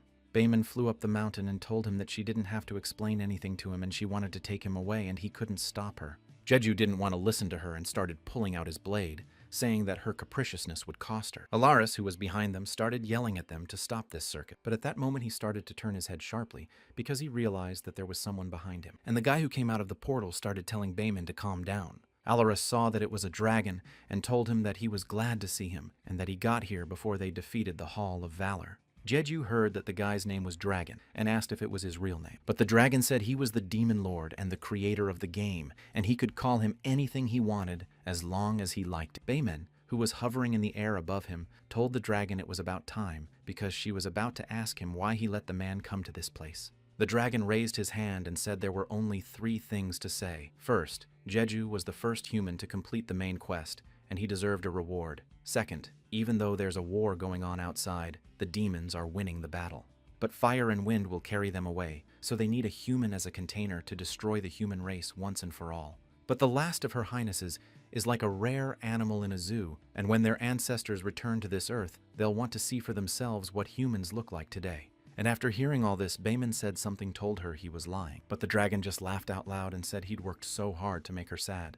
But she didn't care what he was going to do to him. She just wanted the corpse he was holding. But the dragon heard those words and started asking Jeju what corpse she was talking about, because he didn't allow outsiders to come here. Jeju started to worship him and said to the great demon lord that Sun-an was once his close friend and one of the strongest players in the game, so he thought he would be useful. But the dragon said he didn't care what he wanted or what he thought because he told him that only one person could come out here. But Jeju wanted to explain it properly, but the dragon told him again to shut up, and went on to explain the fact that he didn't understand what he said.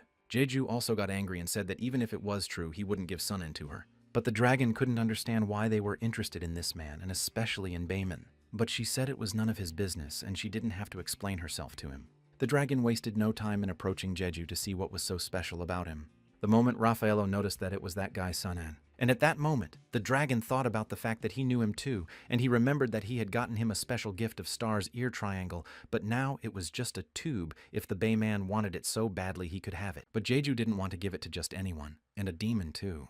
He said that even if they all wanted it, he wouldn't give it to them. But the dragon couldn't understand if he was really crazy to protect Sun-an, who had died. Yahello, who was behind him, suddenly started screaming that she knew this weirdo couldn't be a good boy and that there was a catch, and that maybe he was just a fraud, and they should take the precaution of killing him. After he said that, the dragon realized they were up to something, and Jeju, if he didn't give him up right now, he'd have to fight him, and the chance of him staying alive is nil. But at that moment, a strange yellow sphere appeared over their heads, from which Sun-anya's words started coming out. But most of the guys couldn't understand who was talking or where he was coming from. But as soon as he finished speaking, Sun-an appeared in front of them with his magic gun, and he started asking them, didn't they recognize him? But Jeju was shocked at what he'd just seen because he'd just finished him off. The dragon immediately started asking if it was his body because he didn't think they'd get caught in the crossfire. Jeju immediately started asking Sunan why he was here. But Sunan told him that they would talk about it later because he had to deal with the main leader first. And 3 hours ago, when Jeju attacked Sunan's back,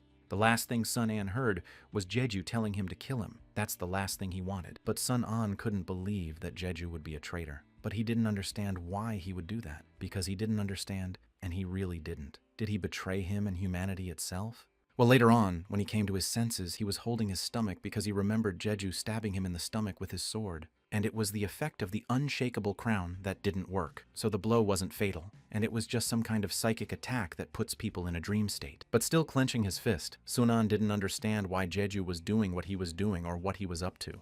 But now the dragon didn't realize if it was a trick, because he didn't expect to be set up like this. And just as Sunan wanted to destroy the dragon, Jeju also moved the dragon. But it was not easy to stop our hero, and he went straight at the dragon, shouting that he had to destroy the main scourge first. Alaris, who was also in the room, started yelling at his master to be careful, but somehow Bayman appeared in front of the dragon.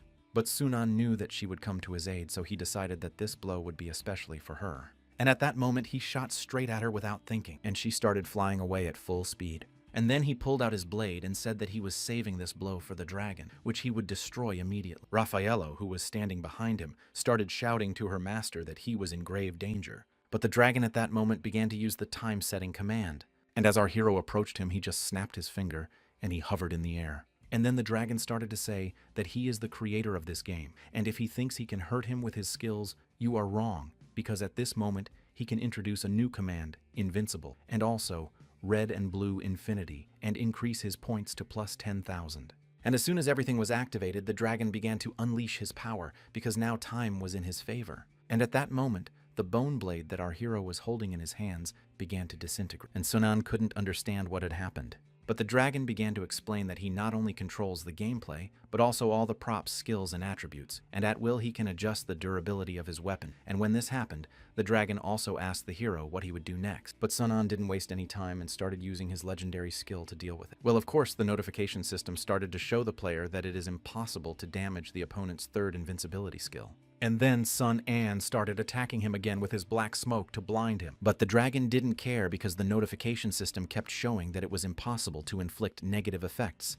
So the dragon asked him if he could show him anything else interesting, and pulled out his magic gun, which was the last one left. Sunan started using it. As soon as he took aim, the notification system showed that the props had expired, and it was impossible to lock onto the target.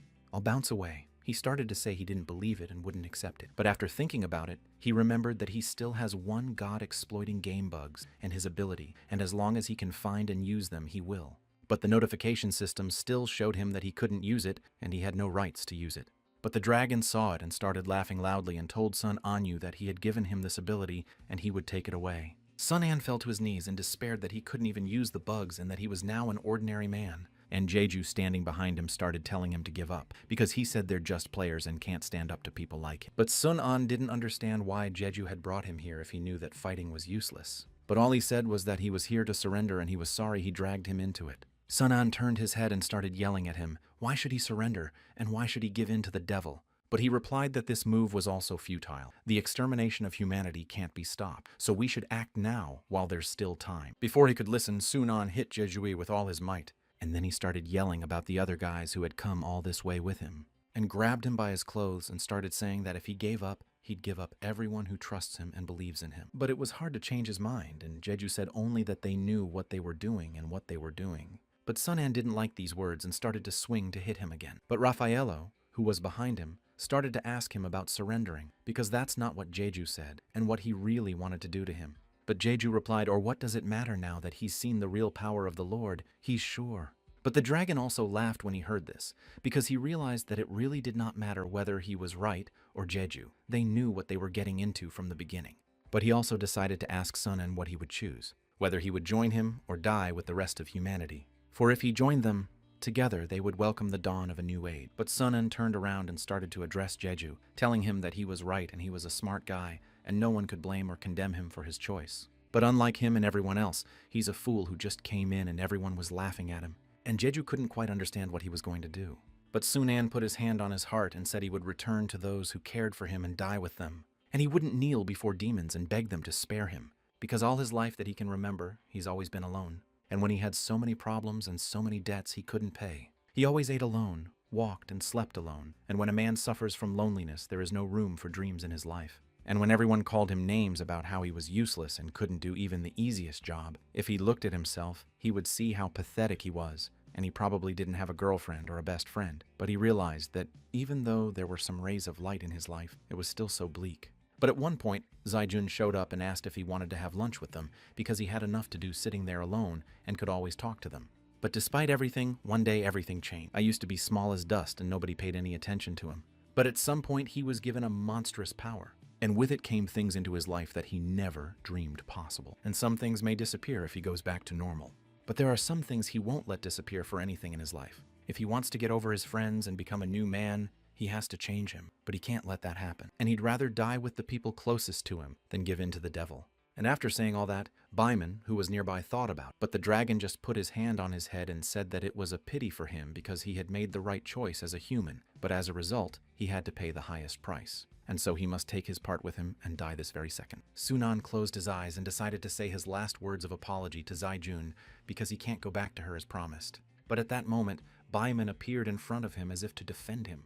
But Sunan didn't understand why she was trying to protect him. The dragon couldn't understand either, and started to ask Baiman what was going on and why she was protecting. But she turned around and said it would be sad to kill him that way. But the dragon didn't understand what she meant. He was a mere mortal, and what was her problem? But Baiman told him that he was just different, and she could feel it somewhere inside her. But she also added that she had some kind of attachment to him. Alaris intervened in the new conversation and started telling Baiman to mind her manners, and she shouldn't forget who it was that awakened her.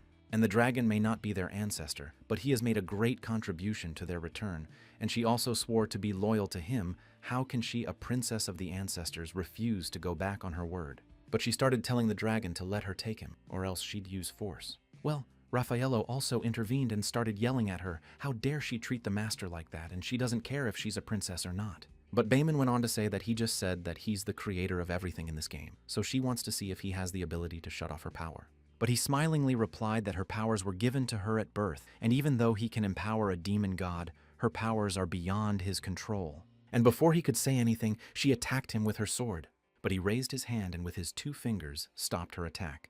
And Alaris, who was standing behind her, began to ask her if she had lost her mind, and how dare she point her blade at the dragon. At this point, the dragon started saying that he thought she was using this man as an excuse to attack him, and she had never wanted to follow his rules to begin with. To which she replied that he and all his so-called ancestors can go to hell. They don't deserve to come back to this planet. But Raffaello cried out that she wasn't an ancestral princess, and how could she say such a... But she just said that all she remembered was being thrown onto the island like a wild animal, and the person closest to her was taken from her, and the one who took that person was none other than the dragon. But the dragon started to tell her that she'd probably lost half her memory. But she said it was true that she didn't remember all the details of her life. She'd been asleep for 6 years. But when his call woke her up, her first thought was to destroy him for all she was worth, and immediately she started moving towards him with her weapon in her hand. Sunan watched the battle and saw that she had a very strong bloodlust, but he didn't fully understand what was going on and why the Deviless was fighting against her master.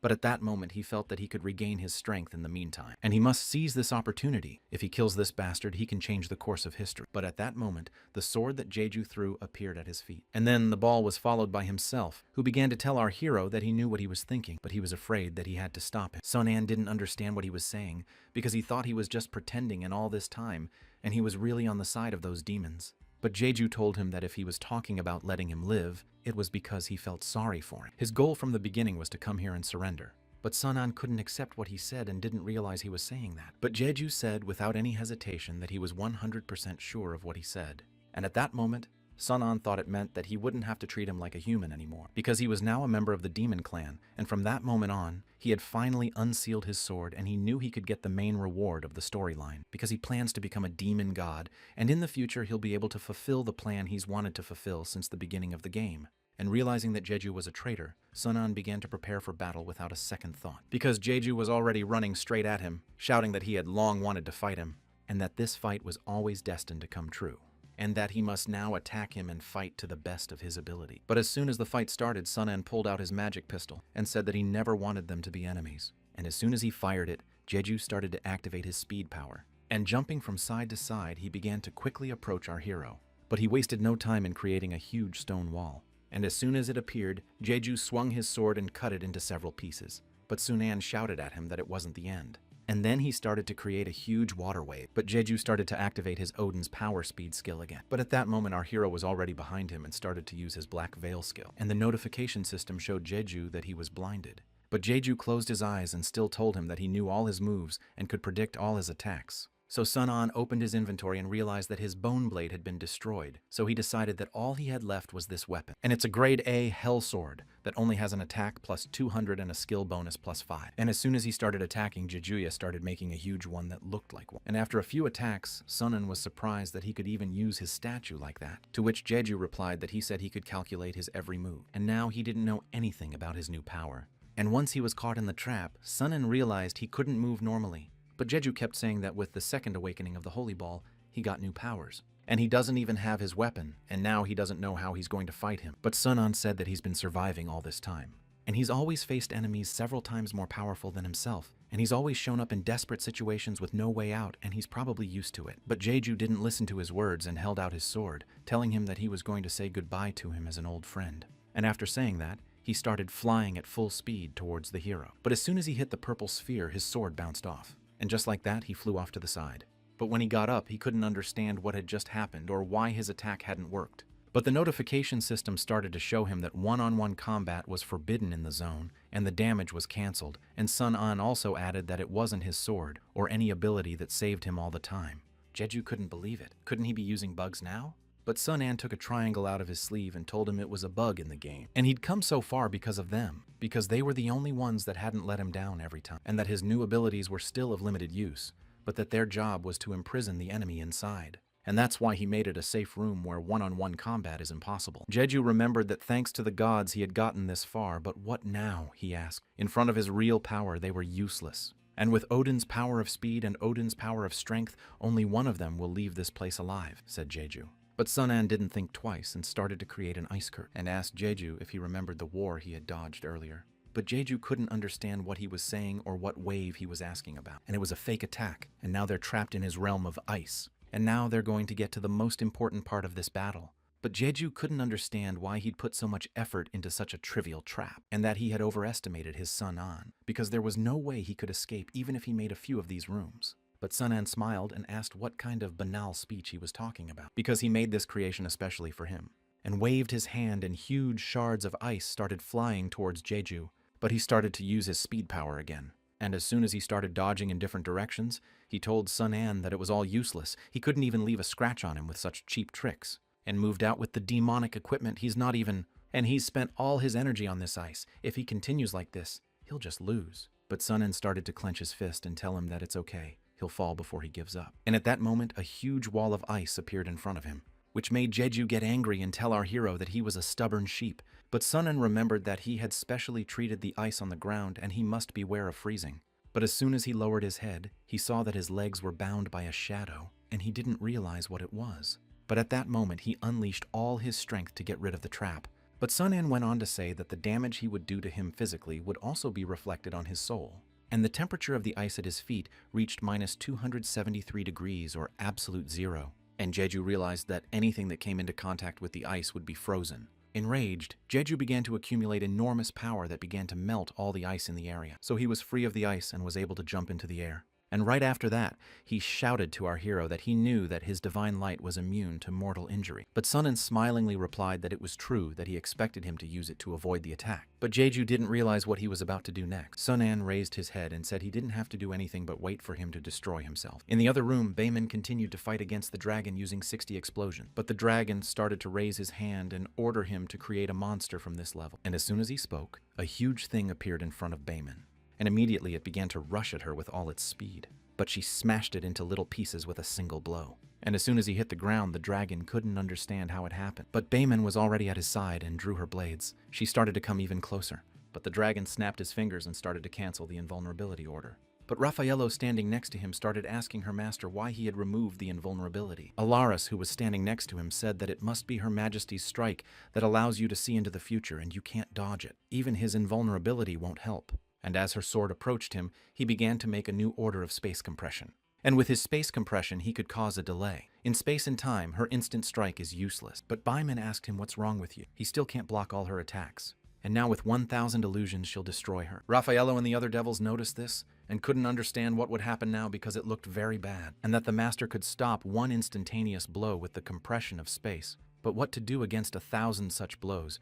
And it looked like Her Majesty was aiming to kill the master. But she just said it was his punishment for keeping her locked up for 6 years. And now he must prepare for all the torment he's never felt before, or he'd meet his fate and go straight to hell. The dragon got nervous and realized that it was so elegant. The blows from the future, he couldn't seem to block them all.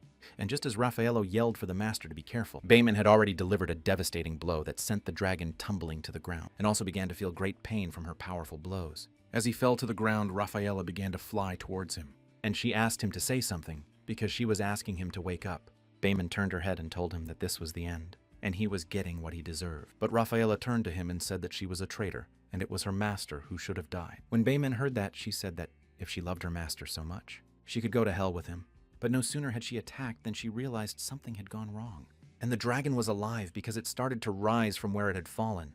Yahello couldn't understand how this was possible, but the dragon replied that it was all thanks to her. Byman also thought it was impossible because he had a human body, and how could he recover so quickly after such damage? But the dragon said it was true. Unlike them, he was still human.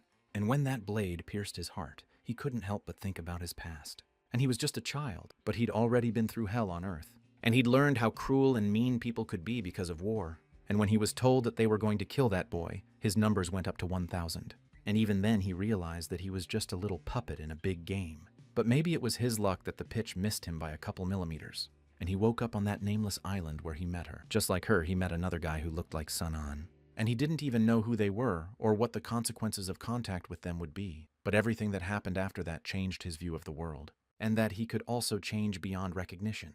But at that moment, there was a woman who asked him if there was a creator in this world. But he couldn't understand what she meant. Did she really ask? But the woman said no, he didn't. And he should let her rephrase her words so he could understand. Because she's talking about a game master. A game master can change all the rules and restrictions. Since man was born, certain rules and restrictions have been written into his DNA. For example, no holistic reproduction leads to an increase in hereditary diseases. Another example, even after thousands of years of technological development, people are always struggling with unpredictable disaster. Floods, hurricanes, earthquakes, viruses, but the young dragon couldn't understand what she was trying to tell him.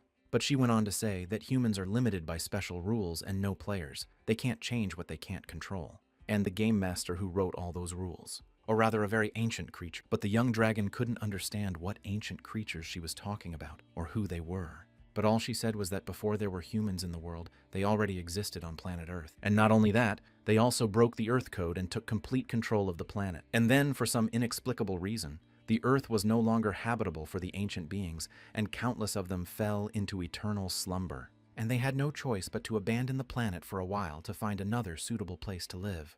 But they never gave up and came back here, so they created these creatures as humans. And within the borders, the humans began to flourish, changing the state of the world. During this time, they didn't just stand by watching everything they did, some testing. But the young dragon couldn't understand if his parents' war was also one of their so-called trials. But the woman went on to say that humans were breeding too fast, so they had to get rid of the unwanted part of the population to give birth to even better versions. And they also rewarded some of the highly recognized humans. I give them a chance to become one of the ancient creatures like them. And the dragon, she also gives him this opportunity, and whether he wants to give up the boring human form and join them. But he was in tears and didn't fully understand her offer to join them. And then he cried out that he would never agree to it, but to the girl it was surprising. And then she said that he must realize, since he knows the whole truth, she can't let him leave here alive. And after hearing this, the young dragon said he could help her. But she didn't understand how he could help her. She's a teenager, and she's been living for centuries, and how he could help her. But he said that they are really more than that. Then why do they need to hide from humans on this island and so encrypted, and not the ancient creature did not return to Earth? Not because they don't want to, but because they can't. If the ancient one heard, she started laughing out loud and said that this child is very stubborn. But he's right. Because of certain circumstances, they ancient beings must return to Earth now. But human development has gone beyond their rules, and returning here is now impossible. But the young dragon said he could help her. He could correct course even if it meant destroying all humans. But the ancient couldn't understand why he wanted to do that, and why she should trust him. But he said she had no choice.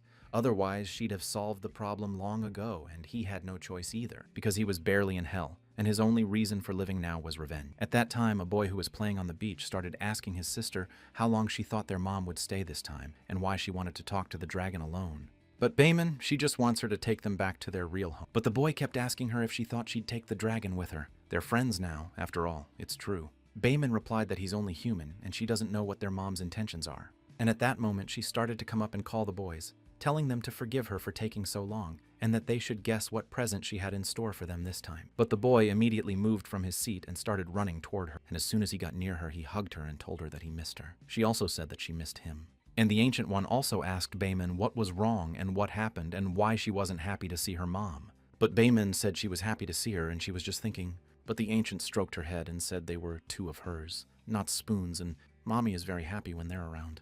And she held out her hand to the boy and told him it was his present. It's a stark triangle, and that thing was used by ancient beings to collect the bugs of this world, and he always wanted to try to play the games that normal people play, and with this, he can create his own game. When the boy saw this thing, he said it was amazing and thanked his mom. And for Bayman, she said she knows that being on this island is very hard for her, but she promises her that it's only a short time before they can go home together. But the boy started yelling at his sister to look at him, because he started bragging about his triangle start, and it was amazing to him. And the young dragon started asking the Ancient One who they were. And she said that Bayman was the princess of the ancient beings, but one of the main reasons they wanted to get back to Earth as soon as possible. But the young dragon didn't realize that they were facing something out there. Even the most precious thing they have must find refuge on Earth. But she replied that he was a very clever child, and even her return to Earth would be top secret. If he met anyone other than her, he would probably be destroyed by now. But the young dragon asked, what about that guy, and what his status was? But she got angry and said he looked like he was just a stray someone had tamed. And the first thing the dragon has to do after he gets the right to write commands for the land is to destroy him. And now, in the present, the dragon started talking about Raphael, that he's still alive because of her, and that's great. But Bayman thought it was impossible that his body was human, and how could he be reborn after such serious damage? But he replied that unlike the powerful princess of ancient beings, he's still a strangled human. And the only reason he lived was because of Raphaela. But Bayman couldn't understand what he meant by that. And isn't she just a character he created? But the dragon started laughing loudly and said that she thought he'd stolen her memories and put her to sleep for 6 years and woke her up without taking the necessary precautions. And at that moment, Bayman said she understood what was going on here, that Raphaela is his clone, which is why he's still alive. But the dragon said that she carries some correction where her words, and she's part of Bayman. Ever since her mother gave him the ability to write commands for Earth, one question has been on his mind. What exactly did the ancient creature do to take over Earth? And later he realized that this so-called key was just the DNA of the original life on Earth. By changing it, you can change the environment, create new life, control the sun and the moon. And in essence, he could become a god. If he could control the Earth with this tactic, then using the same method, he can control ancient beings. And Raphael not only has her DNA, she also has the DNA of all the ancient beings he has collected, and in other words, she is the key to controlling the ancient beings. And after hearing this, Bayman and Alaris were shocked. They didn't expect to hear such words from the Lord. But he went on to say that with her he could control their people as he controls the land. But Bayman said that she had underestimated his dragon, who was a very dangerous man, and she should get rid of him right here and now. But as soon as she started attacking him, this notification system, that Bayman couldn't understand what had just happened. But he kept smiling and said that as long as Raphael was around, he could rewrite her attributes at will and he could make all her attacks useless. And he raised his hand and said he could even do something else that would make her destroy herself. And as soon as he held out his hand, Bayman started falling to the ground, attacking herself. And she couldn't understand how that was possible because he was only human. But he came closer and closer to her and he said it was true. That's how a human being can control powerful ancient beings. And as he got closer to her, he grabbed her. He said that she was her mother, wrong from the start. He hated not only humans. But Bayman didn't understand the dragon's purpose now, and what he wanted to accomplish. But he said he wanted to destroy everything, and then create a new world. But Alaris, standing on the landing, couldn't believe what he'd just heard, and if his master really meant what he said, and that he wanted to destroy everything. But the dragon smiled and said that, of course not, because in his new world there would be room for demon gods. And he immediately fell to his knees, saying to his master that he was ready to obey his orders and he should let him accompany her to the new world. But the dragon kept holding Bayman and asking her what her last words would be. But all she said was that he'd never make it and there was a guy who would stop him. But the dragon couldn't understand who she meant because there was no one who could stand up to him. But Bayman didn't know what had happened in the last 6 years, but she knew one thing for sure. That guy's not dead and he's back and he's fighting for his life. And in the meantime, our hero continued to fight against his old friend, who started telling him that he better use all his tricks. But Sun An replied that he had nothing else to do but wait until he destroyed himself. After all this, Jeju moved from his seat and started telling Sun An that he had a very high arrogance and was no match for him when he was just a player, and now he has demonic attributes. But at that moment, a huge ice net appeared in front of him, and Jeju couldn't understand what happened because he didn't even do anything. But the hero said that because of his demonic powers, that's why he has a chance to defeat it. Because now he has to look back, because this is no ordinary ice, it's a fortified stone of the highest rank. And before they destroyed the meteorite mines in the city, it preserved the rare materials involved. And even if the bone blade is broken, he can take what's left and combine it with the fortified stone to create a one-of-a-kind blade. And the special attributes of the bone blade will also transfer. And if you combine the demon's senses and the demon slayer, this place he's in is truly hell for all demons. And as soon as the target was marked, the notification system showed that the demon slayer had been activated and would now do 10 times the damage. And our hero went on to say that after being marked by the bone blade, he couldn't get out of this death trap. And now he'll say goodbye to him and tell the raider that he died fighting like a hero. But Jeju didn't expect this from Sun An. And immediately he started activating Odin's space barrier skill, and all the blades that came at him broke because of that barrier. But the hero started to activate the collector, and as soon as the activation was complete, he started to squeeze it very quickly. Jeju couldn't understand why it was so hard to breathe. But Sun An said that he'd said before that Odin's domain was like a compartmentalization of his Stark Triangle that allowed him to change its attributes at will. And he's turned it into a vacuum that even air can't penetrate. And now he's got to think hard about how he's going to get out of it. If he removes the Okina realm, the ice blades will cut him to pieces. But if he doesn't, he'll suffocate. The demon needs oxygen. And now he's set a very naive trap and Jeju should just give up. But Jeju said he was right, that any normal demon would have been defeated by now. But this man promised him that he would take him to the new world he created. And he can't die here because he's going to the new world. And at that moment, Jeju took a brave step and Sun An saw it and saw that he had destroyed his own eye. And Jeju began to say that the Mighty One sacrificed his eye and received the gift of wisdom. And wisdom in this game means changing the rules. And as soon as the action was applied, he began to abolish Odin's kingdom. But right after that, our hero started to activate the demon's skill of premonition, and the demon slayer was also activated. But Jeju started to activate data analysis and root calculation. And as soon as the calculation was successful, then the analysis and observation started. And the root was successful. And the notification system showed him that it was 99% successful. And our hero kept yelling at him that there was no point because the bone blades had caught up with his jump into the icy water and would kill him. But he decided it was better to trust the reviews than his judgment. But once in the water, the notification system kept showing him that his life was dropping and wouldn't let him use his gear. But also the bone blades our hero was wielding began to break through the ice very quickly. And under the ice, Jeju finally realized why he'd taken him out to jump in the water. Because according to the rules of the game, everyone has a range limit in extreme condition, which means he can get out of the attack zone and escape the bone blades. But our hero continued to stand on top and told his opponent that 5 minutes had passed and the bone blade had disappeared. But at that moment, Jeju appeared and started attacking Sun An, who couldn't understand how he had survived and why he had escaped from such a terrible trap. But Jeju began to say that the path the game element had planned for him showed that he would be too shocked to dodge the attack. Sun An immediately began to activate his black smoke. But Jeju kept laughing and said that he would then use the black smoke to blind him to his true intention of using teleportation to get some distance and analyze the situation. And at the same moment, our hero started doing all the same things that Jeju said earlier. And behind him, Jeju started swinging his sword, saying that he had already predicted all this. And according to the rules of the game, a human can't defeat a demon because the demon's stats are much higher than the player's. Our hero started to remember the past. The stadium was holding feathers in his hand. His sister started to ask him what it was, but all he said was that he'd had a very strange dream. And there was a guy with the head of a dog carrying a golden staff and calling him God Anubis, but she didn't understand what happened. And did he take his heart too? And he put it on a scale and weighed it with a feather. He said if his heart was heavier, the demons would eat it. But Byman said that this is a very strange god, how a heart can be lighter than a feather, and doesn't that mean that everyone will be destroyed by demons? But Sun An replied that maybe he said he was the only one in the world with a heart lighter than a feather. And he said that his fate would break every unjust rule in the world.